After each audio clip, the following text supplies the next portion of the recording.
में जाएगा ना, जो आज फर्स्ट टाइम वोटर है, कल आप इस देश को चलाएंगे, इस देश की को आगे लेकर जाएगा आपके मजबूत कंधों के ऊपर। तो फर्स्ट टाइम वोटर्स को चाहिए कि वो निकल कर आए, और ये जो अगर आप में थोड़ी काहली हो रही है, फौरन छोड़िए उसको, आगे बढ़िए, वोट डालिए, और अब ये मुल्क को आगे लेके जाना है। तो नौजवानों की बहुत बड़ी जिम्मेदारी है कि अब जिनका नाम आ चुका है वोटर लिस्ट में और जो एलिजिबल है वो निकल कर वोट डालें।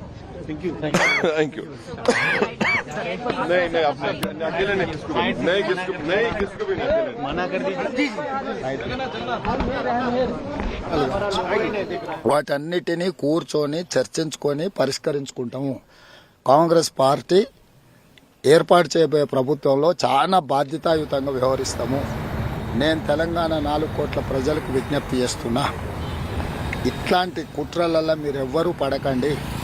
ఇట్లాంటి కుట్రలు మన ఎన్నికలలో ఓట్లేసే విధానం మీద ప్రభావితం చూపించాల్సిన అవసరం లేదు. నాగార్జున సాగర్ అక్కడే ఉంటుంది, గేట్లు అక్కడే ఉంటున్నాయి, మనందరం ఇక్కడనే ఉంటాం. 2 ప్రభుత్వాలు ఉన్నాయి, ప్రజలు ఎన్నుకున్న ప్రభుత్వాలు. కూర్చొని మాట్లాడుకొని ఈ సమస్యకు సరైన పరిష్కారం చూపించే బాధ్యత మాది. ఇప్పటి వరకు ఈ సమస్యకు పరిష్కారం చూపించాలన్న చిత్తశుద్ధి బీఆర్ఎస్ పార్టీకి, కేసీఆర్ ప్రభుత్వానికి లేదు. Okay, Revanth Reddy appealing to people to vote and also talking about the kind of development that's happened in Telangana. KCR ఏవైతే పన్నాగాలు పన్నుతున్నాడో, భారతంలో శకుని మామ ఏ రకంగా కుయుక్తులతో వ్యవహారాలు జరిపిండో, ఈరోజు బీఆర్ఎస్ ప్రభుత్వం కూడా ఆఖరి ప్రయత్నంగా దింపుడు గల్ల మాష అంటారు కదా, ఇట్లాంటి వాటితోనే ప్రయోజనం పొందాలని చూస్తుండ్రు. కాబట్టి 24 గంటలల్లో జరిగేది కానీ అయ్యేది కానీ పోయేది కానీ ఏమీ లేదు. 100% ఇట్లాంటి చాలా సమస్యలు ఉన్నాయి. వాటన్నిటిని కూడా కాంగ్రెస్ పార్టీ పరిష్కరిస్తుంది. BRS also in the last many years has been busy looting the people. Excuse me. Okay, so that's Revanth Reddy currently speaking in Kodangal. He's going to be casting his vote there. You also had Asaduddin Owaisi speaking in Old Hyderabad, where he cast his vote. And let me see if Nagarjun Dwarkanath is with us right now. He's been tracking Owaisi very closely, was there at the polling booth getting us that reaction also. Nagarjun, if you're with us, Asaduddin Owaisi has come in. There's a big Owaisi factor in this election. He's of course made it clear that he wants KCR as the chief minister. But talking about the AIM factor, I'll come to Nagarjun in a bit, but to take that across to you, Sudhir, the MIM factor restricted largely to Hyderabad, but they still have a big role to play, especially in an election that seems to be, as of now, going down to the wire. Well, yes, it was expected that Asaduddin Owaisi and the MIM would also be able to get the Muslim vote to gravitate towards the BRS in parts outside Hyderabad where the MIM is not contesting. Would that happen? That's going to be extremely crucial because a large part of the Muslim vote actually went to the BRS in the 2018 elections. Will it be able to hold on to all that? Because of this entire suspicion and the narrative that the Congress has been able to stitch together, that there is some kind of a deal between the BRS and the BJP, and that would make the minorities a little suspect and uncomfortable. So the onus will be on Owaisi to ensure that a large part of the minority vote, especially in districts like Nizamabad, Karimnagar, Adilabad, actually goes to the BRS. The MIM itself is contesting only in 9 seats this time. It won 7 last time. But yes, it has not really stepped out of its comfort zone of the old city part of Hyderabad, except in Jubilee Hills. So MIM, which contests lot more seats in Uttar Pradesh, Bihar and Maharashtra kind of states, pretty much confined to a very narrow space of the old city area this time in Telangana. The choice of seats, Sudhir, from 7 to 9, yes, but there are some seats which, Owaisi has said we didn't choose to contest in, which has led to a lot of talk that they're the B team of the BJP, they're helping the BJP, etc. What do you make of that narrative? Yes, I think it has been quite tough for Owaisi to actually go against this narrative which the Congress has been putting out rather aggressively. Rahul Gandhi actually attacking Owaisi. The Congress also putting up different kind of posters and cartoons in different parts of Hyderabad saying that it is the puppeteer, the Prime Minister BJP Narendra Modi, who actually controls both Owaisi and KCR. In fact, one of the slogans of Rahul Gandhi was Modi ke do yaar, Owaisi or KCR. Now, yes, all those catchy slogans seem to be striking a chord, and the MIM has kind of struggled to negate this kind of narrative, and whether that really has an impact will be known in which way the minority vote actually goes this time in the 2023 election. For all you know, the MIM could just be kingmaker, and if they are, it's very clear which side they'll really choose to side with, which will be with KCR, with BRS. No formal alliance. Yes, Sudhir. Quick point, Akshita, because the MIM is expected to win at least a half a dozen. The peace that is maintained everywhere. So this, I hope and request the people to please come out, exercise your right to vote. And this is not a day to go on a holiday or to go out for a picnic.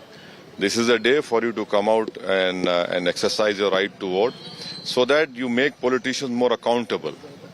So that, you show that, yes, we are rewarding a politician or a candidate for the work which he has done. This is the time to come out and vote, to show that you have confidence in a party or a candidate for what they have done in 5 years. So I hope that people will come out in large numbers, and each and every vote will be casted, and the polling percentage must increase. So in Rajasthan, Gehlot and Pilot had gone for temple before voting. Here, Mr. Revanth Reddy has done a Gau Puja.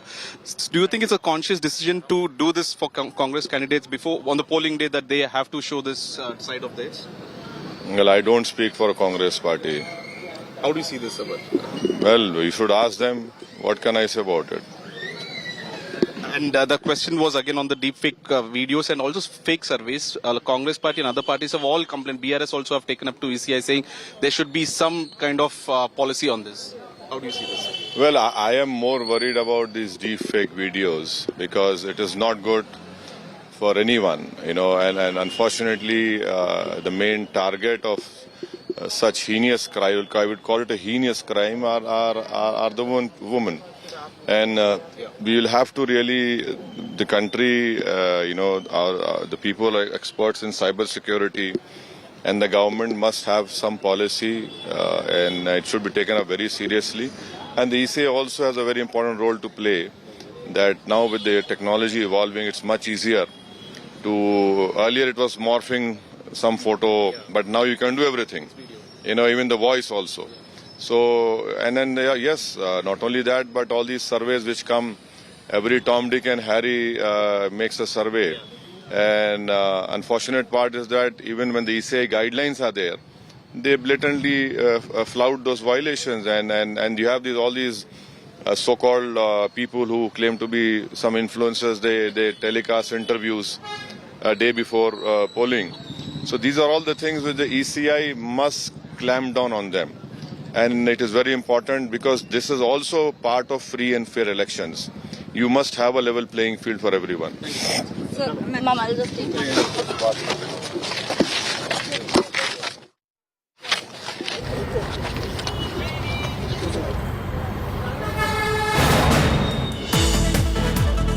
Okay, that's Asaduddin Owaisi there, making a point which I think many of us spoke about, which is don't extend this to make it a picnic, don't make it a long weekend. Ensure you stay in your hometown, the city or the town where you vote. Go out there and cast your vote. Today being a holiday, he's appealing to all citizens to go out there and ensure that you can hold your politicians accountable as well. I want to bring in Pooja Shali also on this broadcast. Away from Owaisi, you also heard from Revanth Reddy there. This is perhaps the most important, most crucial election in his career for Revanth Reddy. He's fighting from Kodangal, which is where he's voting from. He's also fighting from Kamareddy, where he squares off against Chief Minister KCR. So let's take a look at some of the big political battles to watch out for in this election. Pooja, it's over to you in the studio. All right, as Akshita continues to bring us this telecast from the ground, it's also important to help you understand in detail about the numbers, about the key constituencies. The youngest state, founded in 2014, Telangana, today faces its election, as Akshita is also telling us. On one side is KCR contesting from 2 seats. Then there is also Revanth Reddy contesting from 2 seats. And that reflects the high-stakes election that is for parties and personalities. But let me take you through how precisely the southern state of Telangana voted in 2014 and what voted in 2018 and what does it look like in 2023. 119th constituency for the state of Telangana, out of which BRS got a thumping majority, and this was the second time. 88 seats went to, now as it's called, the BRS of KCR, and he remained the chief minister.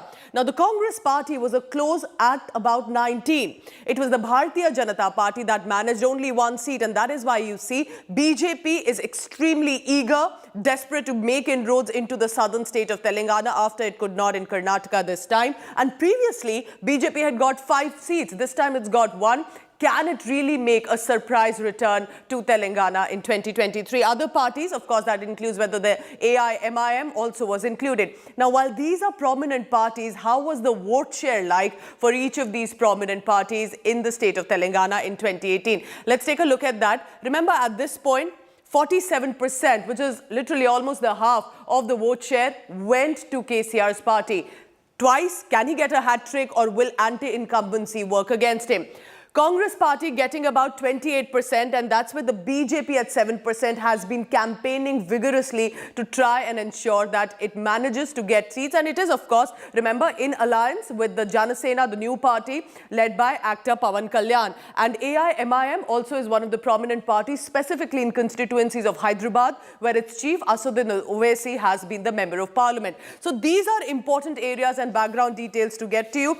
Remember, whether it will be Gajwel, Kamareddy, Sirsila, Jubilee Hills, Karimnagar. These are 4 to 5 constituencies that will be very crucial, where key battles are being fought by the top contenders. Akshita, over to you on the ground, as more and more high-profile people, specifically since early morning, have been coming in, already casting their vote.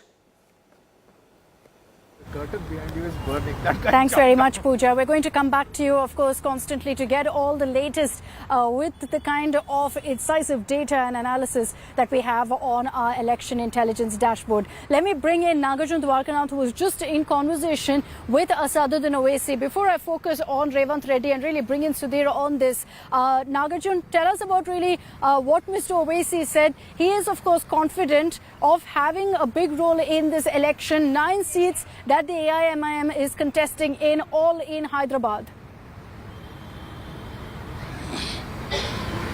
Well, Akshitan, Owaisi and his family have just casted their vote in Rajendra Nagar constituency. He seems to be quite confident of performing well of AIMIM party candidates in 9 seats. He's saying that we have seen anti-incumbency also, but our work stands for itself. So people in the cadre of AIMIM and the party are quite confident of performing well.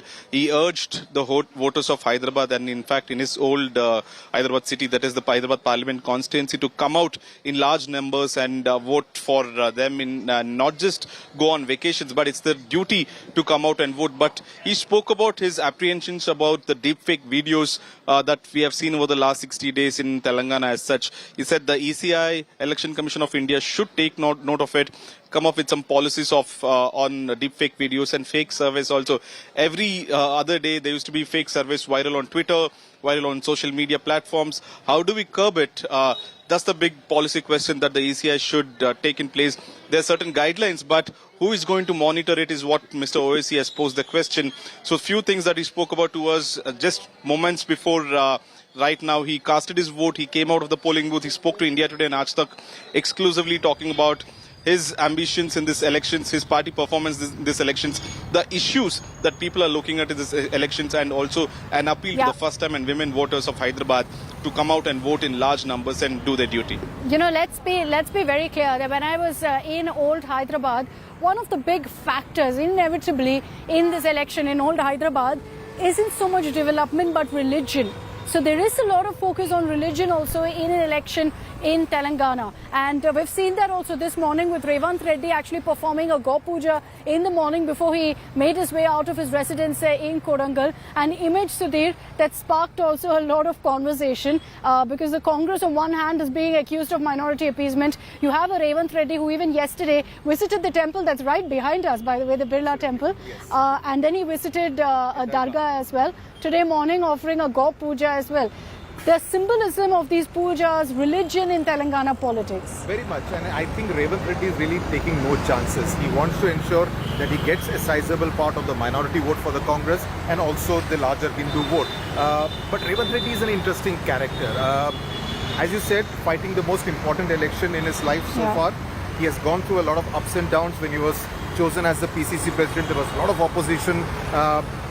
people talking about his role in the cash for vote scam, also the fact that he comes from Telugu Desam and he's getting a lot of TDP guys into the Congress party.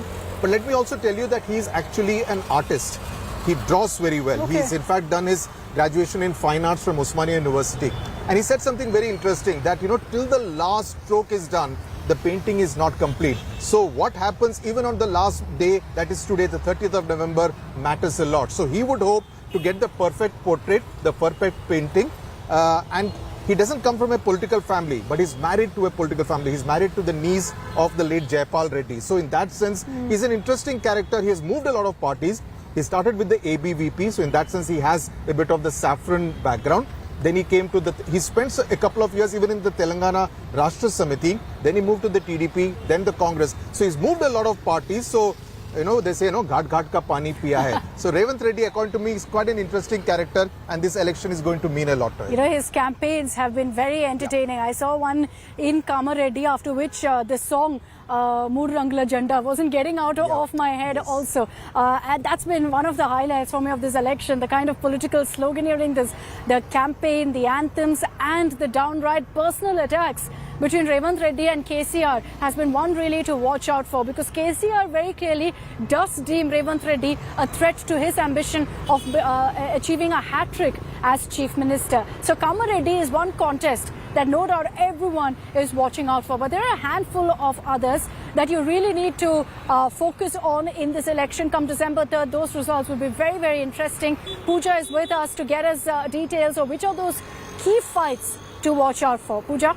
All right, Akshita, it's very interesting. There are four main prominent parties: BRS, BJP, Congress, AIMIM, and now, of course, the Janasena party as well, led by Pawan Kalyan. And what's very interesting when we look at these parties, the welfare schemes that they have promised in their manifesto, the kind of candidates that they have put ahead, it's interesting that they're reaching out for as many welfare schemes, whether it's subsidized cylinders, free rice, 5 kilograms. These are some of the mentions that have been made. But when we look at the constituencies, and you're looking at some of those main candidates who have already cast their vote early this morning, urging others, as many as can come out, and we'll hope that Telangana voters ensure a big margin of their number to have been coming out through the day. But Mohammad Azharuddin is going to be very interesting from the Congress party, Jubilee Hills. It's a high-profile location. Against him has been the incumbent MLA from the BRS, which maintains a stronghold, Maganti Gopinath. So we'll see how that works out with Mohammad Azharuddin, former cricketer, but has been a Lok Sabha member of parliament since 2009 as well. You're looking at all the celebrities at Jubilee Hills, specifically one by one booth where there are one by one celebrities and high profile actors or stars or politicians now who have come to cast their vote. Also, Kama Reddy. Remember, this is where incumbent Chief Minister KCR is up against Congress's Revanth Reddy. But both KCR and Revanth Reddy are also contesting from two locations. Two constituencies. KCR is also contesting from the Gajwel constituency, which he has a stronghold on. But against him there is BJP's Etala Rajender, while in Kama Reddy it is Revanth Reddy, who's also contesting from Kodangal. Now this is where, remember, BRS has had a stronghold. So it is about not just beating the party, but also that specific candidate. And it is about the political survival of an almost 70-year-old KCR. I now bring in Apurva Jayachandran. She's at one of the polling booths and reporting the latest about what's been happening. Apurva, if you can hear me, what are the queues looking like? Which polling booth are you at? Have the voters of Telangana decided to come out in large numbers to ensure that their state, the youngest in the country, reflects that they are eager to also elect their leaders? Well, Pooja, I'm right now at the polling booth where, a senior minister of the BRS cabinet, KCR, is all expected to arrive here shortly and cast his vote. Remember, this is going to be an important elections here in Telangana. We're seeing, KTR's constituency is Sirsila, but he's going to be casting his vote from here. Several leaders who are going to be going neck to neck in these elections. On one side, we're seeing, KCR, who's going to be battling it out between Revanth Reddy from the Congress Congress, as well as Itla Rajender, who was KCR's former close aide there from the BJP, who will be contesting against him. On the other side, we're seeing alliance of parties over there. The Janasena party led by Pawan Kalyan is, with the Bharatiya Janata Party in these elections. On the other side, you're seeing YS Sharmila there, YSRTP, who's going to be in alliance with the Congress here for this election. So we're seeing all kinds of magic numbers that are coming up. Remember, 119 constituencies, roughly the margin that's going to be is 60 plus, and BRS is quite confident, in fact, that they're going to be getting the majority there. Also, most likely in triple digits is what they're expecting. In just a short while from now, KTR is also expected to arrive here, where he's going to be exercising, his right to vote. So interesting that it's going to be in the next couple of minutes. Since early morning, 7 a.m., we're seeing all ages, all categories of people who are lining up. Those who can exercise their vote, they're coming up to the polling booth. Interestingly, one thing that we must see is how many people are going to turn up, what's going to be the total, voter turnout there this time. Remember, last time it was close to 75%, people who had, cast their vote. Is this going to be the same, or is this, this elections is going to... Telangana has almost 10 lakh first-time voters, the youngest state, 10 lakh first-time voters. But it's good to see. It's good to see that the stars of the Telugu film industry in Telangana have the celebrities coming out already early morning. They are setting up benchmark and are urging that the residents should not treat this as a holiday. Come out, elect your leaders. And remember, it's not just about KCR. BRS, called as a family party, also his son KTR will have to retain his seat. From Sirsila, he's up against Rani Rudramma, Karuna Mahinder Reddy of BJP and Congress. It's also important for Karimnagar. Bandi Sanjay, a big face of the Bharatiya Janata Party, up against Gangula Kamalkar of the BRS. This is as much about retaining positions and power as it about another party trying to make inroads into Telangana. I'm heading into a very short break. All our colleagues are on the ground updating us constantly about the number of voters and which are the key battles too. Stay tuned. This is our continuous coverage. I, Nakshita Nandagopal, will continue to bring you the updates from Telangana elections.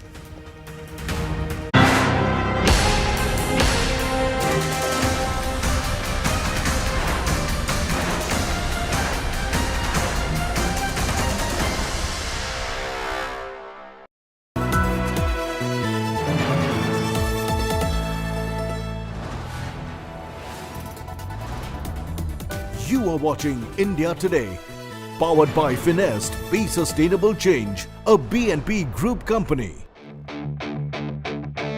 For the last month, I've been crisscrossing the battleground states from Rajasthan to Telangana through Madhya Pradesh and Chhattisgarh. It's that reportage experience that I hope to bring to our coverage of the exit poll. Not just studio number crunching, but also the ground zero experience. The complete package on our exit poll coverage, the exact poll, only on India Today.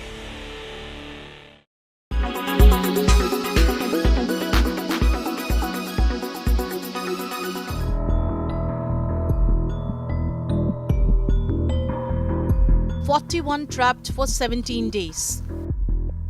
The story of India's biggest rescue has been that of diggers, dedication and divinity. The Silkara-Barkot tunnel collapsed on 12th of November, and locals say that it was God's wrath that caused. Locals worship Lord Boknag, the serpent god here. Locals say that there is a temple of Boknag Devta in the forest just above the tunnel. Construction work disrupted the forest. The company promised it would build a temple for the deity, but since 2019, nothing happened. Days after the accident, a temporary tunnel was made at the mouth of the tunnel. It is believed that Baba Boknag is the protector of this area. Temple priest Ganesh Prasad Bijalwan had said that initial efforts to rescue the trapped workers failed. After this, company officials called and apologized and asked for a special puja. On November 27, locals spotted a water-like figure behind the Baba Boknak temple just outside the tunnel. Some claimed it was the figure of Lord Shiva. Local people say that Lord Shiva himself has blessed the rescue workers. Chief Minister Dhami thanked Baba Boknak as soon as the big breakthrough of laying lifeline pipes was achieved. International tunneling expert Arnold Dix prayed for the safe evacuation of trapped workers at the makeshift shrine.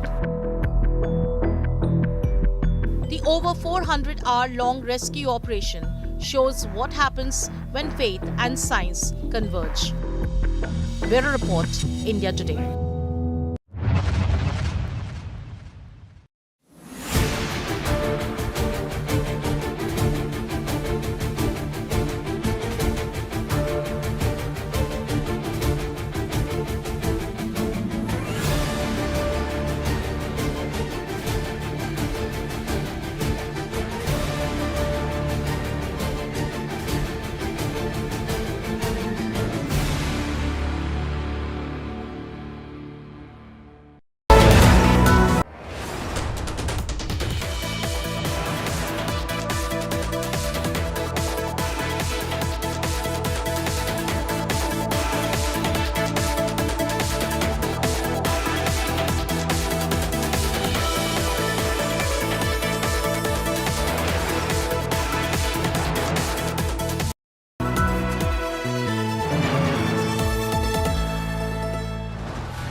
You are watching India Today, powered by Finest, Be Sustainable Change, a BNP Group company.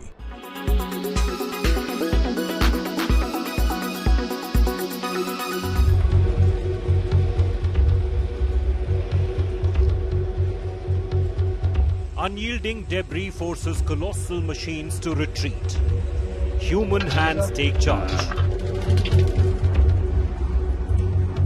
An antiquated method of coal mining, particularly in the remote northeast, now utilized in one of the most challenging tunnel rescue operations in mountainous terrain.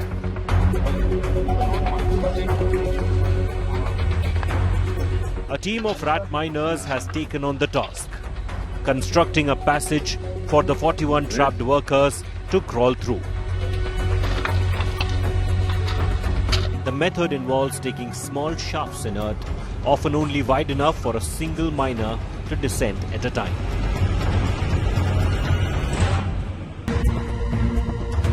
Equipped with hand tools, the rat miners burrowing through a 2.5-foot pipe thrusting into the debris, clearing the rubble manually.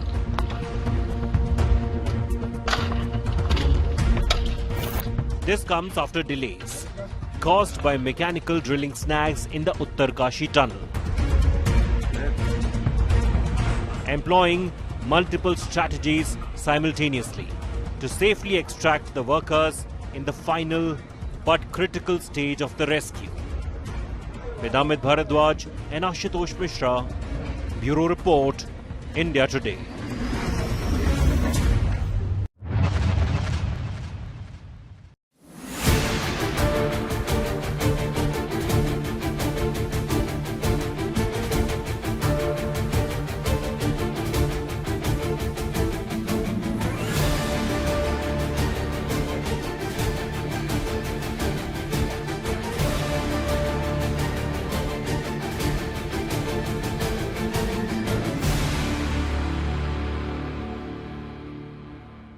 Air quality today.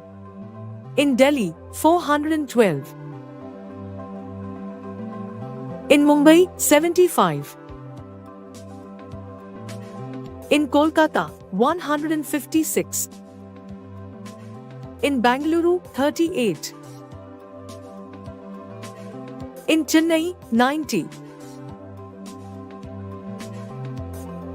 In Hyderabad, 64.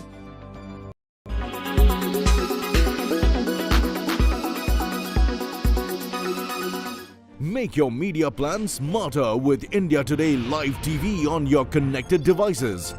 Amplify your brand with 100 million smart internet viewers. To advertise, mail us at sales@aajtak.com.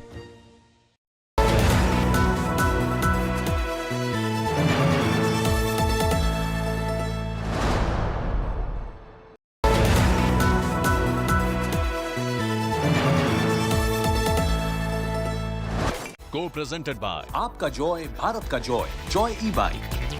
Co-presented by Nexa Create Inspire. Co-powered by Parul University Vadodara Gujarat.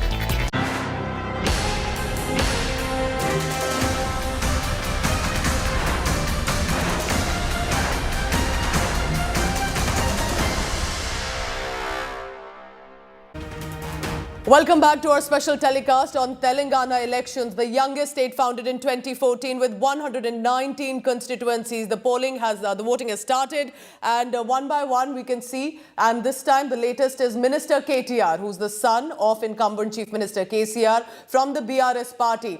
They've been in power for 2 terms. They want to retain power for the 3rd term. Will it be a hat trick? Or will it be the Congress party that had about 18 seats earlier in 2018 will be able to spring a surprise? Or will it be the Bharatiya Janata Party that got only 1 seat in 2018, 5 seats earlier in 2014, but will try to make inroads possible with the aggressive campaigning that we have seen from the Bharatiya Janata Party? KTR, they're casting his vote. Remember that apart from KCR, in the past few days, it has been Minister KTR who's been all guns blazing, whether it's against Rahul Gandhi, who he said is the biggest asset to the Bharatiya Janata Party.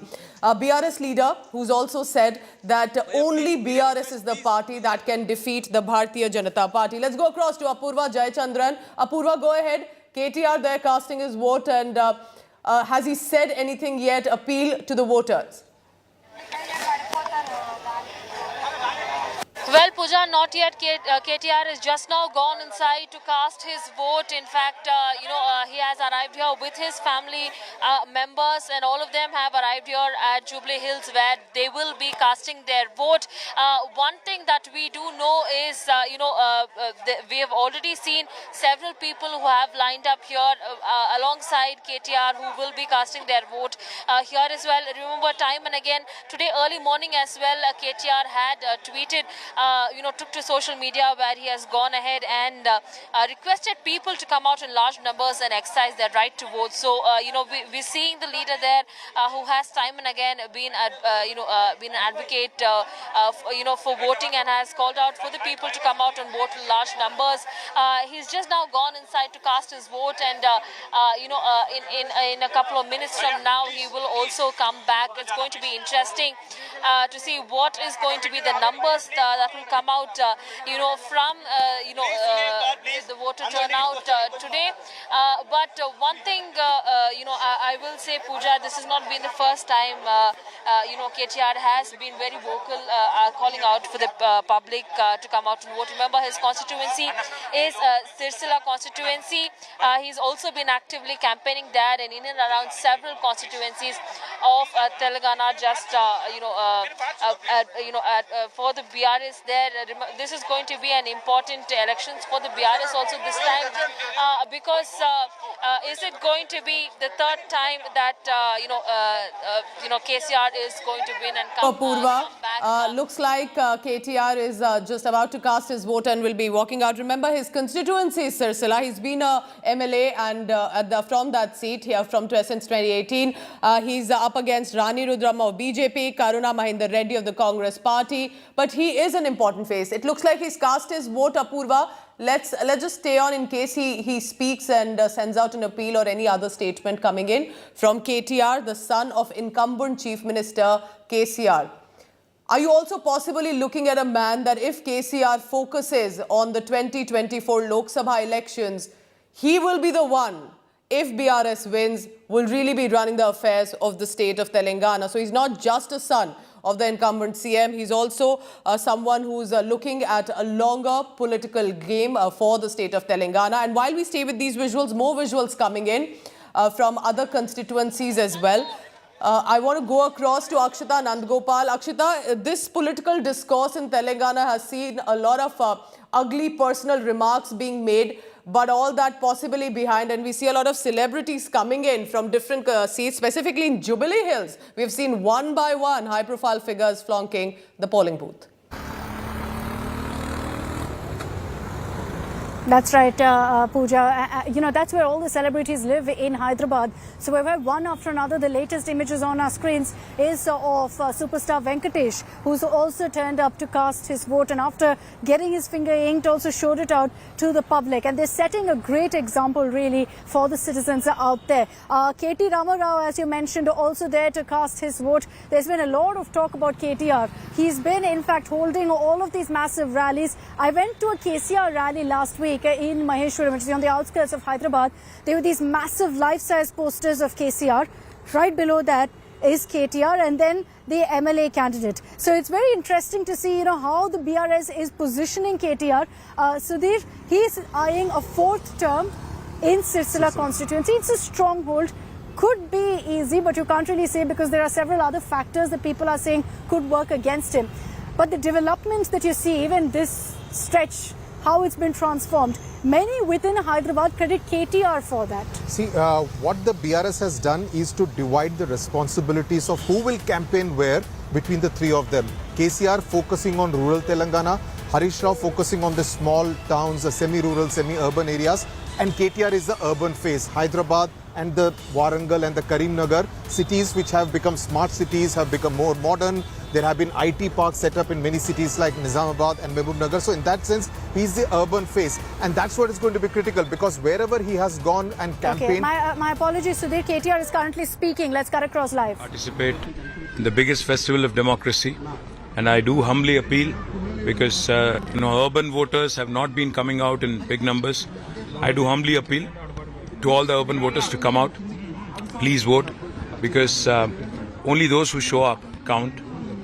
The rest don't in a democracy. So please do show up, please do participate, please do ensure that Hyderabad's numbers go up this time. Mari ee roju nenu oka Telangana paurudiga బాధ్యత గల పౌరుడిగా నా బాధ్యత నేను నిర్వర్తించాను. నా రాష్ట్ర అభివృద్ధికి నా రాష్ట్రాన్ని ముందుకు తీసుకెళ్లే వాళ్ళకే ఓటేశాను. మరి మీ అందరూ దయచేసి ఓటింగ్ లో పాల్గొనండి. ముఖ్యంగా హైదరాబాద్ పట్టణంలో ఉండే మరి పౌరులు ఎవరైతే ఉన్నారో, my request to all of you is to come out and vote. పట్టణ ప్రాంతాల్లో ఓటింగ్ తక్కువగా ఉంటుంది. ఇది మంచిది కాదు. తప్పకుండా బయటికి రండి. ఎలాంటి government last time voting was poor in Hyderabad in the last election. Vote వేయండి అని విజ్ఞప్తి So the kind of government that you want, you must choose. So you must come out and vote. బయటికి రావాలి, vote వేయాలి. తప్పకుండా ఈ రోజు మీ వంతు బాధ్యత నిర్వర్తించాలని కోరుతున్నాను. All youngsters must come out. Students, all of you must come out and vote. తీసుకెళ్లే పార్టీకి ఓటు వేశాను, మంచి నాయకుడికి vote వేశానని. I voted for the development of my state. The deepfake videos that have come out, the BRS has also filed a complaint. Well, it's truly sad and truly unfortunate. It's truly sad and unfortunate that our opponents are resorting to this level of fakery. I mean, we have in the past we have already complained and already expressed our doubts that they would be doing this, and now I think all those doubts have come true. They've resorted to all sort of nonsense, and I do humbly appeal to the people not to fall for this fake propaganda. So Revanth Reddy has gone ahead and done a Gau Puja today as well. Do you think this kind of gimmicks does work well with the public? Let's see. You will wait and watch on 3rd December.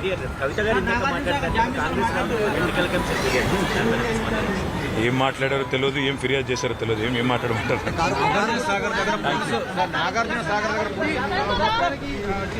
Asked on Kavita, he said, I don't know what she said.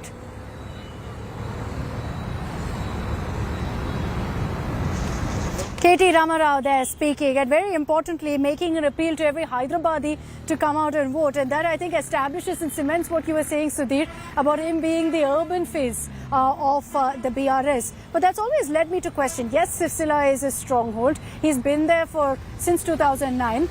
Why has he never contested from Hyderabad, say? Well, I think he wants to keep his feet in both boats, because KTR just being the urban face will not work. In the future, if and when the BRS decides that the baton will be passed on, he needs to have a base in rural Telangana also. I mean, like all politicians would have. So Sirsila that way fits the bill because it's a major textile area, lot of weaver community there. So in that sense, he has been able to marry the urban and the rural in a constituency like Sirsila, and that has been traditionally the hotbed of the Telangana movement. Also, the BRS has been traditionally strong in the erstwhile Karimnagar district. You said BRS has split responsibilities between KCR, Harish Rao and also KTR, and you see that very clearly on the ground as well. It leads to questions about really who will be the heir apparent for KCR. I think Kavita is out of contention, that much is clear. Well, I think that is pretty much clear as to who will be the next person who will lead the BRS after KCR, whenever KCR decides to retire. KTR is pretty much there on top. Not Harish Rao. No, Harish Rao I think has reconciled to being that supporting role. Maybe Harish Rao will get some kind of a role because when BRS was trying to get into Maharashtra, much of the responsibilities were actually being handed over to Harish Rao. He was the one overseeing many of those responsibilities. KTR did not really get into that Maharashtra foray really. So I think KCR has this different responsibilities and roles clear. What should Kavita do? What should Harish do? What should KTR do? And what should Santosh do, the other nephew? So, the family, I mean, between these four, I think the responsibilities are pretty much distributed. So you don't see any family dispute per se, at least not in the headlines. If Apurva is still with us, I'll take this across to her as well. For more, Pooja, I'm going to hand it across to you because I've just been disconnected, so I can't really hear the producers. So I'm going to hand it over to you, Pooja, briefly.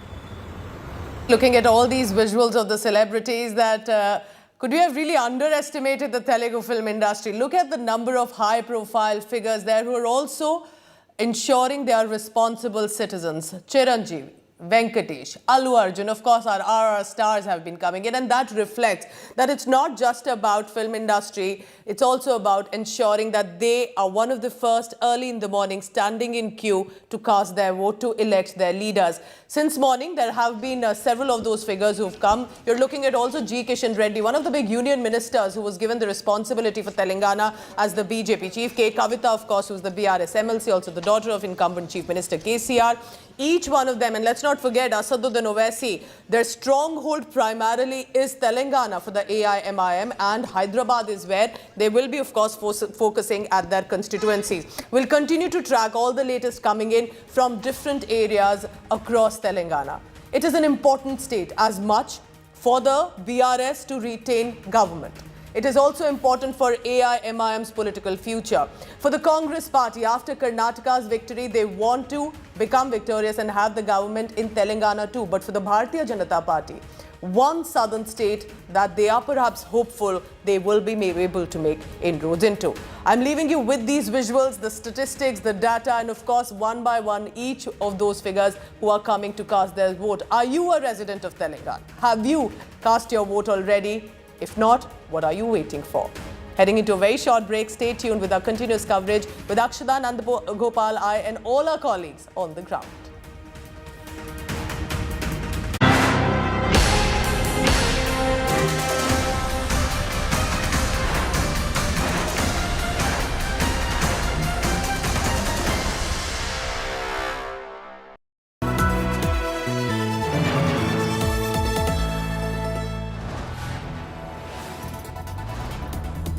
You are watching India Today, powered by Finest, Be Sustainable Change, a BNP Group company.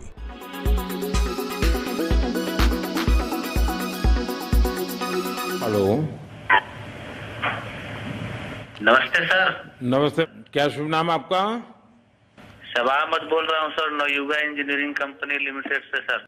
देखिए, मैं मेरा telephone जो है उसको speaker पे रखा है ताकि मेरे साथ जो लोग बैठे हैं वे भी आपकी बातें सुनना चाहेंगे।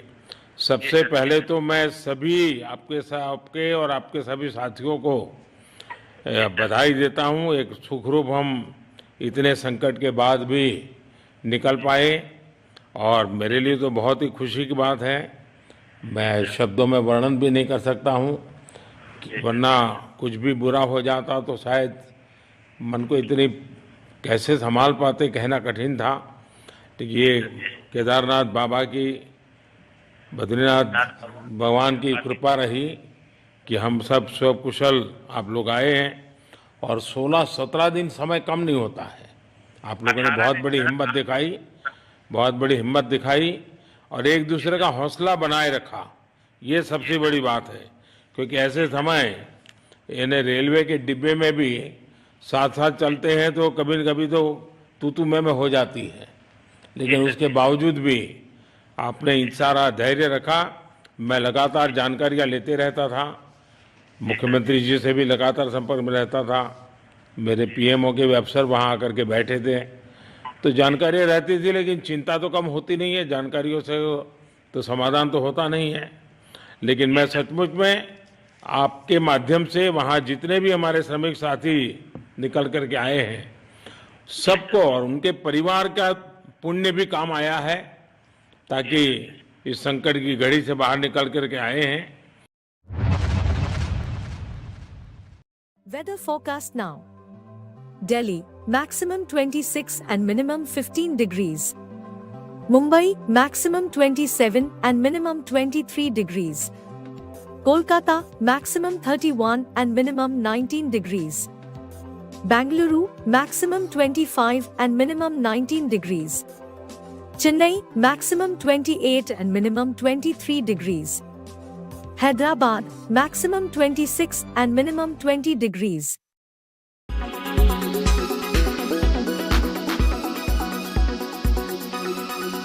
Make your media plan smarter with India Today Live TV on your connected devices.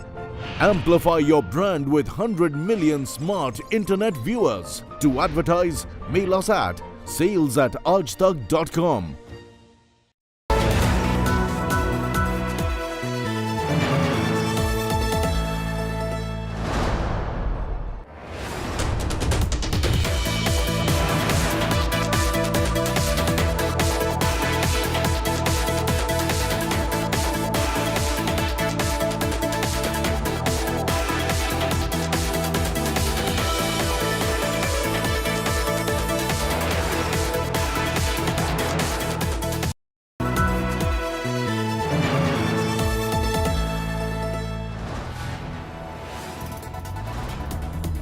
You are watching India Today, powered by Finest, Be Sustainable Change, a BNP Group company.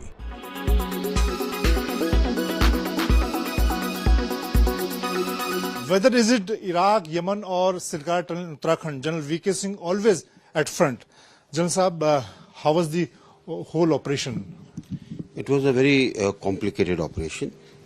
We involved all who could help us.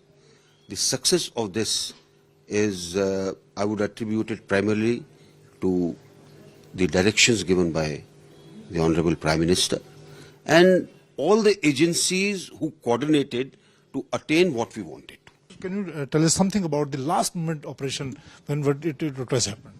See, what had happened is towards the end, our auger had got stuck because of the metal inside. Unfortunately, before that, before putting the auger in, we had checked up. And the person who had gone in, he had checked up. The indicators given to us was there was no metal. The moment the auger went in, I think it sucked in particular four pipe, which is called, which forms the various, which strengthens the roof of the tunnel. That came in. The moment it rotated, it got stuck. And some rocks also came in, which were hard rock. So it got badly entangled into the whole thing. We decided it may be a 24-hour delay, but we'll proceed with it, get the auger out by cutting it, and then do manual digging so that we can reach the other end. You have seen many operations in foreign or in India. What is the lesson for the future? See, tunnels are a different thing altogether. We are carrying out a detailed study, and I think yesterday Gadkari ji also said so. We are carrying out a detailed study. We will audit each and every tunnel which is being made. Weather forecast now. Delhi, maximum 26 and minimum 15 degrees. Mumbai, maximum 27 and minimum 23 degrees. Kolkata, maximum 31 and minimum 19 degrees. Bangalore, maximum 25 and minimum 19 degrees. Chennai, maximum 28 and minimum 23 degrees. Hyderabad, maximum 26 and minimum 20 degrees.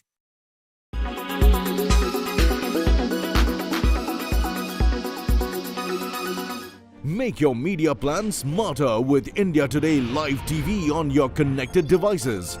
Amplify your brand with 100 million smart internet viewers. To advertise, mail us at sales@aajtak.com.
You are watching India Today, powered by Finest Be Sustainable Change, a BNP Group company.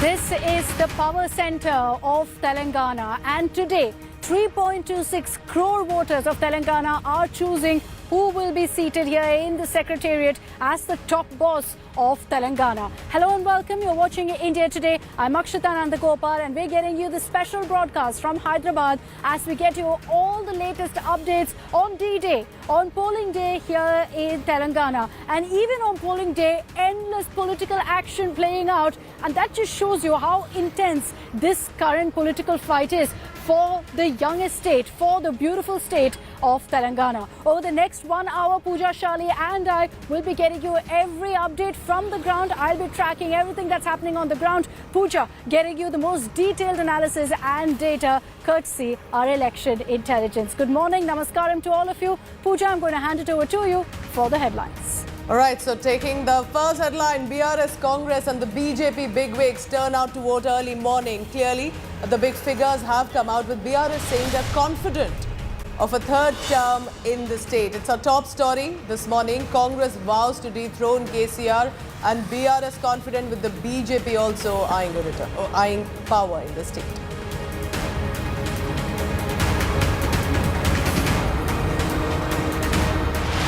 Tollywood superstars cast their votes early in the morning. Allu Arjun Jr., NTR get inked. Megastar Chiranjeevi, Venkatesh Dagubati all cast their vote.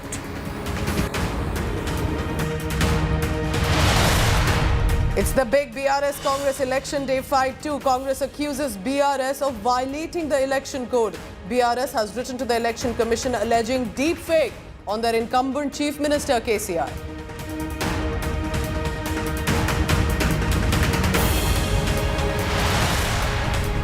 And a quick check of the other big story that we're tracking this morning. US charges Indian man Nikhil Gupta in alleged murder plot of Khalistani terrorist Gurpatwant Singh Pannu.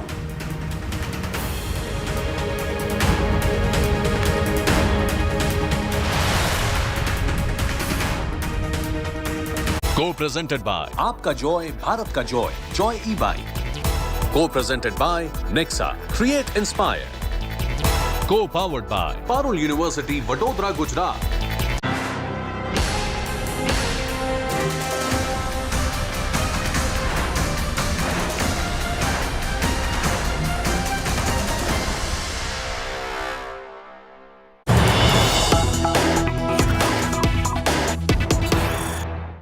As of 9 a.m. in Telangana, what is the voting turnout looking like? Let's take a look at the numbers. Telangana's voter turnout as of 9 a.m. has been 8.5%.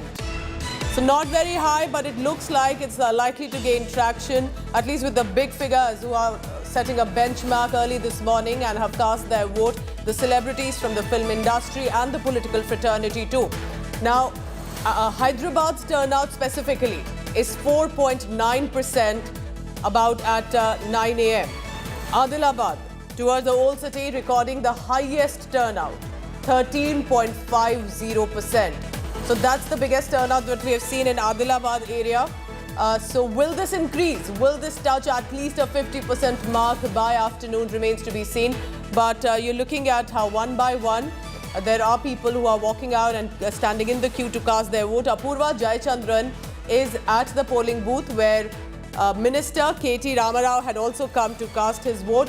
Adilabad is where the BRS stronghold really is from our research, from our data that we have. But Hyderabad is where AIMIM also has a fairly good stronghold.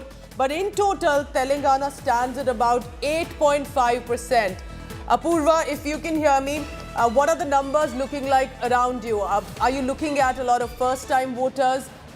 The youth of that state that have come out to cast vote, or the senior citizens are clearly still too eager to ensure they cast their first vote this morning?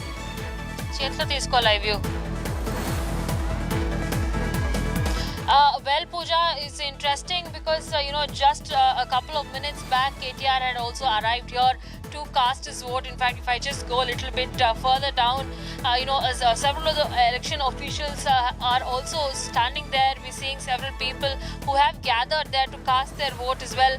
Women, children, all of them who are going around to cast their vote. It's definitely going to be, it's going to be a lot of public who are gathering here. People who are also helping those to figure out which is their booth as well. Elections officials on their duty.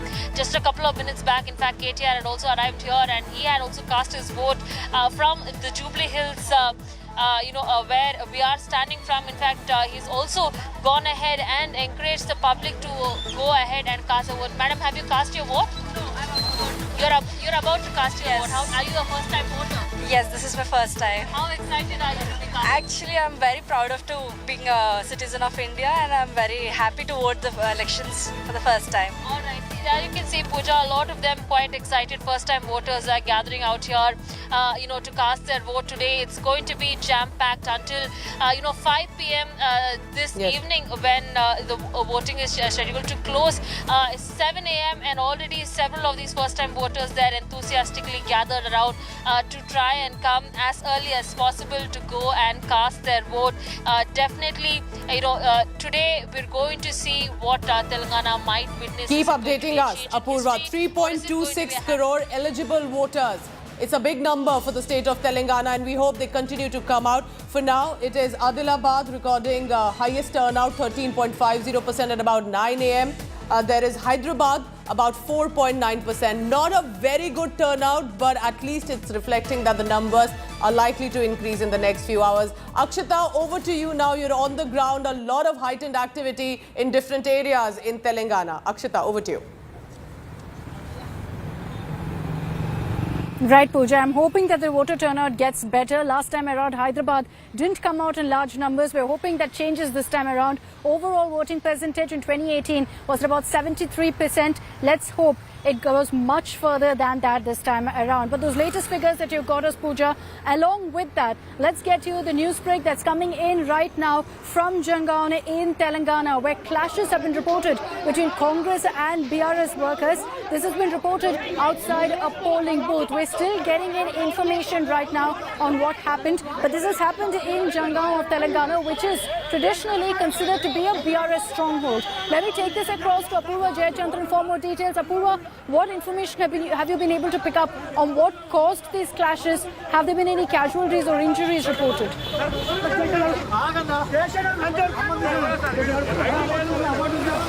Akshita, what we do know is that at Jangaon, where these clashes took place, this was between the BRS and the Congress leaders. That's what we are getting to know. In fact, several of them had gathered around near the Jangaon railway station, where these clashes had taken place, and the clashes took place between the Congress and the BRS workers. While the reason is yet to be ascertained, sources do state that this is in connection with the Congress objecting to Palla Rajeshwar Reddy, one of the candidates there. He had in fact been standing near the polling booth for a long time, and he had been in the vicinity encouraging voters. That's what had caused the clashes, is what we're hearing from sources. Luckily, no persons were injured in these clashes that took place. It looks to be like a war of words that had took place between both the Congress and the BRS workers, who had been there to support their leader, who had arrived there to exercise his right to vote.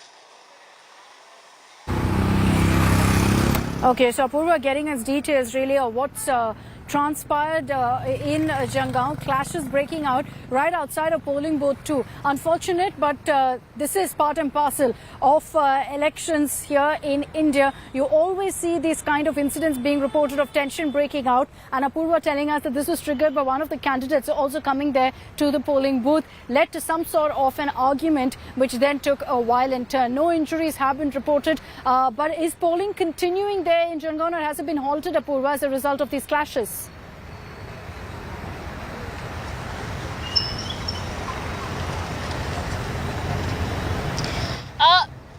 Akshita, this is not the first incident that we are seeing where clashes have been reported. Several leaders, when they are going to in and around their constituencies, after the casting their vote, several of the Congress and the other party leaders and supporters there who are there, these kind of clashes do come up. But today in Jangaon, this just happened a couple of minutes back. This was near the Jangaon railway station at the polling booth there, where one of the leaders there, Palla Rajeshwar Reddy, had gone ahead to exercise his right to vote, and following that he had been seen interacting with the local public in and around, is what we are getting to hear from sources. This interaction that took place is what kind of caused the ruckus that took place there between the Congress and the BRS supporters. There was a war of words that erupted.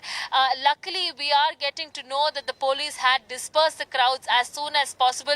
They had the election officials there on spot, and the police security who had been deployed there, they were also able to disperse the crowds as soon as possible, even as the clashes turned out in large numbers, and there was a lot of ruckus there outside the polling booth. So things have, what we are getting to know, is restored back. Apurva, stay on with me, because you've also sent us visuals. These are the live visuals on our screen right now of K.T. Ramarao, the minister in the government right now, and ensuring that it is that photograph that is of the day, which is that he's cast his vote, that ink on the finger, to ensure that, again, these are leaders, remember, these are important figures who've come out, cast their vote. Of course, no surprise which party you would have voted for, but it's also important to show that at this point, it's not like a holiday. It's a day to elect your leadership of your state. Apurva Jayachandran, who was tracking the latest on this. Apurva, did K.T. Ramarao give out any statement? Did he say anything, any appeal? He's been making a lot of controversial comments too against the opposition parties, the Congress and BJP. Very confident of BRS's victory. Do tell us what exactly unfolded at that polling booth.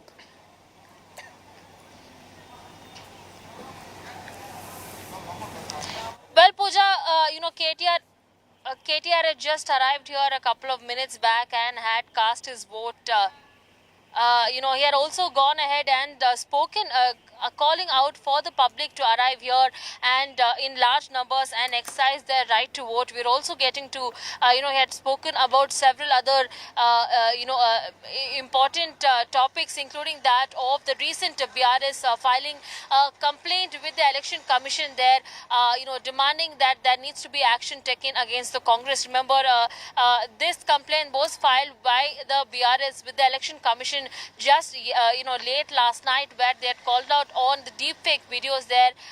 In the complaint copy, they're also gone on to state that these deepfake videos were in fact of... Stay on with me, Apurva. Asaduddin Owaisi, the AIMIM chief, member of parliament from Hyderabad speaking. Cities of Telangana, especially Hyderabad, and people should reward the political parties for the work they have done and to make them more accountable. I hope and I urge the people that please come out and vote. This is not a day for holiday or to go for a picnic. It takes only about 45 minutes from wherever you live to come out and vote, so that you send out a strong message. Sir, we saw that there were some fake survey videos, some deep fake videos that were being propagated, especially during these elections. So how do you think that this would impact the elections, and how do you think that... No, see, it's not only elections, it is the dignity of a person which also needs to be protected. How can any criminal make these deep fake videos about any woman? It is condemnable. It is high time that the state government, central governments, the police administration take very, very serious note of these such heinous criminals and take them to task. And it is also a responsibility of Election Commission of India that more regulation is needed to ensure that elections are held free and fair, because this is a challenge. These deepfake videos can have an effect, but ECI should take note of it so that the elections are more free and fair, and everyone has a level playing field. Sir, ECI had stated that it has seized more than 700 crores of rupees during this time of elections. So how do you think that was Telangana election so expensive this time? Was so much money being used to influence the voters? Well, as far as I know, money had come from a neighboring state, and that money has been seized a lot. Other people also have indulged in this election. This is malpractice, and this is wrong. It needs to be stopped. But this is a big challenge for all of us. So, final question: will the assembly elections of Telangana play as a forerunner for the 2024 Lok Sabha elections? Yes, it is, because in another the code of conduct hopefully will be announced by the ECI come in February. So we only have 2 months time. Then again we are off in the election campaign for the parliament election. Elections have to be held on time, and I'm sure that my political party is ready and will be ready to face another important challenge of the 2024 parliament elections. Right, so thank you. Yes, you are right. The Owaisi, whose party AIMIM has a stronghold in several constituencies in Telangana, it will be very crucial for the AIM to get more seats than they did in 2018. I want to now bring in Akshita Nandagopal. She's on the ground and she's been tracking every corner of Telangana in the past few weeks. Akshita, what I find very interesting is on one side there is a BRS that is aiming to go national, and then there is a national party at the center, the BJP, trying to make inroads into Telangana, the state. But a lot rests on the whole statehood movement of Telangana in 2014. Do you think that is where BRS will have an edge? And that is where other parties have to ensure how do they manage to convince the voters that it's time to change this time? Because there is an anti-incumbency factor, but there is also a son of the soil factor with KCR. Very, very true, Pooja. And, that is where we'll have to see what the result throws up on December 3rd. As far as BRS itself is concerned, you're right in saying that, they're banking heavily on the KCR factor and highlighted constantly also the efforts that KCR has taken for Telangana, including yesterday celebrating Diksha Divas, which was the day that KCR actually went on a hunger strike for the Telangana statehood movement. So there is a lot of focus on that, yes, but that's where they have an advantage. Anti-incumbency is perhaps the biggest Achilles heel right now. But I also want to focus on all of the images that have been coming in right now of actors who've been coming in and casting their vote. Every citizen, of course, every vote counts today, and so they've come early in the morning to set the right example for all of their fans. We've had from early this morning, the very first one was superstar Allu Arjun, then junior NTR, you had Venkatesh Daggubati, you had megastar Chiranjeevi, all of them coming, many of them with their entire family, to come and cast their vote. Let's play out for you, and as we show you those images, my colleague Pramod also spoke to several of these actors. Let's play out for you some of those conversations.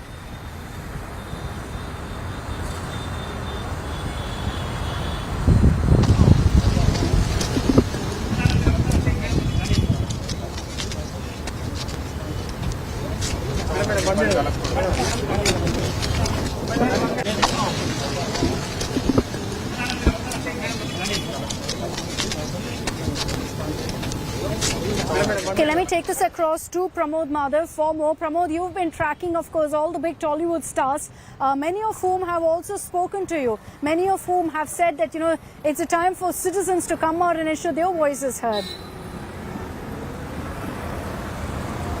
It absolutely is, Akshita. In fact, we are still at Jubilee Hills, and these are the centers where we are expecting Vijay Deverakonda, Mahesh Babu and others also to cast their votes. Just like you mentioned, since morning, Allu Arjun has cast his vote, megastar Chiranjeevi has cast his vote, and also like Roshan Meka, who also spoke to us. Everybody has constantly said that it is the right and responsibility of a citizen to cast their vote, and they have to do it properly, and they have placed this request to come forward and vote it. We've been given information that so far around 10:15 a.m. or so, the voting percentage is 8.52% in Telangana, and here it seems to be a slow day, but people are coming over and voting as we speak over here. Our conversation with Chiranjeevi little bit turned out to be a little odd, because when we put forward the question as to what should the people of Telangana should cast a vote for, he misunderstood it as who should they vote for. But when we gave a clarification, and he said that people should come and vote for as it is their responsibility, Akshita.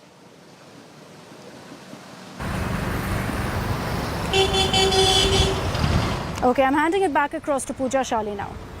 Akshita, stay on with me, because while there are more reactions that are coming in from each of those celebrities or big faces that have cast vote, this election in Telangana is as much about the party as it is about specific individual candidates. A lot of high-profile candidates are contesting elections this year in the state of Telangana. Let's take a look one by one about who these candidates are and who they are up against.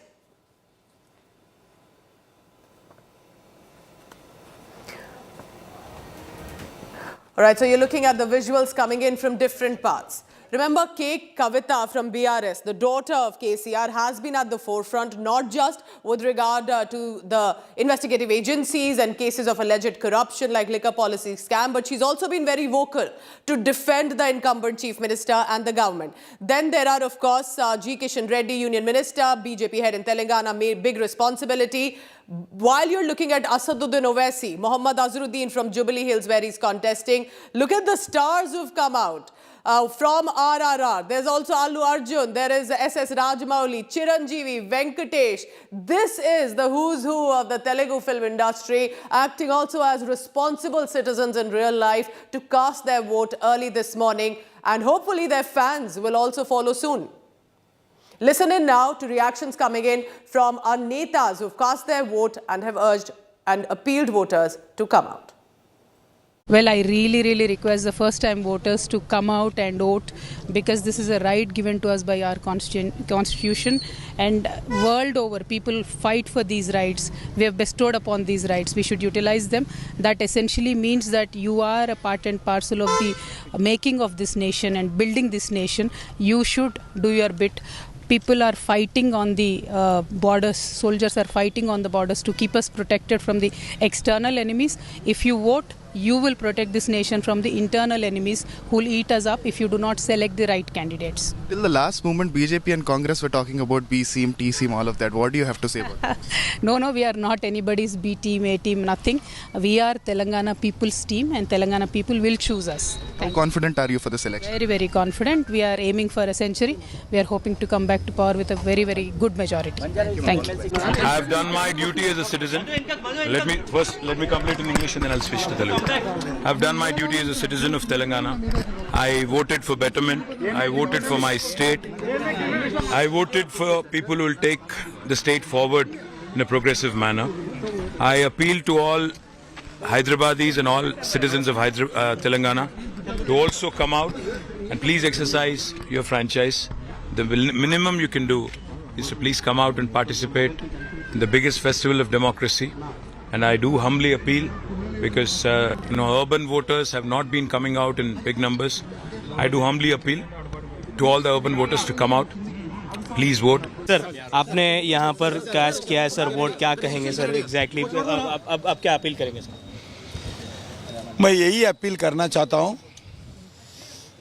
एक अच्छे व्यक्ति को चुनाएं, अच्छे party को चुने, वो देश के लिए, समाज के लिए, जनता के विकास के लिए काम करे, वही सरकार आना चाहिए। इसके लिए आम जनता सोचना चाहिए। सबसे ज्यादा रुपया इस टर्म में पकड़ा गया, 700 के ऊपर करोड़ यहाँ पर पकड़े गए हैं सर कैश में या फिर दीगर उसमें, तो इसको कैसे देखते हैं? जो पकड़ा है वो बहुत कम है, जो खर्च किया है उससे हजारों % ज्यादा है। Sir fake videos, fake audio viral करने का आरोप कांग्रेस पर बीआरएस लगा रही है, इलेक्शन कमीशन को इस पर लिखा है सर। डीप फेक की बात मोदी जी ने भी की थी। कांग्रेस पार्टी कुछ भी करता है, कांग्रेस पार्टी कितने भी गिरावट जाकर इलेक्शन प्रचार करके लोगों को गुमराह करने के लिए प्रयास करते हैं। कांग्रेस पार्टी का कोई प्रचार के ऊपर जनता विश्वास नहीं करना चाहिए। Sir, you have just casted your vote along with others as well from your family. How confident are you of today's day where people of Telangana will decide the fate of all the leaders? Well, today is the very important day as far as our democracy is concerned. And this is the day wherein the people have the right to make their likes, dislikes. They have this great opportunity to show their love for the work which party has done, for the progress, prosperity, peace that is maintained everywhere. So this I hope and request the people to please come out, exercise your right to vote. And this is not a day to go on a holiday or to go out for a picnic.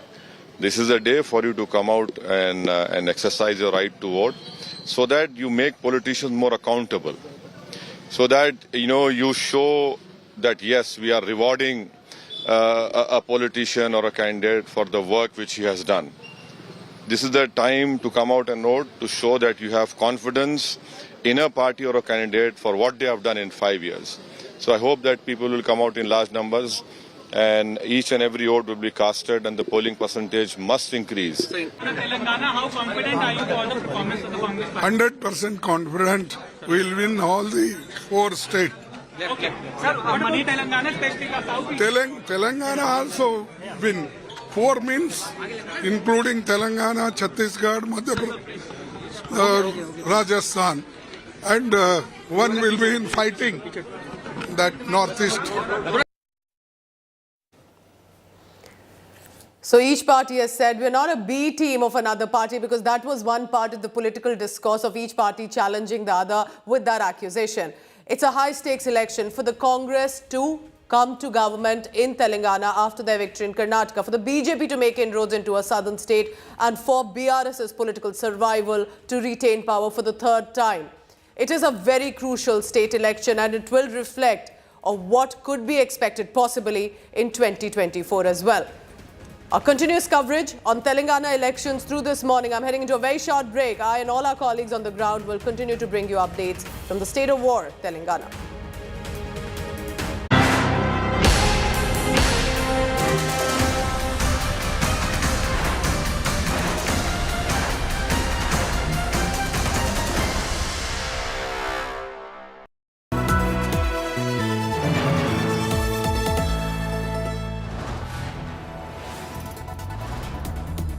You are watching India Today Powered by Finest, Be Sustainable Change, a BNP Group company.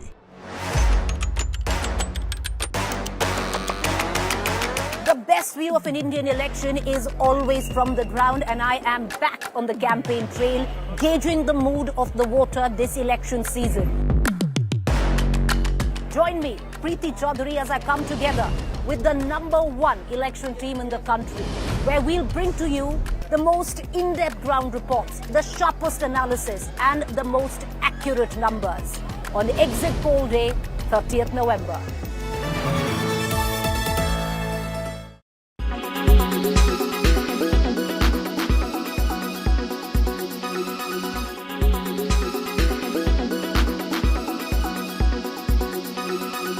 Make your media plan smarter with India Today Live TV on your connected devices. Amplify your brand with 100 million smart internet viewers. To advertise, mail us at sales@aajtak.com.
You are watching India Today, powered by Finest, Be Sustainable Change, a BNP Group company.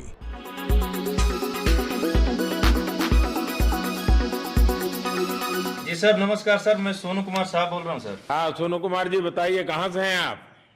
मैं sir Bihar से हूँ sir. कहाँ से? बिहार में छपरा जिला से हूँ sir. Chhapra से हैं, अच्छा। ये बताइए। बहुत बहुत धन्यवाद सर। यहाँ के जितने भी लोग हैं, जितने भी यहाँ पे जितने भी कार्यकर्ता हमारे कंपनी से लेके जितने एनडीआरएफ, एसडीआरएफ जो भी है सर, हमें हर वक्त हर समय सहायता प्रदान की गई। ऐसे है कि सर जब हम लोगों का मन उबने लगा, हम लोग को लगा कि ऐसा कि हम लोग यहाँ पे बहुत बोर फीलिंग कर रहे हैं, तो हमारे घर से भी इन्होंने ऐसी सुविधा की कि हम उनसे बात कर सके, जिससे हमारा मन हल्का रहता था सर। नहीं, लेकिन फिर भी भाई ये बहुत चिंता का समय था। आप लोगों ने अच्छा अपने आप को संभाला, और क्योंकि ये बहुत पता नहीं कुछ बुरा हो जाता तो पता नहीं हम तो क्या कर सकते थे। यानी अंदर इतनी चिंता होती थी, सबको, पूरे देश में चिंता होती थी। लेकिन आप लोगों ने जो हिम्मत बनाई है, वो आने वाले दिनों में भी देश के कई नागरिकों को ये प्रेरणा देगी कि संकट के समय हमने ऐसा क्या करना चाहिए। ये जरा अंदाज तो आएगा सबको। जी सर, हम लोग एक साथ एक परिवार की तरह रहते थे। बाकी हमारे जितने भी सीनियर मेंबर्स थे, कुछ मनोरंजन के लिए, कुछ हम लोग की हौसला अफजाई किए। बाकी सब लोग हम लोग एक परिवार की तरह सर रहे, एकजुट रहे, एक साथ खाना खाए, एक साथ हर सुख दुख में सर हम लोग मतलब साथ रहे सर। जब हमारे एनडीआरएफ के जवान जब अंदर घुसे तो हमारी जान में जान आई, हमने ईश्वर का धन्यवाद किया। बाकी जितने भी लोग वहाँ पे हैं, खासकर हमारे पुष्कर सिंह धामी जो हमारे इस उत्तराखंड सरकार के मुख्यमंत्री हैं सर, उनका तहे दिल से हम सब धन्यवाद करते हैं कि इस मुश्किल की घड़ी में सारे उत्तराखंड के लोग, सारे देश हमारे साथ खड़ा था सर।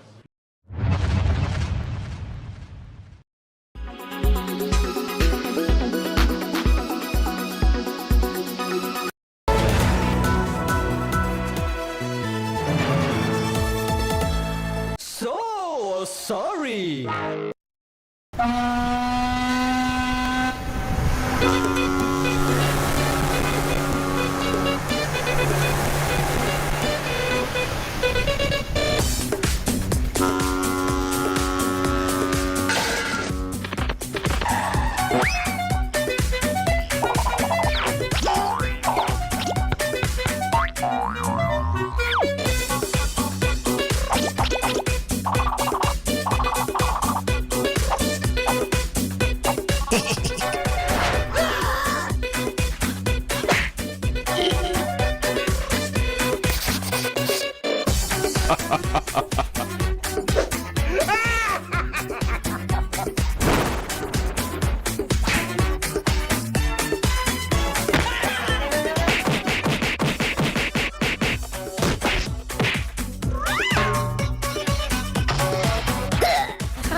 Co-presented by आपका जॉय भारत का Joy Joy e bike Co-presented by Nexa Create Inspire Co-powered by Parul University Vadodara Gujarat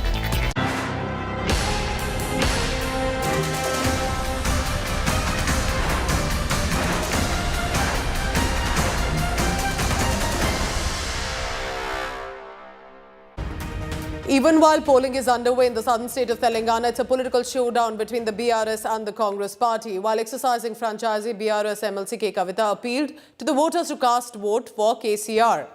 Now that is officially against the election conduct. Congress knocked the election body's door right away, complaining against K. Kavita, highlighting how she's violated the model code of conduct by asking voters for a specific party to vote for at the day of the election.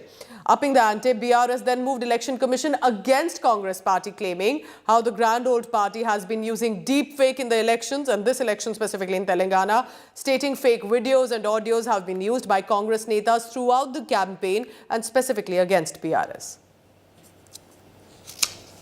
Sir fake videos fake audio viral करने का आरोप कांग्रेस पर BRS लगा रही है, election commission को इस पर लिखा है सर। डीप फेक की बात मोदी जी ने भी की थी। कांग्रेस पार्टी कुछ भी करता है, कांग्रेस पार्टी कितने भी गिरावट जाकर इलेक्शन प्रचार करके लोगों को गुमराह करने के लिए प्रयास करते हैं।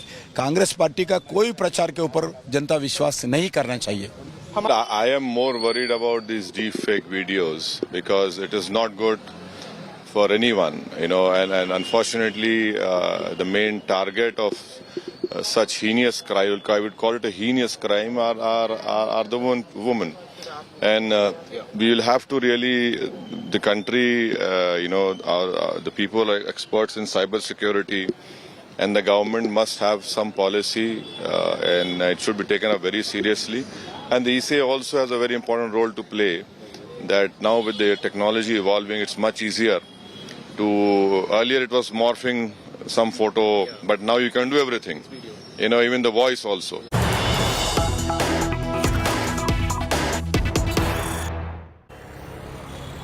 All right, let's get you now breaking news that's also coming in of clashes. We've told you about clashes that broke out in Jangaon. Now there are reports coming in of again BRS and Congress squaring off and violence breaking out in Khammam district. Now 2 incidents of violence being reported on polling day. Let's hope that there isn't any more such incidents or it doesn't escalate. But unfortunately what we're seeing is 2 incidents, both the BRS and Congress, which gives you a sense of how vitiated the political atmosphere currently is. We're still getting in details right now on whether there have been any casualties, any injuries. But what you see right now is violence between BRS and Congress cadre. Let's also in fact tell you that as far as Jangaon is concerned, it was because one of the candidates appeared there and there was an argument that broke out. In Khammam too, it is between BRS and Congress workers.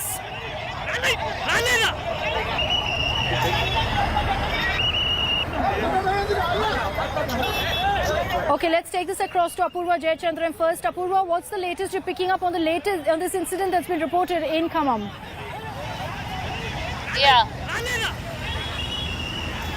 Akshita, we do know that in Jangaon just a couple of while back there were clashes that were reported between the BRS and the Congress leaders.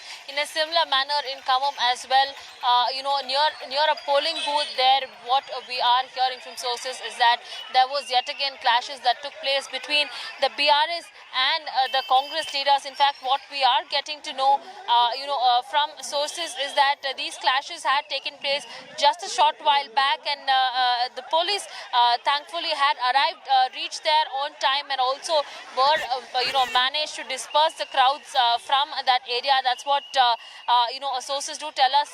Remember, this is not the first incident that had been reported there of clashes that took place between the BRS and,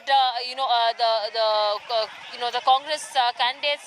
We're getting to know that this took place at a junior college, the polling booth near the junior college there. That's where these clashes had taken place, and we're also hearing that there were incidences of lathi charge that also took place there at these clashes, because what we are hearing, a large number of TRS supporters had gathered. Okay, let's hope that there's no more violence really that breaks out. T.S. Sudhir is still with me on this. Sudhir, lot of incidents now of BRS and Congress clashes that are being reported. It shows you essentially how this fight, particularly between BRS and Congress, has been rather vicious in the last many months. Oh yes, in fact the two places that you mentioned, Jangaon and Khammam. Now these two places are also constituencies where it is being hotly contested. Khammam, as I said, the BRS won only 1 out of the 12 seats last time around, so this time they would hope to do better. Jangaon is one constituency where a senior Congress leader who was earlier Irrigation Minister, Ponnala Lakshmaya, also served as the first president of the Telangana unit of the Congress, denied a ticket. He moved over to the BRS because he felt insulted by Revanth Reddy's words. So again, Jangaon is a constituency where the BRS is trying to hold on and ensure that the Congress is not able to make a comeback. So also constituency level skirmishes breaking out. The tension is also as high, as I said, because the stakes are really high for both the parties. Is this also indicative of what we spoke about earlier, Sudhir, about this largely being, a bipolar contest between the BRS and the Congress? Absolutely, because if we were to look at the nature of the contest in the 119 constituencies, I would say anywhere between 20 to 25 is where the BJP is a real strong player, where it is either taking on the BRS or the Congress, or it is kind of making it a fight in a triangular contest. The other remaining 80 to 90 odd are all bipolar contests straight between the BRS and the Congress, and that's where the major fight is, and those are the constituencies where both parties don't want to give even an inch. And how did this really happen? Because a few months ago, there was a lot of talk about the BJP storming Telangana. There was a lot of talk about them going all out in their campaign. The Congress was a distant third. Yeah. And then few months into the campaign, I think about 2 months ago, is when there was all of this talk about Congress rising, about the Congress rallies, their campaign, and now to this level where there's some talk of, the Congress being the only serious competitor to KCR. Absolutely. Two main reasons. One, of course, as we say, when it rains in Bengaluru and parts of Karnataka, the weather in Telangana gets better. That's precisely has happened even politically for the Congress. Congress victory in Karnataka started having an effect in Telangana, because Telangana felt that if Karnataka could do it, we can do it as well. So that's when the challenge really started from the month of June, July onwards. They have peaked at the right time in the last 4 to 5 months. The second big reason, the communication strategy of the BJP not being as precise as it is normally given credit for. You removed a BC president in Bandi Sanjay, extremely popular, a bit of an over-the-top kind of speaker, but he really got under KCR and KTR's skin, managed to rouse the entire BJP cadre. Then they replaced him with that Reddy President Kishan Reddy, and then again going back to saying that we will have a BC chief minister. So this communication strategy has been a bit confusing from the BJP, and people thought that these people don't seem to be very serious. So the anti-incumbency vote, people generally like to vote, okay, it's because I see the vote in Telangana as being pro-KCR or anti-KCR. If I like KCR, I'll vote for BRS. If I don't like KCR, who is the best? Who's in the best position to defeat KCR and BRS, and that's where the vote will be decided. For the Bandi Sanjay factor, which I'll talk about also with you, Sudhir, in just a bit. Bandi Sanjay, and many opined that maybe the BJP removing him as the Telangana BJP chief was a setback for the party itself. He was aggressive. He was someone who would attract crowds. He would go all out. Was controversial. But that's exactly what perhaps led to him being able to take on a KCR, what a Revanth Reddy is doing right now. But even for Bandi Sanjay, he is facing off against Gangula Kamlakar, a very, very strong leader in Karimnagar. So even for him, there is a bit of a challenge really in his own constituency. He's lost to Kamlakar in the assembly elections twice before. So there's a big question mark on whether Bandi Sanjay actually can make it in Karimnagar too. That and many more key battles to watch out for, which Pooja will take us through. All right, thank you, Akshita, for that. Remember, there are a lot of big faces that are contesting in this high-state Telangana elections. I'll take you through some of them. On top is, of course, almost 70 years old, KCR, the incumbent chief minister, has had a tenure for at least twice now. Can he make a hat-trick this time? Is there an anti-incumbency factor against him, or the son of the soil figure that will work for him, who worked for the Telangana statehood movement? But up against him is also a campaigner, a candidate from the Congress party who's been very aggressive, who's actually put the Congress party back into the forefront, and they are up against, very interesting here for both of them, KCR is also contesting not just from Kamareddy against Revanth Reddy, but also against Gajwel, in Gajwel against the Congress and the BJP. So 2 seats, both for KCR and for Revanth Reddy in different constituencies.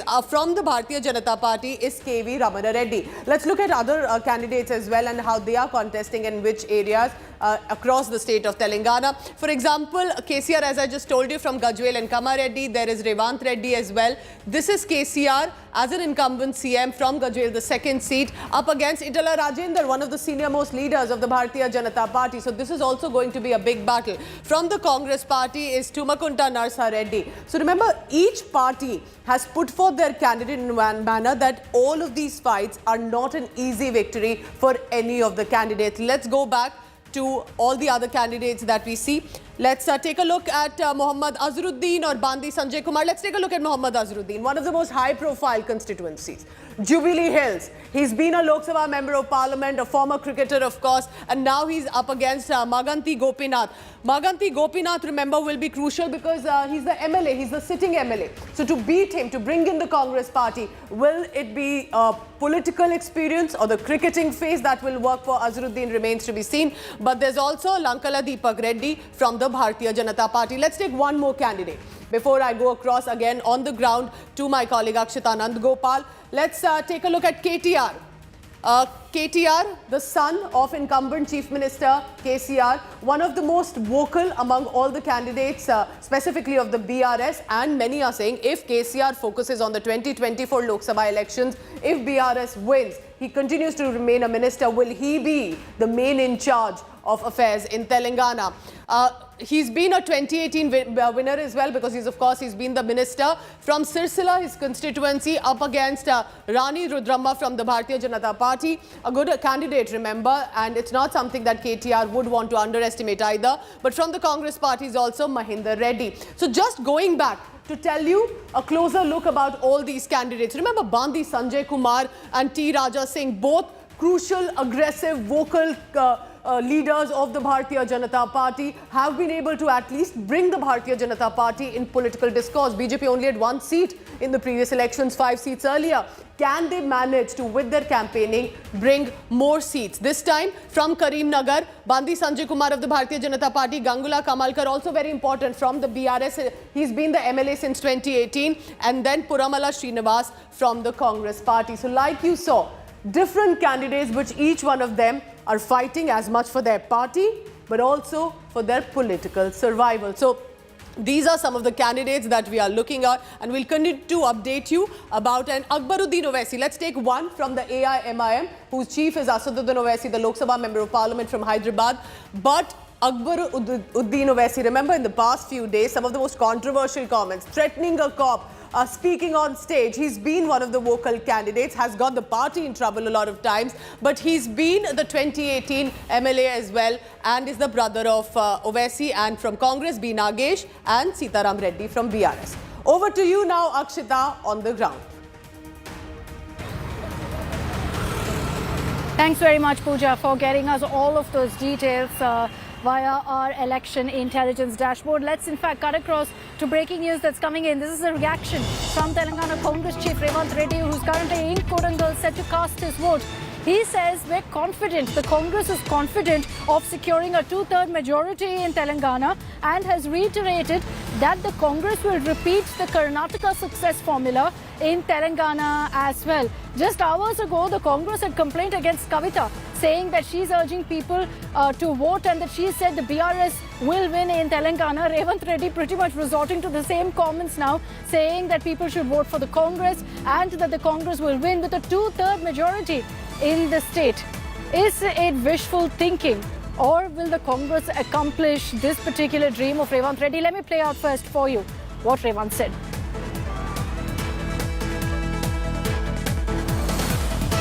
Congress party सरकार बनने वाली है। आपको पता है इतने दिनों से हम लोग जो मेहनत किए, भारत जोड़ो यात्रा के बाद तेलंगाना माहौल पूरा बदल चुके हैं। आने वाले दिनों में कांग्रेस पार्टी सरकार बनाएंगे और शहीदों का जो इच्छा था, शहीदों जो उम्मीद रखकर तेलंगाना के लिए जान दिए, वो पूरे जो भी पेंडिंग इश्यूज है हम रिजॉल्व कर देंगे। 100% it is going to repeat Karnataka results. So Karnataka result जैसा आ गया उसे भी तेजी से यहाँ के लोग निर्णय लेने वाले। और मल्लिकार्जुन खड़गे जी, आपको तो पता है as well Hyderabad state belongs to Mallikarjun खड़गे जी। वो यहाँ धरती पुत्र है, तो उनके नेतृत्व में यहाँ पर सरकार बनाने वाले हैं।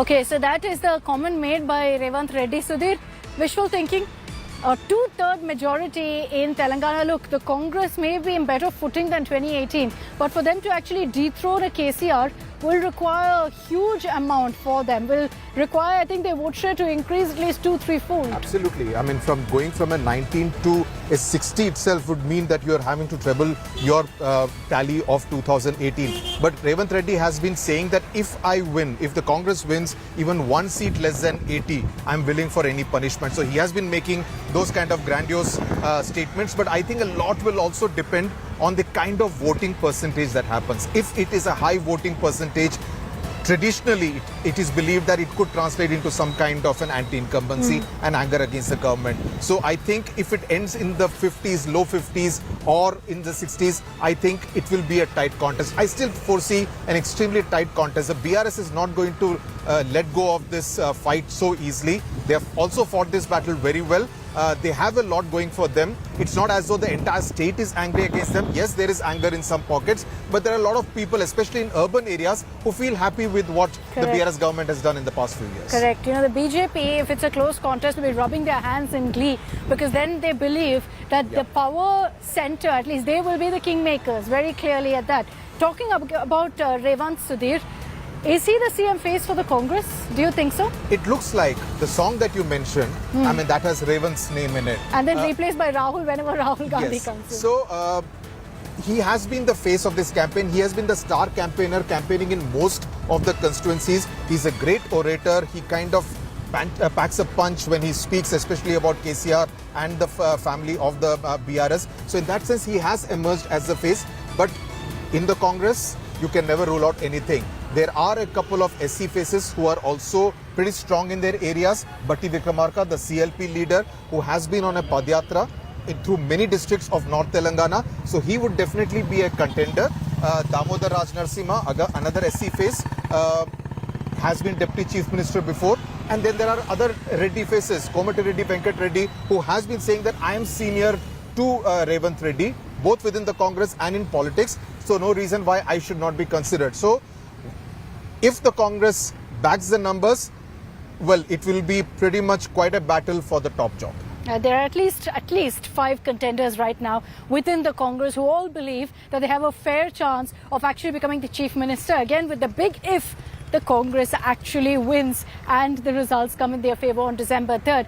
We're getting more images right now of actors who are casting their votes. Here's actor Nagarjun, who's currently turned up at a polling booth and will in fact be casting his vote as well. Nice to see really all of these superstars who've been very, very quiet in the last few months of the election campaign, not uttering a word on the politics, at least coming out and doing their duty. Much needed this, so we're not going to complain. Great that they're taking the step of setting the right example for society. We will, of course, go across to our reporters on the ground as well to tell you what their message is to society at large. We've had Allu Arjun, we've had Junior NTR, all of them have cast their vote. Ritvik Balekar is with me. Away from all of the Tollywood action, let's tell you about what's happening in Kodangal. That's where Revanth Reddy is going to be in fact fighting from and he's going to be casting his vote there. I don't think I have Ritvik with me, but on the other side of a short break, we're going to tell you what's happening in Kodangal, what's happening in Kamareddy, the two seats that Revanth Reddy is fighting from. He lost from Kodangal in 2018, so the stakes are very high for him on both seats. Kamareddy is fighting the Chief Minister, and of course Kodangal, he wants to prove that this is his stronghold. As I slip into a short break, Sudhir, thank you very much for joining us here on India Today from 7 a.m. in the morning. The beautiful secretariat behind us, brand new. Less than 6 months old. And brand new, and it has become now the new selfie point as far as Hyderabad is concerned. Both this one and the memorial that you see in front. Both these places extremely popular, as we have been seeing right from the morning. A lot of people coming here, clicking pictures. Today's a holiday, though I saw quite a few public transport buses going full. So I wonder if all offices haven't given a holiday. But yes, that should kind of translate into a better voting percentage as far as Hyderabad is concerned. I've been referring to this area as the power center, saying who is the king will be seated here. If it's KCR, if he returns as the Chief Minister, will he be coming to this building? Well, for 9.5 years, he did not come to the old secretariat. Exactly. Then this was built, he started coming here, and then of course it became election time.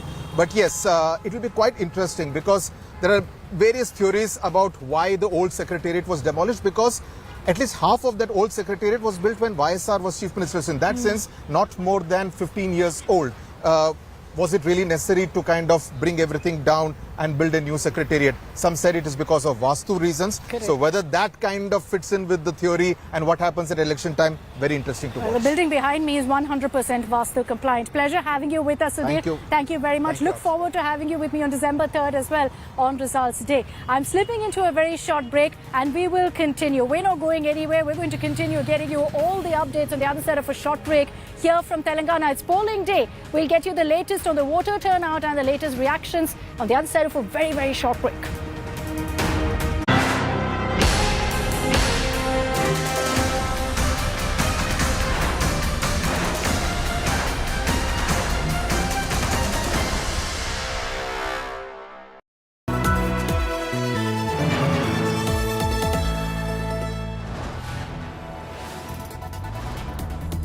You are watching India Today, powered by Finest, Be Sustainable Change, a BNP Group company.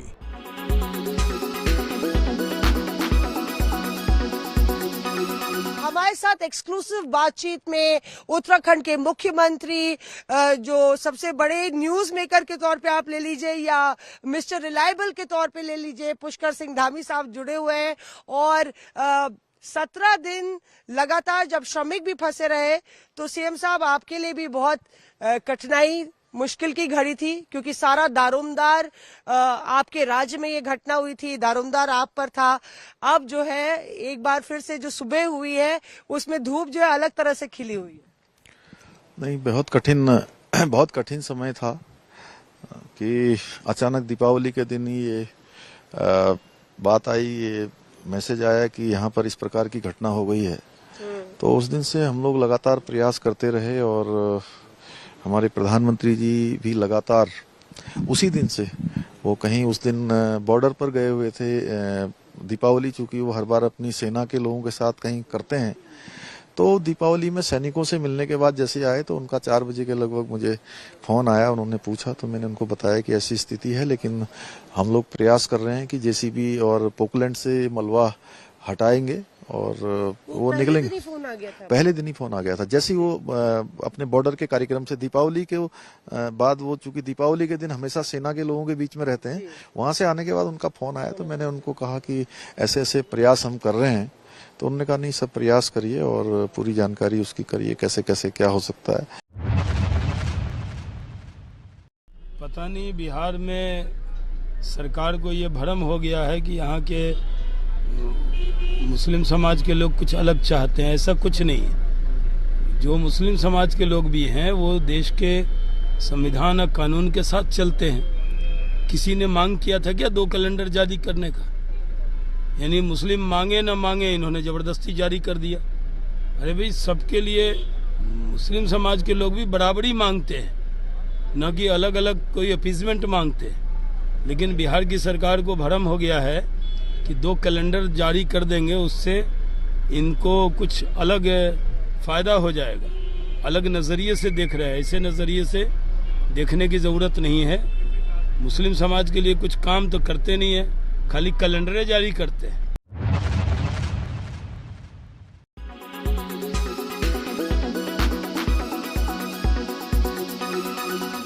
Make your media plan smarter with India Today Live TV on your connected devices. Amplify your brand with 100 million smart internet viewers. To advertise, mail us at sales@aajtak.com.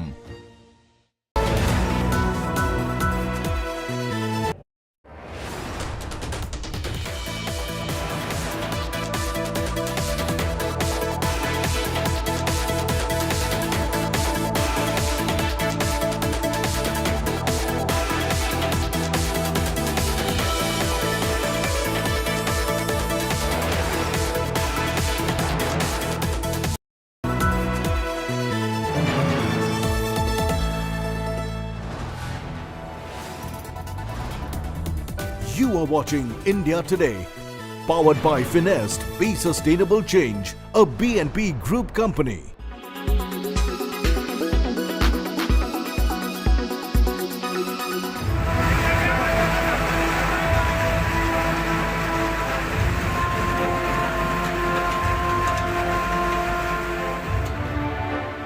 It was a dark Diwali for 41 families as the Silkyara tunnel collapsed on 12th of November, trapping workers inside.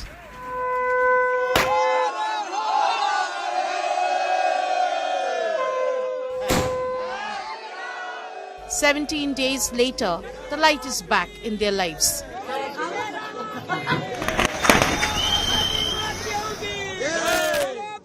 As the workers walked out of the tunnel safely, many celebrated the Diwali they could not, setting off fireworks, exchanging sweets.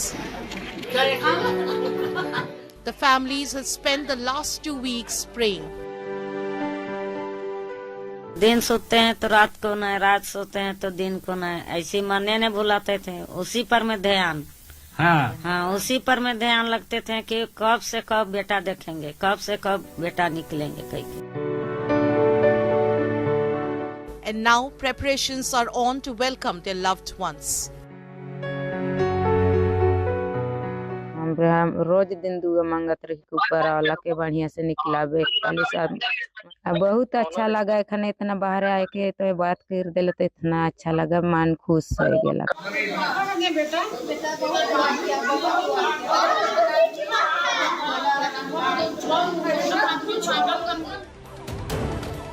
The administration is making arrangements for the rescued workers to return once they are medically cleared. A grand homecoming awaits the 41 workers. Bureau Report, India Today.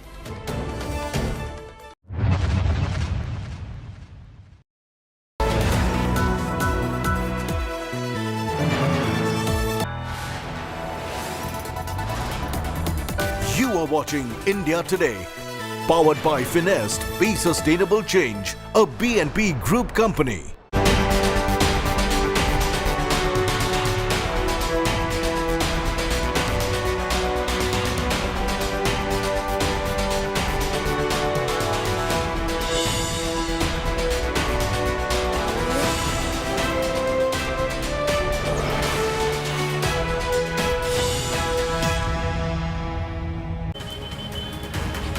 Hello and welcome. You're watching India Today. I'm Akshita Nandagopal. We're continuing our non-stop coverage of the Telangana election 4 hours into voting, which started as early as 7 a.m. in the morning. And I've been here outside the Telangana Secretariat getting you every single update that's coming in right now. As we track the voter turnout, get you all the big influential political figures and the film stars who are coming out right now to cast their vote. We're also keeping a close eye on the big political developments, because even on polling day, tensions between the BRS and the Congress are at a high. What are the battles to watch out for? Which are the seats that could perhaps decide the fate of the entire state of Telangana? We'll be telling you that and much more as I get you the latest from the ground here in Telangana, here in the heart of Hyderabad. My colleague Polami Saha is joining me also from the studio, and she's going to be getting you detailed analysis as well as incisive data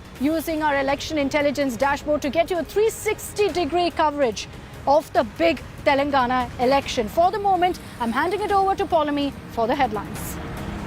Right, Akshita, thank you so much. Here are the headlines that we're following at the top of this hour. BRS, Congress and BJP bigwigs turn out to vote early morning. BRS says confident of third term in state. Congress claims will get 2/3 majority.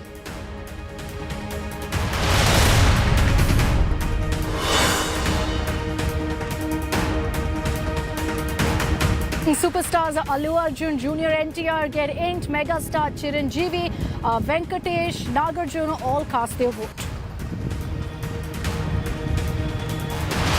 Big BRS Congress poll day fight. Congress accuses the BRS of violating poll code. BRS writes to the Election Commission alleging deep fake against KCR.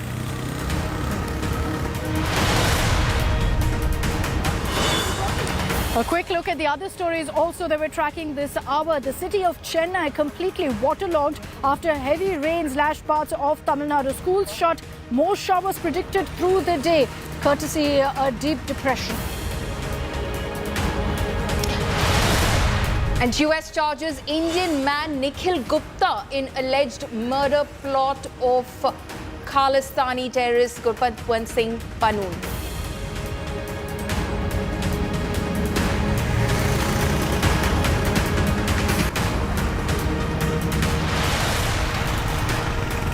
Co-presented by आपका Joy Bharat का Joy Joy e bike. Co-presented by Nexa, Create Inspire. Co-powered by Parul University, Vadodara, Gujarat.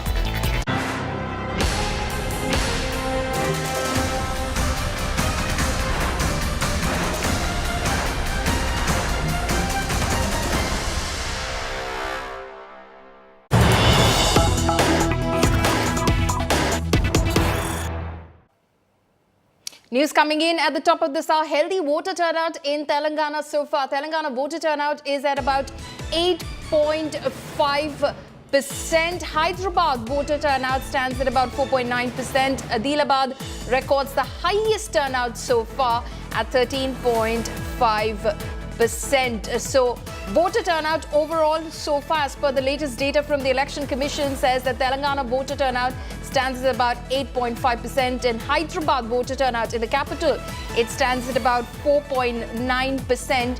Adilabad has recorded the highest turnout at about 13.50%. My colleague Ritvik Bhalekar is now joining me live from the ground. Ritvik, 8.5% so far across the state. It seems to be a healthy turnout so far as these 4 hours of the morning go. Yes, absolutely. The voter turnout is very good, and right now I am in Kodangal polling booth in Kodangal constituency, and here you can see since morning 7 a.m.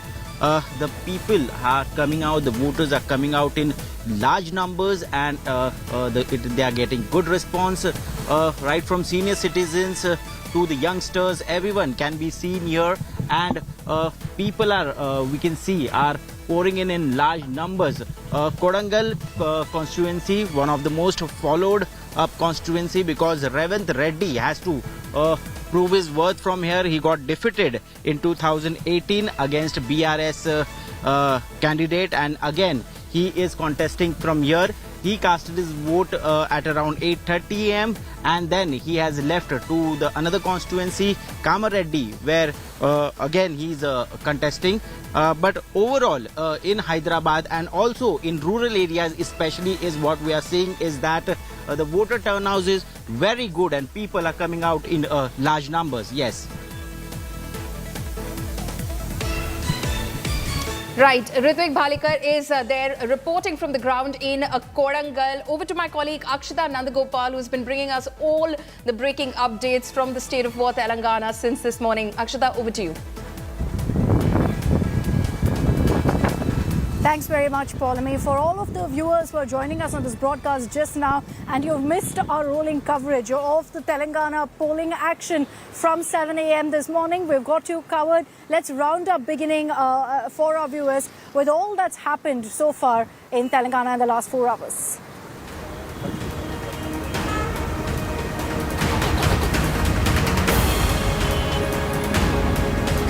As polling is underway in India's youngest state, top leaders from all political parties are coming out to cast their votes. These leaders also urge the people of Telangana to exercise their right to vote.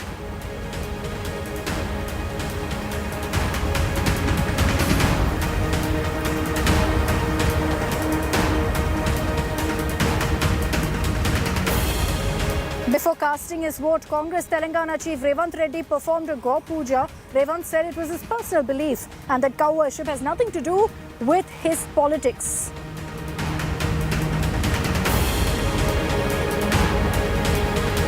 Public figures are also coming out to cast their vote. Top superstars of Bollywood came out early in the morning to exercise their right and send across a message to the citizen to cast their vote and fulfill their responsibility.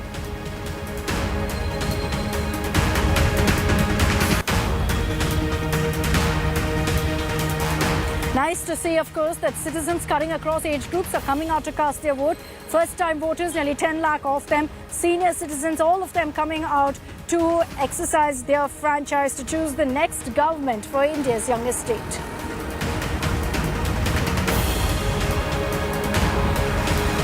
From Prime Minister Narendra Modi to Congress MP Rahul Gandhi, all top leaders have urged the people of Telangana to step out and cast their vote and thereby strengthen the festival of democracy.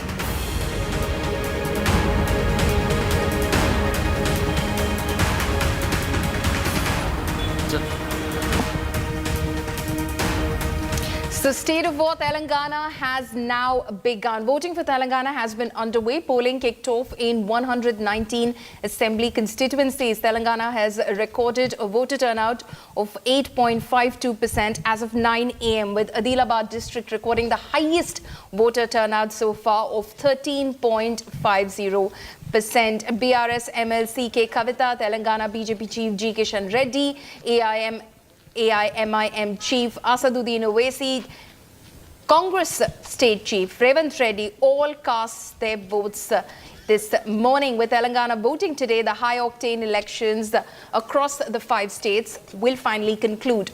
A total of 3.26 crore eligible voters will exercise their franchise in 35,655 polling stations set up across the state of Telangana today. The counting of votes will take place on December 3rd, along with the other 4 states. Now, the election, which is being seen as a prestige battle for incumbent Chief Minister K. Chandrasekhar Rao, will see a 3-way contest between the ruling BRS, the Congress and the Bharatiya Janata Party. Well, I really request the first-time voters to come out and vote, because this is a right given to us by our constitution, and world over people fight for these rights. We have bestowed upon these rights. We should utilize them. That essentially means that you are a part and parcel of the making of this nation and building this nation. You should do your bit. People are fighting on the borders. Soldiers are fighting on the borders to keep us protected from the external enemies. If you vote, you will protect this nation from the internal enemies who will eat us up if you do not select the right candidates. Till the last moment, BJP and Congress were talking about B team, T team, all of that. What do you have to say about that? No, we are not anybody's B team, A team, nothing. We are Telangana people's team, and Telangana people will choose us. How confident are you for this election? Very, very confident. We are aiming for a century. We are hoping to come back to power with a very, very good majority. Thank you. I have done my duty as a citizen. Let me complete in English and then I'll switch to Telugu. I've done my duty as a citizen of Telangana. I voted for betterment. I voted for my state. I voted for people who will take the state forward in a progressive manner. I appeal to all Hyderabadis and all citizens of Telangana to also come out and please exercise your franchise. The minimum you can do is to please come out and participate in the biggest festival of democracy. And I do humbly appeal because urban voters have not been coming out in big numbers. I do humbly appeal to all the urban voters to come out. Please vote. Revanth Reddy has gone ahead and done a Gau Puja today as well. Do you think this kind of gimmicks does work well with the public? Let's see. You will wait and watch on 3rd December. Sir आपने यहाँ पर cast किया है sir, vote क्या कहेंगे sir exactly अब क्या appeal करेंगे सर? मैं यही अपील करना चाहता हूँ, एक अच्छे व्यक्ति को चुनाए, अच्छे पार्टी को चुने, वो देश के लिए, समाज के लिए, जनता के विकास के लिए काम करे, वही सरकार आना चाहिए. इसके लिए आम जनता सोचना चाहिए. सबसे ज्यादा रुपया इस टर्म में पकड़ा गया, 700 के ऊपर करोड़ यहाँ पर पकड़े गए हैं सर कैश में या फिर दीगर उसमें, तो इसको कैसे देखते हैं? जो पकड़ा है वो बहुत कम है, जो खर्च किया है उससे हजारों % ज्यादा है.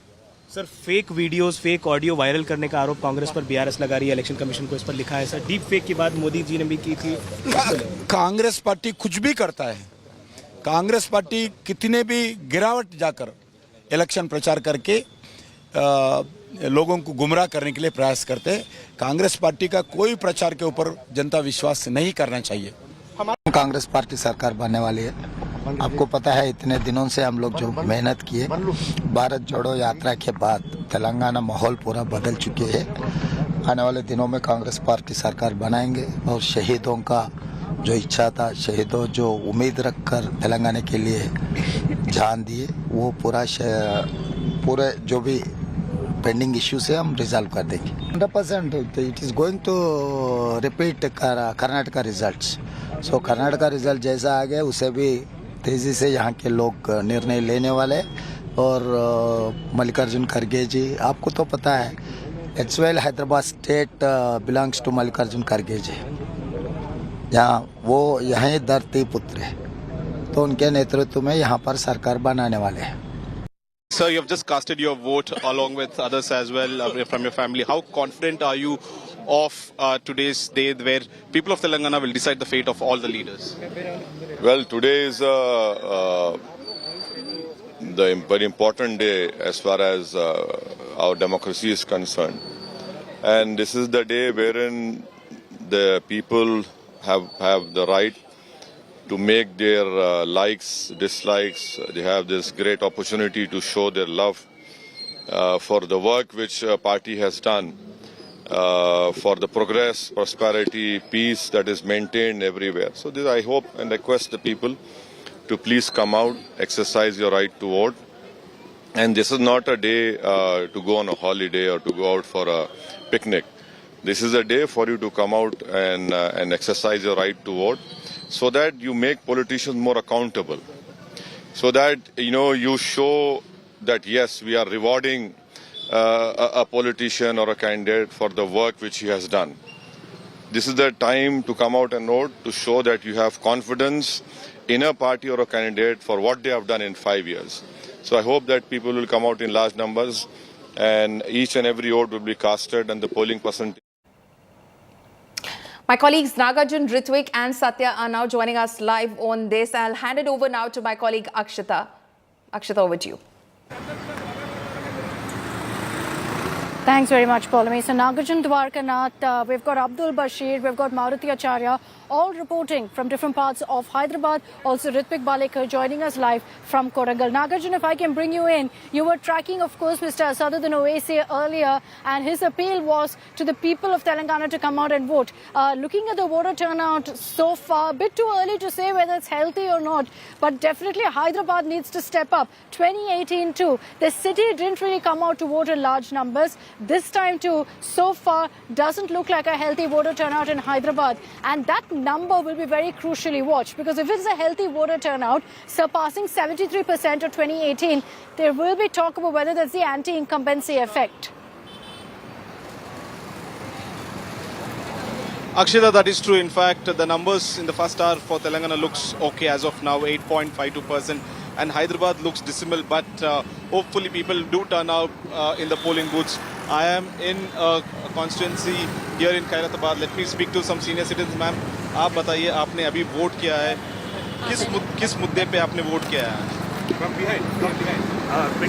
मैं माया अग्रवाल, मैं ह्यूमन राइट्स ऑफ तेलंगाना की प्रेसिडेंट हूँ और वोट डाल के मुझे बहुत खुशी हुई है और जो हम चाहते हैं अगर वो पार्टी आ गई है तो हमारे लिए बहुत ज्यादा अच्छा रहेगा। क्या इश्यू है आपका? डेवलपमेंट, क्या सिविक इश्यूज ज्यादा है हैदराबाद में? क्या इश्यू पे आपने वोट किया आज?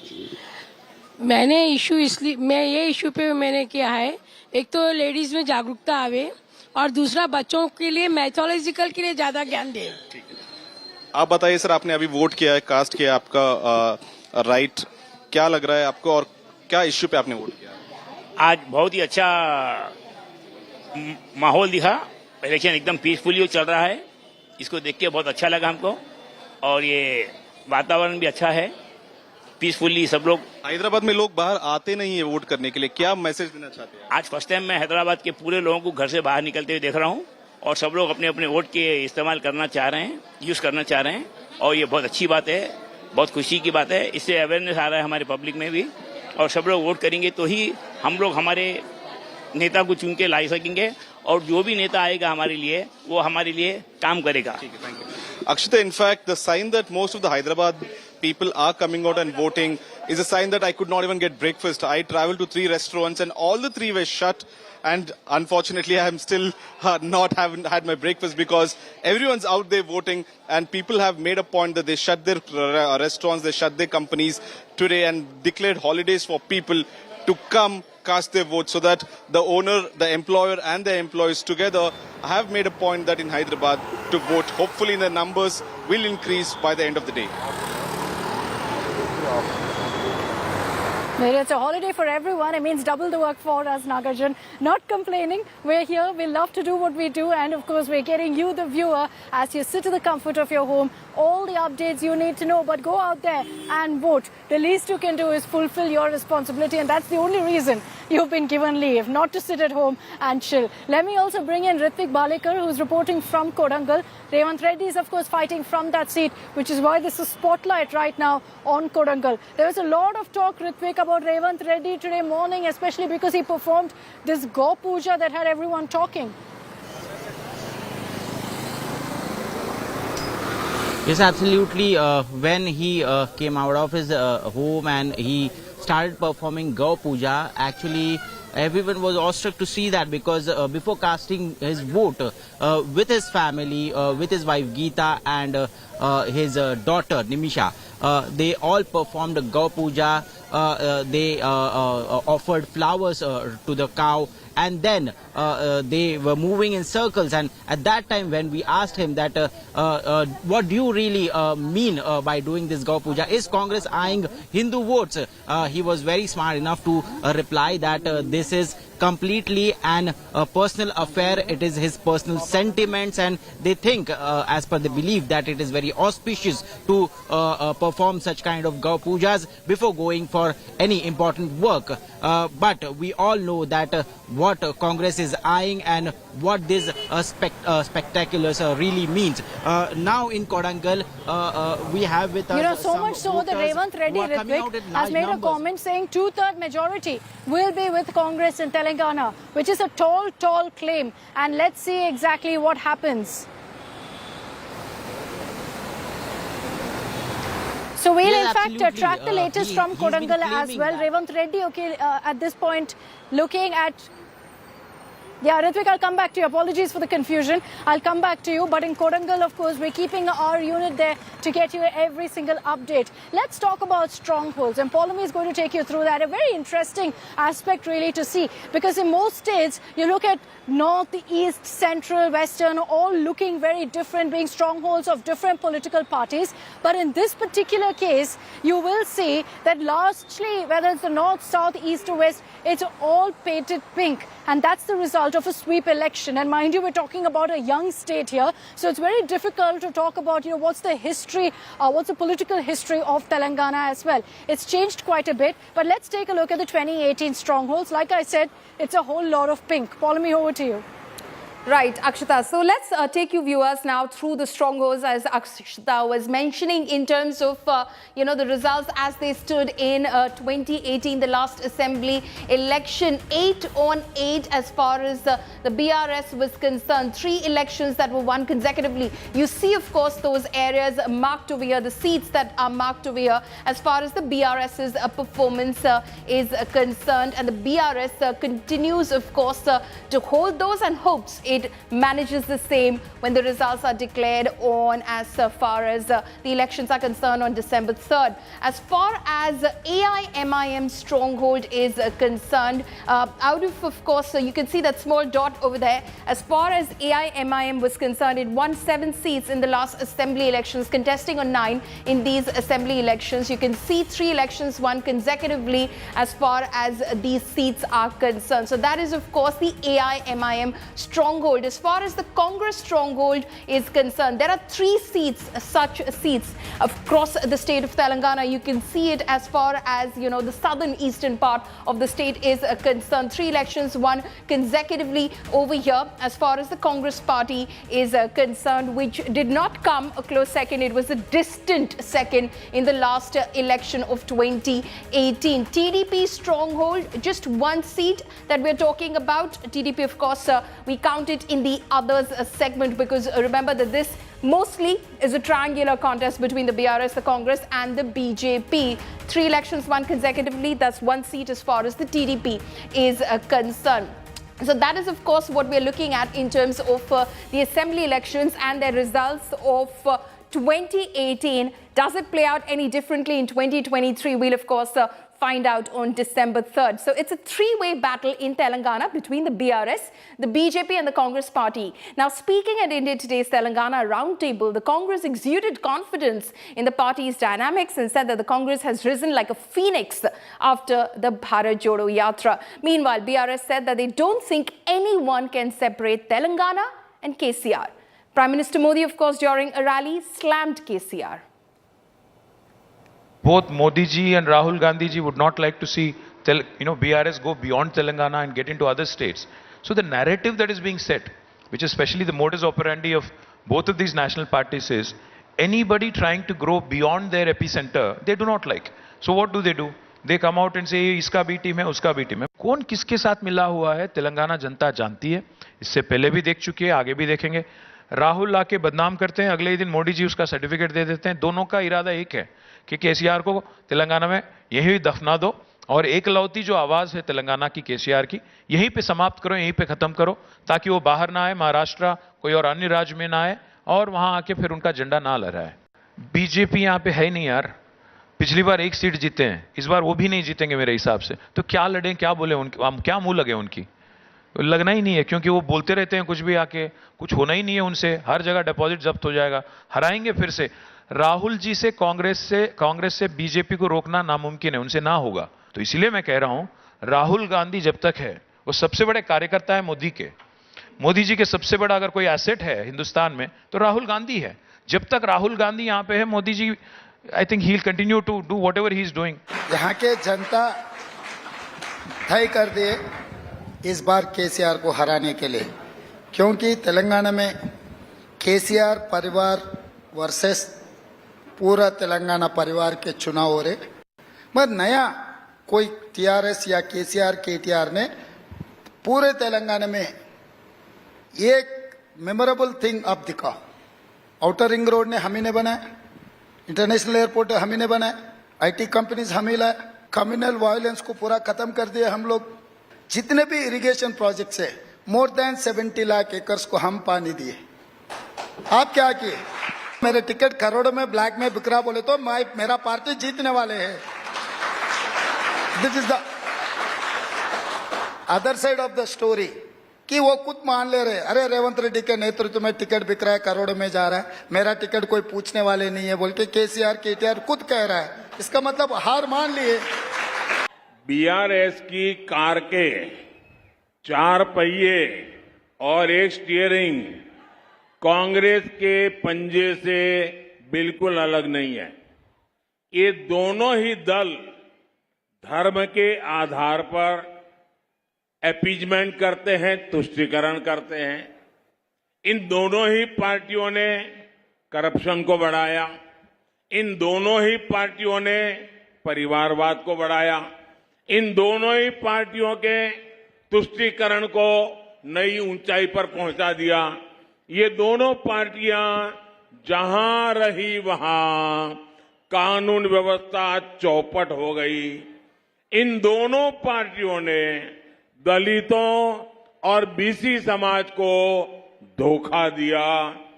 तेलंगाना को BRS के चंगुल से निकालना BJP अपना दायित्व समझती है। यहां KCR ने जो जो स्कैम किए हैं, BJP सरकार सभी की जांच कराएगी।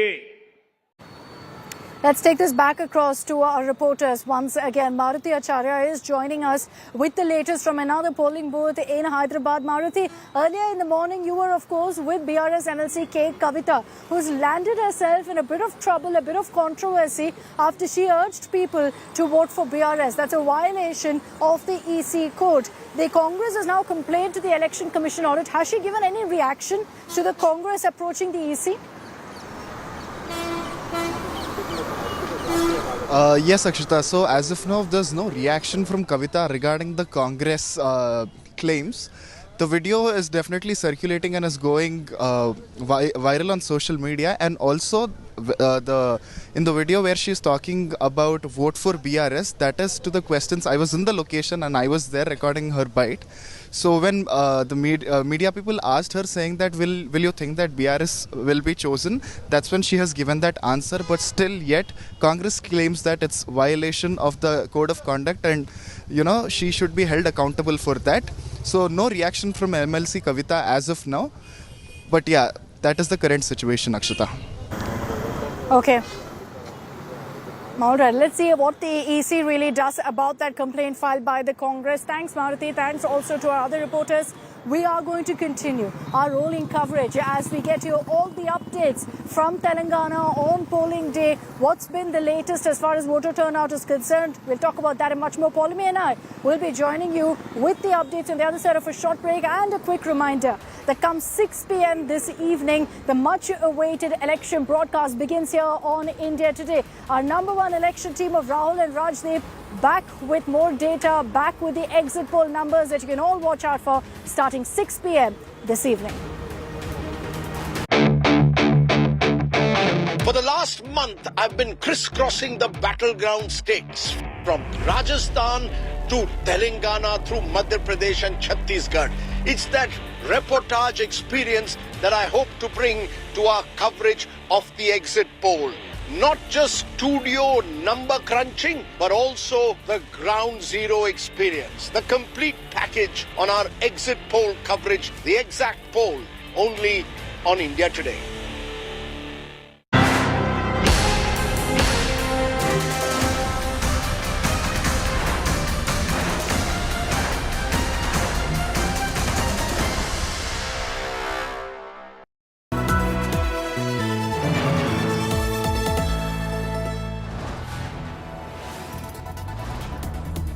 You are watching India Today, powered by Finest, Be Sustainable Change, a BNP Group company.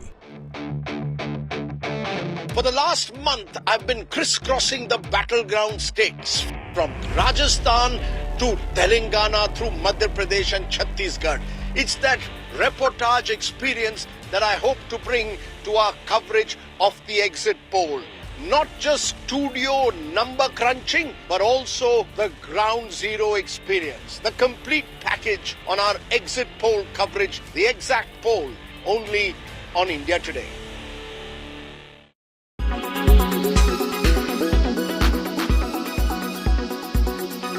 Well, I really request the first time voters to come out and vote, because this is a right given to us by our constitution, and world over people fight for these rights. We have bestowed upon these rights. We should utilize them. That essentially means that you are a part and parcel of the making of this nation and building this nation. You should do your bit. People are fighting on the borders, soldiers are fighting on the borders to keep us protected from the external enemies. If you vote, you will protect this nation from the internal enemies who will eat us up if you do not select the right candidates. Till the last moment, BJP and Congress were talking about B team, T team, all of that. What do you have to say about that? No, we are not anybody's B team, A team, nothing. We are Telangana people's team, and Telangana people will choose us. How confident are you for this election? Very confident. We are aiming for a century. We are hoping to come back to power with a very good majority. Thank you.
You are watching India Today, powered by Finest. Be Sustainable Change, a BNP Group company.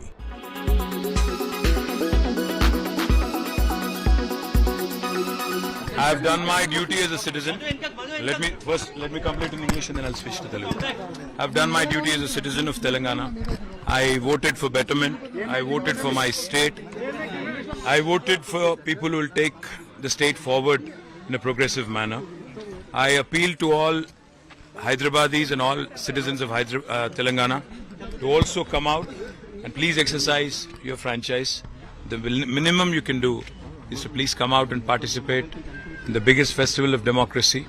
And I do humbly appeal, because urban voters have not been coming out in big numbers. I do humbly appeal to all the urban voters to come out. Please vote.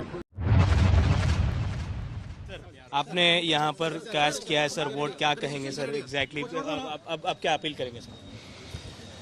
मैं यही appeal करना चाहता हूँ, एक अच्छे व्यक्ति को चुने, अच्छे पार्टी को चुने, वो देश के लिए, समाज के लिए, जनता के विकास के लिए काम करे, वही सरकार आना चाहिए। इसके लिए आम जनता सोचना चाहिए। सबसे ज्यादा रुपया इस टर्म में पकड़ा गया, 700 के ऊपर करोड़ यहाँ पर पकड़े गए हैं सर, कैश में या फिर दीगर उसमें, तो इसको कैसे देखते हैं? जो पकड़ा है वो बहुत कम है, जो खर्च किया है उससे हजारों % ज्यादा है। Sir fake videos, fake audio viral करने का आरोप कांग्रेस पर बीआरएस लगा रही है, इलेक्शन कमीशन को इस पर लिखा है सर। डीप फेक की बात मोदी जी ने भी की थी।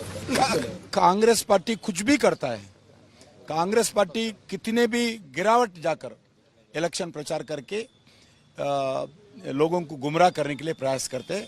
कांग्रेस पार्टी का कोई प्रचार के ऊपर जनता विश्वास नहीं करना चाहिए।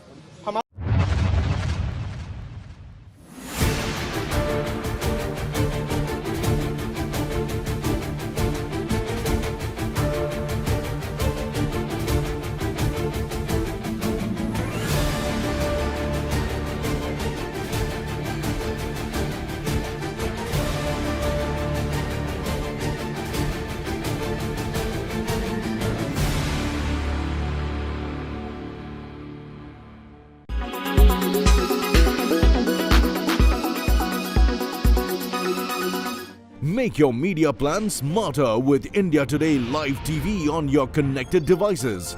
Amplify your brand with 100 million smart internet viewers. To advertise, mail us at sales@aajtak.com. Presented by आपका जॉय भारत का Joy Joy e bike Co-presented by Nexa Create Inspire Co-powered by Parul University Vadodara Gujarat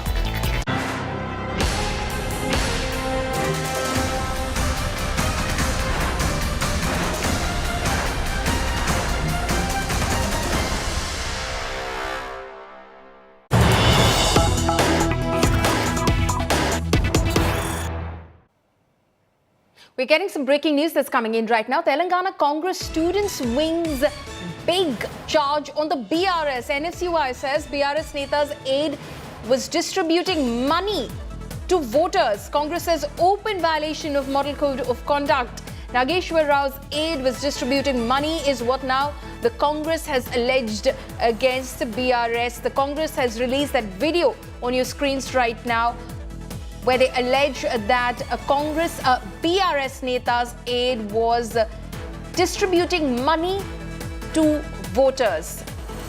My colleague Abdul Bashir is now joining us live on this. Abdul, tell us more about this video. When and where is it from?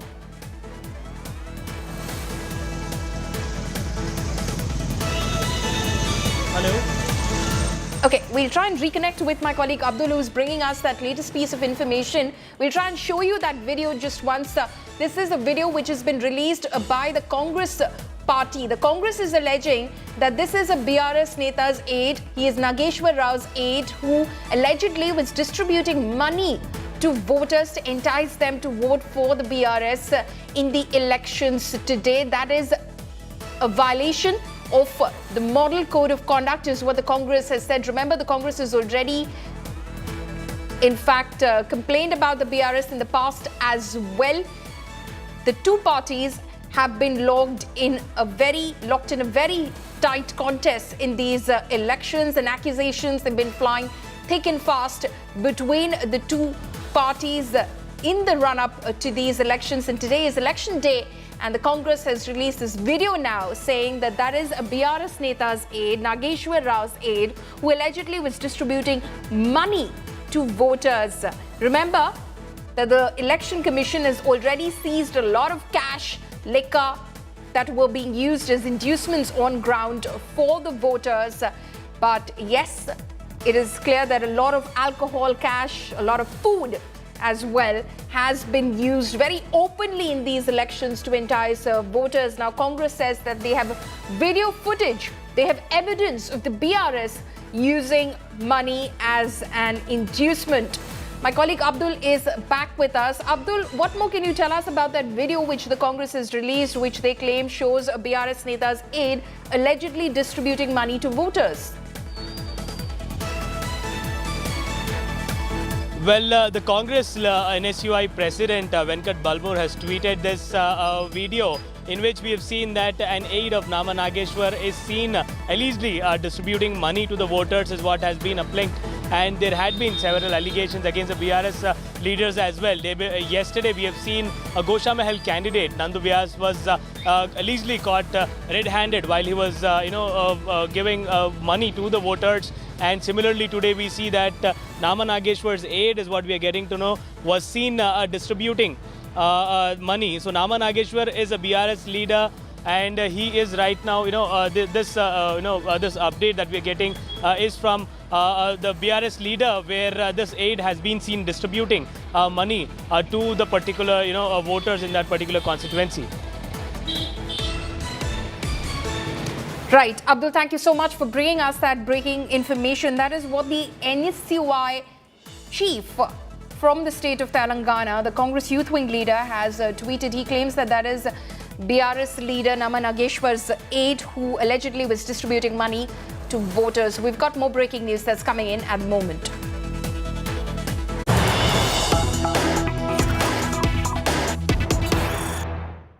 All right, as Pauline is getting your details of the big political controversy, let's focus on the voter turnout. The latest figures from the Election Commission are out. As of 11 a.m., the voter turnout stands at 20.64%. Hopefully, it will keep rising. Remember, in 2018, the total voter turnout was about 73%. But if we want to compare till 11 a.m. back in 2018, what was the voter turnout? It was 23.4%. So about 3% more than what we're seeing currently. At 20.64%, we're behind the voting figures of 2018 right now. But it's only 11, this data is only till 11 a.m.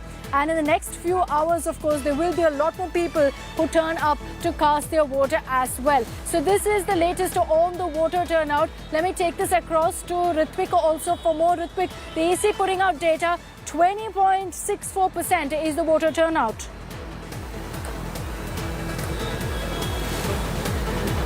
Yes, absolutely. The voter turnout, as we can see here in Kodangal, the polling booth right behind me, we can show that this is one of the sensitive polling booth which is considered, because in 2018 election there was a clash between both BRS and Congress party workers, and hence we can see that with local police, CRPF reserve forces are also deployed here at the polling booth. But still we can see the voter turnout is in large numbers, especially about women. If you can see, the queue of women is it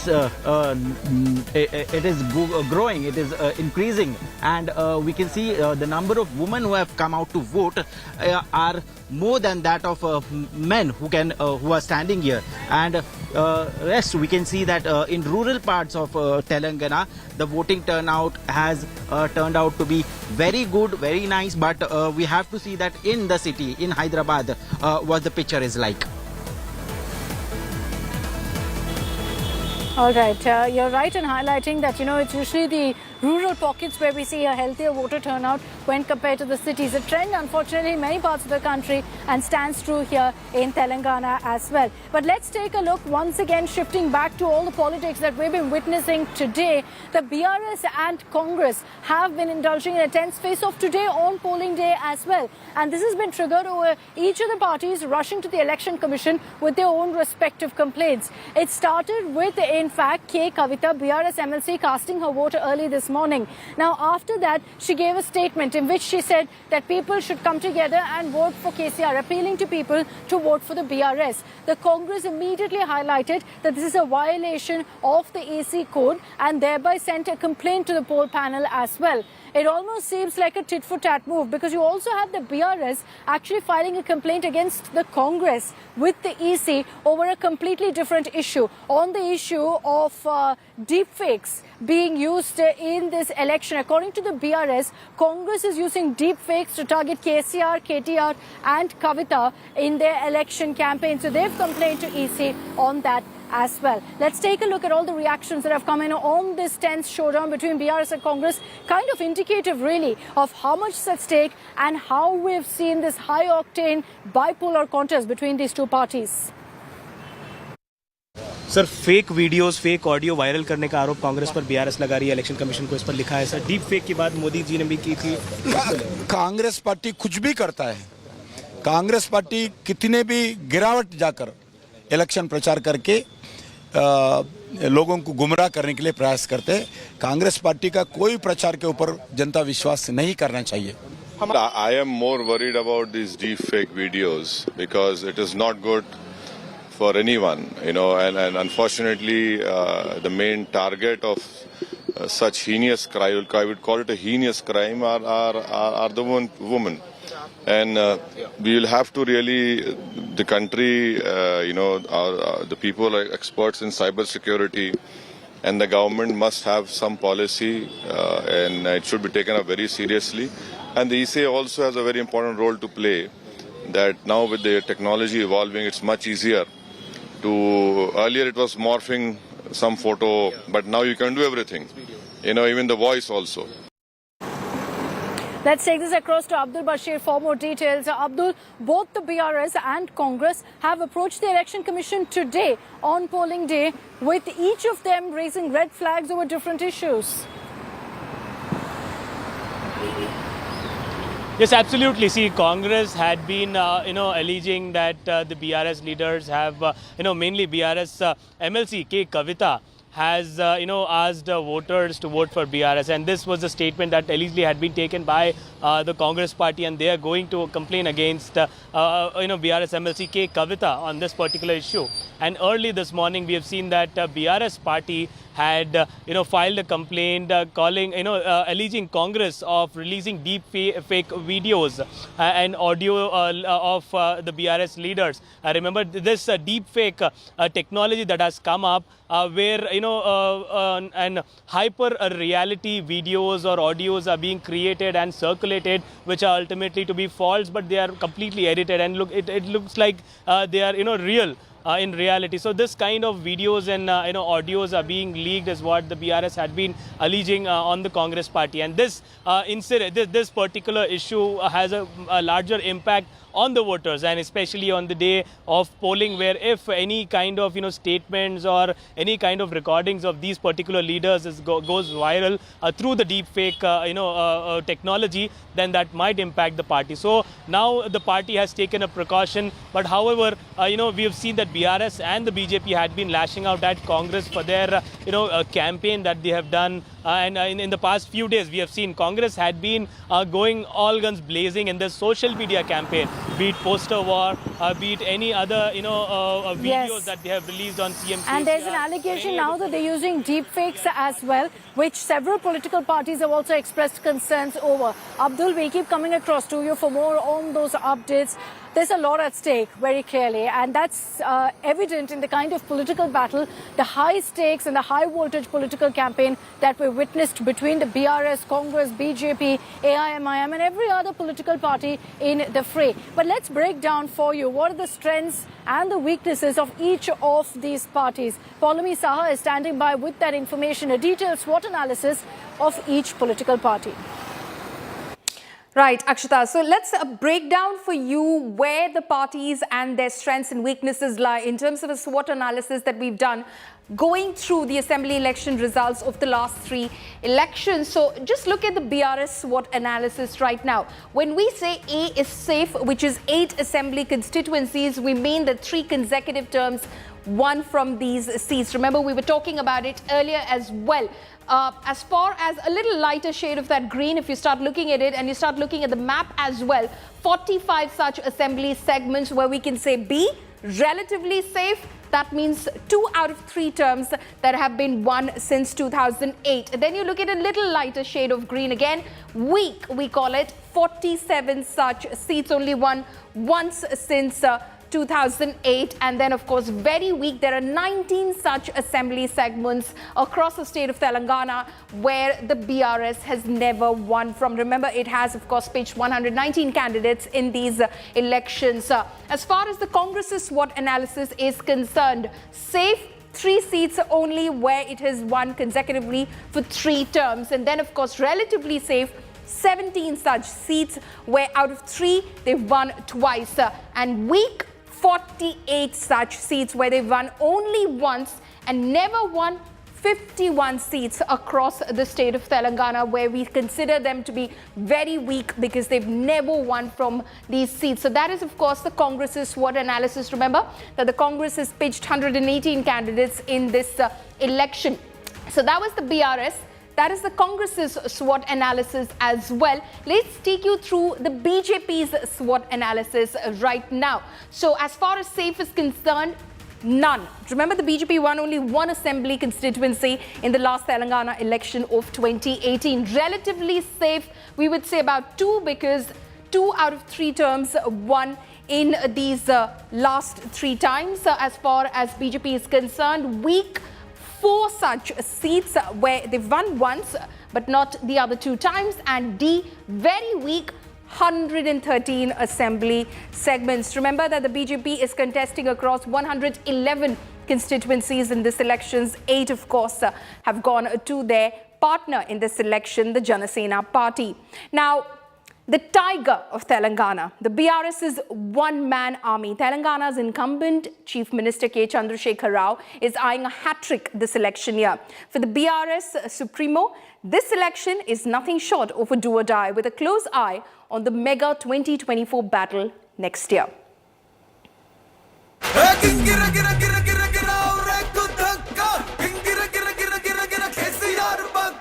He's the tiger of Telangana, the one-man army of the BRS.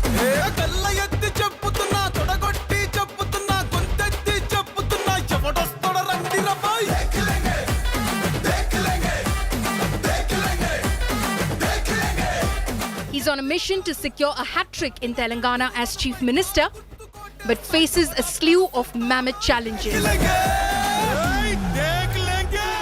And if there's one man who can tide over anti-incumbency, over corruption allegations and an aggressive opposition, it's K. Chandrasekhar Rao.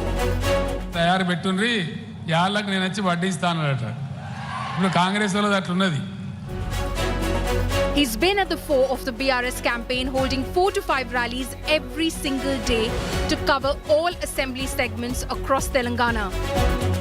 The massive crowds that are gathered here, I'd say at least a few thousands who've come together for this particular rally. And you can see behind me the life-size posters also across the rally venue. First on top is KCR, followed by KTR, and then the candidate. And that perhaps is also very telling of how KCR is trying to project his son as his successor.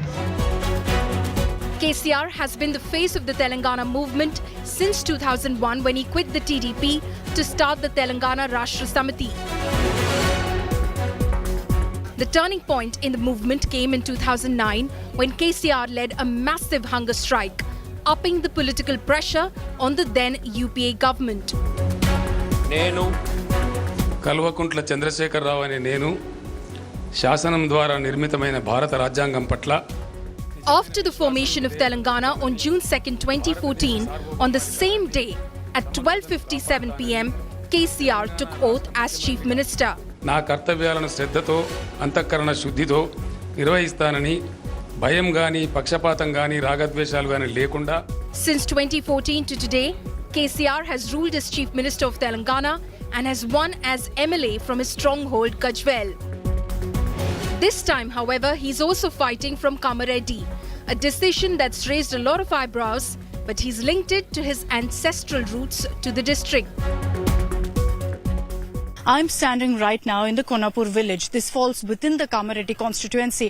And what makes this rather quaint village important and significant in the Telangana battle is this is KCR's ancestral village.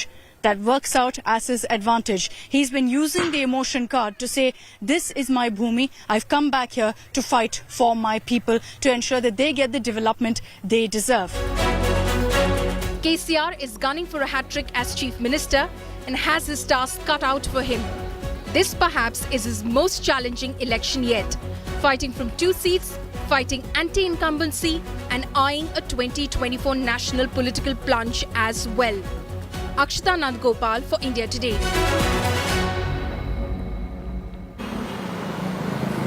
So can KCR score a hat-trick or not? He's most definitely going to be vying for it. Today, the voters of Telangana are deciding and sealing his fate. Paulami and I are wrapping up this broadcast. Thanks very much for tuning in. We're continuing to get you all the latest coming in from Telangana, but also a quick reminder that come 6 p.m. this evening, India Today will be getting you our exit poll. This is India Today Access My India's exit poll. The numbers that you've all been waiting for. Who will be winning in the 5 state polls? Our predictions coming your way starting 6 p.m.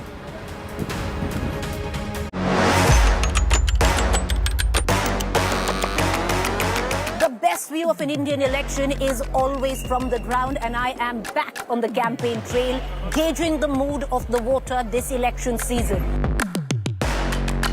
Join me, Preeti Chaudhary, as I come together with the #1 election team in the country, where we'll bring to you the most in-depth ground reports, the sharpest analysis, and the most accurate numbers on Exit Poll Day, 30th November.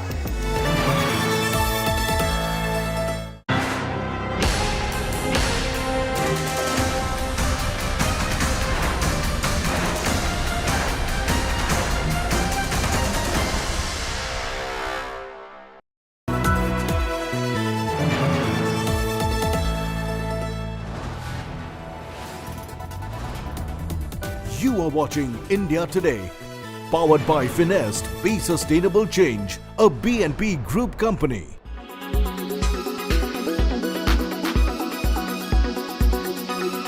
I have done my duty as a citizen. Let me complete in English and then I'll switch to Telugu. I have done my duty as a citizen of Telangana. I voted for betterment. I voted for my state. I voted for people who will take the state forward in a progressive manner. I appeal to all Hyderabadis and all citizens of Telangana to also come out and please exercise your franchise.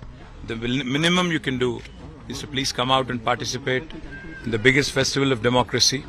And I do humbly appeal because urban voters have not been coming out in big numbers.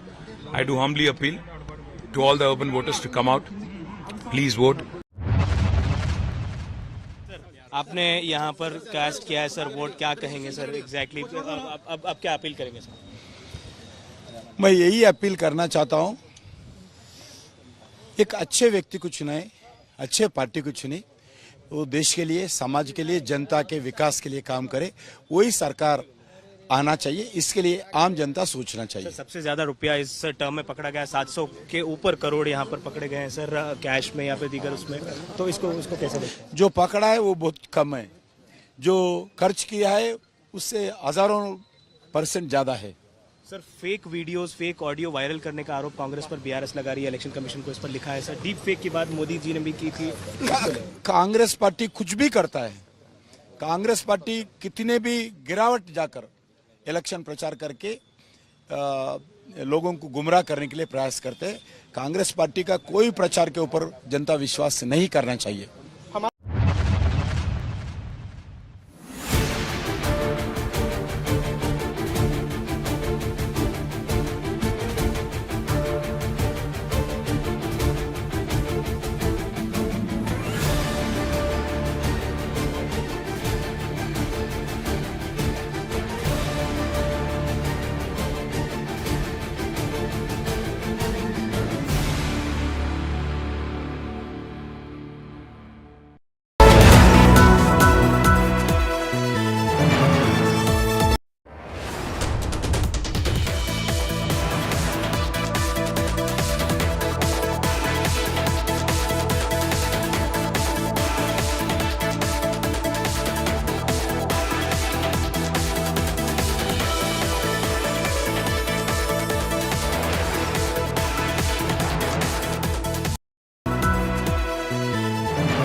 You are watching India Today, powered by Finest, Be Sustainable Change, a BNP Group company.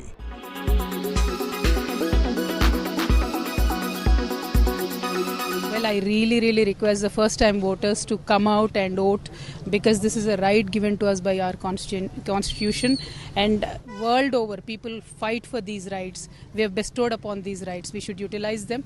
That essentially means that you are a part and parcel of the making of this nation and building this nation. You should do your bit. People are fighting on the borders, soldiers are fighting on the borders to keep us protected from the external enemies. If you vote, you will protect this nation from the internal enemies who will eat us up if you do not select the right candidates. Till the last moment, BJP and Congress were talking about B team, T team, all of that. What do you have to say about that? No, we are not anybody's B team, A team, nothing. We are Telangana people's team, and Telangana people will choose us. How confident are you for this election? Very confident. We are aiming for a century. We are hoping to come back to power with a very good majority. Thank you.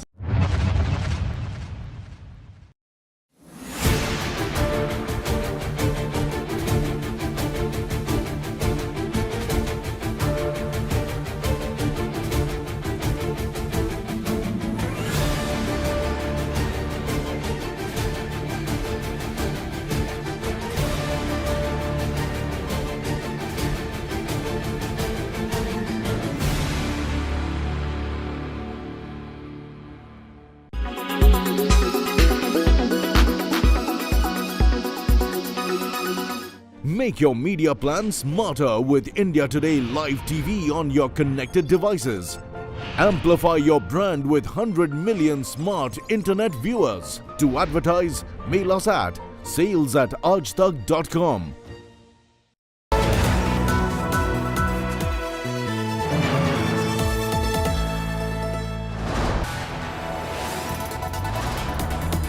You are watching India Today, powered by Finest, Be Sustainable Change, a BNP Group company.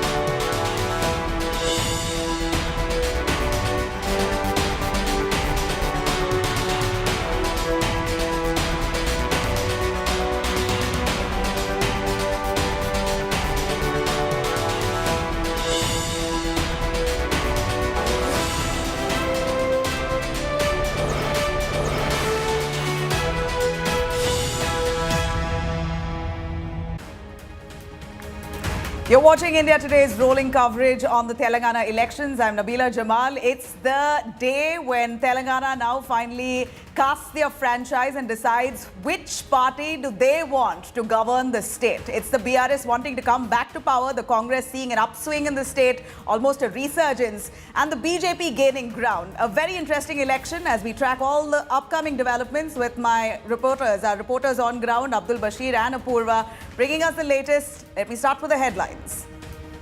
BRS Congress, BJP bigwigs turn out to vote in numbers early this morning. BRS says that he is confident of a third term. Congress claims they are sure to get a majority.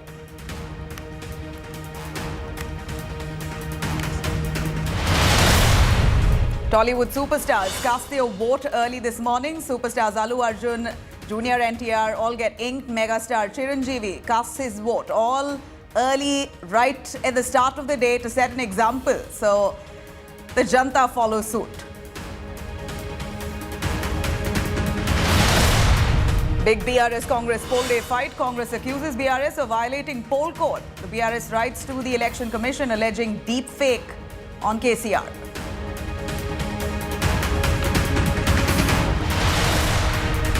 Prime Minister Modi launches a program to increase the number of Jan Aushadhi Kendras from 10,000 to 25,000.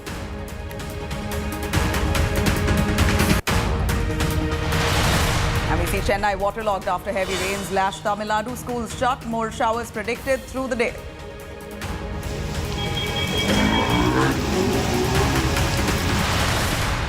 And big story that came in last night. US charges Indian man Nikhil Gupta in an alleged murder plot of Khalistani terrorist Gurpatwant Singh Pannun.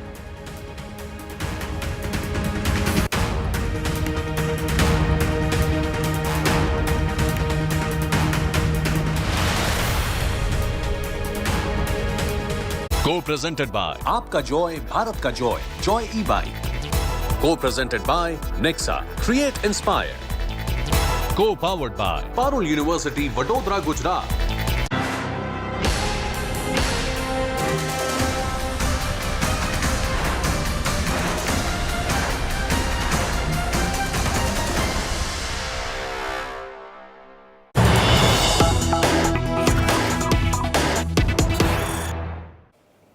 All right, as we see elections now, poll day rolls out. We also see at the same time sporadic violence in different districts of Telangana. In the latest and the first incident, clashes erupted in Khammam district of Telangana. After Jangaon, clashes in Khammam district reported. I'm going to cut through those images there where we're seeing Congress and BRS workers clashing in Khammam and now in Jangaon. Scuffle between the Congress and the BRS cadre, the Congress-BRS fist fight, all out in the open right outside the poll booth. Shirt torn, punches flying at the poll booth, right outside the poll booth as we see BRS and the Congress locking horns. Of course, the emotions are high, the spirit is high at this point of all party members. They're all looking to capitalize on this very day, and we see that mood turning into tensions in some of the poll booths right outside Jangaon polling booth as well as Khammam. We see the Congress and the BRS netas locking horns, quite literally ripping apart their shirts, flying the punches at one another right outside the polling booth in the presence of the Election Commission officials. You see those images there coming in from Telangana right from the start of the day. It's not been a wholly peaceful polling day. to say the least, as we see clashes in Jangao in the latest. It all started with clashes in Khammam. Both the Congress and the BRS now really indulging in scuffles as right now emotions running high, as this is the day that will decide the fate of their parties. The BRS wanting to come back to power, the Congress, of course, looking at gaining big, at least looking at the kind of enthusiasm among the party cadres. We're seeing that enthusiasm landing in a literal fight.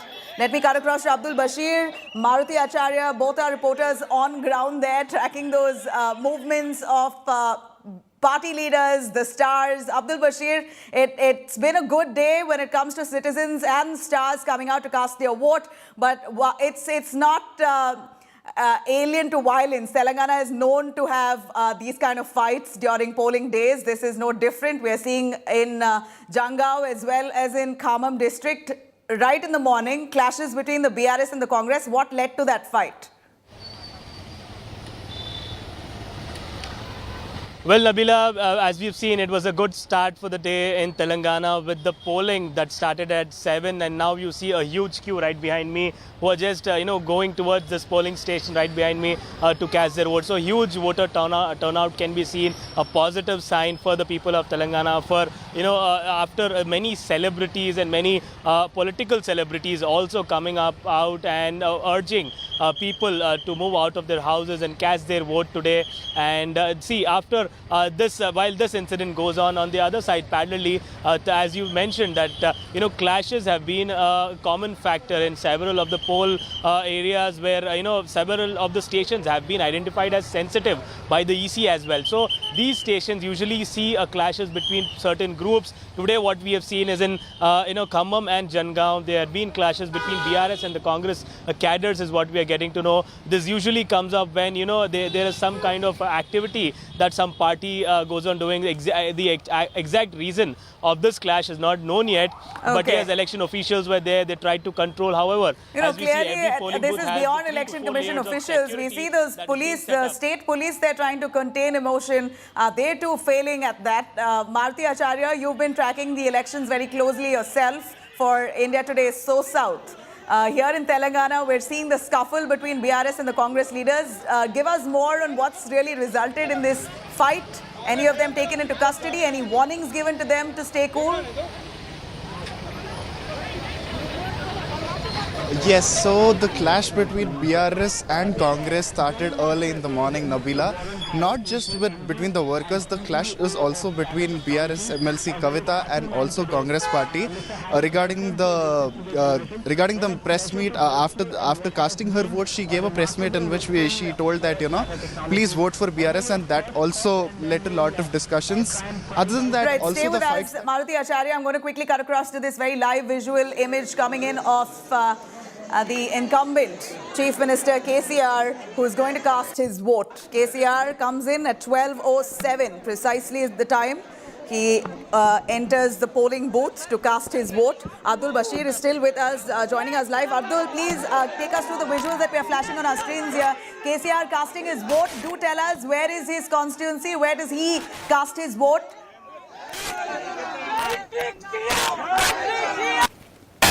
All right, we're going to try and patch Abdul again. But as we see here, these images here of KCR coming to cast his vote finally at 12:07.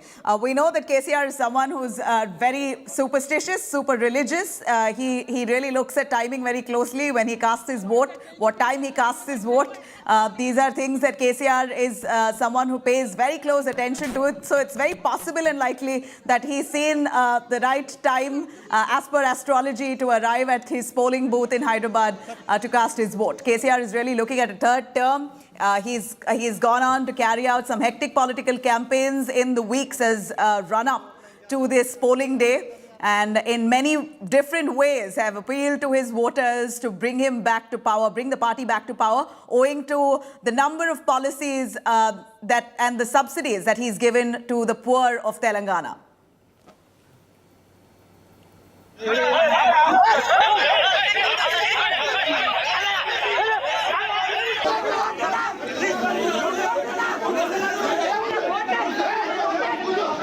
We had those those live visuals that we showed you a little earlier.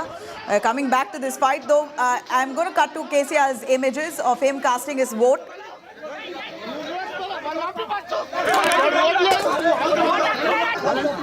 As we see these visuals here of BRS and the Congress BRS and the Congress workers, they're locking horns. I'm going to try and patch with our reporters yet again, but this is a Telangana election. Let me tell you, emotions are running high as we see the Congress at an upswing in the state.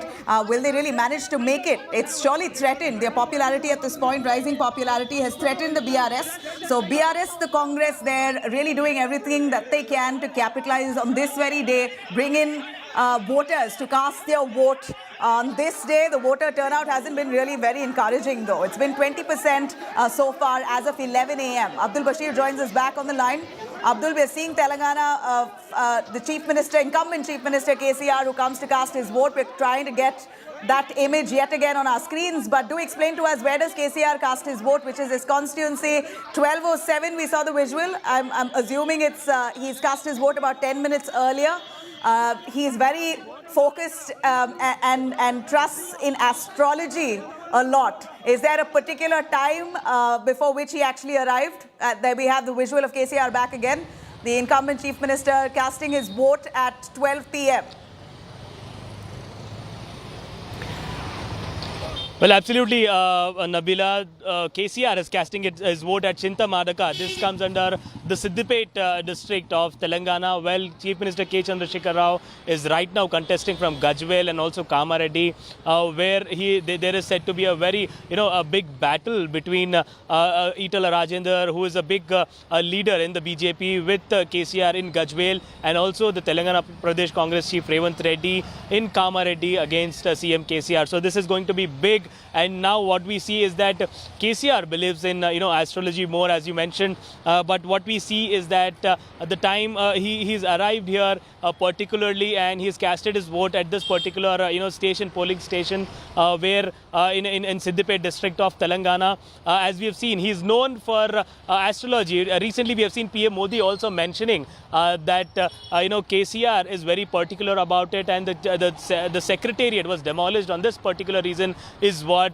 he had mentioned. And now the new secretariat has been built by K. Chandrasekhar Rao according to the positive aspect of of his astrology, what he believes in. So all this is become a big agenda in the time of elections, and today what we see is that he had a particular time to come up and cast his vote, but what we see is that he just casted his vote at in Siddipet district of Telangana, after which he will be heading towards Gajwel in Telangana.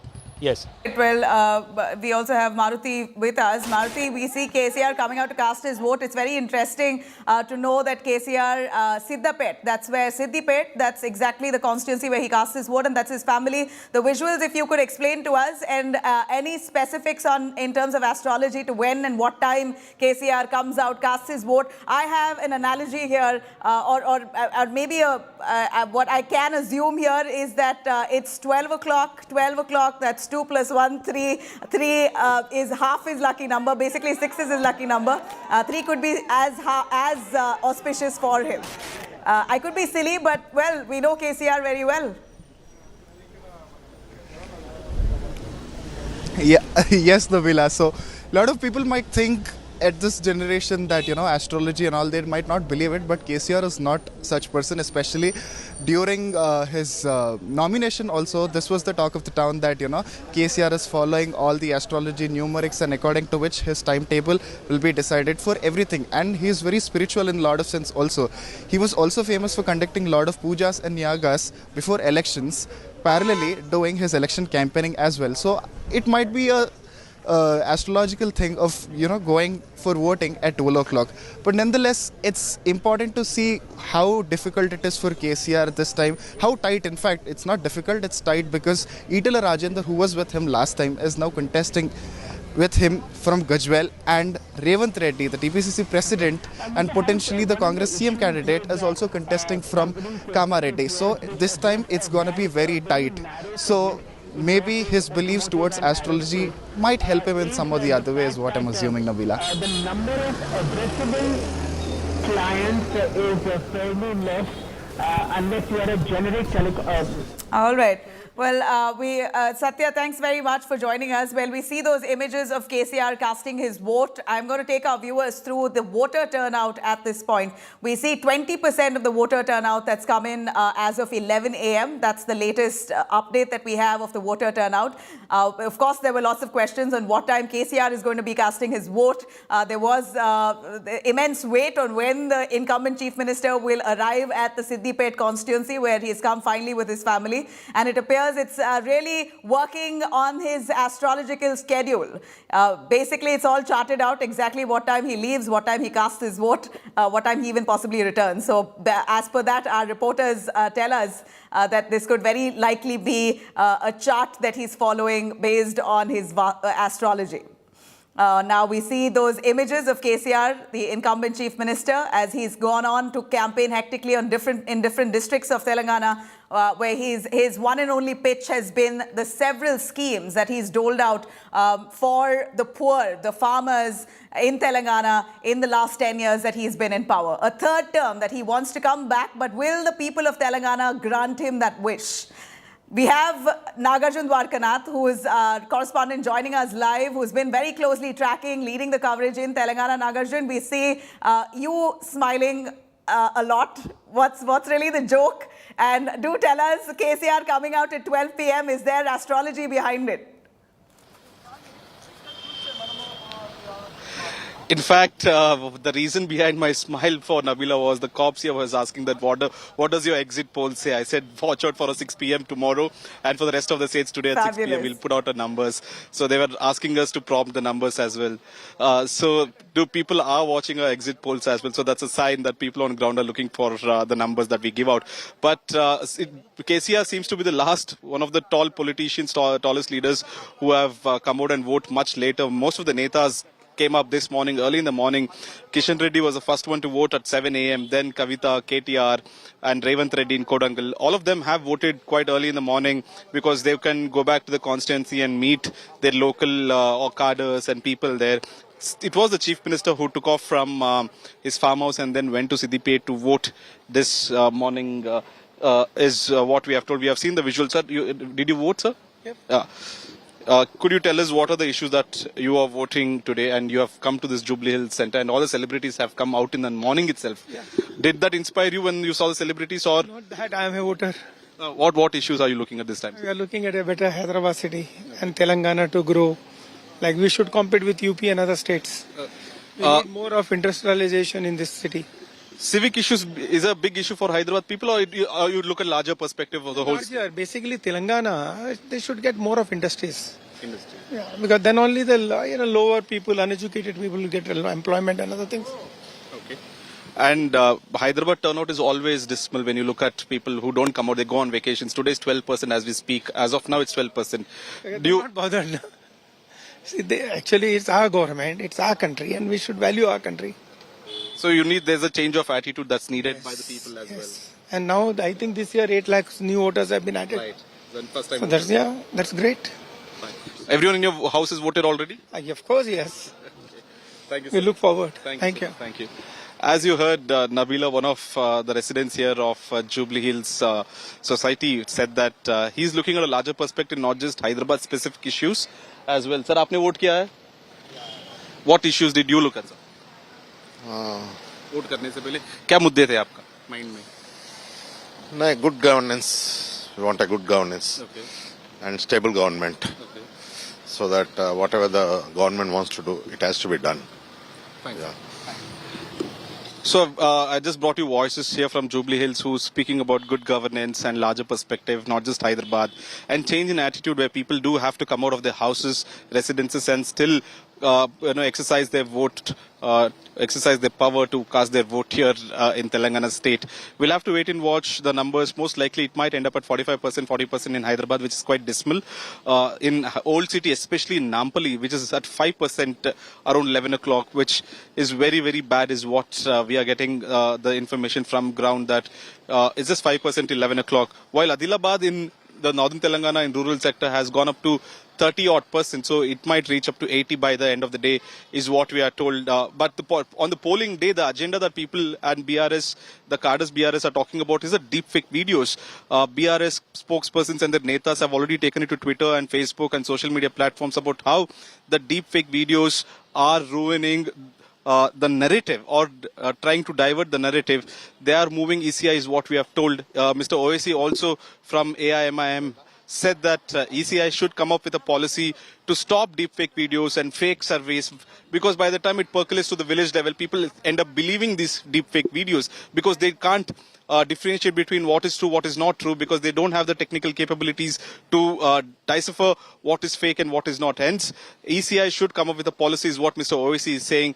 While Congress has released videos of BRS party close associates distributing cash. These are the allegations from all the three parties today on the polling day. But at the end of the day, the fate will be decided by the people of Telangana as to who their neta will be. Around over 2,000 odd candidates' fate will be decided in next few hours by end of 6 p.m. Nabila. Well, we see, Nagarjun, as you did mention yourself, it's not the best, most motivating voter turnout in Telangana. But nonetheless, KCR has finally come out to cast his vote. So it must have surely motivated their party cadre at this point, who are certainly feeling slightly threatened, if I should say, with the Congress's a slight wave that we see, or popularity, growing popularity in the state. But will Congress's popularity really topple the BRS government is a question we'll know an answer to only on the 3rd of December. But for now, I'm going to take you through a little recap on exactly the kind of fight that in the run-up to this election that the BRS and the Congress have had. We see KCR himself taking a dog jibe at Congress's Revanth Reddy. I'm going to straight cut across to exactly what was said. A really ugly verbal duel the two of them had right before this polling day. Have a listen. నిన్న జనగామల మొరిపోయిన కుక్క ఏం చేసింది తెలుసా? Rifle పట్టుకొని ఎవడరా తెలంగాణ ఉద్యమం చేసేదని కరీంనగర్ మీదకి పోయిండు. ఆ రోజు నుంచి ఆయన పేరు రైఫిల్ రెడ్డి అనే పెట్టిండ్రు. నేను పెట్టలే, వాళ్ళే పెట్టిండ్రు. వీళ్ళు వచ్చి ఇలా మాట్లాడతామంటే సిగ్గు కూడా ఉండాలి కదా కనీసం. డిపాజిట్లు వచ్చినావు ఓడిపోతానమని బయోజ్ఞ పట్టాడు, ఈ మొరుగుడు మొరుగుతాడు అంతే కదా. ఇప్పుడు తిట్టానంటే దేశంలో తిట్లు కమ్మని మనకు తిట్టరాదా? ఇవాళ మొదలు పెడితే రేపటి దాకా తిట్టచ్చు. దళితులకు ఇచ్చిన మాట మోసం చేసినావు, ఇవాళ నన్ను పిచ్చి కుక్క అంటున్నావు. ఇవాళ కేటీఆర్ ను చూడండి, వాడు పిచ్చి కుక్క కనిపించిన నల్లగా అరుస్తున్నాడు కొడుకు. ఇవాళ కేసీఆర్ ఏమో వీధి కుక్క వీధులెంబడి అంతా తిరుగుతున్నాడు. ఇన్నేళ్లు ఫామ్ హౌస్ లో వండిన వీధి కుక్క నువ్వు మహారాష్ట్రకు పోయి ఎన్నికల్లో పోటీ చేస్తాను, నువ్వు కర్ణాటకలో పోయి ఎన్నికల్లో పోటీ చేస్తాను, నువ్వు తమిళనాడులో పోయి ఎన్నికల్లో పోటీ చేస్తాను, పంజాబ్ లో పోయి మా ప్రజలు కట్టిన పైసలు పంజాబ్ లో పంచిపెట్టి వస్తాను, ఆంధ్రప్రదేశ్ లో కూడా పోయి నీ దుకాణం తెరుస్తాను. వీధి కుక్కలాక తండ్రి, పిచ్చి కుక్కలాక కొడుకు తిరుగుతుర్రు, నన్ను కుక్క అంటవా సన్నాసి అని నేను అడగదలుచుకున్నా. December 9, 2023, another miracle. Congress party is going to form the government. We are going to sign at that day in LB Stadium by 10:30. All 6 declarations. Within 100 days, we are going to implement all those 6 guarantees. Congress party నేను మీకు guarantee చెప్తున్నా, మళ్ళా గదే 20 సీట్లు, 20 లోపే. ఇంకా ఇలా మధుర పర్యటనతోని నేను 70వ నియోజకవర్గానికి వచ్చిన ఇలా నా ఎన్నికల పర్యటనలో భాగంగా. అంటే నిన్నటి వరకు 69 అయ్యి ఇలా 70వ నియోజకవర్గంలో నేను మాట్లాడుతూ ఉన్నా. నేను వెళ్ళాల్సిన ఇంకా 30 మాత్రమే ఉన్నాయి. నేను ఆయనతో 30 పోతే ఇంకా ఊడ్చుకపోతుంది కాంగ్రెస్. నేను ఎట్లా పోతున్నానో అట్లా ఊడ్చుకొని పోతా ఉన్నది. ఏం లేదంతా వాటిదే డంబాచారం, ఏమీ లేదు. మంచిగా బ్రహ్మాండంగా అద్భుతమైన మెజార్టీతో పాత మెజార్టీ కనుక 2 సీట్లు పెంచుకొని బీఆర్ఎస్ గవర్నమెంటే వస్తూ ఉంది. అందులో మీకు ఏం అనుమానం అవసరం లేదు. All right, that's KCR and Revanth Reddy locking horns right ahead of elections. But those are the two faces, but not the only two who are influencing this very poll day in Telangana. I'm going to take you through a quick look here as India Today very closely tracks this election excitement, some of the seats that are really going to be influential in panning whichever party comes to victory. These seats are going to be crucial and telling signs. Let me start with, of course, Chandrasekhar Rao himself, the Chief Minister. He's contesting from Kamareddy, and he's going to be facing off with the Congress's Revant Reddy in Kamareddy as well, along with the BJP's Ramana Reddy. This is one of the constituencies that KCR is contesting. He's contesting from two constituencies, if I should say. KCR, like I said, is also contesting from Gajwel, where he's going to be facing off BJP's Itala Rajendra and the Congress's Tumkunta Narsa Reddy. Now, Itala Rajendra is a strong face of the BJP. When Prime Minister Modi was campaigning in Telangana, he almost declared, took Itala Rajendra to the side and almost declared that he is the face, the BC face, and likely the Chief Minister if the BJP comes to power in Telangana. Now you have Revant Reddy, of course, who's, like I mentioned, fighting from Kamareddy, but also is going to be fighting in Sirsila.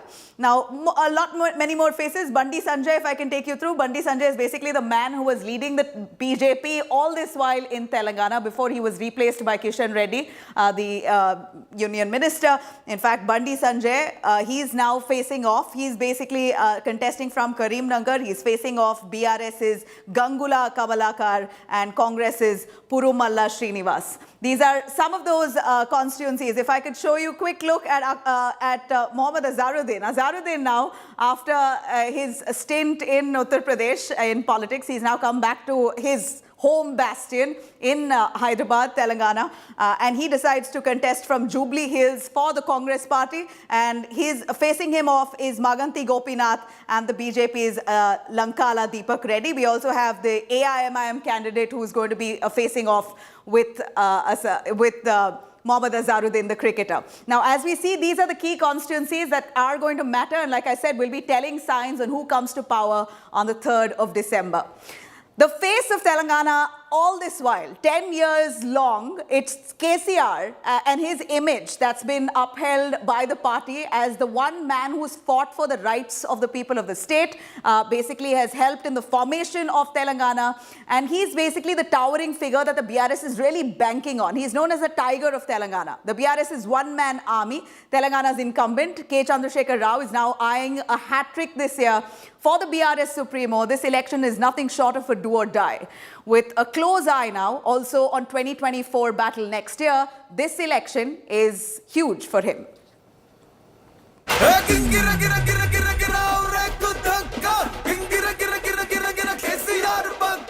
He's the tiger of Telangana, the one-man army of the BRS.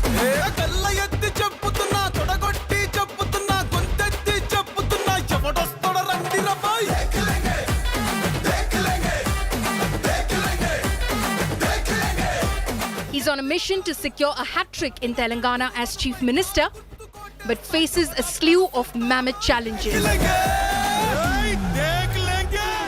And if there's one man who can tide over anti-incumbency, over corruption allegations, and an aggressive opposition, it's K. Chandrasekhar Rao.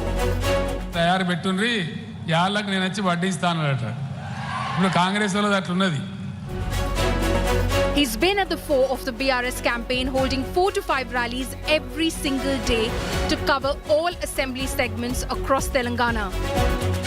The massive crowds that have gathered here, I'd say at least a few thousands who've come together for this particular rally. And you can see behind me the life-size posters also across the rally venue. First on top is KCR, followed by KTR, and then the candidate. And that perhaps is also very telling of how KCR is trying to project his son as his successor.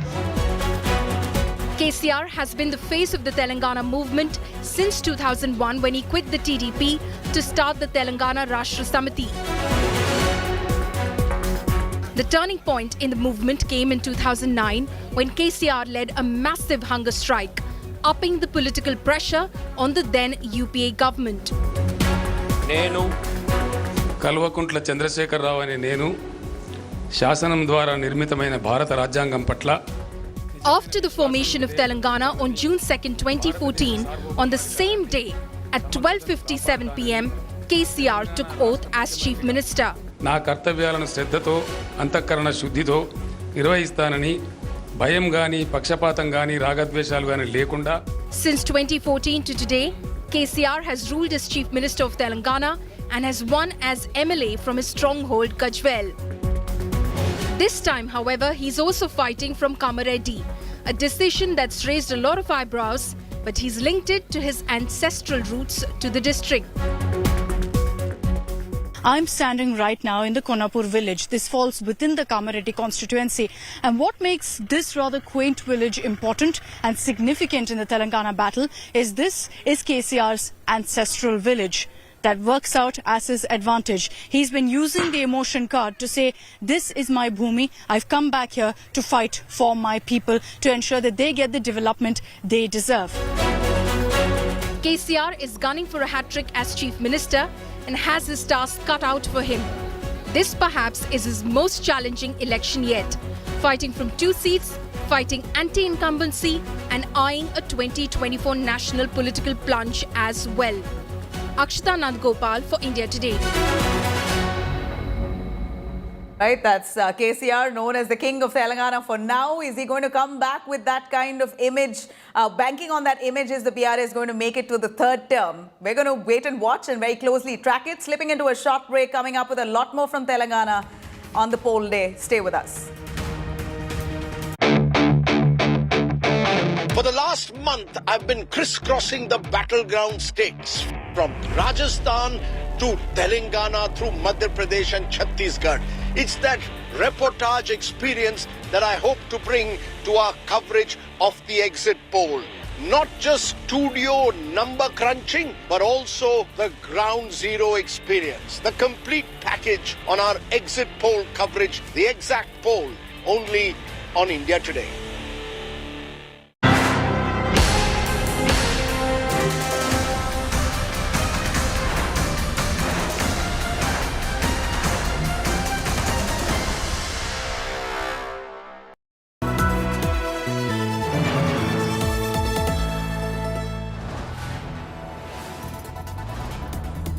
You are watching India Today, powered by Finest, Be Sustainable Change, a BNP Group company.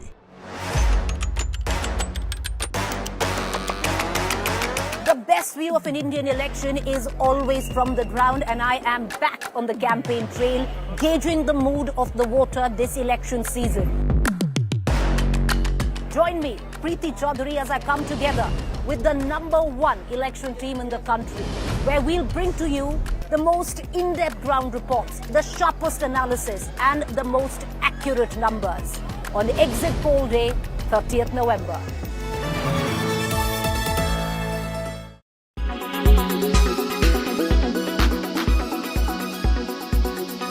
Well, I really request the first-time voters to come out and vote, because this is a right given to us by our constitution, and world over people fight for these rights. We have bestowed upon these rights. We should utilize them. That essentially means that you are a part and parcel of the making of this nation and building this nation. You should do your bit. People are fighting on the borders. Soldiers are fighting on the borders to keep us protected from the external enemies. If you vote, you will protect this nation from the internal enemies who will eat us up if you do not select the right candidates. Till the last moment, BJP and Congress were talking about B team, T team, all of that. What do you have to say about that? No, we are not anybody's B team, A team, nothing. We are Telangana people's team, and Telangana people will choose us. How confident are you for this election? Very confident. We are aiming for a century. We are hoping to come back to power with a very good majority. Thank you. I've done my duty as a citizen. Let me complete in English and then I'll switch to Telugu. I've done my duty as a citizen of Telangana. I voted for betterment. I voted for my state. I voted for people who will take the state forward in a progressive manner. I appeal to all Hyderabadis and all citizens of Telangana to also come out and please exercise your franchise. The minimum you can do is to please come out and participate in the biggest festival of democracy. And I do humbly appeal, because urban voters have not been coming out in big numbers. I do humbly appeal to all the urban voters to come out. Please vote.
are watching India Today.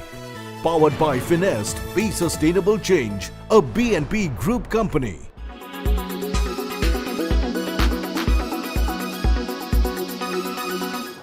Your mouth, your teeth, your gums and your tongue not only just show you signs of good or bad oral health, in fact, your mouth is an encyclopedia which gives you a mirror image of how your overall health is doing. From malnutrition to systemic diseases, your mouth speaks it all. Well, quite literally. It is not uncommon to see dentists examine your whole mouth, tongue, face, lips, roof and floor of the mouth. The reason is that these areas disclose a whole lot of secrets and may show signs of various diseases. Our mouth, like other parts of the body, serves as a gateway for bacteria to enter the digestive and respiratory tracts. Our mouth can display signs of malnourishment and various general infections, with lesions, ulcers being the first sign. Here's how the mouth is a window to your overall health. The plaque in the mouth can also be caused by an underlying health condition such as diabetes, arthritis, heart disease, or chronic obstructive pulmonary disease. During the visit, a dentist will look at any swelling, lumps, masses, or any abnormalities in the face, lips, jaws, and neck. Oral cancer is a type of cancer that affects the mouth and the back of the throat. It is most commonly found in older adults. Diabetes makes it difficult to keep the teeth and gums healthy, and a dentist may be the first to identify it. Gum disease makes it difficult to control blood sugar levels. X-rays every year can track bone loss in the jaw and around the teeth. Enlarged tongue, tonsils, red throat, dry mouth and worn down teeth from nighttime grinding or clenching are all indicators of sleep apnea, and a dentist is the best person to recognize it immediately. When people have obstructive sleep apnea, their breathing stops and begins as they sleep. Sleep apnea is linked to a number of health issues including strokes, heart disease and type 2 diabetes. For an early indication of a neglected health ailment, make sure to not miss any periodical visits to your dentist. With Lavanya Rotella in New Delhi, Sneha Murdani for India Today TV.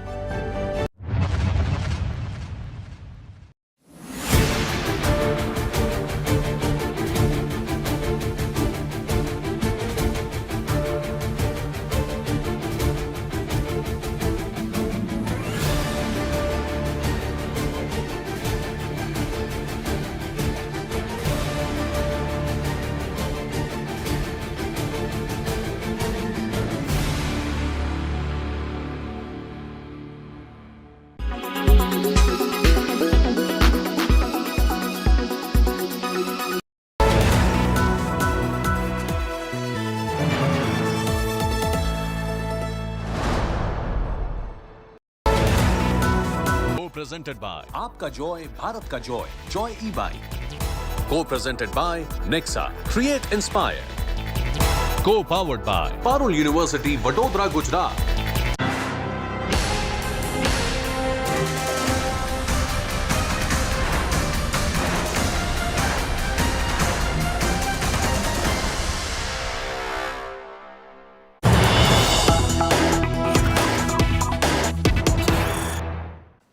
All right, as the poll-bound state heats up, we see a case now being registered against BRS MLC K. Kavita, the daughter of the incumbent Chief Minister KCR. Kavita, right outside the polling booth where she cast her vote, said an appeal for voters to come cast your vote and vote for the BRS. This now, a complaint has been filed with the Election Commission. She has been booked for appealing for votes outside the polling booth. A statement that she has made right outside while casting her vote outside a polling booth has now cost her a case registered under the prohibition of canvassing in or near polling station.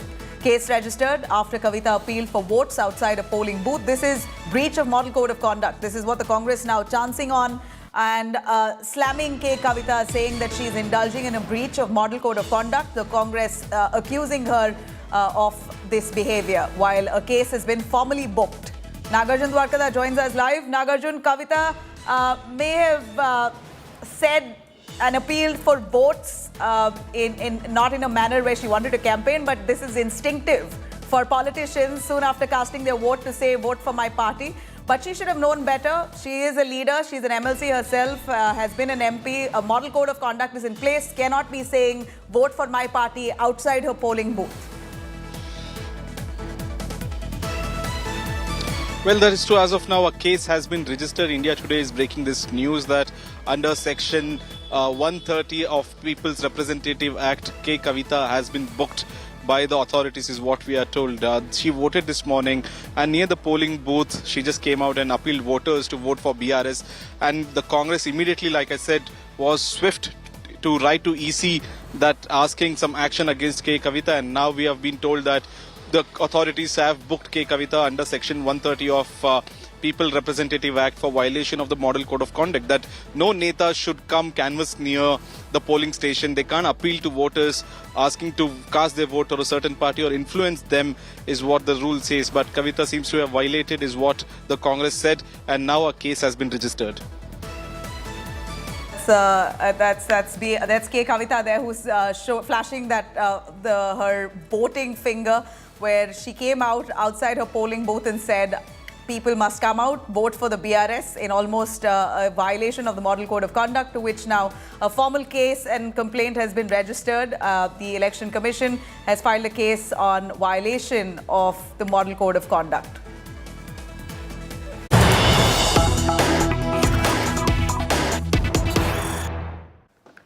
Now, more news coming in as massive deepfake war now begins in Telangana. BRS attacks the Congress's deepfake video. Congress has tweeted a video of KTR slamming KCR. BRS calls it Congress's fakery and moves the Election Commission regarding this. BRS says desperate Congress using fake videos to promote themselves. BRS saying that Revanth is a third-rate criminal. That's the word used, the statement said by the BRS Neta, calling Revanth Reddy a third-rate criminal and accusing the Congress of indulging in fake videos and spreading fake videos and banking on that to gain electorally. Nagarjun joining us for more on that. Nagarjun, the deepfake video has surely become a menace. We saw what happened in Madhya Pradesh as well, right? Before elections in Madhya Pradesh, there were videos that were doing the rounds of Amitabh Bachchan almost speaking negatively or rather asking questions in a way to support the Congress and diss the BJP, and that was being circulated extensively in Madhya Pradesh right before the election there. Now we see that similar activity happening even in Telangana. BRS outrightly blaming the Congress for spreading such deepfake videos. Tell us more about this particular video of KTR slamming KCR. In fact, the official Twitter handle of Telangana Congress seems to have tweeted this or put out this video where a deepfake video is seen where Mr. KTR is in a stage rally. He's talking about this deepfake video. In fact, if I can quote the video itself, that my one point agenda of my life is to defeat KCR, is what the deepfake video that has gone viral now. The BRS has hit out saying that this is not what KTR said. Don't use artificial intelligence to mimic KTR's voice and put out wrong content, and they have called for action against the Congress party for putting out deepfake videos on the polling day as such. In fact, Mr. OAC too pointed this out, that the EC should come out with certain policy and guidelines to make sure that such videos don't go viral, and people who are behind this should be taken to task. So there has to be guidelines and rules and regulations to make sure that henceforth such deepfake videos cannot be used during such instances. Not just politicians but also actors, celebrities have been victims of deepfake videos, and now on a polling day we have seen KTR's video, deepfake video going viral, that my father should be defeated. That's my point of agenda here, and make sure my father is defeated. That video, if a common man sees, there are all chances that one can believe it, because the voice is so similar to his original voice, because it's AI generated voice and deepfake video. One can't take the difference between the original and the deepfake video, and that's the biggest menace here, because people, the moment they don't try to understand if it's fake or real, that's when they tend to believe. And it's a big enemy for the whole system, is what the politicians are calling that. Today it's Congress, tomorrow someone else, and if it goes viral, it would have a larger impact during the polling days, what the BRS has said, and they're directly blaming the Congress party. Nagarjun, you know, this really does impact the democratic process of elections, and it must be pulled up, and those responsible must be reprimanded. If this is an activity done by the Congress, then they should be questioned for this. Thanks very much, Nagarjun. Though I'm slipping into our big story coming up on the other side, let me cut across to this big breaking news coming in. India's official reaction on Kill Pannun charge made by the United States. The Foreign Secretary says on Canada, they have consistently given space to anti-India violence. We expect them to follow their obligations. Batra speaking in a presser. Let's have a listen. Relating to non-COP28 issues have already been answered. Thank you. Unless there are any further questions, we will close. You had a follow-up to this? Something? Microphone? So the November 18 committee that was the committee that was formed on November 18. Do you plan to make its findings public at any time? I specifically said that's all we could say because of the security matter. We do not discuss such security matters publicly. I'm sorry. What do you have? No, because you've referred to drug runners and gun runners and extremists, but yes, the indictment is about an Indian government official. No, the indictment is not about Indian government official. I'm sorry, just check. CC1, as is named, is supposed to be in the service of the very clearly. Let me reiterate what we said. As regards the case... So are you saying the inputs don't... As regards the case... Are you talking about the legal case? I'm talking about the legal case and the inputs that you say on the basis... The inputs, I cannot share anything further. We made it very clear. As regards the legal case which you are basing, we have said that the individual filed in a US court. It is allegedly linking that person with a Indian official. That is a matter of concern. We have said, and as I said, that is not government policy, and there's a high-level inquiry. And we've also talked about the, as you mentioned, nexus between organized crime, drug trafficking, gun running, and extremists. And that's something that needs to be investigated. I think this high-level committee is precisely constituted for that, looking at all aspects. And let's wait for its results, and we'll take it forward. Thank you all for joining us for the special briefing. Please stay tuned for as Prime Minister's visit unfolds. Thank you very much. All right. Well, you have the MEA spokesperson there speaking as some clarification coming in on the allegation made by the United States accusing an Indian intelligence official masterminding the assassination plot against Khalistani terrorist Gurpatwant Singh Pannun. Now, based on that word coming in from the Ministry of External Affairs, let me cut across to Shiv Arur joining us on the phone line. Shiv, we hear the MEA coming out with a clarification. Do tell us what's being said with that regard. The important update here, Nabila, the Indian External Affairs Ministry has indicated that a high-level probe is currently on into the allegations that have been leveled by the United States, as well as the charges that have been framed by the U.S. Attorney in New York City, alleging that there was an Indian plot to assassinate Khalistani terrorist Gurpatwant Singh Pannun. So that's point number one, where they say that a high-level probe is taking place. But this is in total contrast to how the Indian government has reacted to Canada's allegations, which so far have no charges framed or any information shared as far as we can see. In fact, Arindam Bagchi, the External Affairs Ministry, has just said that on Canada, India has consistently, as far as Canada is concerned, that country has consistently given space to anti-India violence, and that India expects Canada to follow its obligations under the Vienna Convention. He's also said we've seen interference by Canadian diplomats in India's internal affairs, and that's unacceptable. So this is a repeat of what India's stand has been so far, on the Canadian allegations are concerned, as well as Canada's interference in India's internal affairs is concerned. Remember, this comes on the back of 40 Canadian diplomats being removed from the country. On the basis of parity. But the big elephant in the room, Nabila, is the American case. The United States has said, has framed those charges in a New York City court. They've put out glaring details, naming, an individual named Nikhil Gupta as being involved in, a campaign to assassinate this Khalistani terrorist on U.S. soil.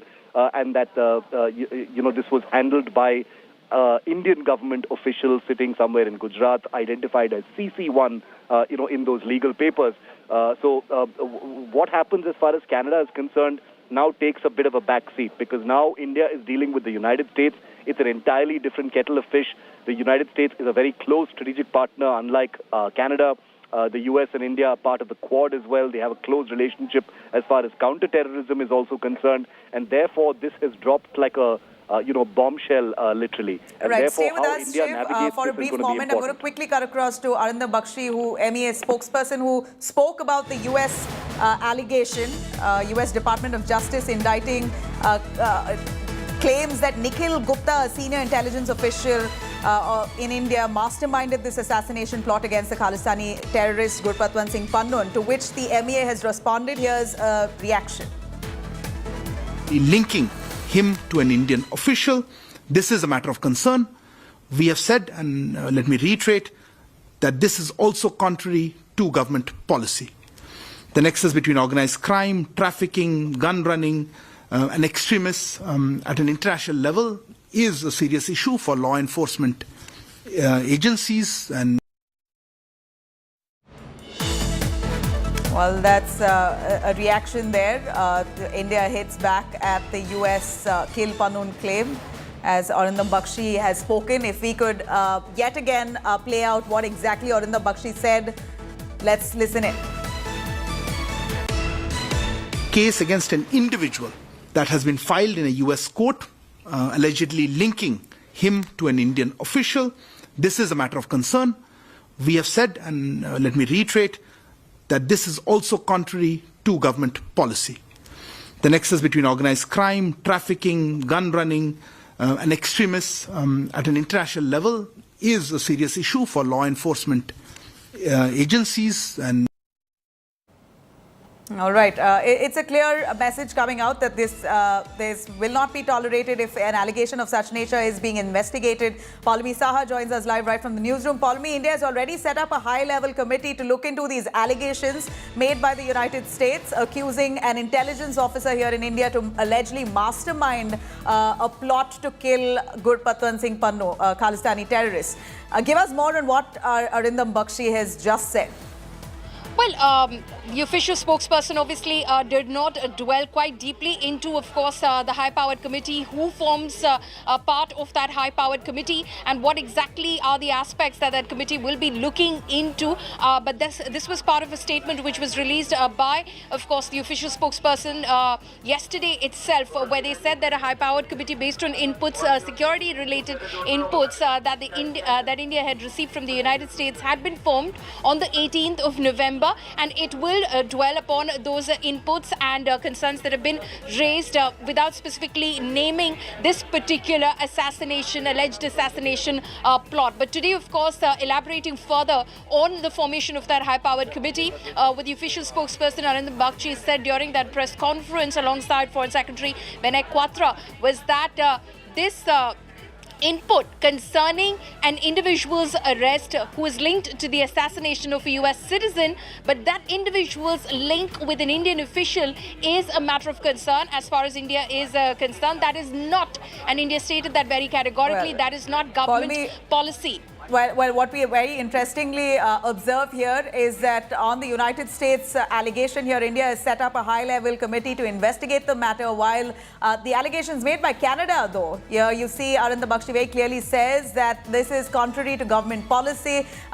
In fact, they say that this is interference of Canadian diplomats in India's internal affairs, because allegations were made, according to India, without basis and no proof in place. As we continue to track that story, we are slipping into a short break. We'll be right back with a lot more news and updates. Telangana poll day today. It's heating up as we see people coming out in hordes to cast their vote. Our exit polls on what's likely to happen in Telangana come 3rd of December starts at 5 p.m. Do stay tuned to India Today's rolling coverage. We live in the age of EI. Election intelligence. India's most powerful analytics engine is ready and raring to go. Seats, votes, margins, swings, strength scans, strongholds. Cutting-edge live insights powered by India Today's Data Intelligence Unit. No network can compare, no channel can compete. Your one-stop destination for live election analysis. Election intelligence, only on India Today.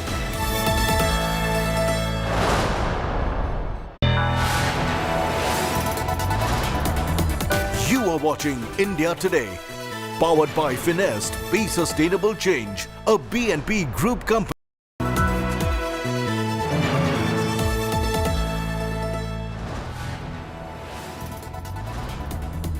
You are watching India Today, powered by Finest, Be Sustainable Change, a BNP Group company.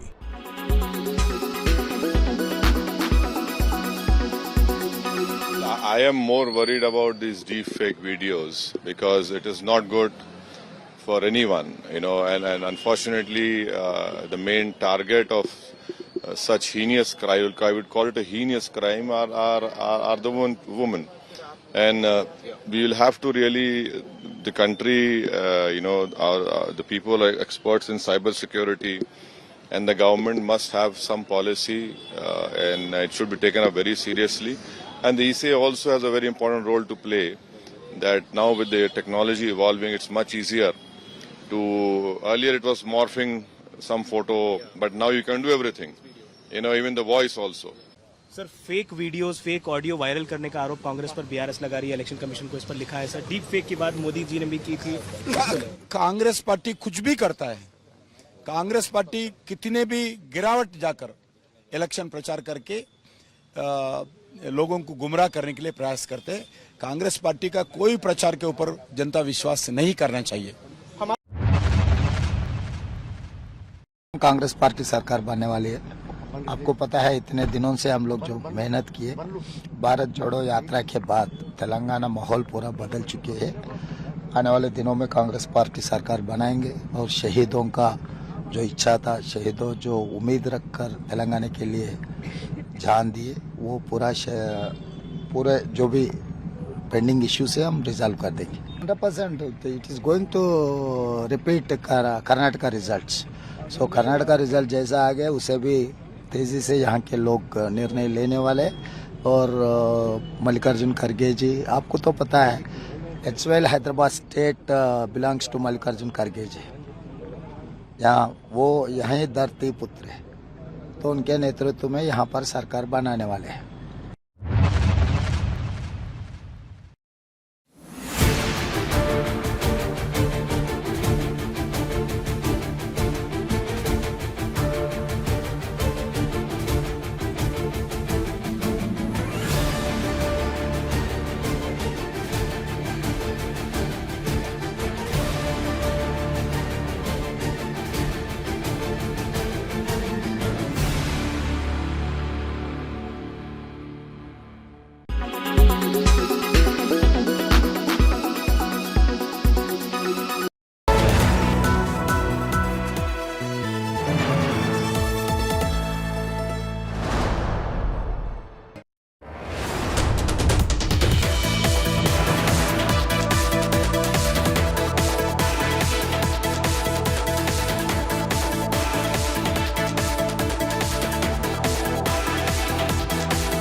You are watching India Today, powered by Finest, Be Sustainable Change, a BNP Group company.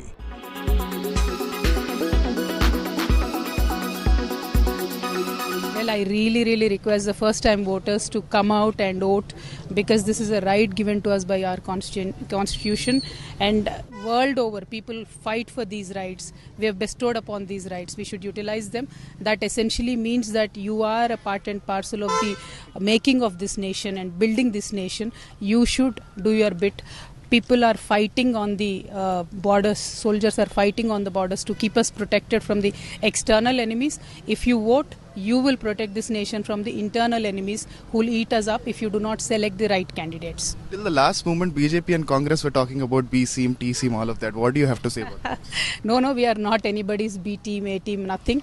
We are Telangana people's team and Telangana people will choose us. How confident are you for this election? Very, very confident. We are aiming for a century. We are hoping to come back to power with a very, very good majority. Thank you. I have done my duty as a citizen. Let me complete in English and then I'll switch to Telugu. I have done my duty as a citizen of Telangana. I voted for betterment. I voted for my state. I voted for people who will take the state forward in a progressive manner. I appeal to all Hyderabadis and all citizens of Telangana to also come out and please exercise your franchise. The minimum you can do is to please come out and participate in the biggest festival of democracy. And I do humbly appeal because urban voters have not been coming out in big numbers. I do humbly appeal to all the urban voters to come out. Please vote.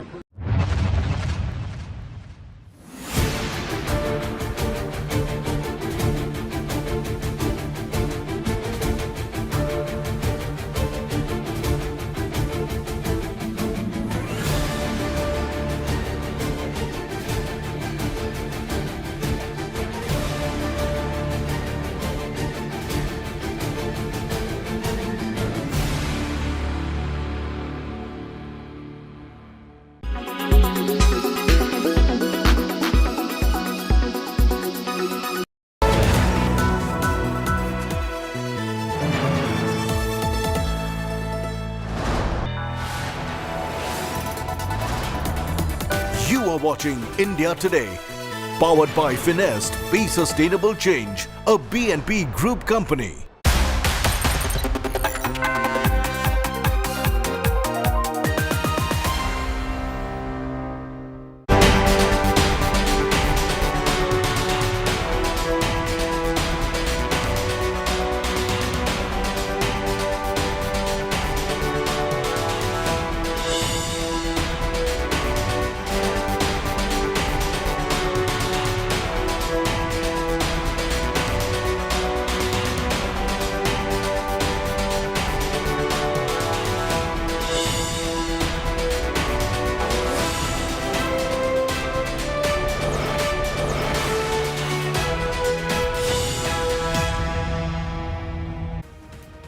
All right, today is the big day for Telangana as the people of Telangana finally get to decide on this very day who and which party do they want to come to power and govern their state.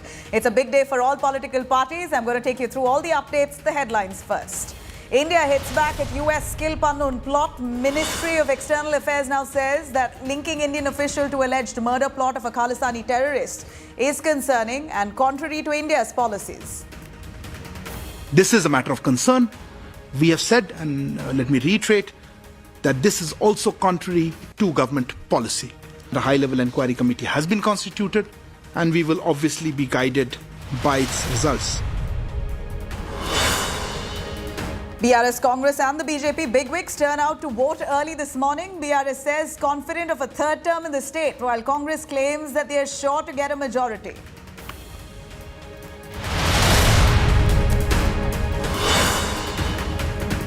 And as we see all superstars, Tollywood superstars coming out right nice and early to cast your vote, setting an example. Superstars Allu Arjun, Junior NTR, megastar Chiranjeevi casting their vote.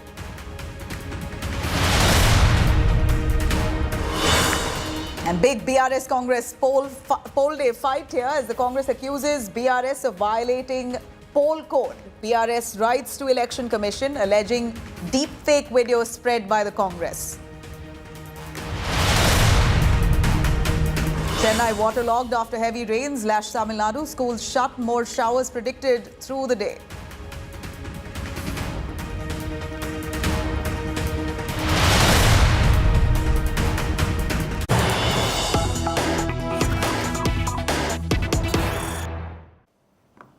All right, big news there as India has reacted to the US's charge on an alleged intelligence officer from India orchestrating a murder plot on Khalistani terrorist Gurpatwant Singh Pannon. India says linking plot to Indian official is concerning and it's against India's policies. The MES spokesperson says the charges are contrary to government policy and that what we know is that they've already set up a high-level committee to probe this matter. India also says, in the meanwhile, that Canada is giving space to anti-India violence, basically a breeding ground for Khalistani terror. India promises probe into all of the charges that have been made. Poulami Saha joins us live from the newsroom. Poulami, while you said earlier, Arindam Bakshi, MES spokesperson, did address the charge leveled by the United States, accusing an Indian intelligence officer of trying to orchestrate a murder plot against Khalistani terrorists on their soil. But he didn't delve into it quite too much, though did stress on the fact that it's Canada, in fact, that's allowing for Khalistani terror to breed on their ground. Right. There were two parts, of course, to that question that was asked. There were several questions asked about the indictment in the United States. Then, of course, questions about the allegations that have been leveled in Canada as well. As far as, the case that is, in fact, in a court in the United States concerning an individual, Nikhil Gupta, and allegedly linking him to an Indian official, Arindam Bakshi was very clear that that link to an Indian official is a matter of concern, and that is contrary to government policy in terms of any sort of allegations that are being made. As far as concerns, security-related concerns that are being raised in terms of trafficking, in terms of gun running, these are concerns that India takes very seriously. And any such inputs that are received, India looks into it with equal amount of concern as well. When it receives such inputs from the United States as part of course, the security cooperation between the two nations bilaterally, India did set up an empowered committee which is looking into it. This was set up on the 18th of November and is investigating this further, and India will of course look at whatever the committee comes up with and of course take action accordingly. As far as Canada is concerned, India has been saying it very clearly, unequivocally, without mincing words, that Canada needs to look inwards in terms of the kind of anti-India violence that it supports, in terms of the kind of threat that our diplomats are facing on Canadian soil. This is a matter of concern, and Canada needs to, in fact, stand up to its obligations under the Vienna Convention, needs to look inwards as well. And that has been India's policy. India has very unequivocally called out what they say is Canadian interference as far as India's diplomatic affairs are concerned. And that is something that, again, the Indian government has reprimanded Canada for as well. You saw, of course, the diplomats who were sent away from India as well. Canadian diplomats, at least 41 of those who were sent away because of how, tense things became between the two nations after, of course, Canadian Prime Minister Justin Trudeau leveled those very serious allegations that India had a hand to play in the murder of Niger on Canadian soil. Absolutely, Poulami. But this is certainly shocking. After Canada, you have United States making such allegations, and this time the United States federal prosecutors have really named in fact, the government official has been identified. The Indian government official that they claim has orchestrated this murder plot on their soil has been identified. The name is yet to surface. But this really does cast a shadow on the equations between India, United States, India, Canada. At this point, India responding to it, saying that they've taken up the allegations leveled by the United States very seriously. A high-level meeting has also been carried out. But Arindam Bakshi, as he spoke about this, also said this is certainly against Indian policy or government policy. The case against an individual that has been filed in a US court, allegedly linking him to an Indian official, this is a matter of concern. We have said, and let me reiterate, that this is also contrary to government policy. The nexus between organized crime, trafficking, gun running, and extremists at an international level is a serious issue for law enforcement agencies and organizations to consider. And it is precisely for that reason that a high-level inquiry committee has been constituted, and we will obviously be guided by its results.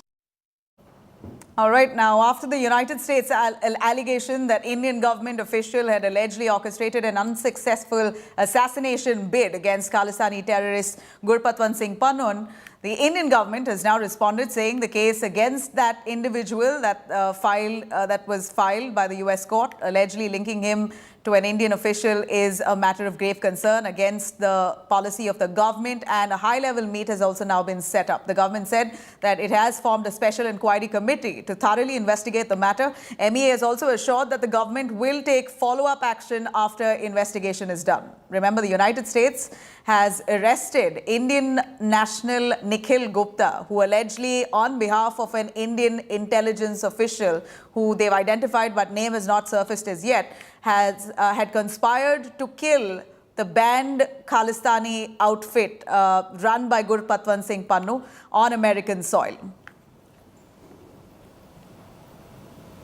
We have said that they have consistently given space to anti-India extremists and violence, and that is actually the heart of the issue.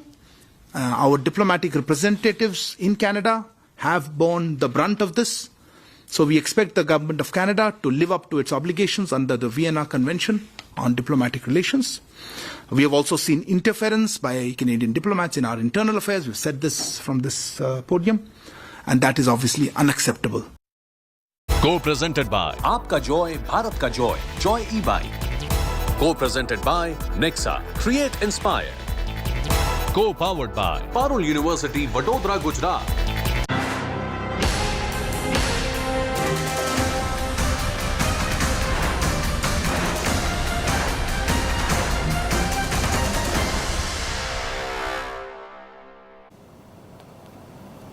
All right, slipping back to our election coverage in poll-bound Telangana, we see a star-studded affair there. And in the latest, among the actors is Vijay Devarakonda, who has come out to cast his vote. The superstar lineup right from the start of the day, showing how Tollywood superstars are really paving the way to ensure people come out, follow suit, and really pick up that very weak number at barely 21% voter turnout as of 11 a.m. that was. Not the most motivating number there. They've got to come out in numbers, and it seems like the stars are setting that example. Vijay Devarakonda just about comes out to cast his vote in Hyderabad. Those are visuals coming in from Telangana. All the superstars have made their way, starting with Junior NTR, Allu Arjun, Chiranjeevi. They were the ones who came out right early in the morning to give an example, ask people, basically motivate people to come out and cast their vote.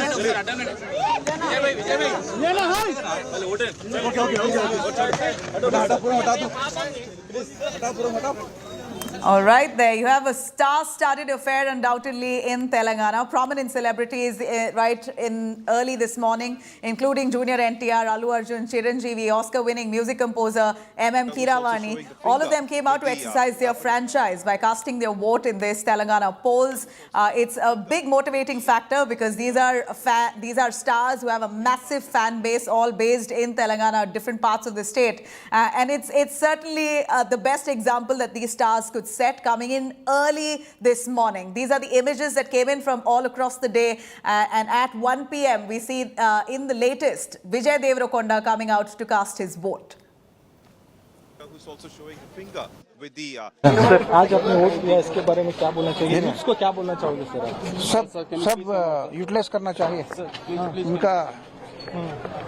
उनका voting power utilise करना चाहिए सब लोग government holiday पर vote करने में आते हैं उनको क्या बोलना चाहोगे सर जी बहुत सारे लोग गवर्नमेंट हॉलिडे पर वोट करने में आते हैं उन लोगों को क्या बोलना नहीं ये हॉलिडे नहीं है ये अंदर voted and ready please thank you very much Message, yeah, everybody should cast their vote. Message, yeah, everybody should cast their vote.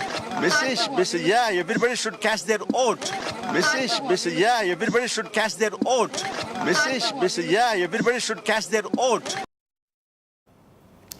All right, there you have State of War Telangana that begins. Voting that's underway in Telangana. Polling kicked off in all 119 constituencies. Telangana recorded a voter turnout of 20.64% as of 11 a.m. It should have picked up in the last 2 hours, but the figure, in the latest figure, a record high was from Hyderabad that recorded a voter turnout of 30.6%. But yet not the most motivating numbers. It's an appeal for people of Telangana to come out, cast their franchise. This is the one and only day they get to really decide and express their decision through a vote. Incumbent Chief Minister KCR, BRS leader Harish Rao, BRS MLC K Kavita, Telangana BJP Chief G Kishan Reddy, AIMIM Chief Asaduddin Owaisi, TPCC Chief Revant Reddy, YSRTP Chief YS Sharmila, all of them seen nice and early casting their vote in their respective constituencies. With Telangana voting day today, this high-octane elections in all 5 states finally concludes. BRS MLC K Kavita, meanwhile, has been booked by the Election Commission after she breached the poll code of conduct while she stepped out of the polling booth where she cast her vote and appealed to the people to vote for the BRS right outside in front of people who were casting their vote. So this has come as a violation of the Model Code of Conduct. Remember, the Congress had approached the EC against the comments made by the BRS MLC, and we see, the EC has responded by filing a formal case against Kavita for this violation. Well, I really request the first-time voters to come out and vote, because this is a right given to us by our constitution, and world over people fight for these rights. We have bestowed upon these rights. We should utilize them. That essentially means that you are a part and parcel of the making of this nation and building this nation. You should do your bit. People are fighting on the borders, soldiers are fighting on the borders to keep us protected from the external enemies. If you vote, you will protect this nation from the internal enemies who will eat us up if you do not select the right candidates. Till the last moment, BJP and Congress were talking about B team, T team, all of that. What do you have to say about that? No, we are not anybody's B team, A team, nothing. We are Telangana people's team, and Telangana people will choose us. How confident are you for this election? Very confident. We are aiming for a century. We are hoping to come back to power with a very good majority. Thank you. I have done my duty as a citizen. Let me complete in English and then I'll switch to Telugu. I've done my duty as a citizen of Telangana. I voted for betterment. I voted for my state. I voted for people who will take the state forward in a progressive manner. I appeal to all Hyderabadis and all citizens of Telangana to also come out and please exercise your franchise. The minimum you can do is to please come out and participate in the biggest festival of democracy. And I do humbly appeal, because urban voters have not been coming out in big numbers. I do humbly appeal to all the urban voters to come out. Please vote. Revant Reddy has gone ahead and done a Gau Puja today as well. Do you think this kind of gimmicks does work well with the public? Let's see. You will wait and watch on 3rd December. Sir, आपने यहाँ पर cast किया है sir, vote क्या कहेंगे sir exactly? अब क्या appeal करेंगे सर? मैं यही अपील करना चाहता हूँ, एक अच्छे व्यक्ति को चुनाए, अच्छे पार्टी को चुने, वो देश के लिए, समाज के लिए, जनता के विकास के लिए काम करे, वही सरकार आना चाहिए. इसके लिए आम जनता सोचना चाहिए. सबसे ज्यादा रुपया इस टर्म में पकड़ा गया, 700 के ऊपर करोड़ यहाँ पर पकड़े गए हैं सर, कैश में या फिर दीगर उसमें, तो इसको कैसे देखते हैं? जो पकड़ा है वो बहुत कम है, जो खर्च किया है उससे हजारों % ज्यादा है.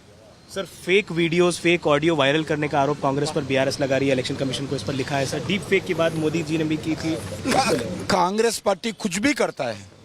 कांग्रेस पार्टी कितने भी गिरावट जाकर इलेक्शन प्रचार करके लोगों को गुमराह करने के लिए प्रयास करते हैं. कांग्रेस पार्टी का कोई प्रचार के ऊपर जनता विश्वास नहीं करना चाहिए. कांग्रेस पार्टी सरकार बनने वाली है.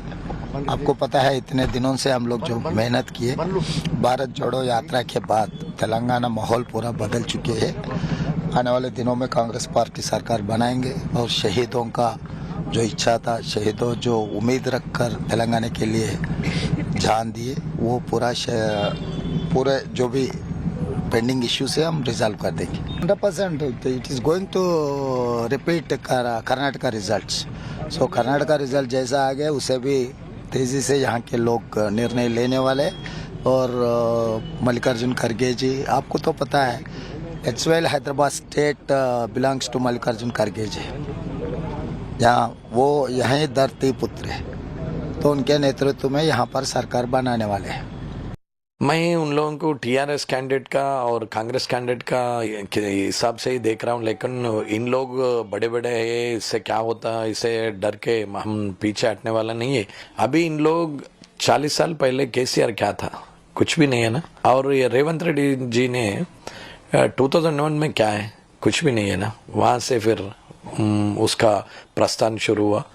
अभी उसका टाइम मिले, दोनों को भगवान अच्छा टाइम दिए, तकदीर अच्छा है, उन लोग है, लेकिन इन लोग पूरा सबसे जीनियस है बोल के नहीं सोचना। Sir, you have just casted your vote along with others as well from your family. How confident are you of today's day where people of Telangana will decide the fate of all the leaders?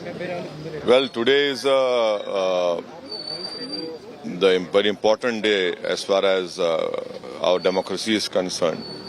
And this is the day wherein the people have the right to make their likes, dislikes. They have this great opportunity to show their love for the work which party has done, for the progress, prosperity, peace that is maintained everywhere. So this I hope and request the people to please come out, exercise your right to vote. And this is not a day to go on a holiday or to go out for a picnic. This is a day for you to come out and exercise your right to vote, so that you make politicians more accountable, so that you show that yes, we are rewarding a politician or a candidate for the work which he has done. This is the time to come out and vote, to show that you have confidence in a party or a candidate for what they have done in 5 years. So I hope that people will come out in large numbers, and each and every vote will be casted, and the polling percentage must increase. Telangana, how confident are you for the performance of the Congress party? 100% confident we'll win all the 4 states. Okay. Sir, Mani Telangana, especially South. Telangana also win. 4 means including Telangana, Chhattisgarh, Madhya Pradesh, Rajasthan, and 1 will be in fighting that northeast. All right, we've heard literally every party supremo speak as India Today tracks very closely the election updates coming from Telangana. I'm going to quickly cut across to Nagarjun Dwadkanath, Abdul Bashir, both of them joining us. Nagarjun, over to you as we see all the top guns who've spoken to India Today. You've been very closely tracking them, speaking to them. The Congress and the BRS both seem super confident though. But the BRS, as we know, has the TRS as it was, came to formation in the name of the Free Telangana movement. A free state, a separate state.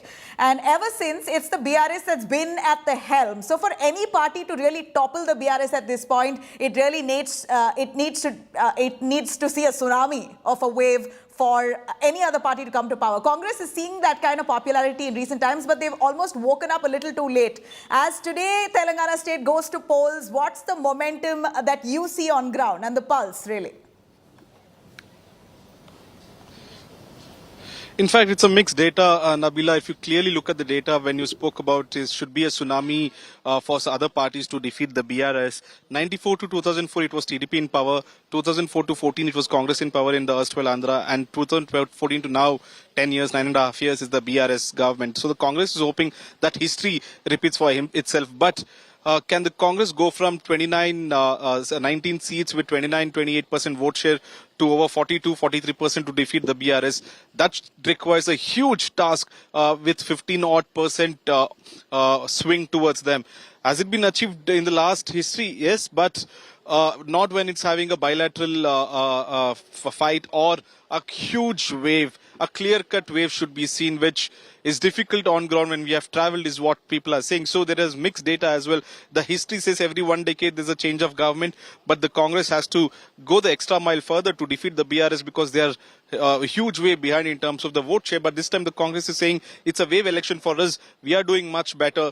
KTR just a while back has tweeted that I've got reports from across Telangana the car is in top gear. The car meaning the BRS party that he's saying is in top gear. We are almost accelerating towards the magic number is what Mr. KTR has tweeted on the Twitter. So both the parties are seeming quite confident in terms of the election, the polling numbers.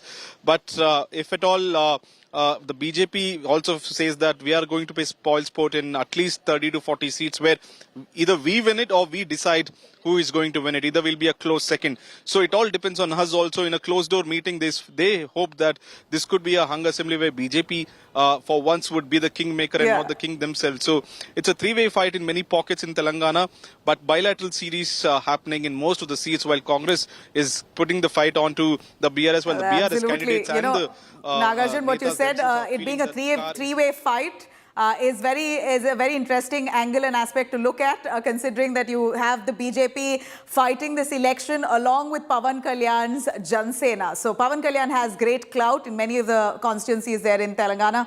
So will the BJP pick up its numbers? Then we're seeing a clear hung situation. But before I get to Abdul Bashir on that, I'm going to quickly cut across to some of our star candidates, if I may call them, who are fighting this election.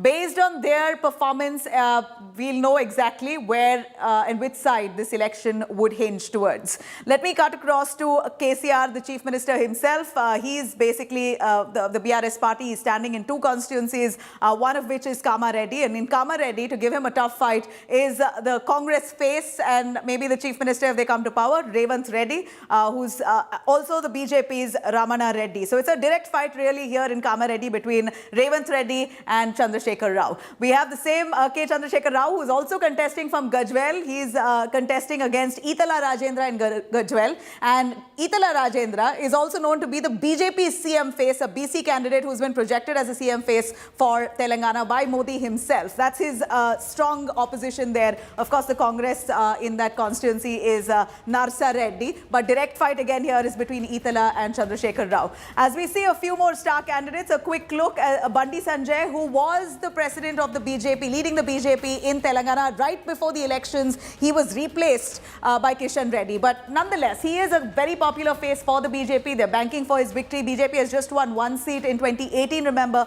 Bandi Sanjay, he is contesting from Karimnagar, and his direct fight is the BRS's Gangula Kamalakar and Congress's Purumala Srinivas. Again, here, BRS and the BJP is in direct competition. A few more candidates as we see here. If I could take you through Mohammad Azharuddin. Azharuddin, the cricketer who is after Uttar Pradesh now trying his luck here in back home. Hyderabad is home to him. So in his home bastion, he's now standing in Jubilee Hills, and he's been, in fact, we're missing that candidate here. AIMIM has been placed. A candidate of the AIMIM is going to be strongly fighting Mohammad Azharuddin in Jubilee Hills, but we also have the BRS who's fielded Maganti Gopinath, again a very strong candidate in that area, and the BJP is Lankala Deepak Reddy. So a couple of candidates that we showed you here. These are star faces. A lot more we're going to get to in just a little while. On that note, I'm slipping into a short break. We'll be right back with all this poll ground momentum that we see in Telangana. Stay with us. For the last month, I've been crisscrossing the battleground states from Rajasthan to Telangana through Madhya Pradesh and Chhattisgarh. It's that reportage experience that I hope to bring to our coverage of the exit poll. Not just studio number crunching, but also the ground zero experience. The complete package on our exit poll coverage, the exact poll, only on India Today.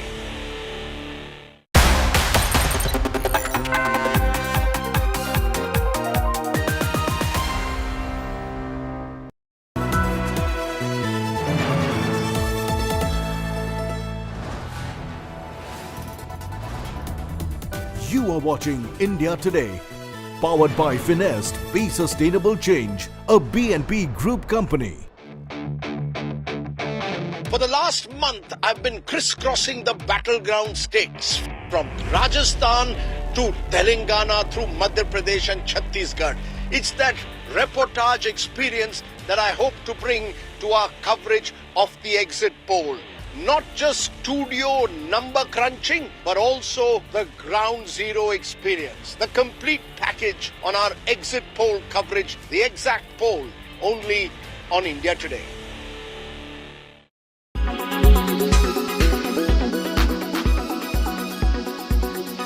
So you have just casted your vote along with others as well from your family. How confident are you of today's day where people of Telangana will decide the fate of all the leaders? Well, today is the very important day as far as our democracy is concerned.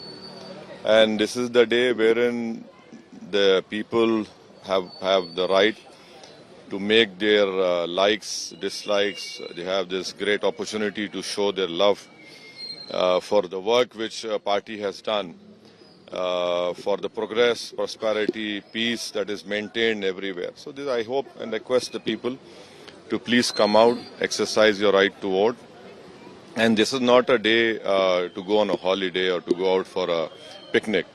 This is a day for you to come out and exercise your right to vote, so that you make politicians more accountable, so that you show that yes, we are rewarding a politician or a candidate for the work which he has done. This is the time to come out and vote, to show that you have confidence in a party or a candidate for what they have done in 5 years. So I hope that people will come out in large numbers and each and every vote will be casted and the polling percentage must increase. I am more worried about these deep fake videos because it is not good for anyone, and unfortunately the main target of such heinous crime, I would call it a heinous crime, are the women. And we will have to really, the country, the people are experts in cyber security, and the government must have some policy and it should be taken up very seriously. And the ECA also has a very important role to play, that now with the technology evolving, it's much easier to, earlier it was morphing some photo, but now you can do everything, even the voice also. Sir fake videos, fake audio viral करने का आरोप कांग्रेस पर BRS लगा रही है, election commission को इस पर लिखा है सर। डीप फेक की बात मोदी जी ने भी की थी। कांग्रेस पार्टी कुछ भी करता है, कांग्रेस पार्टी कितने भी गिरावट जाकर इलेक्शन प्रचार करके लोगों को गुमराह करने के लिए प्रयास करते हैं। कांग्रेस पार्टी का कोई प्रचार के ऊपर जनता विश्वास नहीं करना चाहिए।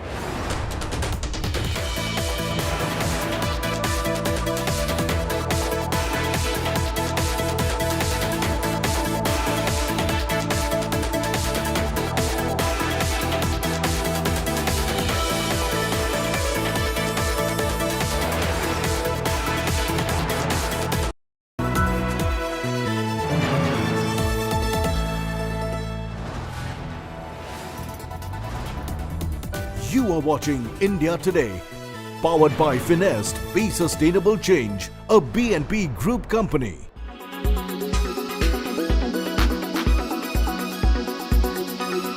I am more worried about these deep fake videos because it is not good for anyone, and unfortunately the main target of such heinous crime, I would call it a heinous crime, are the women. And we will have to really, the country, the people are experts in cyber security, and the government must have some policy and it should be taken up very seriously. And the ECA also has a very important role to play, that now with the technology evolving, it's much easier to, earlier it was morphing some photo, but now you can do everything, even the voice also. Sir fake videos, fake audio viral करने का आरोप कांग्रेस पर BRS लगा रही है, election commission को इस पर लिखा है सर। डीप फेक की बात मोदी जी ने भी की थी।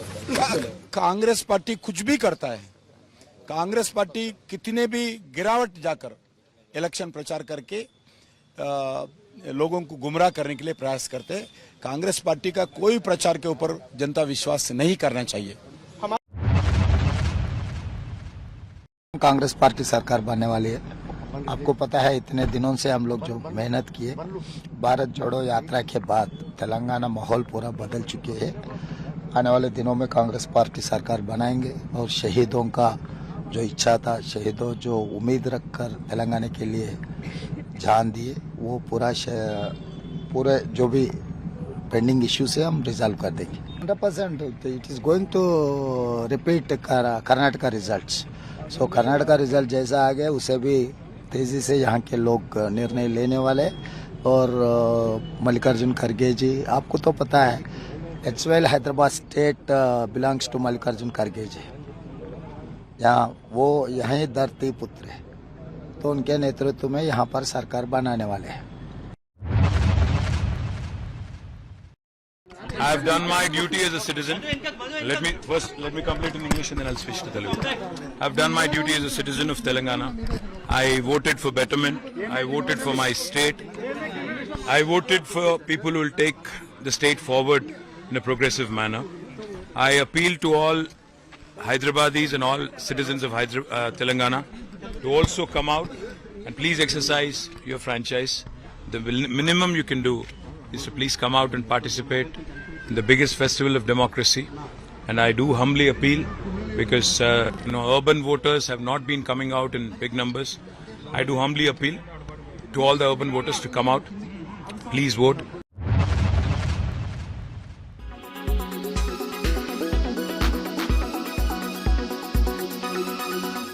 Make your media plan smarter with India Today Live TV on your connected devices. Amplify your brand with 100 million smart internet viewers. To advertise, mail us at sales@aajtak.com.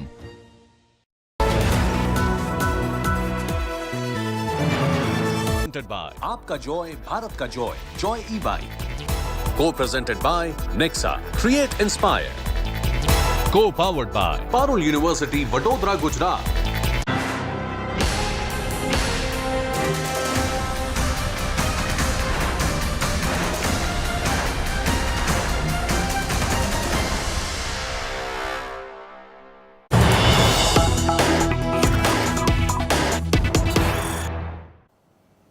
All right, some big news coming in from Telangana. Scuffle now breaking out yet again in Telangana's constituency there between BRS MLA Matkal.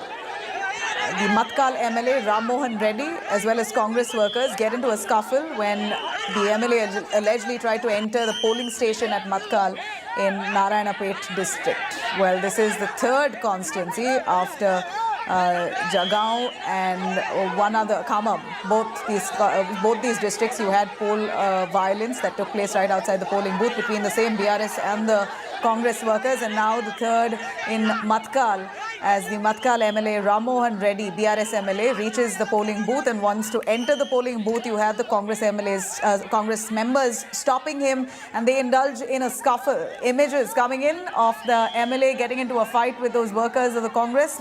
Abdul Bashir joining us live. Abdul, the third polling booth where we are seeing violence again between the same BRS and the Congress workers, this time a BRS MLA involved. Yes, absolutely. See, there had been several clashes that have been reported in Khammam, in Jangaon, in Rangareddy as well, and now that we see in Narayanpet of Telangana, where in Matkal constituency a BRS MLA Ram Mohan had allegedly tried to enter a polling station, during which several of the Congress workers have stopped him and then tried to attack him, wherein he got down from his vehicle and then he somehow, the situation was under control and he left from the place, is what we are getting to know.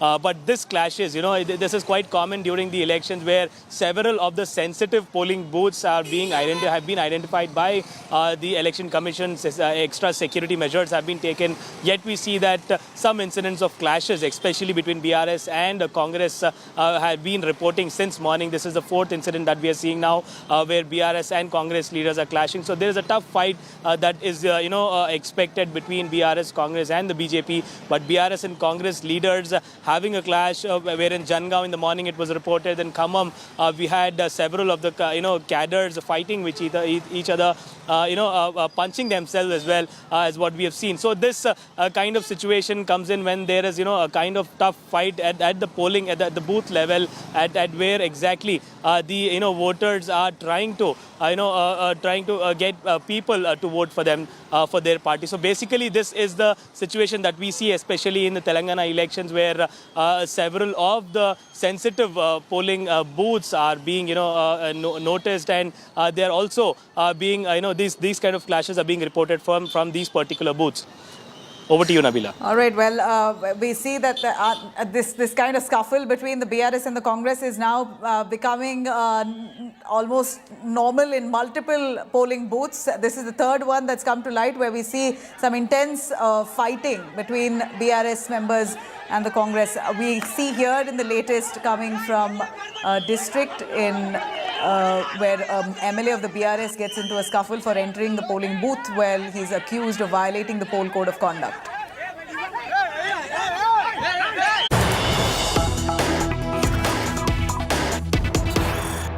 All right. Meanwhile, here's the big update on the voters' turnout in Telangana. Turnout as of 1 p.m. is set to be 36.6%. It's not the best. Hyderabad voter turnout as of 1 p.m. has shown at 20.7%. Adilabad has witnessed the highest voter turnout as of now, 1 p.m., showing at 41.8%. But the total voter turnout in Telangana now at 36.6% is certainly not motivating. Abdul Bashir is still with us. Bashir, despite all the film stars, the top guns coming out nice and early to cast their vote, we don't see a big boost in the voter turnout. 36.6% is actually not the most motivating figure here. What do you think is leading to low voter turnout in areas, including Hyderabad, urban areas, barely 20%? Well, in spite of several campaigns where several of the NGOs and other organizations have brought up campaigns, conducted walkathons, spread awareness about people to exercise their fundamental right, their right to vote today. After several of the parties, today we have seen political celebrities and also the Tollywood and Bollywood celebrities casting their vote in the first hour.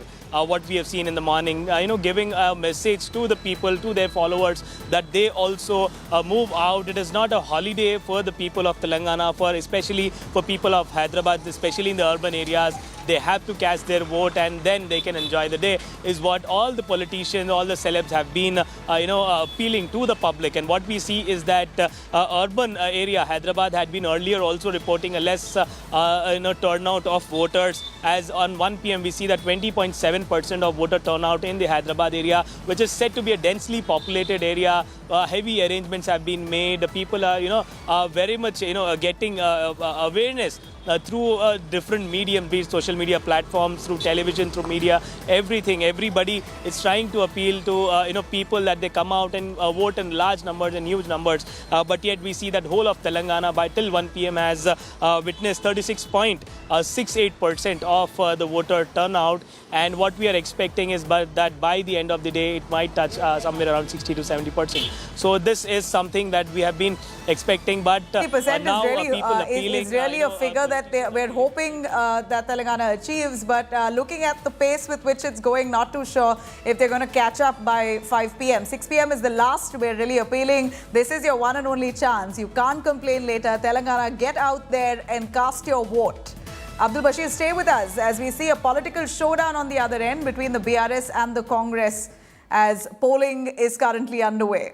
BRS has moved the election commission against the Congress party, accusing the grand old party of using deep fakes in the political campaign. Telangana Congress on its official handle shared a video trying to show that BRS KT Rama Rao was appealing to people to cast their vote for the Congress and slamming his own father, KCR. This video now that's gone viral, with the BRS now calling this a desperate bid of the Congress party to win elections by misleading the people of Telangana. KCR's party has also fired the third-rate criminal comment. This is the comment that KCR has made, saying that Revanth Reddy is a third-rate criminal, and that's the salvo that's been that they've used to attack him, based on that deep fake video which the Congress party is promoting in this poll-bound state. Sir fake videos fake audio viral करने का आरोप कांग्रेस पर BRS लगा रही है, election commission को इस पर लिखा है सर। डीप फेक की बात मोदी जी ने भी की थी। कांग्रेस पार्टी कुछ भी करता है, कांग्रेस पार्टी कितने भी गिरावट जाकर इलेक्शन प्रचार करके लोगों को गुमराह करने के लिए प्रयास करते हैं। कांग्रेस पार्टी का कोई प्रचार के ऊपर जनता विश्वास नहीं करना चाहिए। I am more worried about these deep fake videos because it is not good for anyone, and unfortunately the main target of such heinous crime, I would call it a heinous crime, are the women.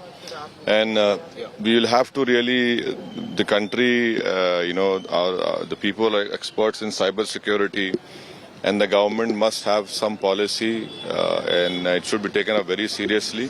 And the ECA also has a very important role to play, that now with the technology evolving, it's much easier to, earlier it was morphing some photo, but now you can do everything, even the voice also.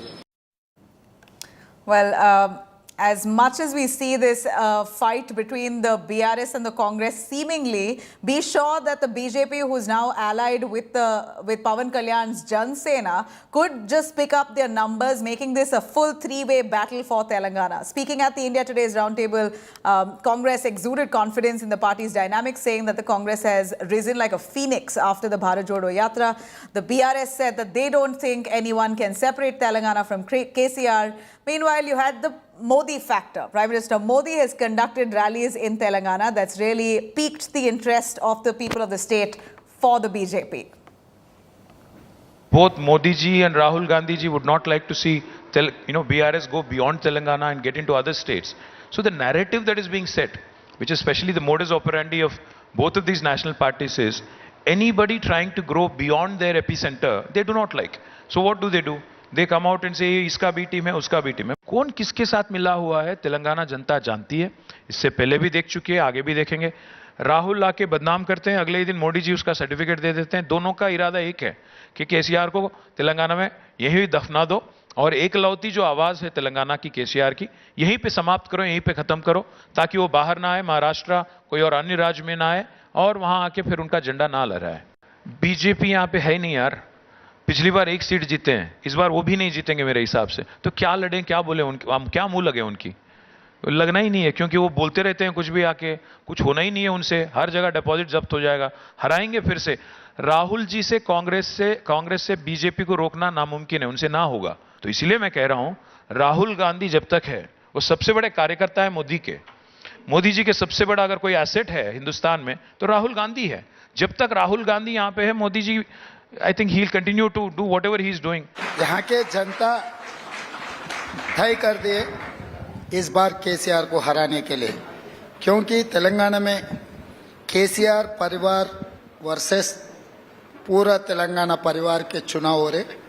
मगर नया कोई TRS या KCR KTR ने पूरे तेलंगाना में एक memorable thing अब दिखा। आउटर रिंग रोड ने हम ही ने बनाया, इंटरनेशनल एयरपोर्ट हम ही ने बनाया, आईटी कंपनीज हम ही लाए, कम्युनल वायलेंस को पूरा खत्म कर दिया हम लोग। जितने भी इरिगेशन प्रोजेक्ट्स है, मोर देन 70 लाख एकर्स को हम पानी दिए। आप क्या किए? मेरे टिकट करोड़ों में ब्लैक में बिक रहा बोले तो मेरा पार्टी जीतने वाले है। This is the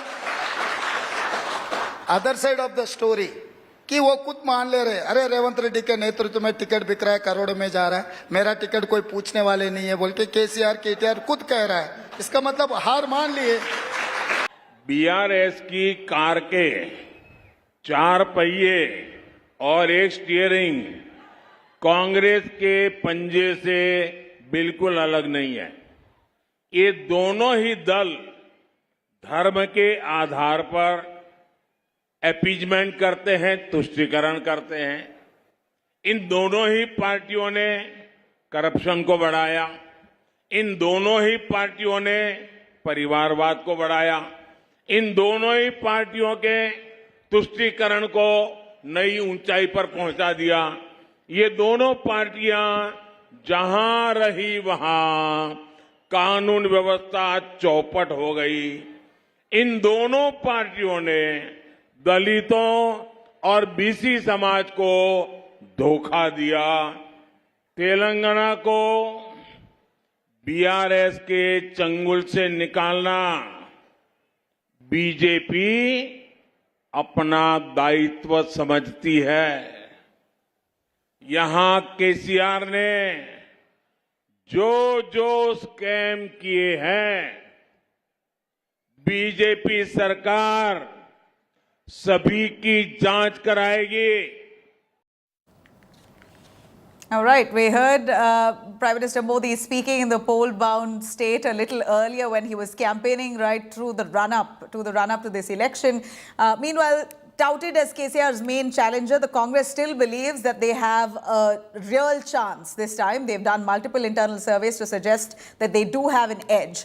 But surely the Congress here has woken up a little too late. They are bouncing off on the election victory that they had in Karnataka, but will they be able to make or repeat that thumping victory here in Telangana? Well, on the 3rd of December, we'll know. But Kamareddy is one of those constituencies where the battle is really spiced up with Revanth Reddy of the Congress and BRS and incumbent Chief Minister KCR, who are facing off one another. Here's a quick look at the Congress's one-man show, Revanth Reddy and his bright future in the state.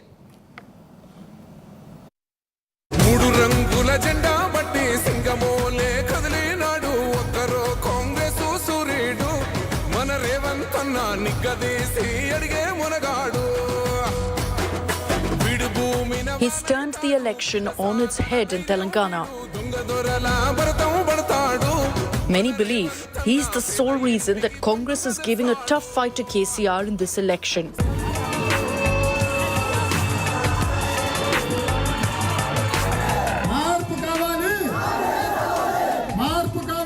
His rallies are nothing short of concerts with thousands of people going crazy. The Revanth Reddy storm has hit Telangana, and how? ఈది కుక్కలాక తండ్రి పిచ్చి కుక్కలాక కొడుకు తిరుగుతుర్రు, నన్ను కుక్క అంటవా సన్నాసి అని నేను అడగదలుచుకున్నా.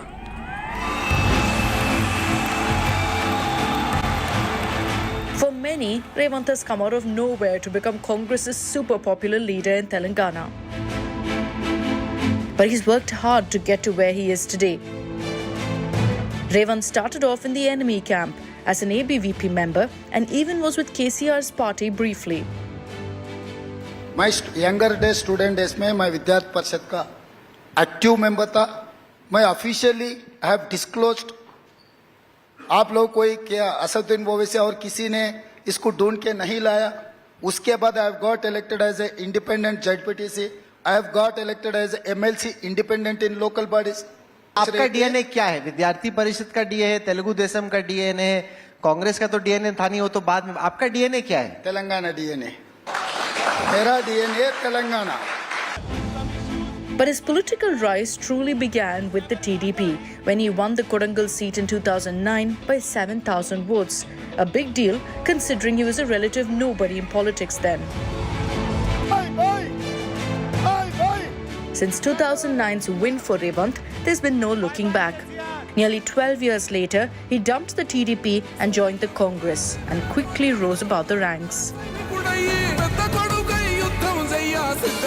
His rallies and his witty retorts to KCR became the talk of the town. దళితులకు ఇచ్చిన మాట మోసం చేసినావు. ఇయాల నన్ను పిచ్చి కుక్క అంటున్నావు. ఇయాల కేటీఆర్ ను చూడండి, వాడు పిచ్చి కుక్క కనిపించిన నల్లగా అరుస్తున్నాడు కొడుకు. ఇయాల కేసీఆర్ ఏమో వీధి కుక్క వీధులెంబడి అంతా తిరుగుతున్నాడు. ఇన్నేళ్ళు ఫామ్ హౌస్ లో వండిన వీధి కుక్క నువ్వు మహారాష్ట్రకు పోయి ఎన్నికల్లో పోటీ చేస్తాను. KCR, being the political veteran he is, saw Revant's rise as a threat and ensured his defeat in 2018 from Kodangal. Many would have written off Revant's career then, but he fought back and won the Malkajgiri Lok Sabha seat in 2019. Now, as Congress chief, he's not just the face of Telangana Congress, but also directly fighting KCR in Kamareddy. Mr. Revant Reddy, I see the support you have here in Kamareddy. Are you confident of a win? Yeah, definitely. By how many votes, sir? Congress workers are going to win Kamareddy constituency. By how many votes will you win against KCR? 35,000 majority. The advantage of KCR is this is his hometown, native, ancestral village. What's your advantage, sir? He had cheated last 10 years with these people. So now they wanted to take revenge against KCR. So they are going to defeat KCR. Revant will be hoping to seal this election with a win for the party across the state and a win for him in both Kodangal and Kamareddy to ensure he can be crowned the chief minister. Are you the chief minister face or not? KCR पूछ रहा है कौन है? KCR पूछ रहा है कौन है कांग्रेस का फेस? बताओ. As of now, मैं पीसीसी अध्यक्ष हूँ. चुनाव लड़ने का फेस मैं हूँ. CLP and PCC is leading the campaign. तो पोजीशन के हिसाब से कुछ रिकॉग्निशन जरूर मिलेंगे. At 54, Revant Reddy has turned this election around for the Congress with his firebrand rallies. That's now a massive crowd puller across Telangana. Akshata Nandagopal for India Today. We live in the age of EI, election intelligence. India's most powerful analytics engine is ready and raring to go. Seats, votes, margins, swings, strength scans, strongholds, cutting-edge live insights powered by India Today's data intelligence unit. No network can compare, no channel can compete. Your one-stop destination for live election analysis. Election intelligence, only on India Today.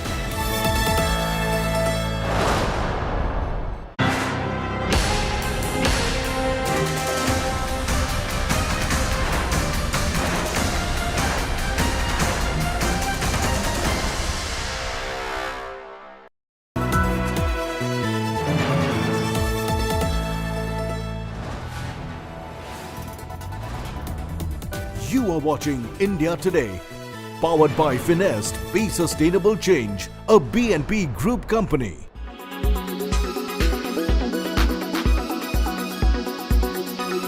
Congress party सरकार बनने वाली है. आपको पता है इतने दिनों से हम लोग जो मेहनत किए, भारत जोड़ो यात्रा के बाद तेलंगाना माहौल पूरा बदल चुके हैं.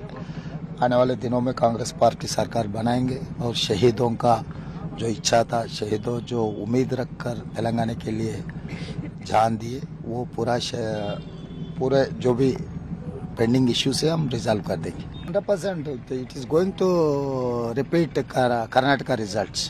सो कर्नाटका रिजल्ट जैसा आ गया उसे भी तेजी से यहाँ के लोग निर्णय लेने वाले. और मल्लिकार्जुन खड़गे जी, आपको तो पता है, it's well Hyderabad state belongs to Mallikarjun खड़गे जी. यहाँ वो यहीं धरती पुत्र है, तो उनके नेतृत्व में यहाँ पर सरकार बनाने वाले हैं. Sir, you have just casted your vote along with others as well from your family. How confident are you of today's day where people of Telangana will decide the fate of all the leaders? Well, today is the very important day as far as our democracy is concerned. And this is the day wherein the people have the right to make their likes, dislikes. They have this great opportunity to show their love for the work which party has done, for the progress, prosperity, peace that is maintained everywhere. So this I hope and request the people to please come out, exercise your right to vote. And this is not a day to go on a holiday or to go out for a picnic. This is a day for you to come out and exercise your right to vote, so that you make politicians more accountable, so that you show that yes, we are rewarding a politician or a candidate for the work which he has done. This is the time to come out and vote, to show that you have confidence in a party or a candidate for what they have done in 5 years. So I hope that people will come out in large numbers and each and every vote will be casted and the polling percentage must increase.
You are watching India Today, powered by Finest. Be Sustainable Change, a BNP Group company.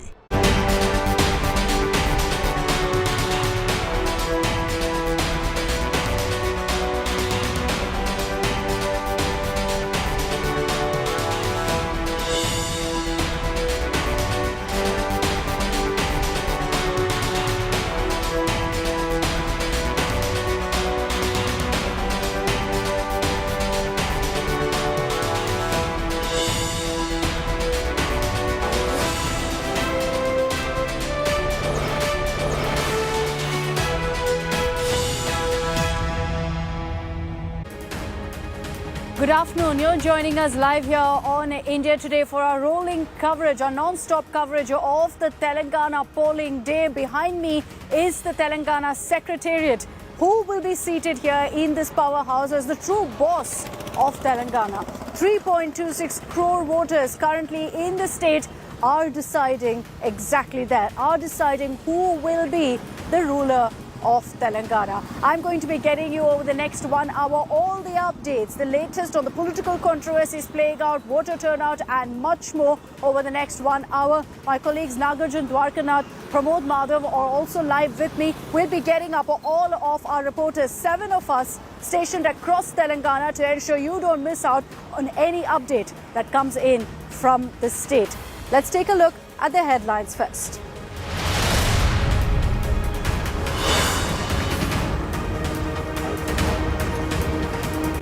BRS, Congress and BJP bigwigs turn out to vote early in the morning. BRS says confident of a third term in the state. Congress even claims we'll get a two-third majority.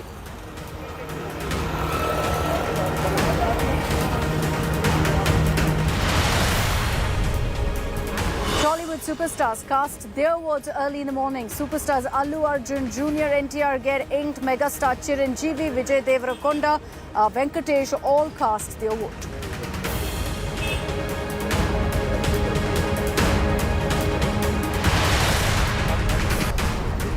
Big BRS Congress poll day fight. BRS MLC Kavita booked after Congress accuses her of violating poll code. BRS writes to EC alleging deepfake on KCR.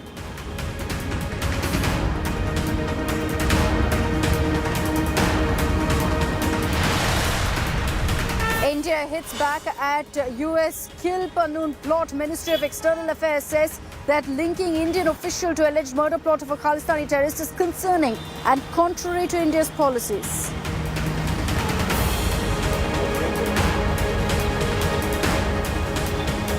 And Chennai completely waterlogged after heavy rains lashed parts of Tamil Nadu. Schools shut, more showers predicted through the day.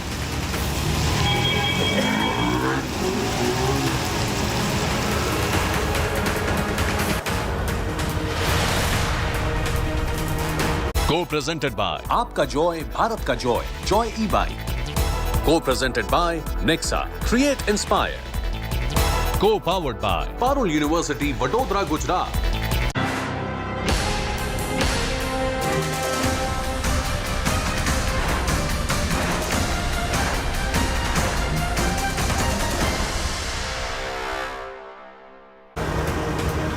We're nearing the last leg of polling here in Telangana. From 7 a.m., people have been queuing up across all age groups to ensure that their voice matters, to ensure that their vote counts. So what exactly has it resulted in? What is the voter turnout looking like right now? Let's get you, in fact, the latest on those figures. The voter turnout in Telangana as of 1 p.m., so that's 1 hour ago, stands at 36.6%.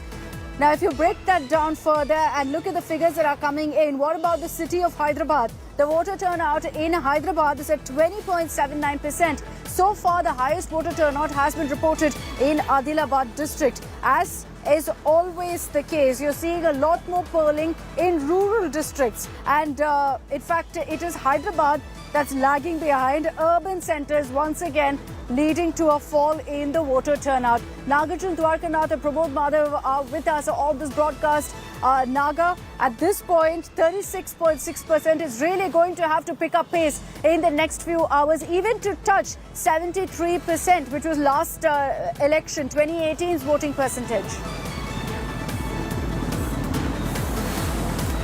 Well, that's true, Akshita. It's quite a dismal number that we are looking at, 36% till 1 p.m. And it's not even a sunny day that people can complain about saying will come later in the evening. It's been overcast conditions for a long time now, and it's been cool in Hyderabad as well. So people do have to come out. In fact, EC had put out a notification that no employer can force their employees to work.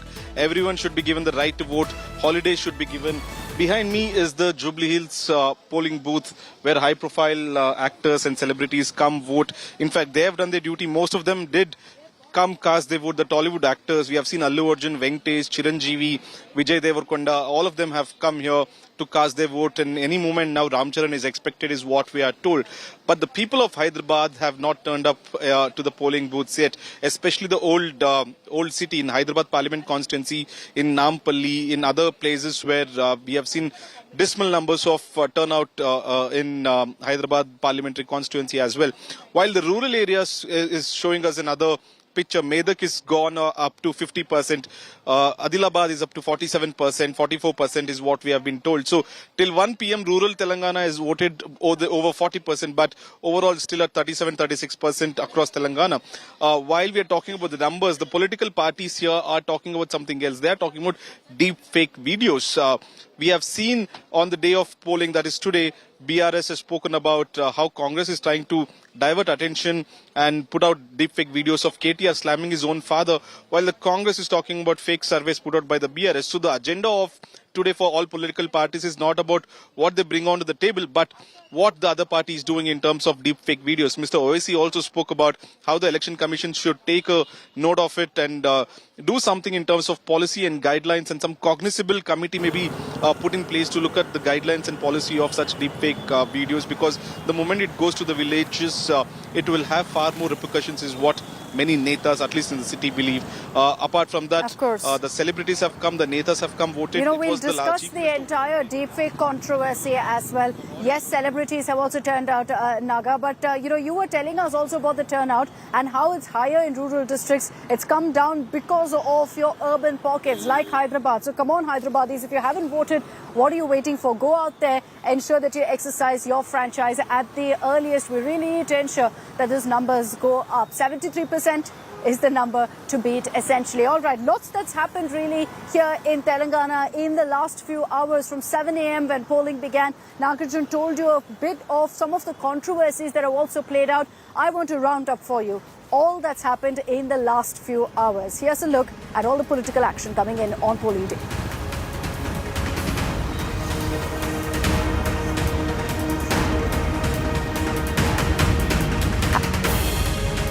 in India's youngest state, top leaders from all political parties are coming out to cast their vote.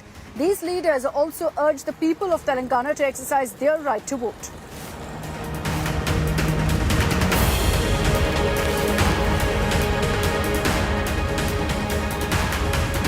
Before casting his vote, Telangana Congress chief Revanth Reddy also performed a Gaur Puja. Revanth said it was his personal belief and cow worship has nothing to do with his political beliefs. It's obviously leading to a big showdown because several times the BRS has sniped at him, saying he's an ABVP guy who's now with the Congress.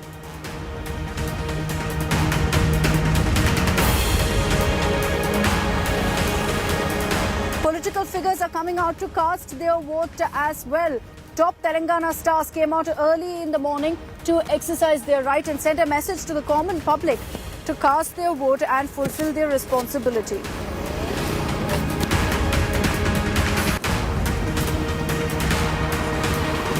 It's not only first-time voters. What's amazing to see is senior citizens who always ensure that they come out to vote. They know full well the importance of their vote. Senior citizens seen there coming out to vote to choose the next government for India's youngest state.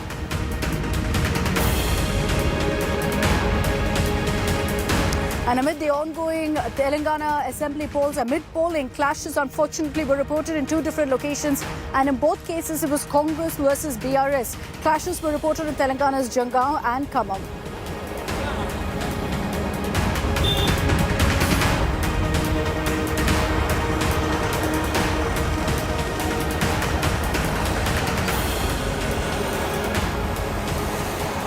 So let's get you, in fact, all the latest images of polling that's underway. You had all the big Tollywood superstars, you had all the big political superstars also coming out and casting their vote, leading by example. Great to see.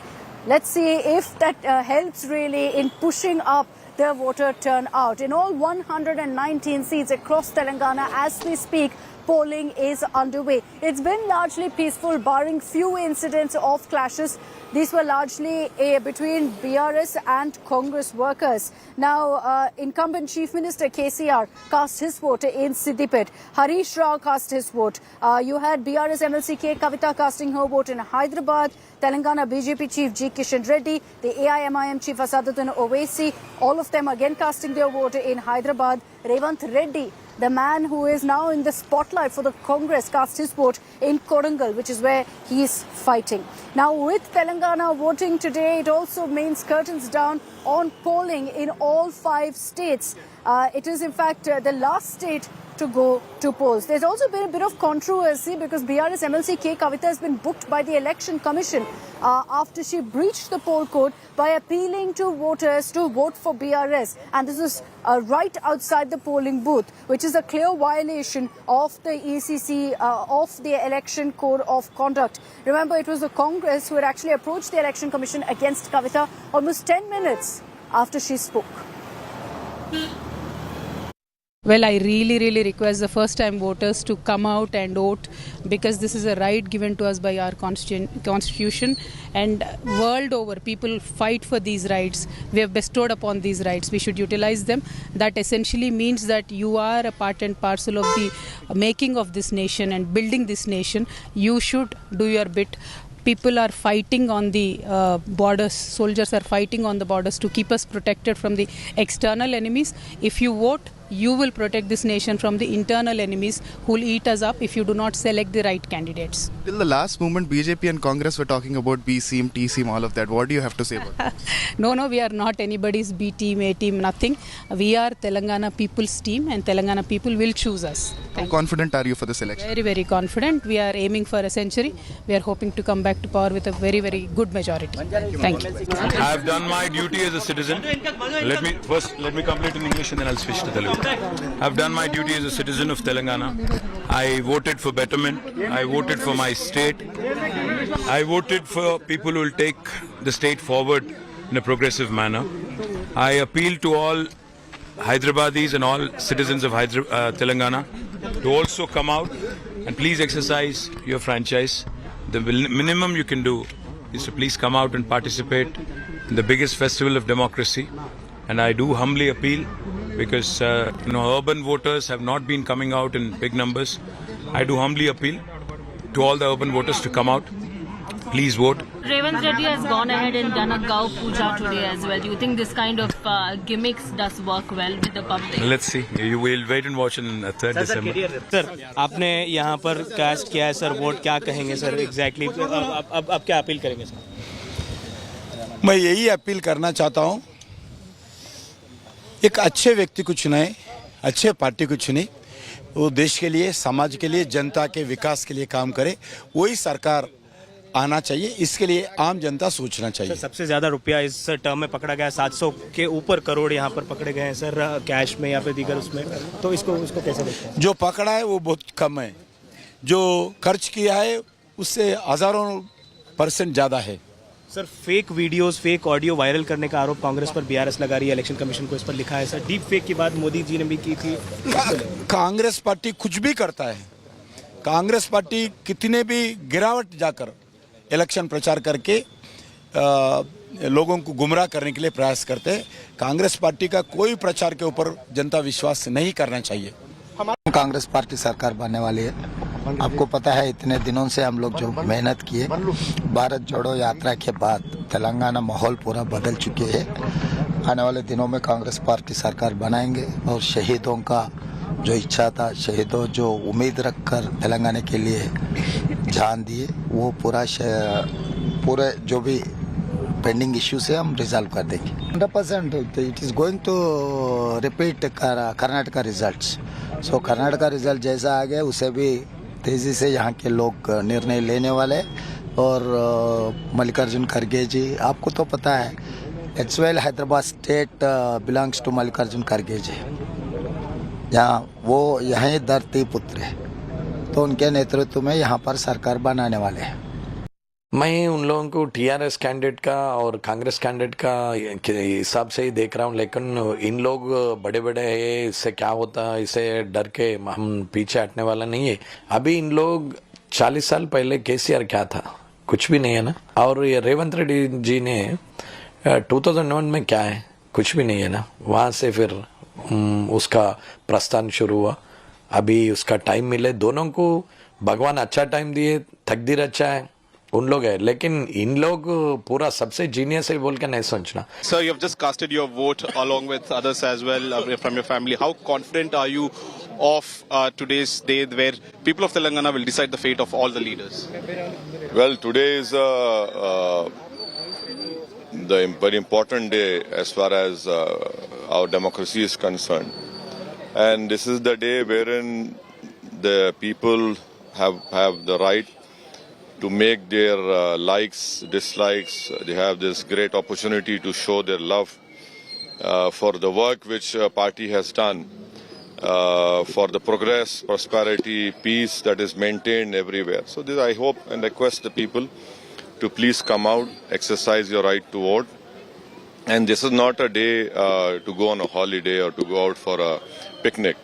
This is a day for you to come out and exercise your right to vote, so that you make politicians more accountable, so that you show that yes, we are rewarding a politician or a candidate for the work which he has done. This is the time to come out and vote, to show that you have confidence in a party or a candidate for what they have done in 5 years. So I hope that people will come out in large numbers, and each and every vote will be casted, and the polling percentage must increase. Telangana, how confident are you for the performance of the Congress party? 100% confident we'll win all the 4 states. Okay. Sir, Mani Telangana, especially South. Telangana also win. 4 means including Telangana, Chhattisgarh, Madhya Pradesh, Rajasthan, and 1 will be in fighting that northeast.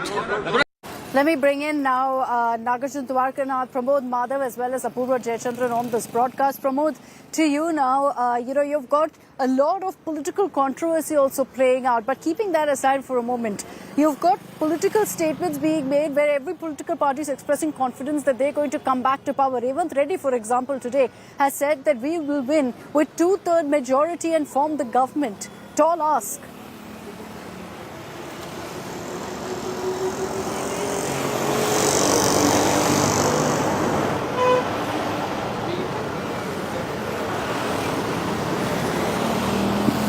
Pramod, can you hear me?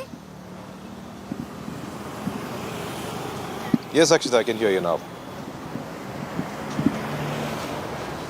Yes, Pramod. My question to you was about Revanth Reddy's claim where he says the two-third majority will come for the Congress and that they will form the government in Telangana.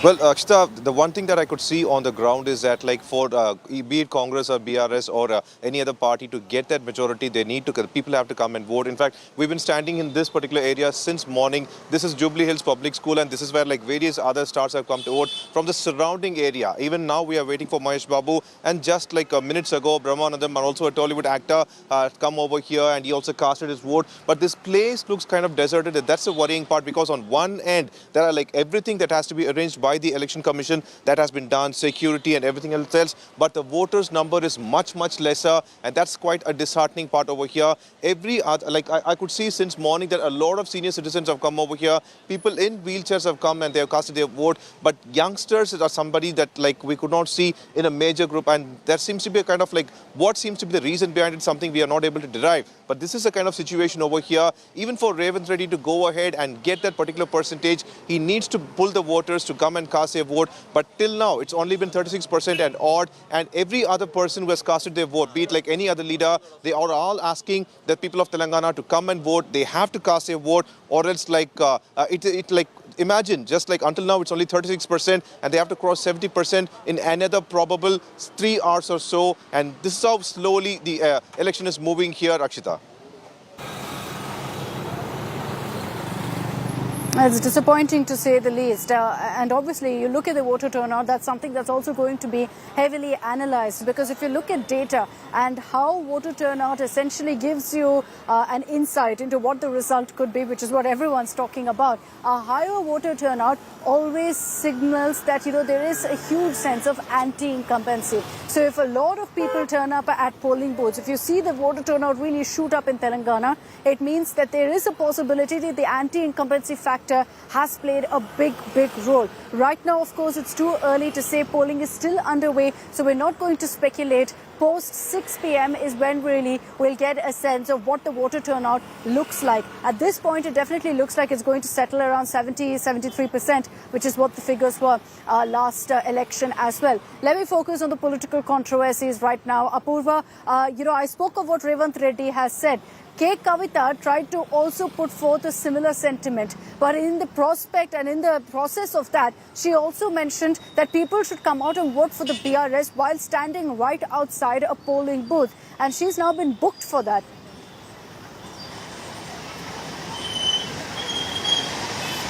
Akshita, it's become a controversy right at the starting of the day when, K. Kavita was one of the first people who had gone there to her polling booth and cast her vote. And when she came out, she was talking to the media when she stated that the public should come out and vote for the BRS. Following this, the Congress had also gone ahead and filed a complaint with the Election Commission stating that she had violated the Election Code of Conduct and that action must be taken against her. Based on the complaint filed by the Congress, the Election Commission had also, a case has been registered with the Banjara Hills police limits, and a case has been booked against her. Saying she has been in violation of the Election Code of Conduct. One thing that we can say is several of these leaders. Today we've seen not only we've seen leaders there violating the Election Code of Conduct. We're seeing tussles that are broken out between the BRS and the Congress leaders and across various districts out there. Clashes that took place between them. There was also lathi charge that the police had to do to maintain calmness and stability there in those polling booths. So we're seeing all kinds of these ruckus that are taking place there. This amidst the voter turnout looking to be abysmal as of now. Definitely lower numbers than expected. 36.68% until 1 p.m. That's the voter turnout. Problem there with your connection, but Apurva giving us a sense of what's landed K. Kavita in trouble. She's got a lot riding this election. She's not fighting in this election, but remember that she is hoping for a ticket from Nizamabad, which in all likelihood she'll get in the 2024 battle after having lost in 2019. So she will be counting on the BRS are holding on to Nizamabad at the assembly elections because she's been camping there. Essentially, I remember meeting her in Nizamabad, and K. Kavita said very clearly that yes, I'm in charge of this area right now, which is why she has to deliver and thereby set the stage for 2024 for her victory from Nizamabad, if that's what she's aiming really to do. Let's talk about every political party right now in the fray and talk about their strengths and weaknesses. What works in their favor? What doesn't? Nabila is getting you all of that information courtesy our election intelligence dashboard. Nabila, it's over to you. Right. Akshita, we see a very interesting election this time, and it could likely be a three-cornered fight with BRS, Congress and BJP facing off. Let me take you through, though, what the 2018 election really looked like, and basically the previous year's trends in Telangana that really suggests what could be the outcome come December 3rd. Taking a quick look at what we see here of the BRS when it comes to their safe seats and their weak seats. So the BRS's SWOT analysis here show that they have, out of the 118 seats in Telangana, BRS has a whopping 45 relatively safe seats. That's a big number. Safe, absolutely safe seats are about 8. They have 47 weak seats and about 19 very weak seats. But yet, we still see BRS holding on to nearly 45 plus 8, at least 58 or 60 good stronghold seats for them this election. Let me cut across to the Congress party. Now, the Congress, as we see there, has won out of the 119 seats, 118 seats there in Telangana. We see the Congress last time had won 17. Now, out of the 118 seats in total, this analysis here shows that the Congress has about 17 relatively safe seats and barely about 3 safe seats. Weak seats, about 48, and very weak seats, 51. That's really telling, considering that Congress really is hoping to come to power here. They claim it's a sway that they have this kind of wave that's showing in favor of them. But this analysis here, if we go by, clearly shows the Congress is nowhere even in the game here. But the BJP, on the other hand, which has won only one seat, the last assembly elections in 2018. For them too, it's looking very bleak this time. Relatively safe seat for the BJP is 2. There's no safe seat for the BJP in Telangana. Weak seats 4 and very weak seats 113. Well, we know the BJP's circumstances are rather their prospects in Telangana, but they've now this time allied with Pawan Kalyan's Jan Sena. So that could really up their tally. But from the analysis that we see here, it's quite clear that the Congress really needs a storm to mow down the BRS. A mere sway or a wave isn't good enough. Akshita. Thanks very much, Nabila. 2018 was a wave election. 2023, at this point, at least, going by what we're hearing, my ground reports also don't seem to suggest that there could be a wave in favor of any party, the BRS, the Congress, or the BJP. So it's going to come down to all of your politicking and dialogue that will happen, and of course, parleys that will happen post-election perhaps as well. Let's also talk about the big showdown that everyone's focusing on. This Telangana election, perhaps the one seat that everyone's going to be watching is that of Kamareddy. It was a surprise that KCR sprung upon everyone when he announced that I'm not just contesting from Kajwel, I'm fighting from Kamareddy too. The Congress immediately responded by putting up firebrand Telangana Congress chief Revanth Reddy up against KCR in Kamareddy. I visited Kamareddy and I can tell you at this point, it's anyone's battle. It could go either KCR's way or in fact Revanth Reddy's way. Revanth Reddy has been campaigning all through. KCR has the connect. This is his ancestral village. Despite that, there is a sense of anti-incumbency. So it could work in his favor, but also at the same time could lead to issues for him. So it's a gamble he's taken. Will it pay off or not? We've seen an intense campaign in Kamareddy because both the leaders know what's at stake. Here's a look, a recap of some of the face-off that we've seen between Revanth Reddy and KCR. December 9, 2023, another miracle. Congress party is going to form the government. We are going to sign at that day in LB Stadium by 10:30 all 6 declarations. Within 100 days, we are going to implement all those 6 guarantees. Congress party నేను మీకు guarantee చెప్తున్నా మళ్ళా గదే 20 సీట్లు 20 లోపే ఇంకా ఇవాళ మధుర పర్యటనతోని నేను 70వ నియోజకవర్గానికి వచ్చిన ఇవాళ నా ఎన్నికల పర్యటనలో భాగంగా అంటే నిన్నటి వరకు 69 అయ్యి ఇలా 70వ నియోజకవర్గంలో నేను మాట్లాడుతూ ఉన్నా. నేను వెళ్ళాల్సిన ఇంకా 30 మాత్రమే ఉన్నాయి. నేను ఆయనతో 30 పోతే ఇంకా ఊడ్చుకపోతుంది కాంగ్రెస్. నేను ఎట్లా పోతున్నానో అట్లా ఊడ్చుకొని పోతా ఉన్నది. ఏం లేదంతా వాటిదే డంబాచారం, ఏమీ లేదు. మంచిగా బ్రహ్మాండంగా అద్భుతమైన మెజార్టీతో పాత మెజార్టీ కనుక 2 సీట్లు పెంచుకొని బీఆర్ఎస్ గవర్నమెంటే వస్తూ ఉంది. అందులో మీకు ఏం అనుమానం అవసరం లేదు. కుక్కలు మత్తుగా మొరితే లెక్క పెడదామా? నిన్న జనగామల మొరిపోయిన కుక్క ఏం చేసింది తెలుసా? రైఫిల్ పట్టుకొని ఎవడరా తెలంగాణ ఉద్యమం చేసేదని కరీంనగర్ మీదకి పోయిండు. ఆ రోజు నుంచి ఆయన పేరు రైఫిల్ రెడ్డి అనే పెట్టిండ్రు. నేను పెట్టలే, వాళ్ళే పెట్టిండ్రు. వీళ్ళు వచ్చి ఇలా మాట్లాడతామంటే సిగ్గు కూడా ఉండాలి కదా కనీసం. డిపాజిట్లు వచ్చినప్పుడు ఓడిపోతామని భయం పట్టాడు, ఈ మొరుగుడు మొరుగుతాడు, అంతే కదా. ఇప్పుడు తిట్టానంటే దేశంలో తిట్లు కమ్మని మనకు తిట్టరాదా? ఇవాళ మొదలు పెడితే రేపటి దాకా తిట్టచ్చు. దళితులకు ఇచ్చిన మాట మోసం చేసినావు. ఇవాళ నన్ను పిచ్చి కుక్క అంటున్నావు. ఇవాళ కేటీఆర్ ను చూడండి, వాడు పిచ్చి కుక్క కనిపించిన నల్లగా అరుస్తున్నాడు కొడుకు.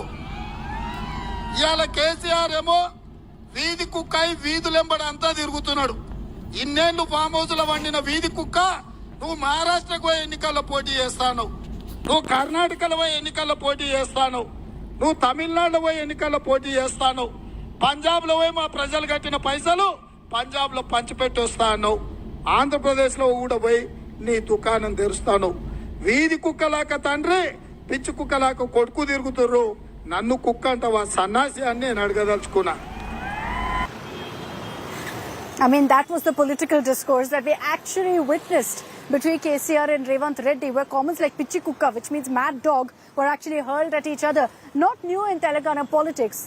Telangana politics is always known to have these kind of politicians barking at each other, and it makes the crowd rather engrossed in the political fight, which is why none of them hold back or, for that matter, cry victim. It's considered perfectly normal to take these kind of personal, below-the-belt remarks at every single rally to kind of draw the crowds in. And with that, I'm slipping into a very short break here on India Today. A reminder that we're counting down to 6 p.m. I know all of you are looking forward to our exit poll numbers, considering the accuracy, the precision that we've reported with our election team of Rahul and Rajdeep coming together at 6 p.m. to get you India Today Access My India exit poll. So stay tuned to that. For the last month, I've been crisscrossing the battleground stakes from Rajasthan to Telangana through Madhya Pradesh and Chhattisgarh. It's that reportage experience that I hope to bring to our coverage of the exit poll. Not just studio number crunching, but also the ground zero experience. The complete package on our exit poll coverage, the exact poll, only on India Today.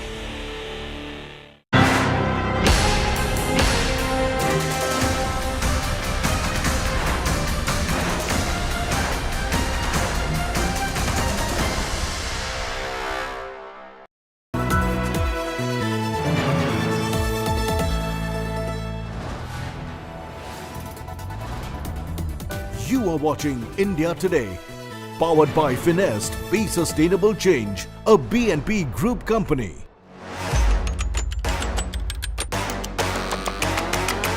The best view of an Indian election is always from the ground, and I am back on the campaign trail, gauging the mood of the voter this election season. Join me, Preeti Chaudhary, as I come together with the #1 election team in the country, where we'll bring to you the most in-depth ground reports, the sharpest analysis, and the most accurate numbers on Exit Poll Day, 30th November.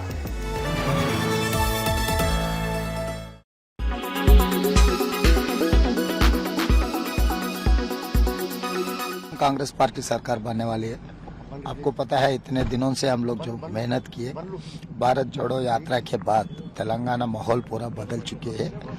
आने वाले दिनों में Congress party सरकार बनाएंगे और शहीदों का जो इच्छा था, शहीदों जो उम्मीद रखकर तेलंगाना के लिए जान दिए, वो पूरे जो भी पेंडिंग इश्यूज है हम रिजॉल्व कर देंगे। 100% it is going to repeat Karnataka results. So Karnataka result जैसा आ गया उसे भी तेजी से यहाँ के लोग निर्णय लेने वाले. और मल्लिकार्जुन खड़गे जी, आपको तो पता है as well Hyderabad state belongs to Mallikarjun खड़गे जी. यहाँ वो यहीं धरती पुत्र है, तो उनके नेतृत्व में यहाँ पर सरकार बनाने वाले हैं. Sir, you have just casted your vote along with others as well from your family. How confident are you of today's day where people of Telangana will decide the fate of all the leaders?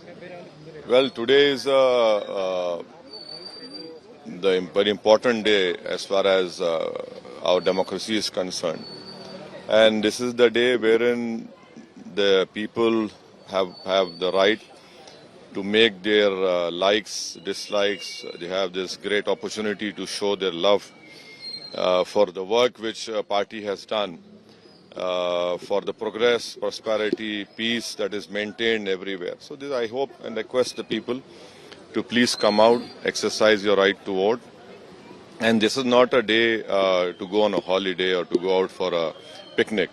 This is a day for you to come out and exercise your right to vote, so that you make politicians more accountable, so that you show that yes, we are rewarding a politician or a candidate for the work which he has done.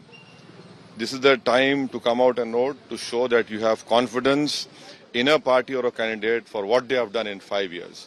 So I hope that people will come out in large numbers and each and every vote will be casted and the polling percentage must increase.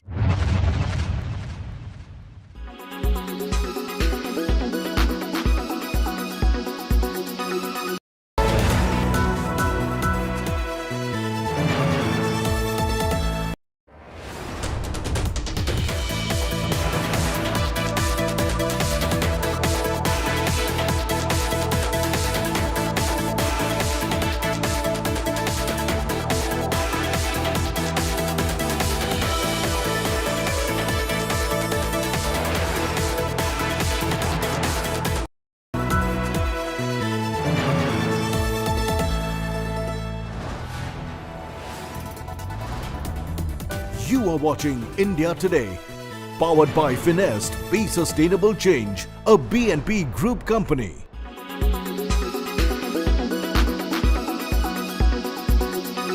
Well, I really request the first-time voters to come out and vote, because this is a right given to us by our constitution, and world over people fight for these rights. We have bestowed upon these rights. We should utilize them.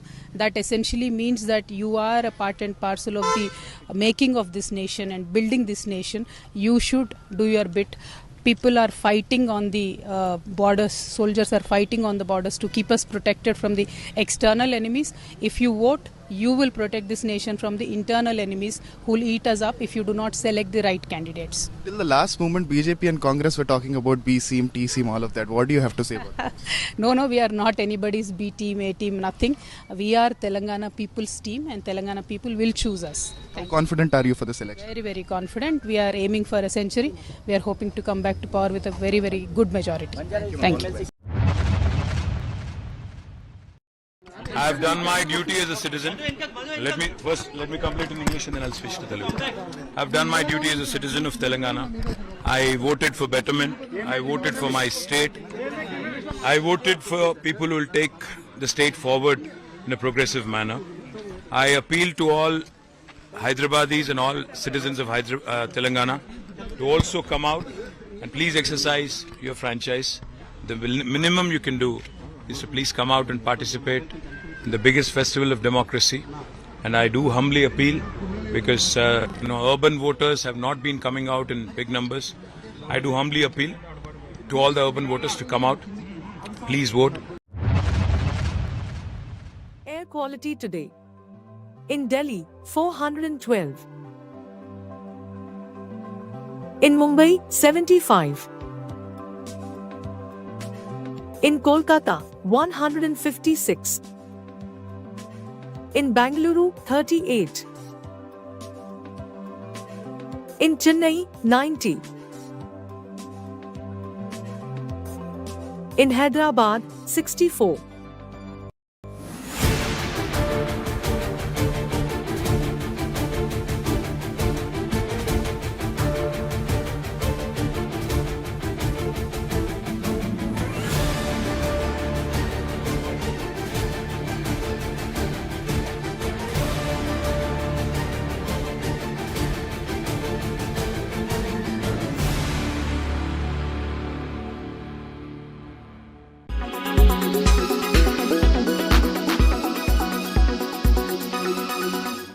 Make your media plan smarter with India Today Live TV on your connected devices.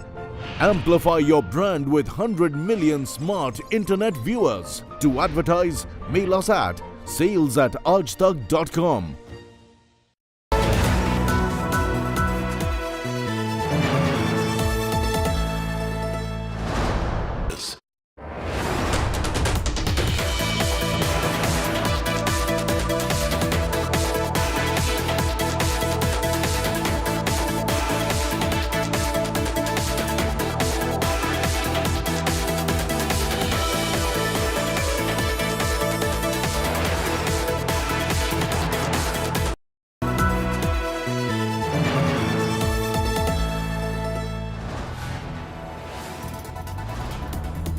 You are watching India Today, powered by Finest, Be Sustainable Change, a BNP Group company.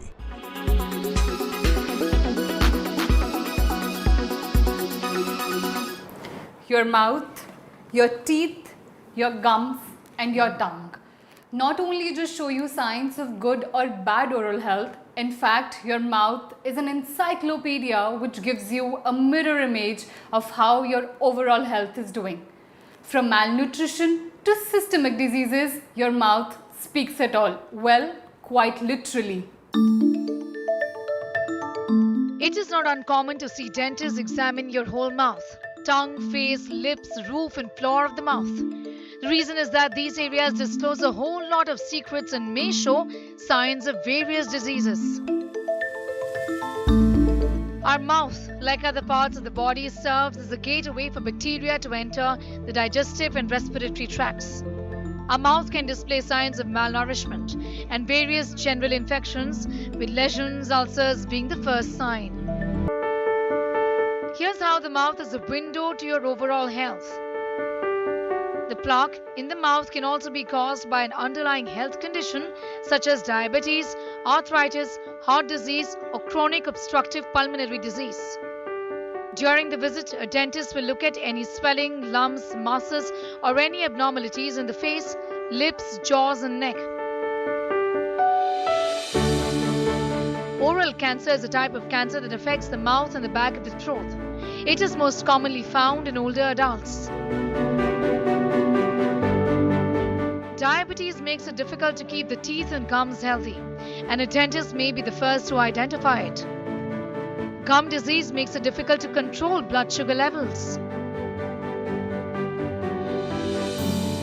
X-rays every year can track bone loss in the jaw and around the teeth.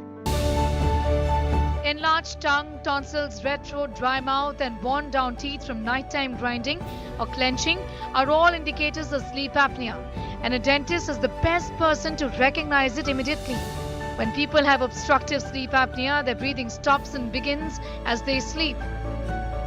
Sleep apnea is linked to a number of health issues including strokes, heart disease and type 2 diabetes.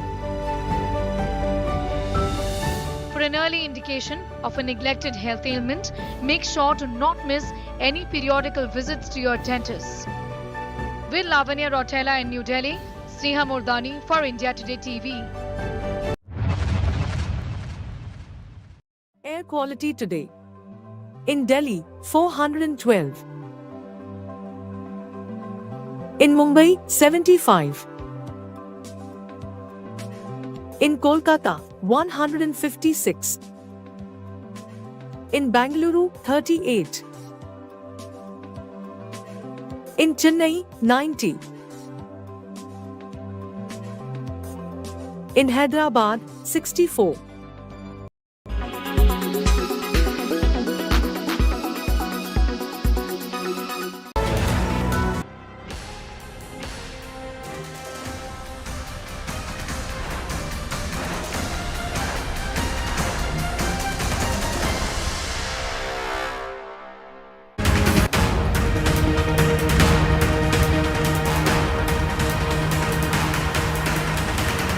Welcome back. You're joining us live now from, I'm joining you live from Hyderabad as we get you the latest updates of the Telangana elections. Behind me is the beautiful Telangana Martyrs Memorial. Right opposite to the Secretariat. And very fitting, really, very symbolic and hugely significant in the current political battle as well, because you've seen several references to the Telangana statehood movement, including yesterday when the BRS celebrated Diksha Divas, which was to mark the day that KCR started his hunger strike to ensure the setting up, the establishment of the beautiful state of Telangana. And that's what makes Telangana the youngest state in the country right now. In this election 2023, what exactly will play out will define the growth story and the political story of the state of Telangana. And as we get you all the updates on polling day, one big aspect of it is, of course, that we see all of our Tollywood stars who are so media shy usually all come out from early in the morning to right now. Many of them have been stepping out to cast their vote, leading by example, which is great to see. They've set an example for society, urging everyone in Telangana to come out and vote. Many of them, of course, were seen standing in line, waiting patiently for their turn. The very first person who I think woke up as early as I did this morning was superstar Allu Arjun, who was at the polling booth by about 7:15, finished casting his vote and then headed back without a media interaction as is expected with these Tollywood stars. You had several others, megastar Chiranjeevi, Vijay Deverakonda, Venkatesh Dagubati, all of them who came and cast their vote. Junior NTR also cast his vote. All of them have taken to social media to show off their inked finger and send out a message to their fellow citizens to get out there and vote. It's not translated to a great voter turnout yet, but we're keeping our fingers crossed that that will get boosted up in the hours to come. Let's in fact take a look at some of the reactions from these celebrities. ఇప్పుడు మనం ఎందుకు వేస్తాం vote? ఇప్పుడు నేనైనా ఎందుకు వచ్చి vote వేస్తున్నా అంటే, మనం గత 10 yearsలో తెలంగాణ, హైదరాబాద్ ఎంత డెవలప్ అయిందో, కొత్త సిటీ ఎట్లా డెవలప్ అయిందో, లేని నీళ్ళు వచ్చినాయి, లేని ఎలక్ట్రిసిటీ వచ్చింది. ఎందుకు? ఇవన్నీ లీడర్స్ వల్లనే అవుతుంది, ఇవన్నీ పొలిటీషియన్స్ వల్లనే అవుతాయి. మనం ఒకప్పుడు ఓట్ వేసినాం, లీడర్స్ని ఎలెక్ట్ చేసినాం కాబట్టే ఇంత మన లైఫ్స్ ఎఫెక్ట్ అవుతాయి. So what ever me choice of political party ఉందో 100% రావాలి, బికాజ్ మన లైఫ్స్ అన్నిటిని ఎఫెక్ట్ చేస్తాయి.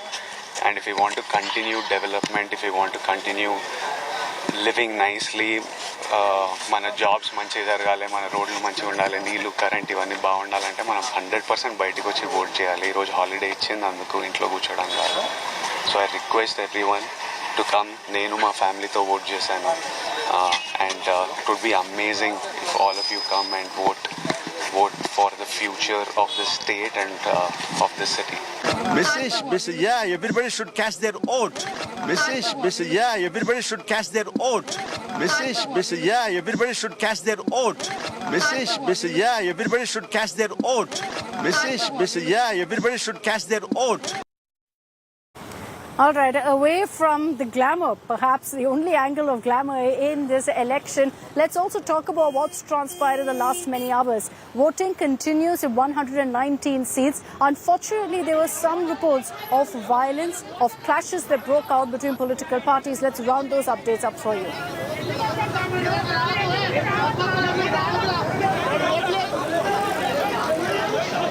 Clashes broke out between the BRS and Congress party workers outside a polling booth in Telangana's Jangaon. This after a candidate turned up at the polling booth, leading to an argument.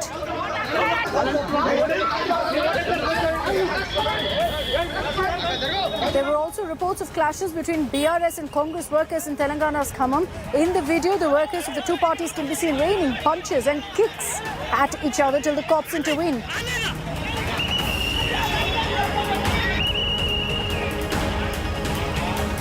A scuffle also broke out between BRS Matkal MLA Ram Mohan Reddy and Congress workers. These clashes erupted when the MLA allegedly tried to enter the polling booth at Maktal in Narayanpet district.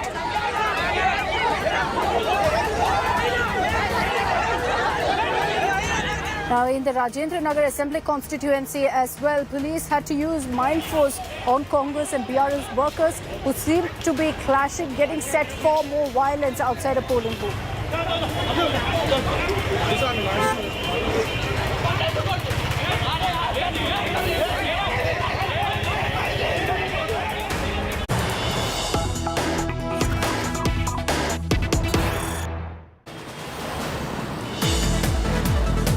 There may be polling day, but that doesn't mean that political parties are going to stop their all-out attacks at each other. On social media, which has become a weapon of sorts to target one another, the BRS and the Congress have been indulging in a war of words. It started with KT Ramarao going ahead and tweeting saying the BRS car is in top gear. The symbol of the BRS is the car. So he said that the car is in top gear, signaling that they believe that things are going their way across Telangana. It prompted a response from Telangana Congress Chief Revant Reddy, who says there's no question of the car going into top gear. The car is going to the garage to be parked due to a Congress tsunami. So this is the kind of play of words that you're seeing right now between the Congress and the BRS, after the BRS said that the car is in top gear, that their symbol is going all the way to a win. You have the Congress responding saying the car isn't going anywhere, it's going to a garage.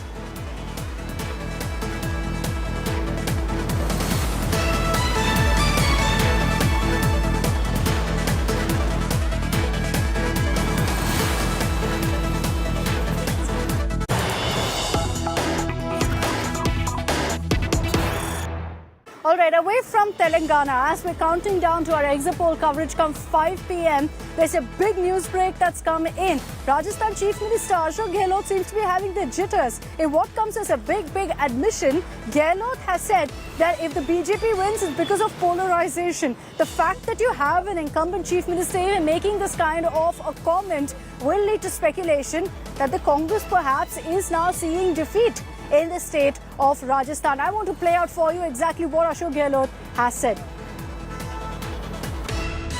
मुझ पे तो दावा बोल दिया क्योंकि सरकार गिरा नहीं पाई मेरी, जैसे इन्होंने मध्य प्रदेश, कर्नाटक, आंध्र प्रदेश सरकार गिराई, वैसी सरकार राजस्थान गिराने में फेल हो गए। वो दर्द इनमें छिपा हुआ है दिल के अंदर। इतने सोच समझ के सबने जैसे कोई प्लानिंग की हो दिल्ली में बैठ करके कि किसी भी तरह हमें राजस्थान की सरकार को इस बार रिपीट नहीं करने देना है। उस रूप में लैंग्वेज बोल रहे थे गुस्से के अंदर।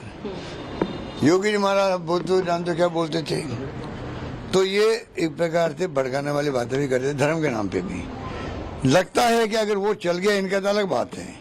मुझ पे तो Mr. Jaikishan Sharma. Jaikishan, for obvious reasons, this comment will set off tongue swagging.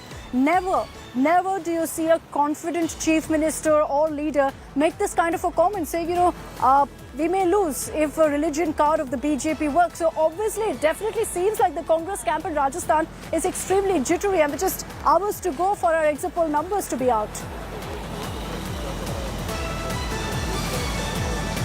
Akshita, Ashok Gehlot is a very seasoned politician. The statement of Ashok Gehlot today, what he said in Jaipur, has become a topic of has become a topic of discussion across bureaucratic and other political corridors. But what Mr. Gehlot was trying to say is that if polarization works, then BJP will come into power.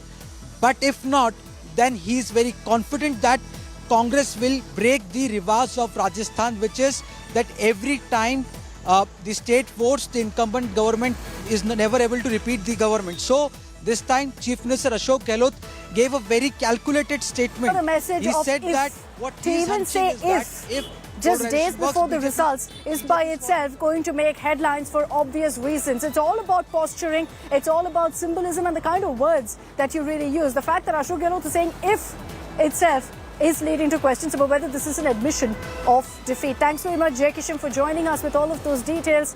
Is BJP going to be winning in Rajasthan? The numbers will be out on December 3rd, but our predictions, which have always been bang on in every single election, assembly or Lok Sabha, is coming your way starting 5 p.m. with Rahul Kanwal and Rajdeep. You can also look forward to unheard of state-of-the-art analysis and data like never before. Rahul gives you a glimpse of what you can expect come 5 p.m. this evening.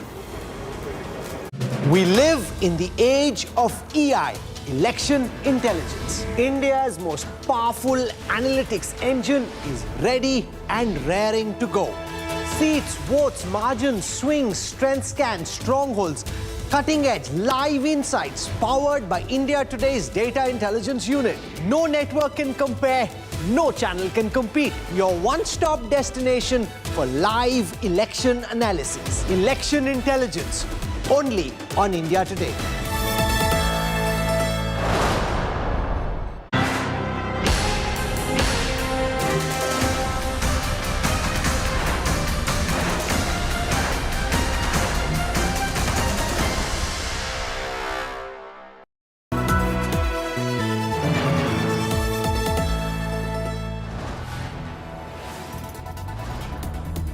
You are watching India Today, powered by Finest, Be Sustainable Change, a BNP Group company.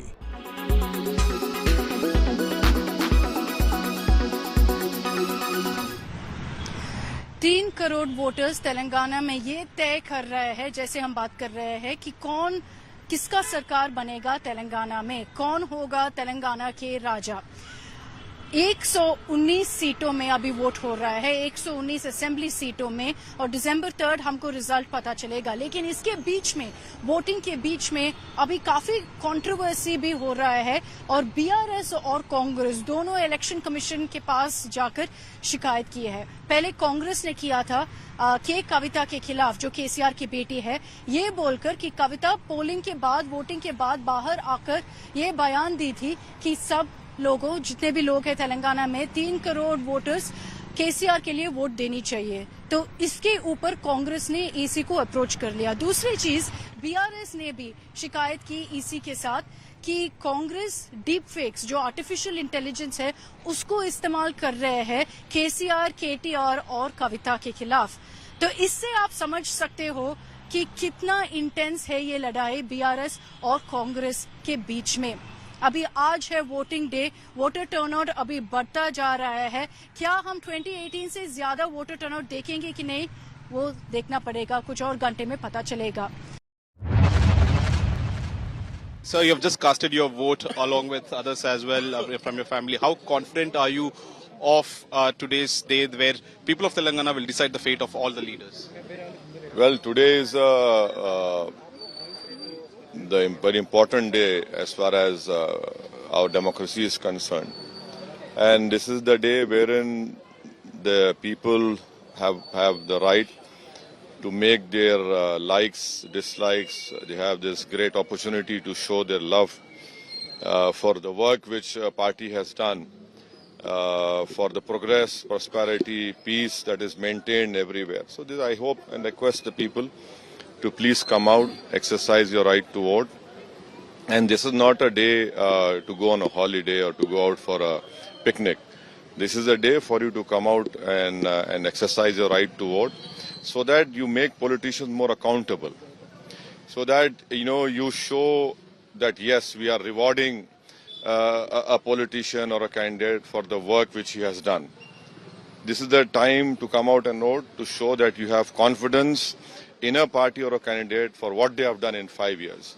So I hope that people will come out in large numbers and each and every vote will be casted and the polling percentage must increase. Weather forecast now. Delhi, maximum 26 and minimum 15 degrees. Mumbai, maximum 27 and minimum 23 degrees.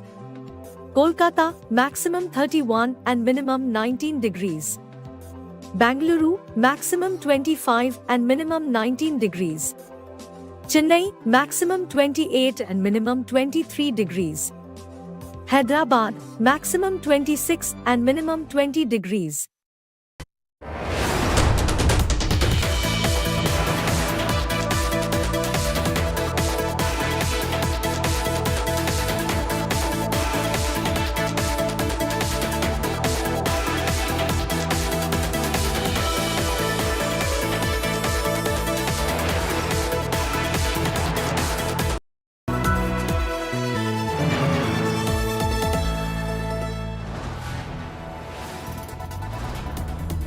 You are watching India Today, powered by Finest, Be Sustainable Change, a BNP Group company.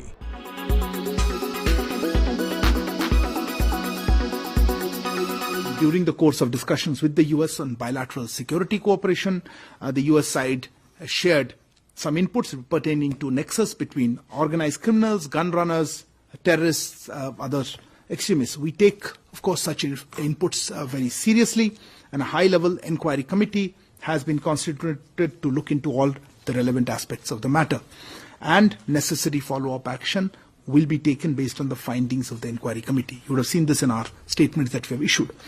We cannot share any further information on such security matters.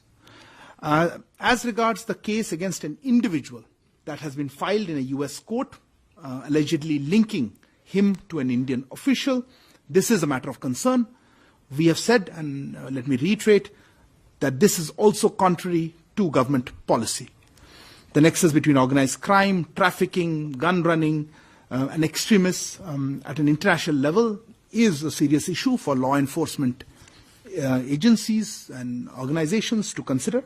And it is precisely for that reason that a high-level inquiry committee has been constituted, and we will obviously be guided by its results. I've seen a series of questions that you've asked on this issue. I don't think there's anything additional that I would like to say on that, and I would hand over the part to FF. And there's also a query on Canada. On the issue of Canada, insofar as Canada is concerned, we have said that they have consistently given space to anti-India extremists and violence, and that is actually the heart of the issue. Our diplomatic representatives in Canada have borne the brunt of this. So we expect the government of Canada to live up to its obligations under the Vienna Convention on Diplomatic Relations. We have also seen interference by Canadian diplomats in our internal affairs. We've said this from this podium, and that is obviously unacceptable. I am more worried about these deepfake videos because it is not good for anyone, and unfortunately the main target of such heinous crime, I would call it a heinous crime, are the women. And we will have to really, the country, the people are experts in cyber security, and the government must have some policy, and it should be taken up very seriously. And the ECA also has a very important role to play, that now with the technology evolving, it's much easier to, earlier it was morphing some photo, but now you can do everything, even the voice also. Sir fake videos fake audio viral करने का आरोप कांग्रेस पर BRS लगा रही है, election commission को इस पर लिखा है सर। डीप फेक की बात मोदी जी ने भी की थी। कांग्रेस पार्टी कुछ भी करता है, कांग्रेस पार्टी कितने भी गिरावट जाकर इलेक्शन प्रचार करके लोगों को गुमराह करने के लिए प्रयास करते हैं। कांग्रेस पार्टी का कोई प्रचार के ऊपर जनता विश्वास नहीं करना चाहिए।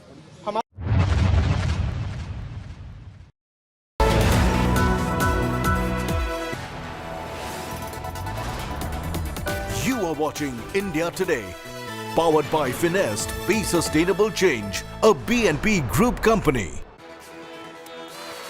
The United States Justice Department has indicted an Indian national, an alleged drug dealer and a gun runner in a plot to kill Khalistani terrorist Gurpatwant Singh Pannu.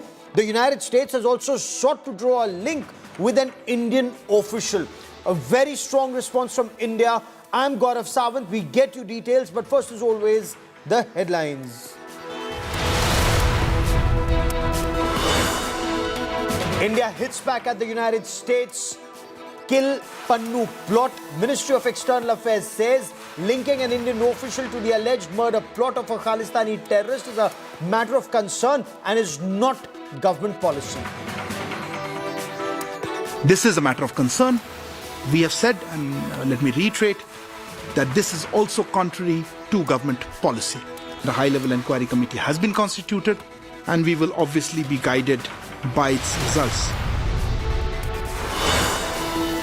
BRS, Congress and BJP bigwigs turn out in numbers to vote early morning. BRS says confident of a third term in the state. Congress claims it will get 2/3 majority.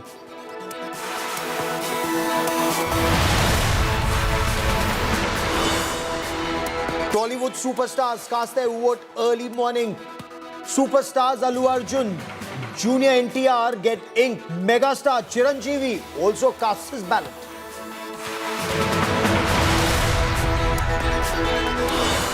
Big BRS Congress poll day fight. BRS MLC Kavita booked after Congress accuses her of violating the poll code. BRS writes to the Election Commission alleging deep fake on KCR.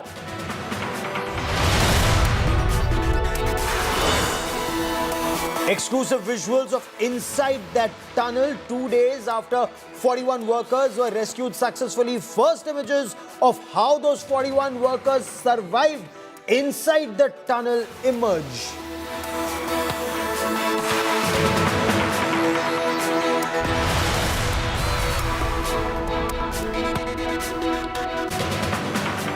The US Justice Department has indicted a 52-year-old Indian with a plot to kill Gurpatwant Singh Pannu, an alleged Khalistan terror supporter. Remember, he is a designated terrorist in India, shielded by the United States of America. But after the United States allegation that an Indian government official had allegedly been involved in an unsuccessful plot to assassinate Khalistani terrorist Gurpatwant Singh Pannu, the government of India has responded saying that the case against an individual filed in a US court allegedly linking him to an Indian official is a matter of concern.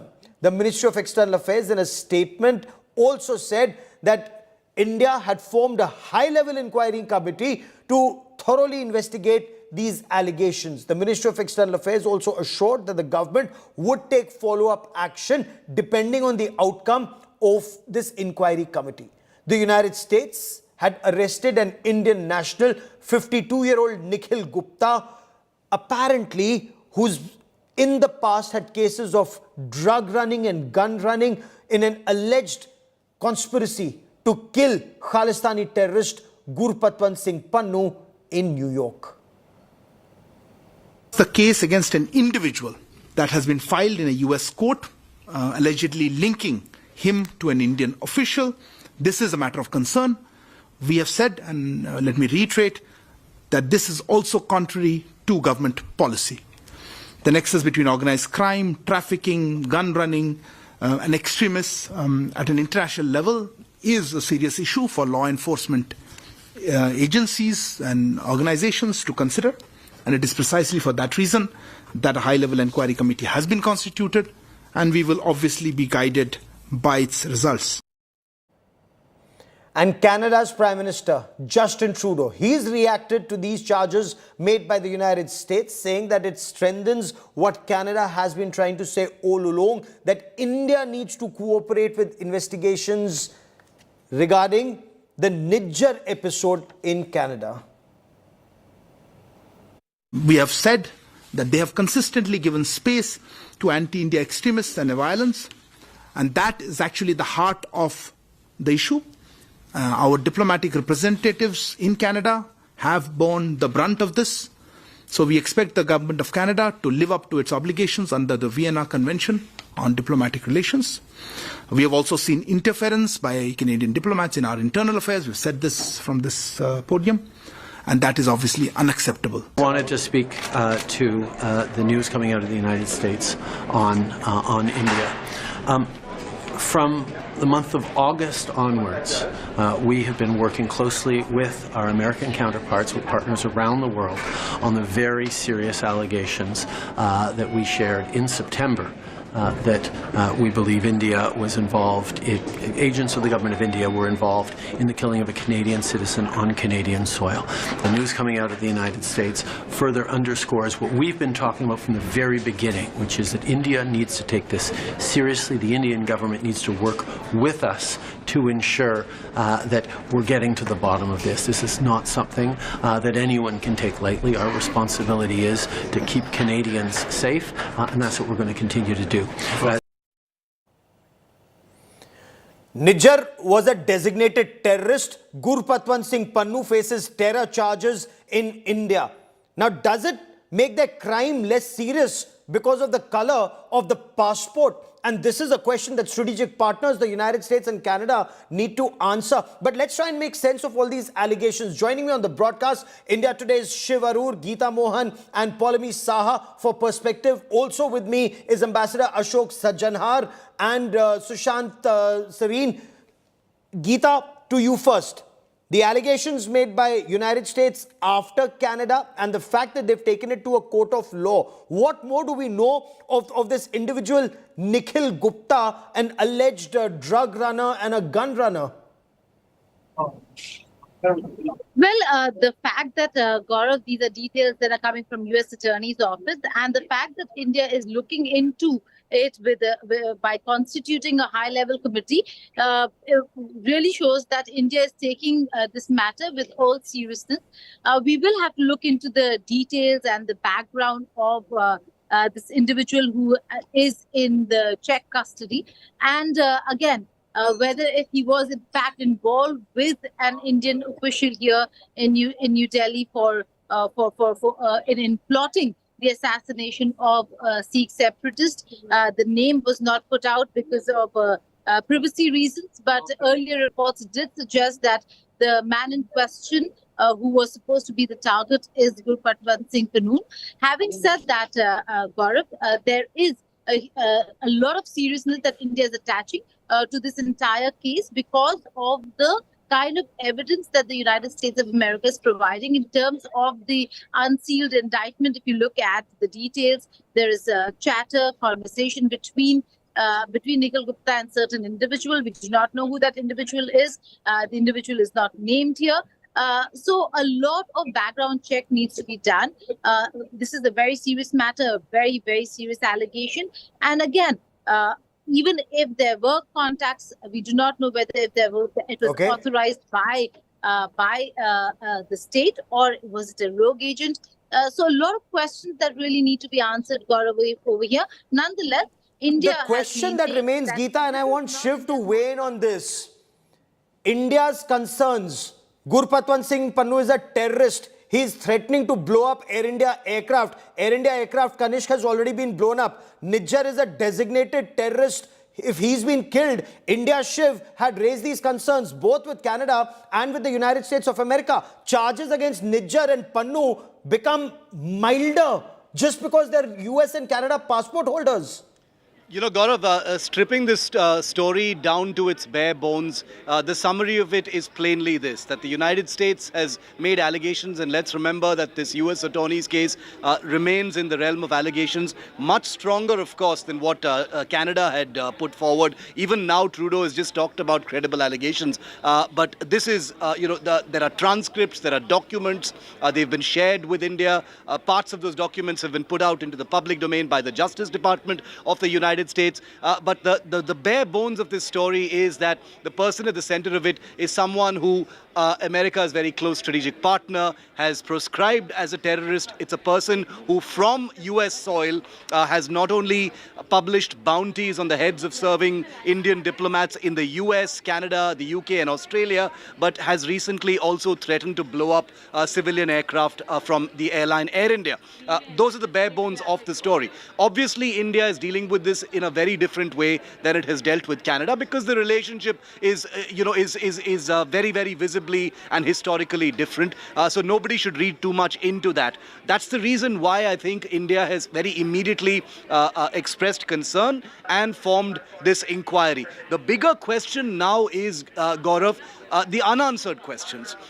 Why is the United States choosing to especially protect someone like a Pannu? Is it only because he's a US citizen, or is he more than that? There's a lot of unspoken stuff happening in the grey world of covert operations and intelligence, that may not make it into the mainstream media. Okay. But remember that when we're talking about the special treatment given to someone who has threatened citizens of one of your closest partners, there's much more than meets the eye here. Clearly. And before I bring in both Sushant Sareen and Ambassador Sajanhar, Polami, how is India, officially, of course, we've seen the reaction of the Ministry of External Affairs, but how is the government looking at this when it comes to our ties with Canada? They've hit rock bottom. And our ties with the United States, which remain very strong. But is this how strategic partners behave? Well, it is looking at both, of course, these inputs, in a very different light. And Shiv did, of course, refer to that many are making a lot about how we've responded to the inputs shared by the United States in terms of forming that high-powered inquiry committee, which was formed on the 18th of November, 4 days before that Financial Times report first, in fact, spoke about this so-called assassination plot on U.S. soil, which is in fact going through all of those security-related inputs, as India says, that the U.S. has shared in terms of organized crime, gun running, terrorism, and the nexus as far as this is concerned. And of course, the response when it comes to Canada, which was again reiterated by the MEA spokesperson Arindam Bagchi today at that press conference, where he said that Canada needs to, of course, abide by its own obligations under the Vienna Convention of diplomatic relations. Canada needs to stop interfering in India's internal affairs. It needs to watch out for anti-India comments and violence that is being threatened from Canadian soil and none against of this has been done by Canada or even the United States of America. Our missions have repeatedly been targeted. But is this a coordinated attack on India by United States and Canada, both strategic partners and close allies? Canada has once again said that they stand by the allegations that have been leveled against India in the Hardeep Nijjar case. Remember, Nijjar was killed under very mysterious circumstances in Canada. There have been no arrests in Canada despite months after that killing. But Canada wants India to join investigations. Canada's foreign minister said vital for India to join probe. Let's listen in to Canada's foreign minister.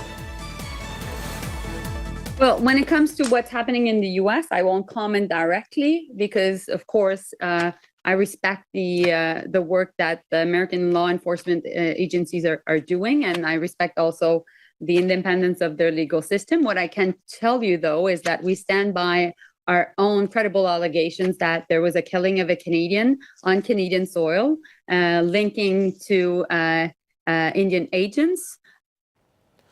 I want to bring in Sushant Sareen and Ambassador Sajanhar. Sushant Sareen, to you first. What do you make of this?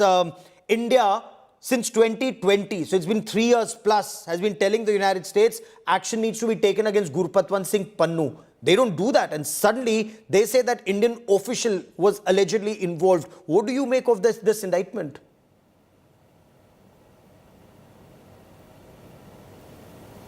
I think you're on mute, Sushant Sareen.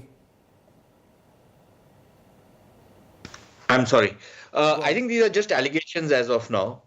Let us see what is the evidence they bring out, how credible it is. After all, you know, the Americans also have a knack for getting dredges of humanity to serve as their, agents. So, for example, we've had the case of David Coleman Headley, yes, who was also, a criminal of sorts, who was then used as a kind of a spy by the Americans to infiltrate into various places. The Americans knew that 26/11 is about to happen. They never gave us the information.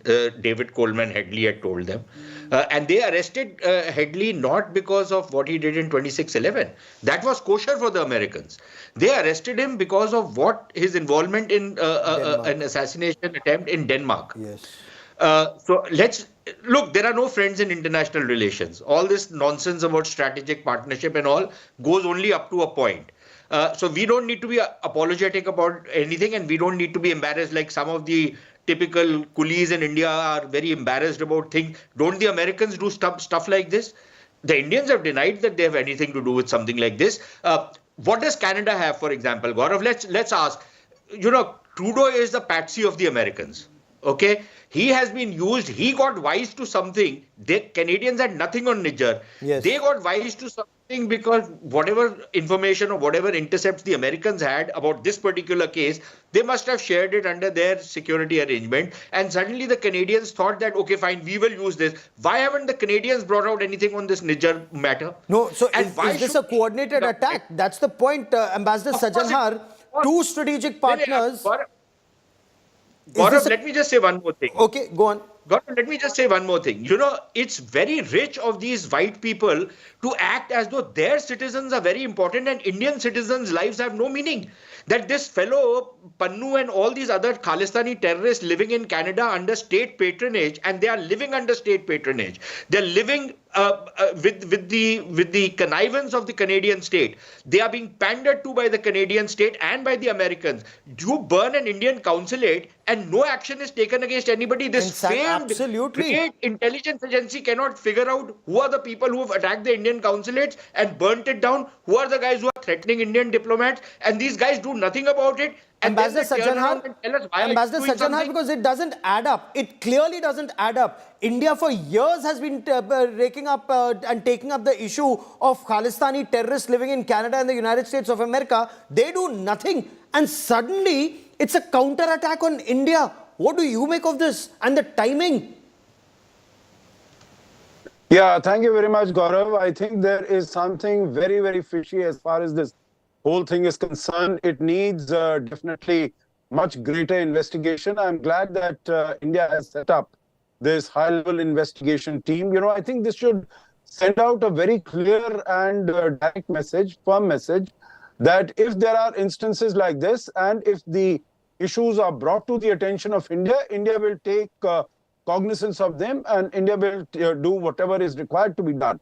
Now, you know, I don't think there is frankly any equivalence as the Canadian Prime Minister and the Canadian Foreign Minister are trying to draw between the case in the United States and the case in Canada, because, you know, there they have been saying that there is just credible allegations after about, you know, from June 18th when Nijjar was killed. After that, till now, they have not even been able to file a charge sheet. Yes. They have not been able to arrest anyone. They have not been able to... Absolutely. And Sushant Sareen, let's come back to the issue of Pannu. In Nijjar, Canada doesn't have a case. That's clear as day. But when it comes to Pannu, NIA had booked Pannu under UAPA, a designated terrorist. Criminal conspiracy 506 is threat, 153A. Here is a man who's threatening to blow up Air India. Here is a man who's telling Indians and Hindus to leave Canada.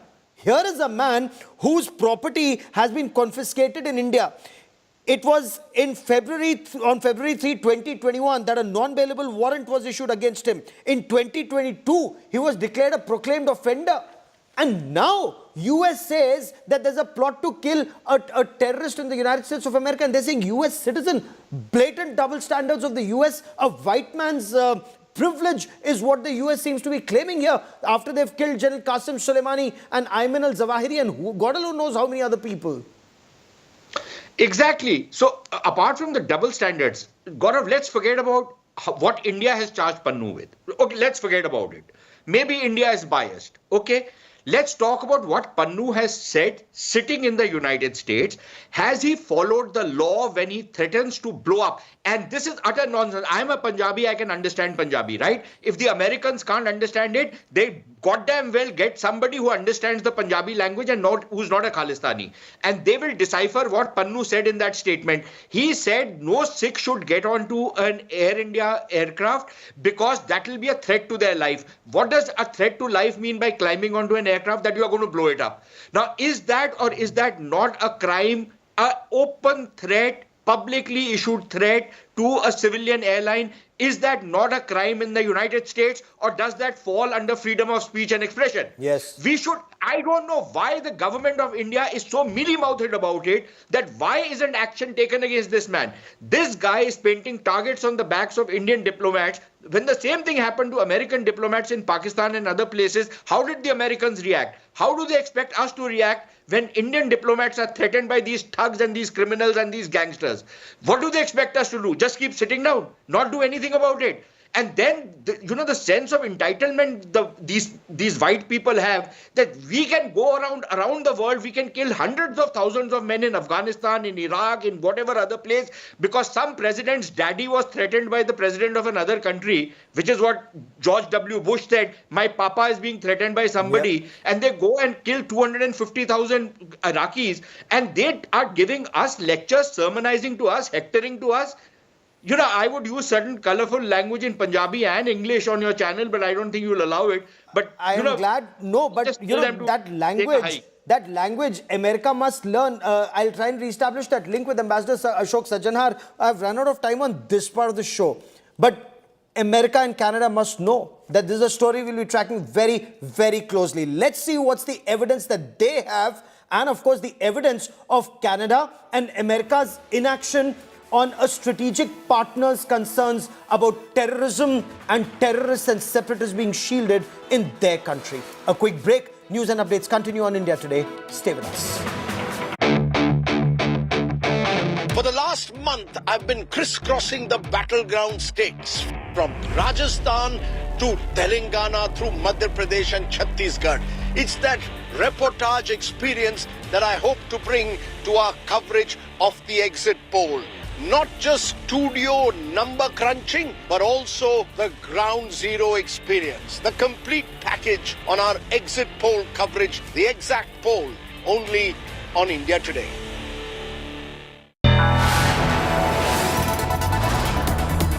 You are watching India Today, powered by Finest. Be Sustainable Change, a BNP Group company.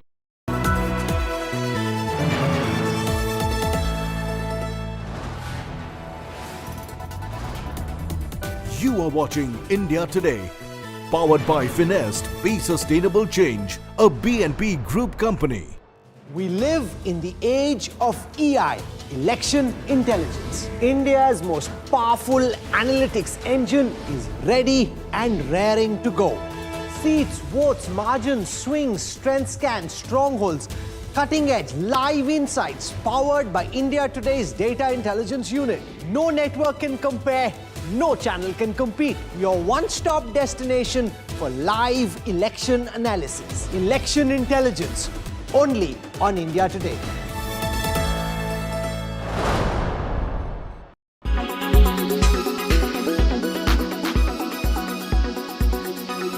I am more worried about these deepfake videos because it is not good for anyone, and unfortunately the main target of such heinous crime, I would call it a heinous crime, are the women. And we will have to really, the country, the people are experts in cyber security, and the government must have some policy, and it should be taken up very seriously. And the ECA also has a very important role to play, that now with the technology evolving, it's much easier to, earlier it was morphing some photo, but now you can do everything, even the voice also. Sir fake videos fake audio viral करने का आरोप कांग्रेस पर BRS लगा रही है, election commission को इस पर लिखा है सर। डीप फेक की बात मोदी जी ने भी की थी। कांग्रेस पार्टी कुछ भी करता है, कांग्रेस पार्टी कितने भी गिरावट जाकर इलेक्शन प्रचार करके लोगों को गुमराह करने के लिए प्रयास करते हैं। कांग्रेस पार्टी का कोई प्रचार के ऊपर जनता विश्वास नहीं करना चाहिए।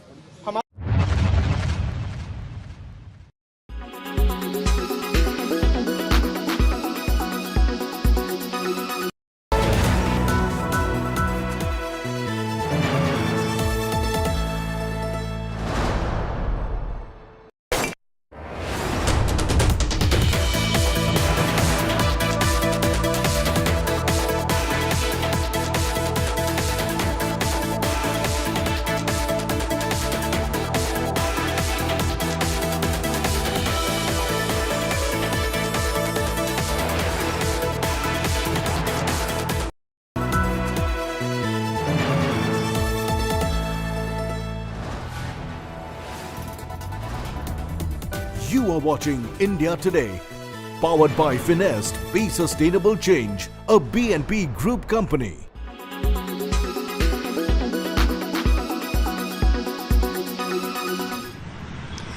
तीन करोड़ वोटर्स तेलंगाना में ये तय कर रहे हैं, जैसे हम बात कर रहे हैं कि कौन किसका सरकार बनेगा तेलंगाना में, कौन होगा तेलंगाना के राजा।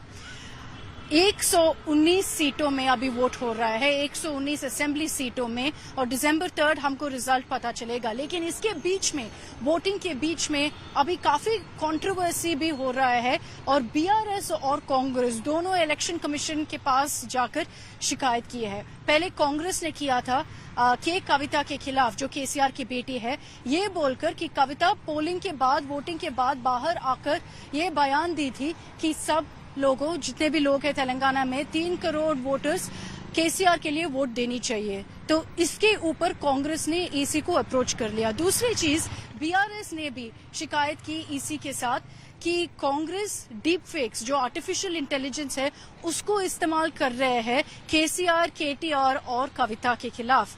तो इससे आप समझ सकते हो कि कितना इंटेंस है ये लड़ाई बीआरएस और कांग्रेस के बीच में। अभी आज है वोटिंग डे, वोटर टर्नआउट अभी बढ़ता जा रहा है। क्या हम 2018 से ज्यादा वोटर टर्नआउट देखेंगे कि नहीं, वो देखना पड़ेगा, कुछ और घंटे में पता चलेगा। Well, I really request the first-time voters to come out and vote, because this is a right given to us by our constitution, and world over people fight for these rights. We have bestowed upon these rights. We should utilize them. That essentially means that you are a part and parcel of the making of this nation and building this nation. You should do your bit. People are fighting on the borders. Soldiers are fighting on the borders to keep us protected from the external enemies. If you vote, you will protect this nation from the internal enemies who will eat us up if you do not select the right candidates. Till the last moment, BJP and Congress were talking about B team, T team, all of that. What do you have to say about that? No, we are not anybody's B team, A team, nothing. We are Telangana people's team, and Telangana people will choose us. How confident are you for this election? Very confident. We are aiming for a century. We are hoping to come back to power with a very good majority. Thank you.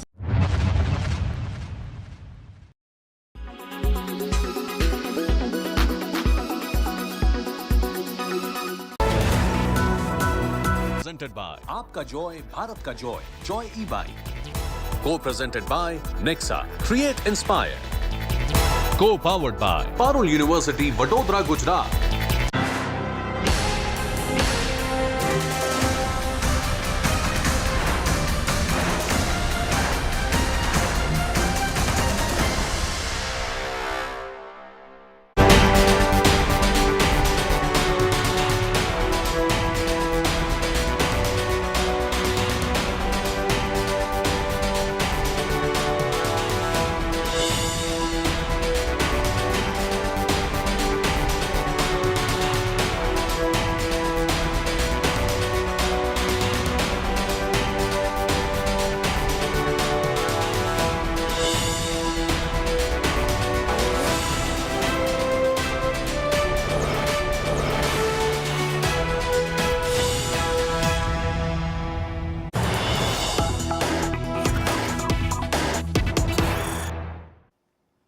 All right, as Telangana elections, the polling day continues. We're looking at big allegation against BJP MLA T. Raja in his Goshmal constituency. BRS party accuses T. Raja of trying to threaten voters in his Goshmahal constituency. BRS says T. Raja and aides creating havoc in the booth. Telangana police mere spectators. BRS says that the BJP is trying to disturb peace and fair election in that area. They accuse that the police are mere spectators, not cracking down on T. Raja misbehaving in the polling booth. Well, T. Raja, as we know, is the lone warrior of the BJP in the state of Telangana. He's managed to win Goshmahal constituency twice over. He's hoping for a hat-trick win this time. Let me cut across to Abdul Bashir. Abdul, T. Raja, who was once suspended member of the BJP, the one and only MLA who's won the previous election for the BJP, this time around looking for a hat-trick, is accused of creating havoc in his constituency, Goshmahal. BRS accuses him of threatening voters there.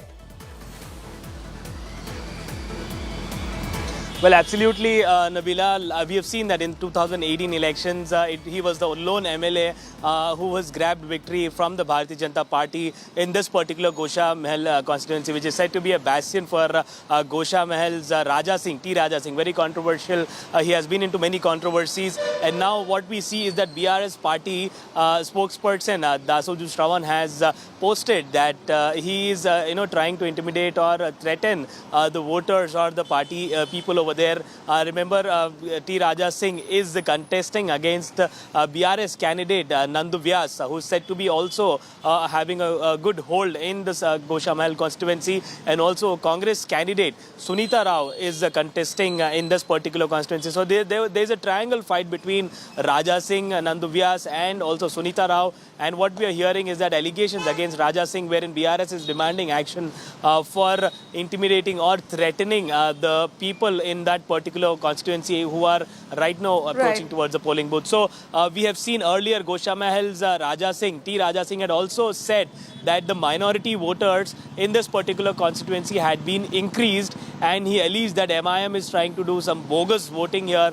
or the other parties. And tell me about the demographics of Ghosh Mahal. Abdul Bashir, if you can tell us where exactly is Ghosh Mahal located in Hyderabad itself. It seems to be bang in the center of a AIMIM bastion. Ghosh Mahal, give us the demographics of it, and what proof is T. Raja accusing that there are more Muslims in the area? Is that a fact? Because ultimately we see T. Raja winning that constituency twice over.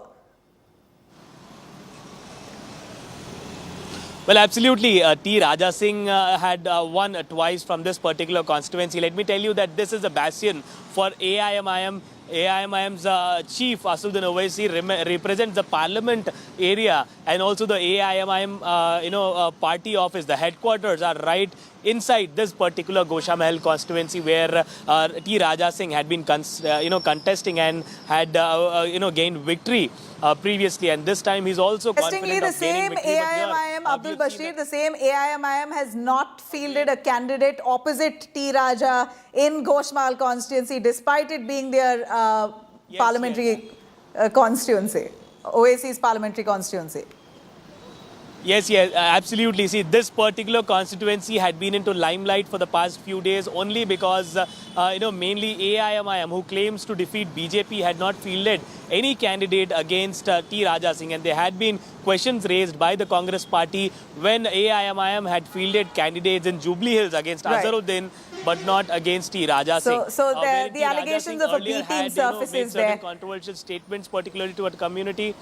Right. Abdul Bashir, stay with us. Of course, at this point where T. Raja has been accused of trying to create tensions and havoc in his Ghosh Mahal constituency, allegedly threatening his voters in Ghosh Mahal. That's what the BRS says. But state of war Telangana as it begins. Voting for Telangana that's currently underway. Polling has kicked off in 119 constituencies. Telangana has recorded a voter turnout of 36.68% as of 1 p.m.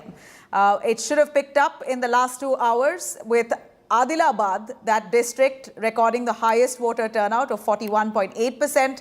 Incumbent Chief Minister KCR, BRS leader Harish Rao, BRS MLC K. Kavita, Telangana BJP Chief G. Kishan Reddy, AIMIM Chief Asuddin Owaisi, TPCC Chief Revant Reddy, YSRTP's YS Sharmila. All of these political heavyweights were out right in the morning today to cast their vote, along with a huge bunch of celebrities who also paved the way. But unfortunately, we haven't seen election figures there, or rather poll figures that have picked up. Even at 3 p.m., we see very dismal voter turnout. With Telangana's voting day, the 5 high-octane election states finally concludes. BRS MLC, meanwhile, K. Kavita has now fallen into trouble with the Election Commission after she allegedly breached the poll code of conduct when she, right after casting her vote in that constituency, came out of the polling booth right in front of the voters there, said that they must vote for the BRS. The Congress filed a complaint with the Election Commission. A case has now been filed against her. Well, I really request the first-time voters to come out and vote, because this is a right given to us by our constitution, and world over people fight for these rights. We have bestowed upon these rights. We should utilize them. That essentially means that you are a part and parcel of the making of this nation and building this nation. You should do your bit. People are fighting on the borders. Soldiers are fighting on the borders to keep us protected from the external enemies. If you vote, you will protect this nation from the internal enemies who will eat us up if you do not select the right candidates. Till the last moment, BJP and Congress were talking about B team, T team, all of that. What do you have to say about that? No, we are not anybody's B team, A team, nothing. We are Telangana people's team, and Telangana people will choose us. How confident are you for this election? Very confident. We are aiming for a century.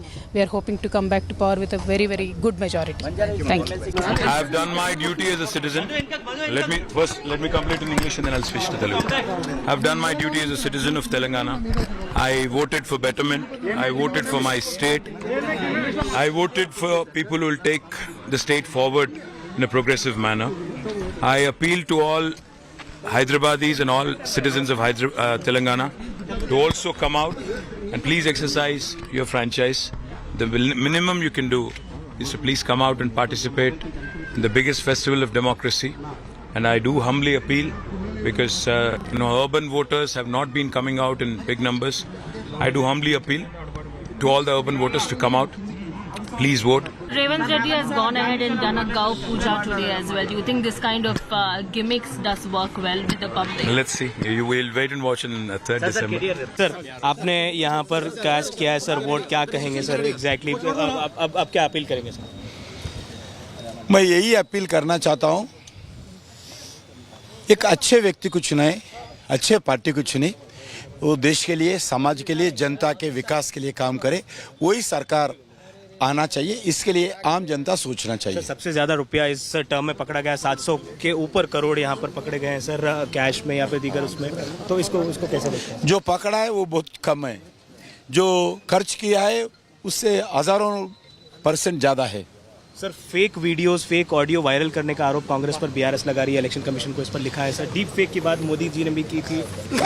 Congress party कुछ भी करता है, Congress party कितने भी गिरावट जाकर election प्रचार करके लोगों को गुमराह करने के लिए प्रयास करते हैं। कांग्रेस पार्टी का कोई प्रचार के ऊपर जनता विश्वास नहीं करना चाहिए। कांग्रेस पार्टी सरकार बनने वाली है। आपको पता है इतने दिनों से हम लोग जो मेहनत किए, भारत जोड़ो यात्रा के बाद तेलंगाना माहौल पूरा बदल चुके हैं। आने वाले दिनों में कांग्रेस पार्टी सरकार बनाएंगे और शहीदों का जो इच्छा था, शहीदों जो उम्मीद रखकर तेलंगाना के लिए जान दिए, वो पूरे जो भी पेंडिंग इश्यूज है हम रिजॉल्व कर देंगे। 100% it is going to repeat Karnataka results. So Karnataka result जैसा आ गया उसे भी तेजी से यहाँ के लोग निर्णय लेने वाले। और मल्लिकार्जुन खड़गे जी, आपको तो पता है as well Hyderabad state belongs to Mallikarjun खड़गे जी, यहाँ वो यहीं धरती पुत्र है, तो उनके नेतृत्व में यहाँ पर सरकार बनाने वाले हैं। मैं उन लोगों को टीआरएस कैंडिडेट का और कांग्रेस कैंडिडेट का हिसाब से ही देख रहा हूँ, लेकिन इन लोग बड़े बड़े हैं, इससे क्या होता है इसे डर के हम पीछे हटने वाला नहीं है। अभी इन लोग 40 साल पहले केसीआर क्या था, कुछ भी नहीं है ना। और ये रेवंत रेड्डी जी ने 2009 में क्या है, कुछ भी नहीं है ना। वहाँ से फिर उसका प्रस्थान शुरू हुआ। अभी उसका टाइम मिले, दोनों को भगवान अच्छा टाइम दिए, तकदीर अच्छा है, उन लोग है, लेकिन इन लोग पूरा सबसे जीनियस है बोल के नहीं सोचना। Sir, you have just casted your vote along with others as well from your family. How confident are you of today's day where people of Telangana will decide the fate of all the leaders? Well, today is the very important day as far as our democracy is concerned. And this is the day wherein the people have the right to make their likes, dislikes. They have this great opportunity to show their love for the work which party has done, for the progress, prosperity, peace that is maintained everywhere. So this I hope and request the people to please come out, exercise your right to vote. And this is not a day to go on a holiday or to go out for a picnic. This is a day for you to come out and exercise your right to vote, so that you make politicians more accountable, so that you show that yes, we are rewarding a politician or a candidate for the work which he has done. This is the time to come out and vote, to show that you have confidence in a party or a candidate for what they have done in 5 years. So I hope that people will come out in large numbers, and each and every vote will be casted, and the polling percentage must increase. Telangana, how confident are you for the performance of the Congress party? 100% confident we'll win all the 4 states. Okay. Sir, Telangana especially Telangana also win. 4 means including Telangana, Chhattisgarh, Madhya Pradesh, Rajasthan, and 1 will be in fighting that northeast. All right, now let's have a listen to all the times when KCR and Revanth Reddy indulged in this massive war of words. Here are the images that we are showing to you of all those politicians, heavyweights, including superstars who came out to vote nice and early. It's an appeal going out to people of Telangana. Get out there and cast your vote. December 9, 2023, another miracle. Congress party is going to form the government. We are going to sign at that day in LB Stadium by 10:30 all 6 declarations. Within 100 days, we are going to implement all those 6 guarantees. Congress party నేను మీకు guarantee చెప్తున్నా మళ్ళా గదే 20 సీట్లు 20 లోపే ఇంకా ఇలా మధుర పర్యటనతోని నేను 70వ నియోజకవర్గానికి వచ్చిన ఇలా నా ఎన్నికల పర్యటనలో భాగంగా అంటే నిన్నటి వరకు 69 అయ్యి ఇలా 70వ నియోజకవర్గంలో నేను మాట్లాడుతూ ఉన్నా నేను వెళ్ళాల్సిన ఇంకా 30 మాత్రమే ఉన్నాయి నేను ఆయనతో 30 పోతే ఇంకా ఊడ్చుకపోతుంది కాంగ్రెస్ నేను ఎట్లా పోతున్నానో అట్లా ఊడ్చుకొని పోతా ఉన్నది ఏం లేదంతా వాటిదే డంబాచారం ఏమీ లేదు మంచిగా బ్రహ్మాండంగా అద్భుతమైన మెజార్టీతోని పాత మెజార్టీ కనుక 2 సీట్లు పెంచుకొని బీఆర్ఎస్ గవర్నమెంటే వస్తూ ఉంది అందులో మీకు ఏం అనుమానం అవసరం లేదు మత్తుగా మరుతే లెక్క పెడదామా నిన్న జనగామల మొరిపోయిన కుక్క ఏం చేసింది తెలుసా రైఫిల్ పట్టుకొని ఎవడరా తెలంగాణ ఉద్యమం చేసేదని కరీంనగర్ మీదకి పోయిండు ఆ రోజు నుంచి ఆయన పేరు రైఫిల్ రెడ్డి అనే పెట్టిండ్రు నేను పెట్టలే వాళ్ళే పెట్టిండ్రు వీళ్ళు వచ్చి అలా మాట్లాడతామంటే సిగ్గు కూడా ఉండాలి కదా కనీసం డిపాజిట్లు వస్తే ఓడిపోతామని భయం పట్టాడు ఈ మొరుగుతాడు అంతే కదా ఇప్పుడు తిట్టానంటే దేశంలో తిట్లు కమ్మని మనకు తిట్టరాదా ఇవాళ మొదలు పెడితే రేపటి దాకా తిట్టచ్చు దళితులకు ఇచ్చిన మాట మోసం చేసినావు ఇవాళ నన్ను పిచ్చి కుక్క అంటున్నావు ఇవాళ కేటీఆర్ ను చూడండి వాడు పిచ్చి కుక్క కనిపించిన నల్లగా అరుస్తున్నాడు కొడుకు ఇవాళ కేసీఆర్ ఏమో వీధి కుక్క వీధులెంబడి అంతా తిరుగుతున్నాడు ఇన్నేళ్లు ఫామ్ హౌస్ లో వండిన వీధి కుక్క నువ్వు మహారాష్ట్రకు పోయి ఎన్నికల్లో పోటీ చేస్తాను నువ్వు కర్ణాటకలో పోయి ఎన్నికల్లో పోటీ చేస్తాను నువ్వు తమిళనాడులో పోయి ఎన్నికల్లో పోటీ చేస్తాను పంజాబ్ లో పోయి మా ప్రజలు కట్టిన పైసలు పంజాబ్ లో పంచిపెట్టి వస్తాను ఆంధ్రప్రదేశ్ లో కూడా పోయి నీ దుకాణం తెరుస్తాను వీధి కుక్కలాక తండ్రి పిచ్చి కుక్కలాక కొడుకు తిరుగుతుర్రు నన్ను కుక్క అంటావా సన్నాసి అని నేను అడగదలుచుకున్నా All right, a star-studded affair undoubtedly in Telangana as all the superstars, Telugu superstars who came out nice and early setting precedents for people to follow, but unfortunately that hasn't really happened. But we saw images of prominent celebrities including Vijay Deverakonda, Junior NTR, Allu Arjun, Chiranjeevi, Oscar-winning composer M.M. Keeravani, all exercising their franchise by casting their votes in Telangana polls nice and early this morning. So whatever my choice of political party undo 100% రావాలి because మన lifes అన్నిటిని effect చేస్తాయి and if we want to continue development, if we want to continue living nicely, మన jobs మంచిగా జరగాలి, మన రోడ్లు మంచిగా ఉండాలి, నీళ్ళు కరెంట్ ఇవన్నీ బాగుండాలంటే మనం 100% బయటకు వచ్చి ఓట్ చేయాలి. ఈరోజు హాలిడే ఇచ్చింది అందుకు ఇంట్లో కూర్చోవడం కాదు. So I request everyone to come. నేను మా ఫ్యామిలీతో ఓట్ చేశాను and it would be amazing if all of you come and vote for the future of the state and of the city. Message, yeah, everybody should cast their vote. Message, yeah, everybody should cast their vote. Message, yeah, everybody should cast their vote. Message, yeah, everybody should cast their vote. Message, yeah, everybody should cast their vote.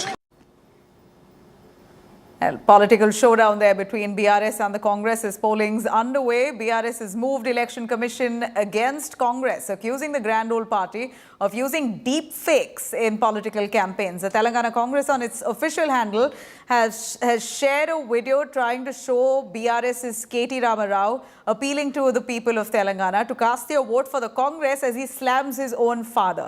It's clearly a fake video. Unfortunately, you have a national party like the Congress endorsing that on their official party handles. BRS has called this a desperate bid by the Congress to win elections by misleading people of Telangana.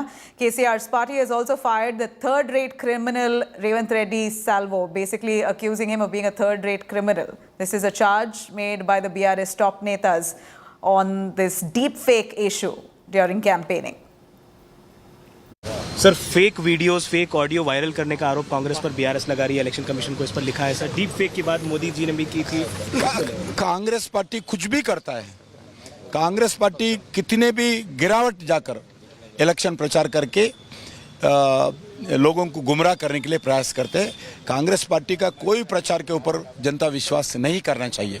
I am more worried about these deep fake videos because it is not good for anyone, and unfortunately the main target of such heinous crime, I would call it a heinous crime, are the women. And we will have to really, the country, the people are experts in cyber security, and the government must have some policy and it should be taken up very seriously. And the ECA also has a very important role to play, that now with the technology evolving, it's much easier to, earlier it was morphing some photo, but now you can do everything, even the voice also. Right now, you have the tiger of Telangana, K. Chandrasekhar Rao, the BRS's one-man army. Telangana's incumbent chief minister is now eyeing a hat-trick this year. For BRS Supremo, this election is really nothing short of a do-or-die, with a close eye on mega 2024 battle next year. Have a look.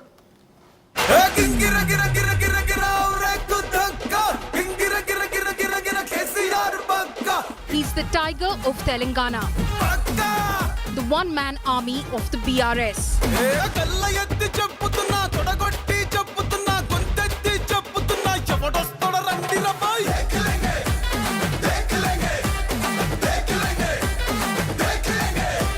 He's on a mission to secure a hat-trick in Telangana as chief minister, but faces a slew of mammoth challenges. And if there's one man who can tide over anti-incumbency, over corruption allegations and an aggressive opposition, it's K. Chandrasekhar Rao. తయారు పెట్టుండ్రి యాళ్ళకి నేను వచ్చి వడ్డిస్తానట. ఇప్పుడు కాంగ్రెస్ వాళ్ళు అట్లున్నది. He's been at the fore of the BRS campaign, holding 4 to 5 rallies every single day to cover all assembly segments across Telangana. The massive crowds that have gathered here, I'd say at least a few thousands who've come together for this particular rally. And you can see behind me the life-size posters also across the rally venue. First on top is KCR, followed by KTR, and then the candidate. And that perhaps is also very telling of how KCR is trying to project his son as his successor. KCR has been the face of the Telangana movement since 2001 when he quit the TDP to start the Telangana Rashtra Samiti. The turning point in the movement came in 2009 when KCR led a massive hunger strike, upping the political pressure on the then UPA government. నేను కల్వకుంట్ల చంద్రశేఖర్ రావు అనే నేను శాసనం ద్వారా నిర్మితమైన భారత రాజ్యాంగం పట్ల After the formation of Telangana on June 2, 2014, on the same day at 12:57 p.m, KCR took oath as Chief Minister. నా కర్తవ్యాలను శ్రద్ధతో అంతఃకరణ శుద్ధితో నిర్వహిస్తానని భయం గాని పక్షపాతం గాని రాగద్వేషాలు గాని లేకుండా. Since 2014 to today, KCR has ruled as Chief Minister of Telangana and has won as MLA from his stronghold Kajvel. This time, however, he's also fighting from Kamareddy, a decision that's raised a lot of eyebrows, but he's linked it to his ancestral roots to the district. I'm standing right now in the Konapur village. This falls within the Kamareddy constituency. And what makes this rather quaint village important and significant in the Telangana battle is this is KCR's ancestral village.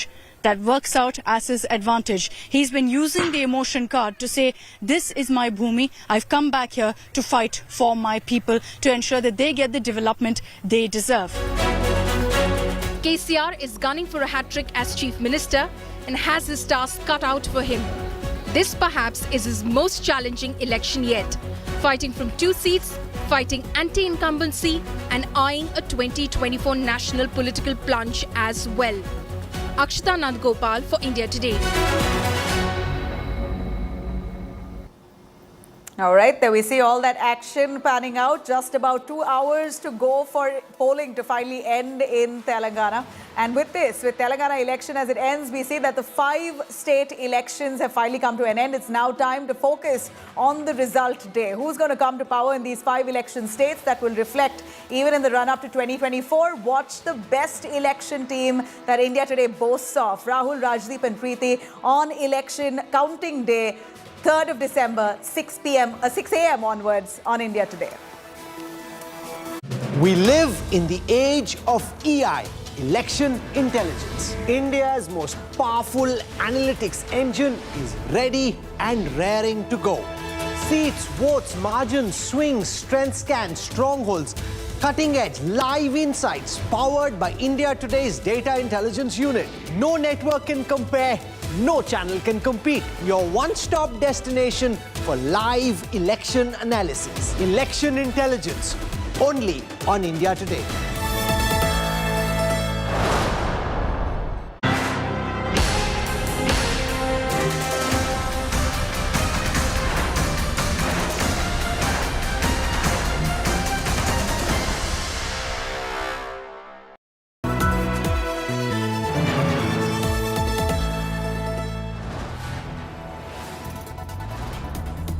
You are watching India Today, powered by Finest, Be Sustainable Change, a BNP Group company.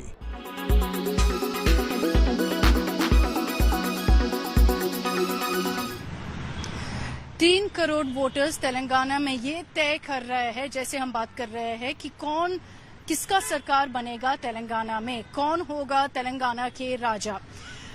119 सीटों में अभी vote हो रहा है, 119 assembly सीटों में, और दिसंबर 3 हमको रिजल्ट पता चलेगा। लेकिन इसके बीच में, वोटिंग के बीच में अभी काफी कंट्रोवर्सी भी हो रहा है और बीआरएस और कांग्रेस दोनों इलेक्शन कमीशन के पास जाकर शिकायत की है। पहले कांग्रेस ने किया था के कविता के खिलाफ, जो केसीआर की बेटी है, ये बोलकर कि कविता पोलिंग के बाद, वोटिंग के बाद बाहर आकर ये बयान दी थी कि सब लोगों, जितने भी लोग हैं तेलंगाना में, 3 करोड़ वोटर्स केसीआर के लिए वोट देनी चाहिए। तो इसके ऊपर कांग्रेस ने ईसी को अप्रोच कर लिया। दूसरी चीज, बीआरएस ने भी शिकायत की ईसी के साथ कि कांग्रेस डीप फेक्स, जो आर्टिफिशियल इंटेलिजेंस है, उसको इस्तेमाल कर रहे हैं केसीआर, केटीआर और कविता के खिलाफ।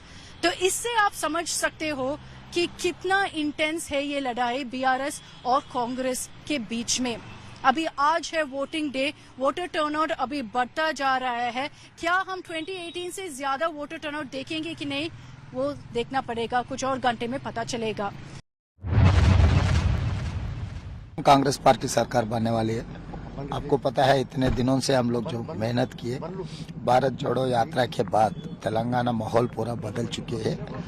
आने वाले दिनों में कांग्रेस पार्टी सरकार बनाएंगे और शहीदों का जो इच्छा था, शहीदों जो उम्मीद रखकर तेलंगाना के लिए जान दिए, वो पूरे जो भी पेंडिंग इश्यूज है हम रिजॉल्व कर देंगे। 100% it is going to repeat Karnataka results. So Karnataka result जैसा आ गया, उसे भी तेजी से यहाँ के लोग निर्णय लेने वाले। और मल्लिकार्जुन खड़गे जी, आपको तो पता है, as well Hyderabad state belongs to Mallikarjun खड़गे जी। यहाँ वो यहीं धरती पुत्र है, तो उनके नेतृत्व में यहाँ पर सरकार बनाने वाले हैं। Weather forecast now. Delhi, maximum 26 and minimum 15 degrees. Mumbai, maximum 27 and minimum 23 degrees. Kolkata, maximum 31 and minimum 19 degrees. Bangalore, maximum 25 and minimum 19 degrees. Chennai, maximum 28 and minimum 23 degrees. Hyderabad, maximum 26 and minimum 20 degrees.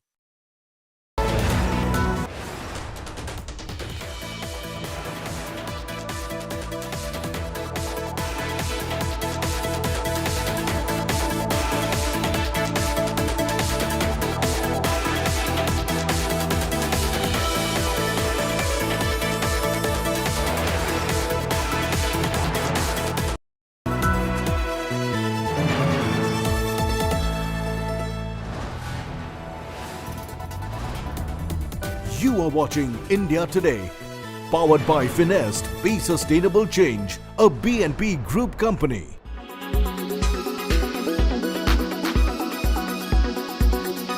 So you have just casted your vote along with others as well from your family. How confident are you of today's day where people of Telangana will decide the fate of all the leaders? Well, today is the very important day as far as our democracy is concerned. And this is the day wherein the people have the right to make their likes, dislikes. They have this great opportunity to show their love for the work which a party has done, for the progress, prosperity, peace that is maintained everywhere. So this I hope and request the people to please come out, exercise your right to vote. And this is not a day to go on a holiday or to go out for a picnic. This is a day for you to come out and exercise your right to vote, so that you make politicians more accountable, so that you show that yes, we are rewarding a politician or a candidate for the work which he has done. This is the time to come out and vote, to show that you have confidence in a party or a candidate for what they have done in 5 years. So I hope that people will come out in large numbers and each and every vote will be casted and the polling percentage must increase. I have done my duty as a citizen. Let me complete in English and then I'll switch to Telugu. I have done my duty as a citizen of Telangana. I voted for betterment. I voted for my state. I voted for people who will take the state forward in a progressive manner. I appeal to all Hyderabadis and all citizens of Telangana to also come out and please exercise your franchise. The minimum you can do is to please come out and participate in the biggest festival of democracy. And I do humbly appeal, because urban voters have not been coming out in big numbers. I do humbly appeal to all the urban voters to come out. Please vote. Weather forecast now. Delhi, maximum 26 and minimum 15 degrees. Mumbai, maximum 27 and minimum 23 degrees. Kolkata, maximum 31 and minimum 19 degrees. Bangalore, maximum 25 and minimum 19 degrees. Chennai, maximum 28 and minimum 23 degrees. Hyderabad, maximum 26 and minimum 20 degrees.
You are watching India Today, powered by Finest, Be Sustainable Change, a BNP Group company.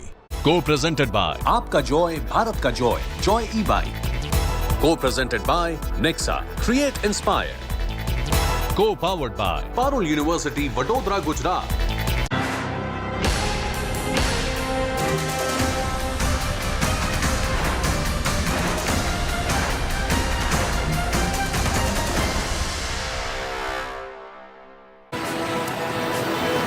Good evening. evening. Thank you for joining us live here on India Today. I'm Akshita Nandagopal. The next 1 hour getting you every update coming in from Telangana.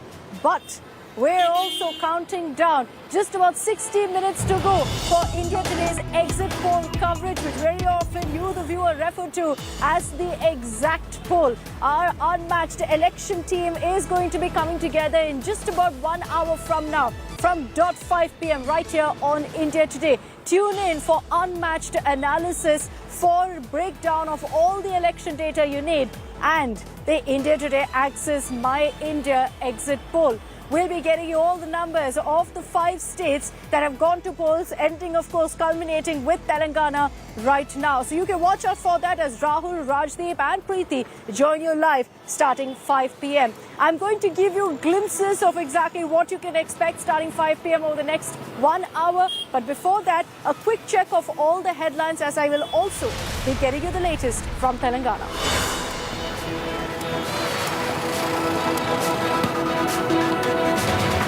Nearly 51% voter turnout in Telangana until 3 p.m. BRS, Congress and BJP bigwigs cast ballot. BRS is confident of a hat-trick win. Congress claims it will get 2/3 majority.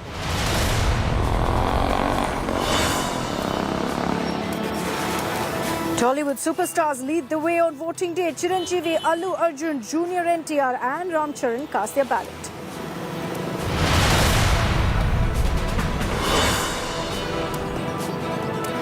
BRS versus Congress showdown on polling day. K. Kavita booked after Congress claims violation of poll code. BRS demands AC action against KCR deepfake, claims Congress hand.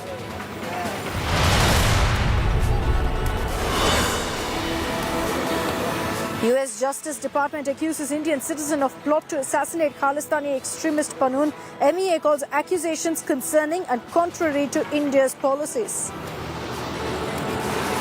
This is a matter of concern. We have said, and let me reiterate, that this is also contrary to government policy. The high-level inquiry committee has been constituted, and we will obviously be guided by its results. And India Today accesses exclusive visuals of inside the Uttarkashi tunnel. 2 days after 41 workers were rescued, first images of how they survived in tunnel emerges.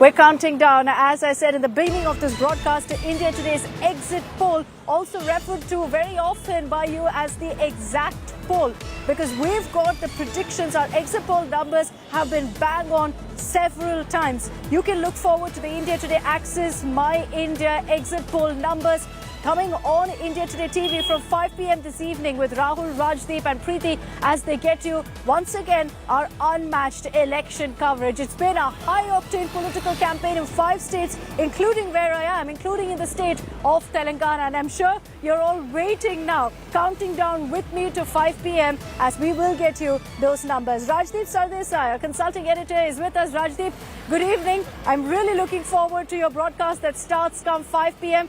Just give us a glimpse, Rajdeep, of what our viewers can expect.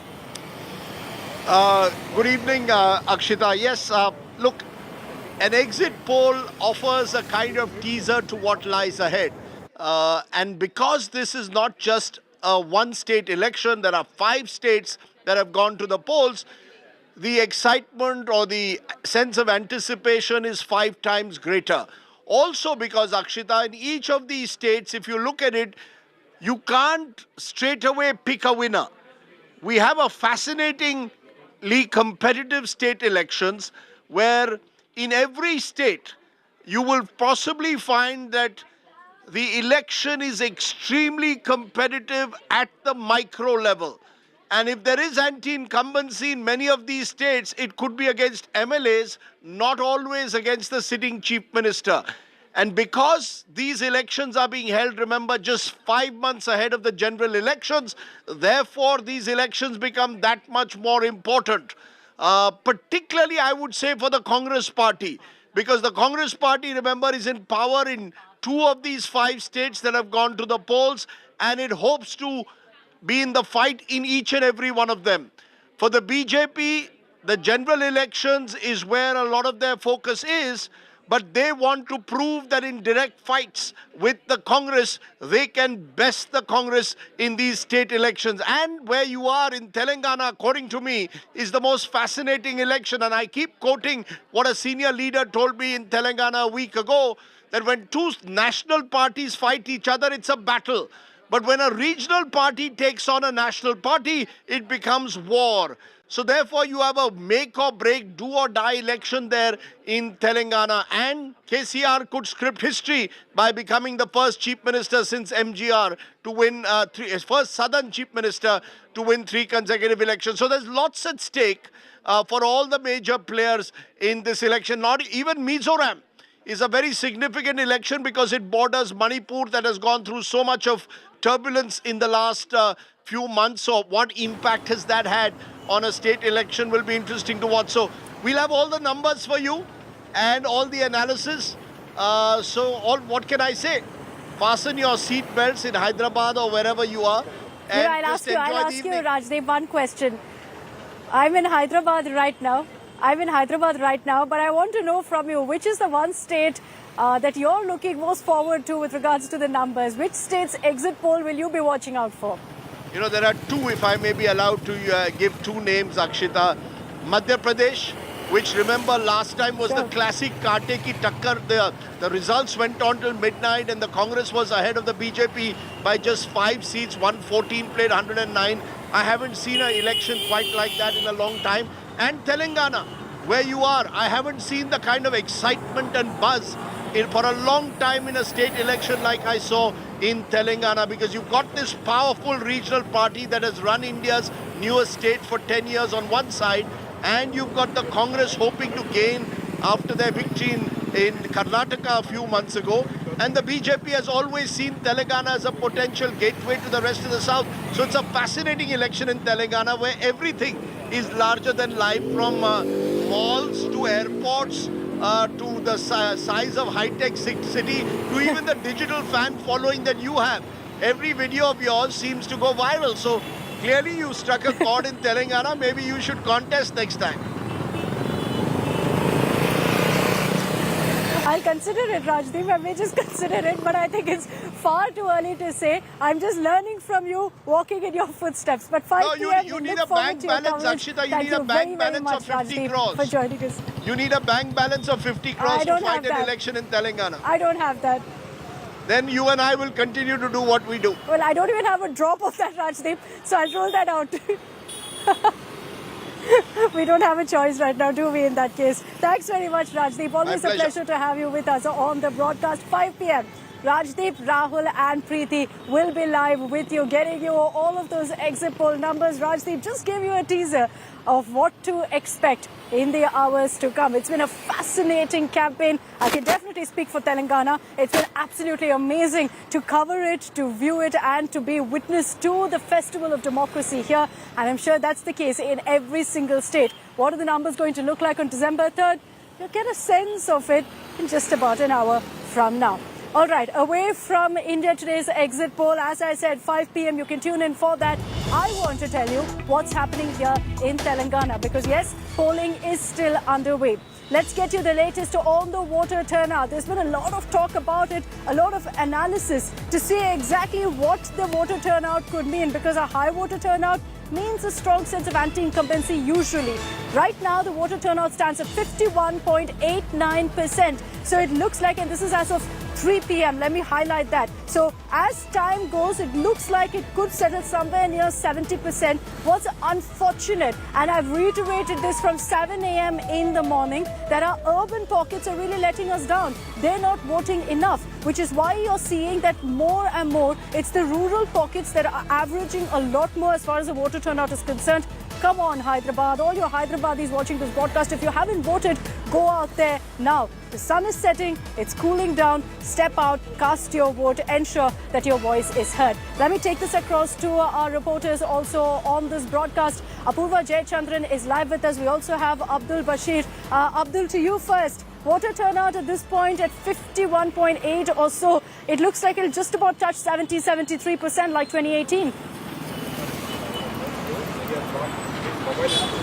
Well, absolutely. During 2018, we have seen that initially the numbers, the percentage of voter turnout was quite less. But in the end, when you know the concluding time before 5 p.m. that we have seen that voter turnout had increased, vote percentage had increased, people had a flock towards the voting centers is what we have noticed. And today also we see the same. Also during the GHMC polls, we have noticed that until 4 o'clock, the vote percentages graph was just going a bit slow. But between 4 to 5 p.m. is where the graph had drastically increased. So now what we see is people have started approaching the voting centers. But it is very fascinating that now in the morning, as we have seen, all the politicians, celebrities have also come out in the first hour. They have voted and also appealed to the people. But in old city of Hyderabad and mainly the urban areas is where the vote percentage or vote turnout is very less. The people turning out to vote, to exercise their vote is very less. But in rural areas like Medak and Adilabad, we have seen that the vote percentage had increased and it was going well. So what we are expecting is by the end of this polling session till 5 p.m. An expected turnout would be around some 70% is what we are expecting. But it is to be seen as to the measures, the awareness programs, to all the appeals made by all the authorities and celebs and political leaders as well. People have to come out and vote for exercise their fundamental right and choose their government for the upcoming 5 years. So this is the fate of Telangana state. Earlier we have seen that people had been turning out in good numbers, but today what we see is the graph initially was less, but now what we see is the number is increasing. People are coming out now that the weather is quite well in the city of Hyderabad. I hope so. Is that what you're also seeing, Apurva? You're in Jubilee Hills in Hyderabad, where earlier today I remember one of our colleagues telling me that there's nobody around. It's absolutely empty, the polling booth. Has that changed now? Are there people coming in larger numbers with the sun slowly setting?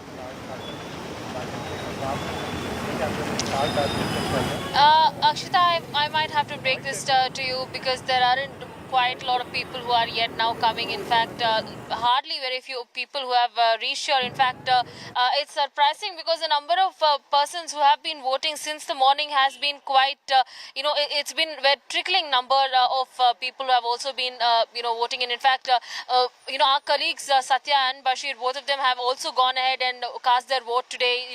They're on the job and they're still gone ahead and cast it. So I think a lot of people are yet to come out, from their houses and cast their votes. Last time as well, we had seen a similar number of statistics there, that took place, even at 51.89% last time around. So also at around 3 p.m. we had seen a close number by 50% of voting that had taken place. So I think, just like Abdullah had said, most likely the voting numbers are expected to go increasing from this point on. But we've seen several stars, film stars, politicians, all of them who had gathered around and voted. In fact, at this very booth where I'm at, a lot of film stars, including Brahmanand, as well as Vijay Deverakonda and Mahesh Babu and several others, are also gathered here and had, exercised their right to vote. In fact, they're also come out and given a public message appealing to the public to go out and cast their vote. And we'll put out those images also. We'll put out all of those videos in just a bit. Apurva, Abdul, request both of you to stay on with me. We're going to be talking about the who's who of Telangana who came out and cast their vote in just a bit. For the moment, as we in fact continue to get you all the big political updates, let's just get you a bit of data also, an analysis right now of the strengths and weaknesses of every political party. You see on your screens all of the people who've cast their vote, whether it's politicians, celebrities. The who's who of Telangana has ensured that they've set the right example. Has it really helped in boosting voter turnout?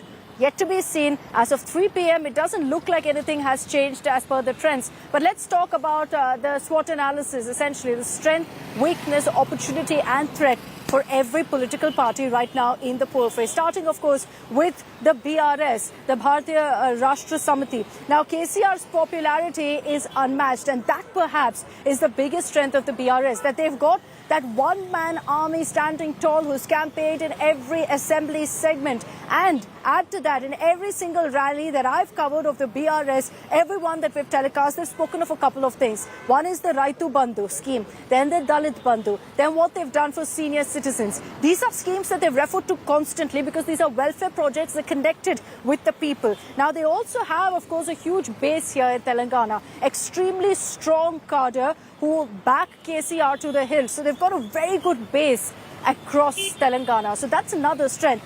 But weaknesses. One is corruption allegations. It goes right up to the top, but the biggest problem is perhaps that there is serious corruption taint on MLAs. So it's led to a lot of disgruntlement on the ground with, locals saying that the MLA is inaccessible, he's completely corrupt, he's looted us. So the corruption allegations has really hurt the KCR government and the BRS. The triangular fight to the Congress and the BJP. Now this time around, you've got a very aggressive Congress, a very aggressive BJP. Many would say unlike 2018. So that poses a huge challenge also for KCR. Now, besides that also is the discontent in some caste groups and the family-run party tag. Dynastic politics is something that the BJP's based their campaign on. So it's constantly fed into the mind of the Telangana voter. There's discontent in some caste groups who believe they've not been adequately represented, who've said that there's not been one candidate from our caste group. So that's also one problem that KCR has to deal with. Add to all of this, of course, the biggest weakness for them is anti-incumbency. Let's talk about opportunity. Can they benefit from a Congress and BJP being in the fray? Will it lead to a vote cutter effect and thereby consolidation of votes for BRS? Big question mark on there, but it's something definitely that BRS did try to explore. A chance to also play a role in national politics. This truly is a semi-final to the 2024 final. And BRS, as KCR has publicly said, he has national ambitions, will be hoping that a win in Telangana will set them up perfectly for the national plunge in 2024. The threat is a risk of investigation into alleged scams because there have been, in fact, questions about some of the schemes that have been put forth, the money also that's been invested in them. Internal strife also within the BRS. While KCR is someone who's the top boss and nobody can question him, there's been some disgruntlement and discontent. Let's also, in fact, take a look now at the Congress. So we've given you details about the BRS. What's the Congress's strength? First of all, they've replicated what happened in Karnataka to ensure that they can get a win in Telangana. So they've made a lot of guarantees. Guarantees for women, guarantees for farmers, guarantees for the youth. It's the biggest game changer for the Congress, make no mistake, here in Telangana. There's also positive sentiment after the Karnataka win, even if not among the voter, amid the Congress card, and that makes a huge difference really in their campaign because everyone's gone out invigorated and fought, given it their all in this campaign. There's a strong constituency level leadership. Let's be clear that the Congress is always strongest in those states where it has a strong local regional leadership, which fortunately for it has actually built up in the course of time in Telangana. Weaknesses. Now here's one that perhaps they see in almost every single state. Internal mistrust, multiple CM post candidates. Revant Reddy, everyone's thinking could be the Chief Minister if Congress wins. But it's not a guarantee because nobody in the Congress has announced it. There are many other names, many other leaders who believe that they can step in at this point too.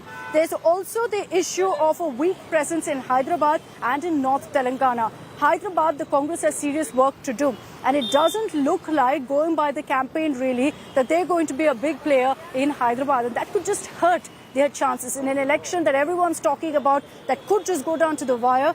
This could actually cost them big.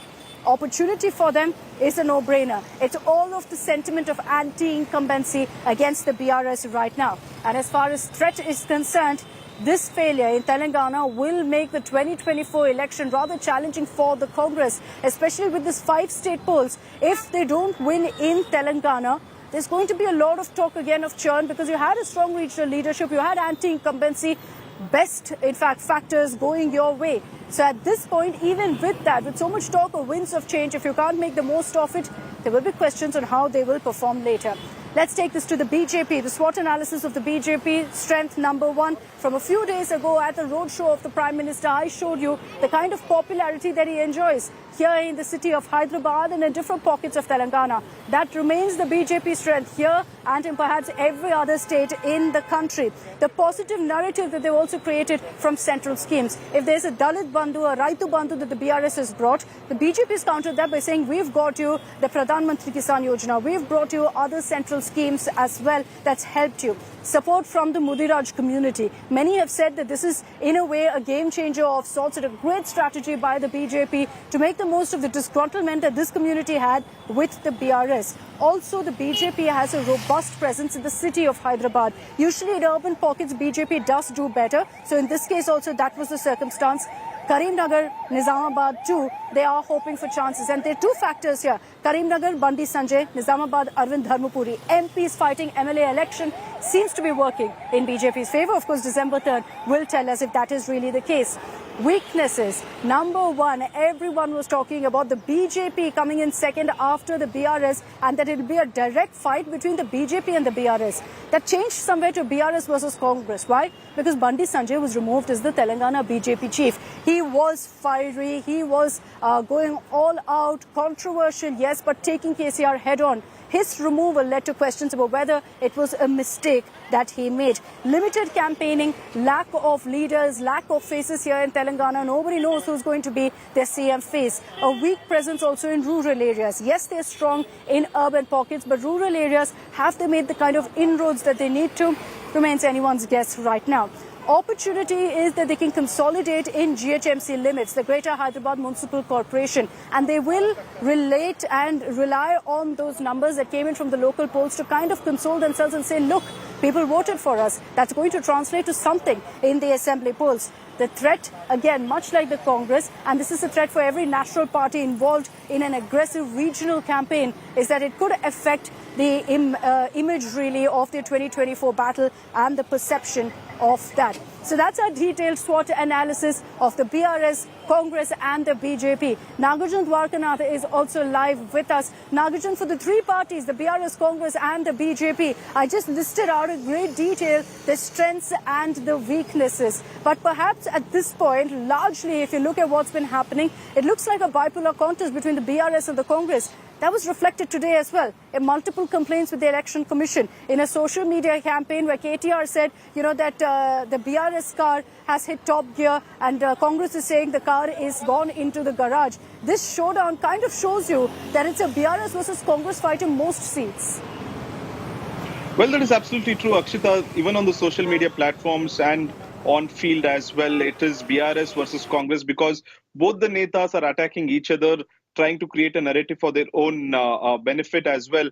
While the BJP is trying to get some attention from both the parties, especially in terms of social media campaigns, especially today on the polling day. But what we are picking up on ground from our reporters across the districts as well as in the cities, most constituency is seeing a bilateral fight between the BRS and the Congress. But BJP is also putting up a fight in pockets in few districts, is what we are told. They're doing good. They're giving a good fight in northern Telangana and in the city of Hyderabad. But in south and as well as the east is when the BJP is seeming weak, is what we have been picking up. And most of the seats across Telangana out of 119, definitely a big contender is Congress and versus the BRS here, who is in the incumbent government. We have also seen about how Congress was the one who wrote to EC about the Kavita's statement as a model code of conduct violation. And now both Revanth Reddy and KT are tweeting about each other that Revanth Reddy says the car is going in first gear. The car is accelerating, saying that BRS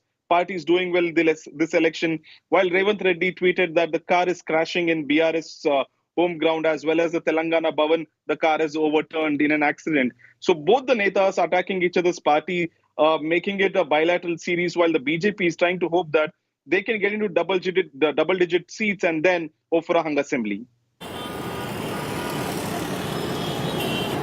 Very true. Abdul, let's talk about Hyderabad. In such an election where there's a lot of speculation that it could go down to the wire, every location, every segment counts. And you look at Hyderabad city, this is going to be a crucial battle. Many say that, it's disadvantaged Congress when you look at really the city of Hyderabad.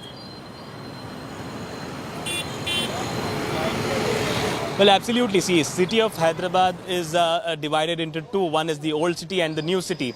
Old city is completely dominated by the AIMIM party, where 7 of their MLAs have represent or have gained victory in 7 seats in the old city of Hyderabad. And the new city, you have other constituencies where MIM does not see its presence. But here, mostly the BRS domination can be seen. So Hyderabad city, if we talk about the bastion, it is for the AIMIM and also the Congress, the BRS party here in the city of Hyderabad. But what we understand is that now when the graph of Congress started increasing, or maybe it has drastically increased after mainly the Karnataka elections, the perception of people have changed. Earlier in GHMC polls, we have seen how aggressively the BJP had performed itself here. They had gained more than 40% of the municipal corporation seats, and that is a huge number during that time. And also, if we speak, the by-elections also were conducted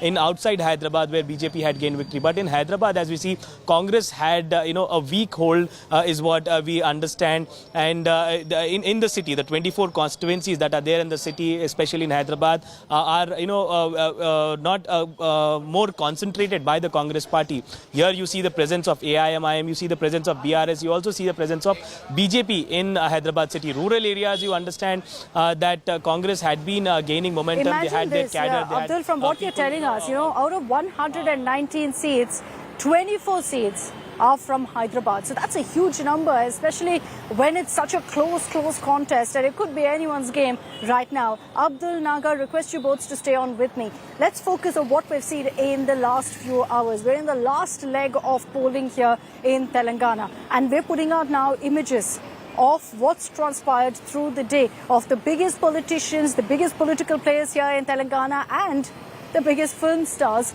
all casting their vote. Setting the right example, all of them have sent out a message saying every person who's eligible to vote must come and ensure that they exercise their franchise. At this point, the voter turnout, as I mentioned earlier, is 51.89%. Mind you, that's still 3 p.m. Chief Minister KCR cast his vote in Siddipet. You had BRS MLC K. Kavita casting her vote in Hyderabad, as did Telangana BJP Chief Kishan Reddy, the AIMIM Chief Asaduddin Owaisi. Revant Reddy, Telangana Congress Chief, cast his vote in Kodangal, which is where he's contesting from, besides, of course, Kama Reddy, while Sharmila also cast her vote. So these are just a few names that I've given you.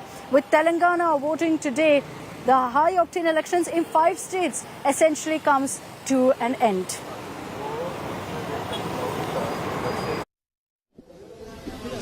Well, I really request the first-time voters to come out and vote, because this is a right given to us by our constitution, and world over people fight for these rights. We have bestowed upon these rights. We should utilize them. That essentially means that you are a part and parcel of the making of this nation and building this nation. You should do your bit. People are fighting on the borders. Soldiers are fighting on the borders to keep us protected from the external enemies. If you vote, you will protect this nation from the internal enemies who will eat us up if you do not select the right candidates. Till the last moment, BJP and Congress were talking about B team, T team, all of that. What do you have to say about that? No, we are not anybody's B team, A team, nothing.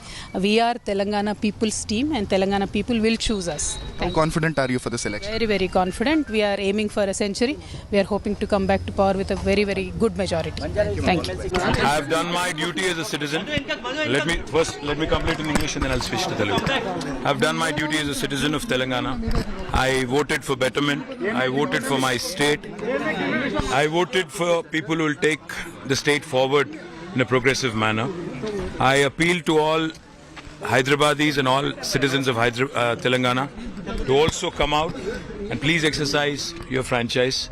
The minimum you can do is to please come out and participate in the biggest festival of democracy. And I do humbly appeal, because urban voters have not been coming out in big numbers. I do humbly appeal to all the urban voters to come out. Please vote. Revant Reddy has gone ahead and done a Gau Puja today as well. Do you think this kind of gimmicks does work well with the public? Let's see. You will wait and watch on 3rd December. Sir, आपने यहाँ पर cast किया है sir, vote क्या कहेंगे sir exactly? अब क्या appeal करेंगे सर? मैं यही अपील करना चाहता हूँ, एक अच्छे व्यक्ति को चुनाएं, अच्छे पार्टी को चुनी, वो देश के लिए, समाज के लिए, जनता के विकास के लिए काम करे, वही सरकार आना चाहिए। इसके लिए आम जनता सोचना चाहिए। सबसे ज्यादा रुपया इस टर्म में पकड़ा गया, 700 के ऊपर करोड़ यहाँ पर पकड़े गए हैं सर, कैश में या फिर दीगर उसमें, तो इसको कैसे देखते हैं? जो पकड़ा है वो बहुत कम है, जो खर्च किया है उससे हजारों % ज्यादा है। Sir fake videos, fake audio viral करने का आरोप कांग्रेस पर बीआरएस लगा रही है, इलेक्शन कमीशन को इस पर लिखा है सर। डीप फेक की बात मोदी जी ने भी की थी। कांग्रेस पार्टी कुछ भी करता है, कांग्रेस पार्टी कितने भी गिरावट जाकर इलेक्शन प्रचार करके लोगों को गुमराह करने के लिए प्रयास करते हैं। कांग्रेस पार्टी का कोई प्रचार के ऊपर जनता विश्वास नहीं करना चाहिए। कांग्रेस पार्टी सरकार बनने वाली है। आपको पता है इतने दिनों से हम लोग जो मेहनत किए, भारत जोड़ो यात्रा के बाद तेलंगाना माहौल पूरा बदल चुके हैं। आने वाले दिनों में कांग्रेस पार्टी सरकार बनाएंगे और शहीदों का जो इच्छा था, शहीदों जो उम्मीद रखकर तेलंगाना के लिए जान दिए, वो पूरे जो भी पेंडिंग इश्यूज है हम रिजॉल्व कर देंगे। 100% it is going to repeat Karnataka results. So Karnataka result जैसा आ गया उसे भी तेजी से यहाँ के लोग निर्णय लेने वाले। और मल्लिकार्जुन खड़गे जी, आपको तो पता है it's well Hyderabad state belongs to Mallikarjun खड़गे जी। वो यहीं धरती पुत्र है, तो उनके नेतृत्व में यहाँ पर सरकार बनाने वाले हैं। मैं उन लोगों को टीआरएस कैंडिडेट का और कांग्रेस कैंडिडेट का हिसाब से ही देख रहा हूँ, लेकिन इन लोग बड़े बड़े हैं, इससे क्या होता है, इसे डर के हम पीछे हटने वाला नहीं है। अभी इन लोग 40 साल पहले केसीआर क्या था, कुछ भी नहीं है ना। और ये रेवंत रेड्डी जी ने 2001 में क्या है, कुछ भी नहीं है ना। वहाँ से फिर उसका प्रस्थान शुरू हुआ। अभी उसका टाइम मिले, दोनों को भगवान अच्छा टाइम दिए, तकदीर अच्छा है, उन लोग है, लेकिन इन लोग पूरा सबसे जीनियस है बोल के नहीं सोचना। Sir, you have just casted your vote along with others as well from your family. How confident are you of today's day where people of Telangana will decide the fate of all the leaders? Well, today is the very important day as far as our democracy is concerned, and this is the day wherein the people have the right to make their likes, dislikes. They have this great opportunity to show their love for the work which party has done, for the progress, prosperity, peace that is maintained everywhere. So this, I hope and request the people to please come out, exercise your right to vote. And this is not a day to go on a holiday or to go out for a picnic. This is a day for you to come out and exercise your right to vote, so that you make politicians more accountable, so that you show that yes, we are rewarding a politician or a candidate for the work which he has done.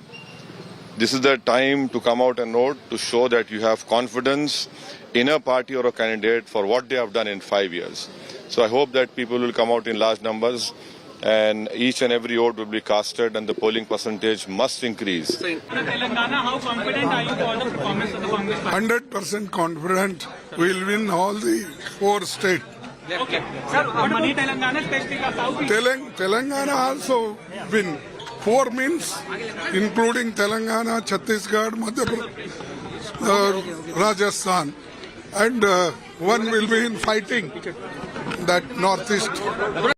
All right, one of the most interesting political battles is going to be that of Kamareddy. The people of Kamareddy, of course, are choosing as we speak who they want as their MLA, Revanth Reddy or KCR. It's the battle that essentially defines this election in Telangana. And both KCR and Revanth Reddy realize what's at stake here, not just power but also prestige, which is why we've seen this ugly showdown, a war of words between these two leaders. Let's give you an example of what exactly I'm talking about. You had both of them exchanging barbs, calling each other mad dogs and whatnot.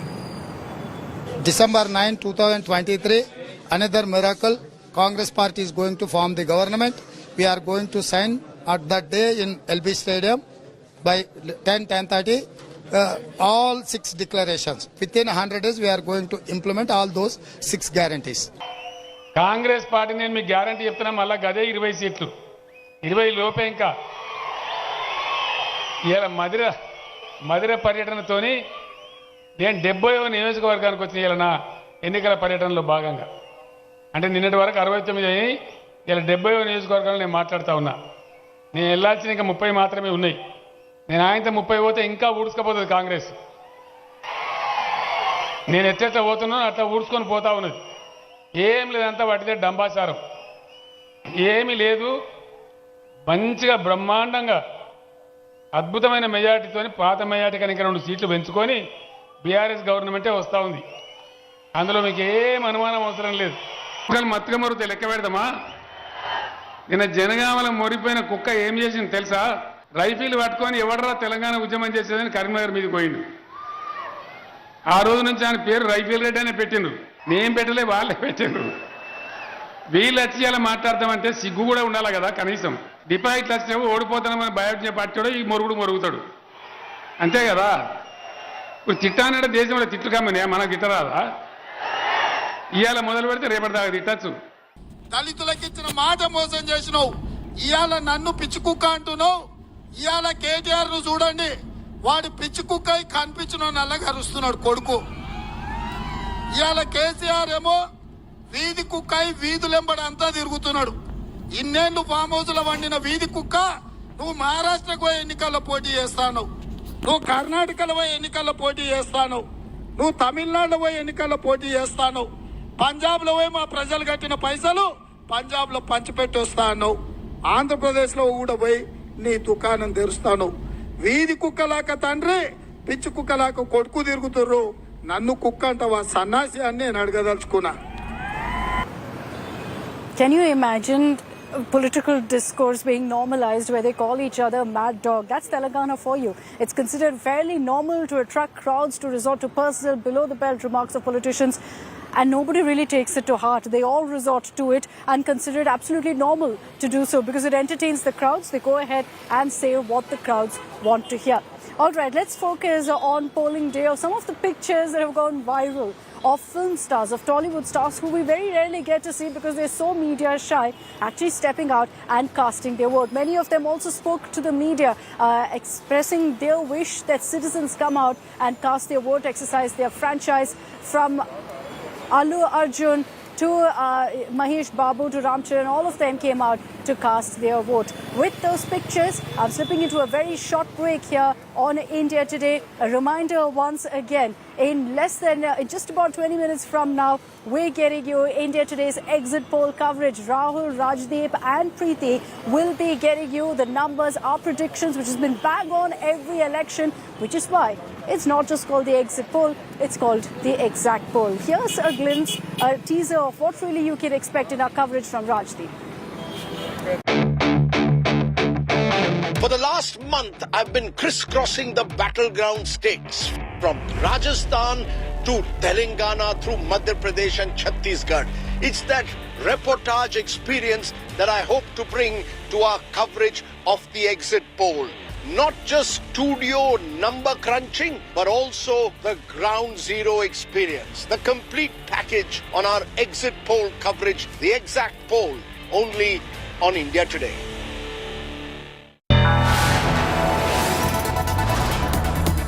You are watching India Today, powered by Finest, Be Sustainable Change, a BNP Group company.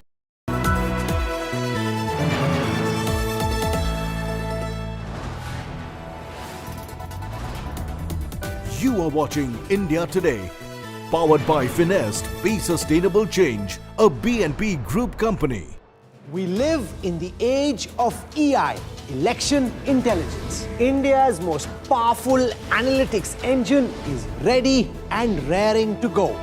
Seats, votes, margins, swings, strength scans, strongholds, cutting edge live insights powered by India Today's data intelligence unit. No network can compare, no channel can compete. Your one-stop destination for live election analysis. Election intelligence, only on India Today.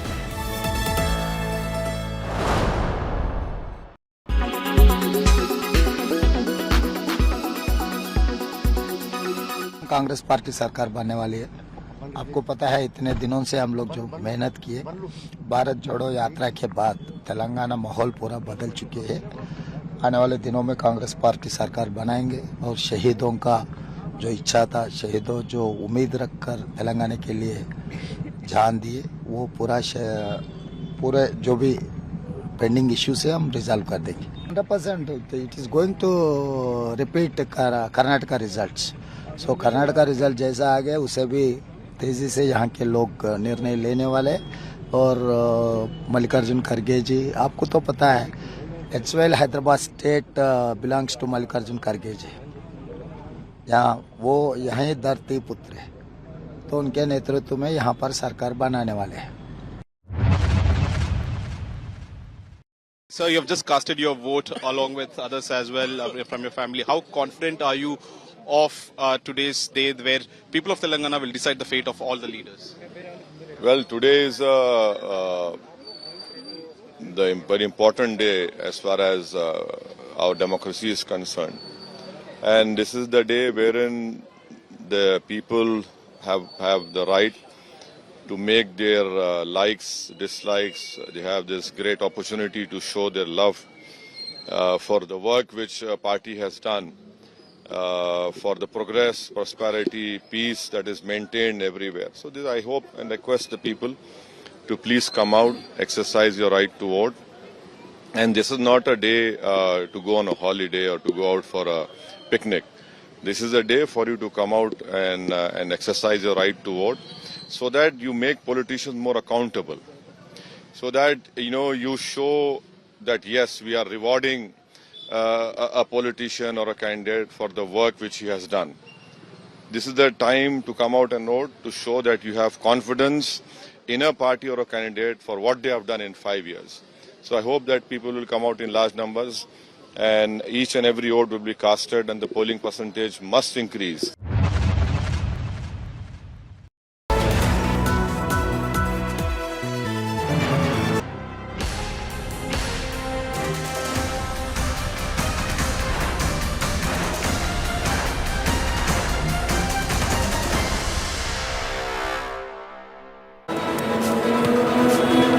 Welcome back. As we get you all the latest on the political action on polling day here in Telangana, let's take a look at all the Tollywood stars who came out to cast their vote. The first one out on the line at 7 a.m., who perhaps woke up as early as we did here on India Today, is superstar Allu Arjun. Your junior NTR, Mahesh Babu, Ram Charan, mega star Chiranjeevi, Vijay Deverakonda, all of them casting their vote. Here's a look at their message to citizens. So whatever me choice of political party ఉందో 100% రావాలి, because మన lifes అన్నిటిని effect చేస్తాయి. And if you want to continue development, if you want to continue living nicely, మన jobs మంచిగా జరగాలి, మన రోడ్లు మంచిగా ఉండాలి, నీళ్ళు కరెంట్ ఇవన్నీ బాగుండాలంటే మనం 100% బయటకు వచ్చి ఓట్ చేయాలి. ఈరోజు హాలిడే ఇచ్చింది, అందుకు ఇంట్లో కూర్చోడం కాదు. So I request every one to come. నేను మా ఫ్యామిలీతో ఓట్ చేశాను. And it would be amazing if all of you come and vote for the future of the state and of the city. Message, yeah, everybody should cast their vote. Message, yeah, everybody should cast their vote. Message, yeah, everybody should cast their vote. Message, yeah, everybody should cast their vote. Message, yeah, everybody should cast their. India Today's exit poll, also referred to very often by you as the exact poll, because we've got the predictions. Our exit poll numbers have been bang on several times. You can look forward to the India Today Axis My India exit poll numbers coming on India Today TV from 5 p.m. this evening with Rahul, Rajdeep and Preeti as they get you once again our unmatched election coverage. It's been a high-octane political campaign in 5 states, including where I am, including in the state of Telangana. And I'm sure you're all waiting now, counting down with me to 5 p.m. as we will get you those numbers. Rajdeep Sardesai, our consulting editor, is with us. Rajdeep, good evening. I'm really looking forward to your broadcast that starts come 5 p.m. Just give us a glimpse, Rajdeep, of what our viewers can expect. Good evening, Akshita. Yes, look, an exit poll offers a kind of teaser to what lies ahead. And because this is not just a one-state election, there are 5 states that have gone to the polls. The excitement or the sense of anticipation is 5 times greater. Also because, Akshita, in each of these states, if you look at it, You can't straight away pick a winner. We have a fascinatingly competitive state elections where in every state you will possibly find that the election is extremely competitive at the micro level. And if there is anti-incumbency in many of these states, it could be against MLAs, not always against the sitting chief minister. And because these elections are being held, remember, just 5 months ahead of the general elections, therefore these elections become that much more important. Particularly, I would say, for the Congress party, because the Congress party, remember, is in power in 2 of these 5 states that have gone to the polls, and it hopes to be in the fight in each and every one of them. For the BJP, the general elections is where a lot of their focus is, but they want to prove that in direct fights with the Congress, they can best the Congress in these state elections. And where you are in Telangana, according to me, is the most fascinating election. And I keep quoting what a senior leader told me in Telangana a week ago, that when 2 national parties fight each other, it's a battle. But when a regional party takes on a national party, it becomes war. So therefore, you have a make or break, do or die election there in Telangana. And KCR could script history by becoming the first chief minister since MGR to win, first southern chief minister to win 3 consecutive elections. So there's lots at stake for all the major players in this election. Not even Mizoram is a very significant election because it borders Manipur that has gone through so much of turbulence in the last few months. So what impact has that had on a state election will be interesting to watch. So we'll have all the numbers for you and all the analysis. What can I say? Fasten your seat belts in Hyderabad or wherever you are. And I'll ask you, Rajdeep, one question. I'm in Hyderabad right now, but I want to know from you, which is the one state that you're looking most forward to with regards to the numbers? Which state's exit poll will you be watching out for? You know, there are 2, if I may be allowed to give 2 names, Akshita. Madhya Pradesh, which remember last time was the classic Kaate ki takkar. The results went on till midnight and the Congress was ahead of the BJP by just 5 seats. 114 played 109. I haven't seen an election quite like that in a long time. And Telangana, where you are, I haven't seen the kind of excitement and buzz for a long time in a state election like I saw in Telangana, because you've got this powerful regional party that has run India's newest state for 10 years on one side, and you've got the Congress hoping to gain after their victory in Karnataka a few months ago. And the BJP has always seen Telangana as a potential gateway to the rest of the south. So it's a fascinating election in Telangana where everything is larger than life, from malls to airports to the size of high-tech city to even the digital fan following that you have. Every video of yours seems to go viral. So clearly you struck a chord in Telangana. Maybe you should contest next time. We live in the age of EI, election intelligence. India's most powerful analytics engine is ready and raring to go.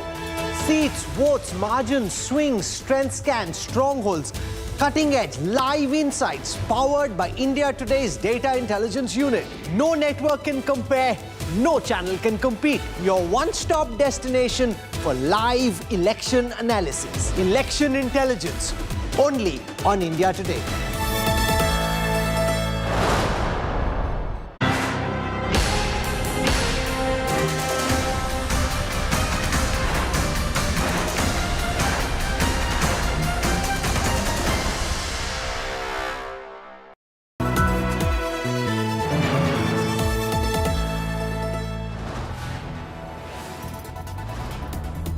You are watching India Today, powered by Finest, Be Sustainable Change, a BNP Group company.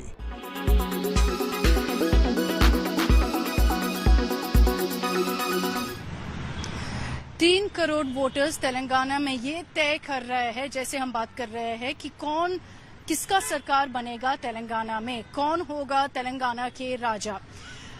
119 सीटों में अभी vote हो रहा है, 119 assembly सीटों में, और दिसंबर 3 हमको रिजल्ट पता चलेगा। लेकिन इसके बीच में, वोटिंग के बीच में अभी काफी कंट्रोवर्सी भी हो रहा है और बीआरएस और कांग्रेस दोनों इलेक्शन कमीशन के पास जाकर शिकायत की है। पहले कांग्रेस ने किया था के कविता के खिलाफ, जो केसीआर की बेटी है, ये बोलकर कि कविता पोलिंग के बाद, वोटिंग के बाद बाहर आकर ये बयान दी थी कि सब लोगों, जितने भी लोग हैं तेलंगाना में, 3 करोड़ वोटर्स केसीआर के लिए वोट देनी चाहिए। तो इसके ऊपर कांग्रेस ने ईसी को अप्रोच कर लिया। दूसरी चीज, बीआरएस ने भी शिकायत की ईसी के साथ कि कांग्रेस डीप फेक्स, जो आर्टिफिशियल इंटेलिजेंस है, उसको इस्तेमाल कर रहे हैं केसीआर, केटीआर और कविता के खिलाफ। तो इससे आप समझ सकते हो कि कितना इंटेंस है ये लड़ाई बीआरएस और कांग्रेस के बीच में। अभी आज है वोटिंग डे, वोटर टर्नआउट अभी बढ़ता जा रहा है। क्या हम 2018 से ज्यादा वोटर टर्नआउट देखेंगे कि नहीं, वो देखना पड़ेगा, कुछ और घंटे में पता चलेगा। Sir, you have just casted your vote along with others as well from your family. How confident are you of today's day where people of Telangana will decide the fate of all the leaders? Well, today is the very important day as far as our democracy is concerned. And this is the day wherein the people have the right to make their likes, dislikes. They have this great opportunity to show their love for the work which party has done, for the progress, prosperity, peace that is maintained everywhere. So this, I hope and request the people to please come out, exercise your right to vote. And this is not a day to go on a holiday or to go out for a picnic. This is a day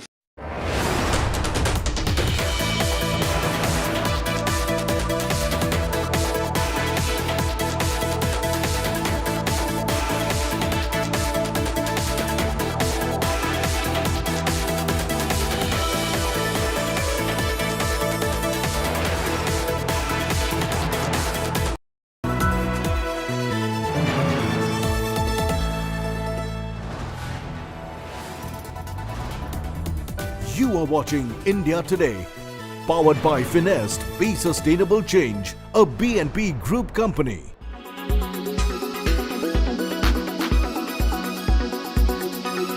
I am more worried about these deep fake videos because it is not good for anyone, and unfortunately the main target of such heinous crime, I would call it a heinous crime, are the women. And we will have to really, the country, the people are experts in cyber security, and the government must have some policy, and it should be taken up very seriously. And the ECA also has a very important role to play, that now with the technology evolving, it's much easier to, earlier it was morphing some photo, but now you can do everything, even the voice also. Sir, fake videos, fake audio viral करने का आरोप कांग्रेस पर BRS लगा रही है, election commission को इस पर लिखा है। सर, डीप फेक की बात मोदी जी ने भी की थी। कांग्रेस पार्टी कुछ भी करता है, कांग्रेस पार्टी कितने भी गिरावट जाकर इलेक्शन प्रचार करके लोगों को गुमराह करने के लिए प्रयास करते हैं। कांग्रेस पार्टी का कोई प्रचार के ऊपर जनता विश्वास नहीं करना चाहिए। Well, I really request the first-time voters to come out and vote, because this is a right given to us by our constitution, and world over people fight for these rights. We have bestowed upon these rights. We should utilize them. That essentially means that you are a part and parcel of the making of this nation and building this nation. You should do your bit.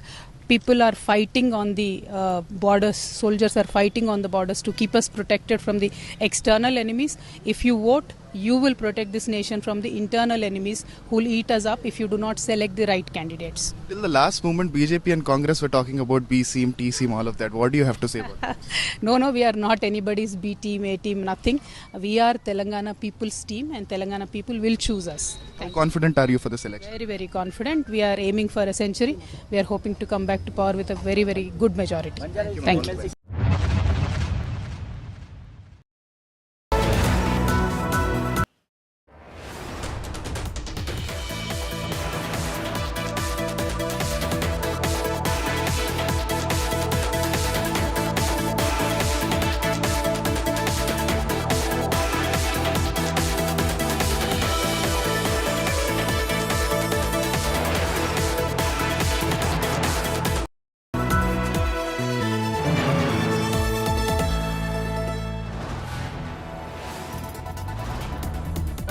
are watching India Today, powered by Finest, Be Sustainable Change, a BNP Group company.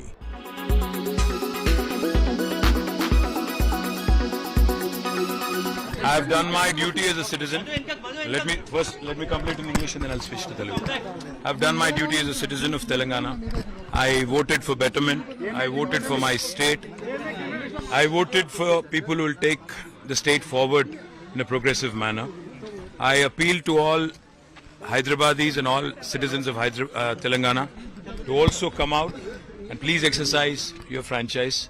The minimum you can do is to please come out and participate in the biggest festival of democracy. And I do humbly appeal because urban voters have not been coming out in big numbers. I do humbly appeal to all the urban voters to come out. Please vote. आपने यहाँ पर cast किया है sir, vote क्या कहेंगे sir exactly? अब क्या appeal करेंगे सर? मैं यही अपील करना चाहता हूँ, एक अच्छे व्यक्ति को चुनाए, अच्छे पार्टी को चुने, वो देश के लिए, समाज के लिए, जनता के विकास के लिए काम करे, वही सरकार आना चाहिए। इसके लिए आम जनता सोचना चाहिए। सबसे ज्यादा रुपया इस टर्म में पकड़ा गया, 700 के ऊपर करोड़ यहाँ पर पकड़े गए हैं सर, कैश में या फिर दीगर उसमें, तो इसको कैसे देखें? जो पकड़ा है वो बहुत कम है, जो खर्च किया है उससे हजारों % ज्यादा है। Sir fake videos, fake audio viral करने का आरोप कांग्रेस पर बीआरएस लगा रही है, इलेक्शन कमीशन को इस पर लिखा है सर। डीप फेक की बात मोदी जी ने भी की थी। कांग्रेस पार्टी कुछ भी करता है, कांग्रेस पार्टी कितने भी गिरावट जाकर इलेक्शन प्रचार करके लोगों को गुमराह करने के लिए प्रयास करते हैं। कांग्रेस पार्टी का कोई प्रचार के ऊपर जनता विश्वास नहीं करना चाहिए। पता नहीं बिहार में सरकार को ये भ्रम हो गया है कि यहाँ के मुस्लिम समाज के लोग कुछ अलग चाहते हैं, ऐसा कुछ नहीं है। जो मुस्लिम समाज के लोग भी हैं वो देश के संविधान और कानून के साथ चलते हैं। किसी ने मांग किया था क्या 2 कैलेंडर जारी करने का? यानी मुस्लिम मांगे न मांगे, इन्होंने जबरदस्ती जारी कर दिया। अरे भाई, सबके लिए मुस्लिम समाज के लोग भी बराबरी मांगते हैं, न कि अलग अलग कोई अपीजमेंट मांगते हैं। लेकिन बिहार की सरकार को भ्रम हो गया है कि 2 कैलेंडर जारी कर देंगे उससे इनको कुछ अलग फायदा हो जाएगा। अलग नजरिए से देख रहे हैं, ऐसे नजरिए से देखने की जरूरत नहीं है। मुस्लिम समाज के लिए कुछ काम तो करते नहीं है, खाली कैलेंडरें जारी करते हैं।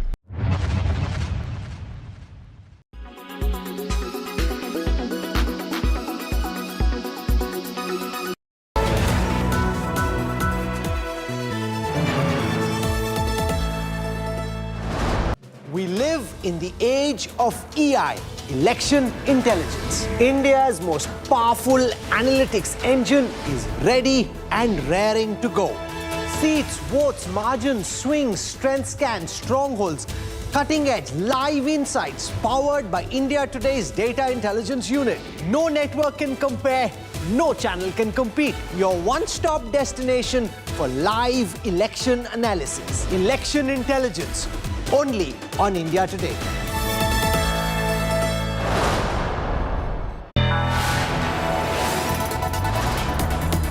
You are watching India Today, powered by Finest, Be Sustainable Change, a BNP Group company. Co-presented by आपका जॉय भारत का Joy, Joy e bike. Co-presented by Nexa, create inspire. Co-powered by Parul University, Vadodara, Gujarat.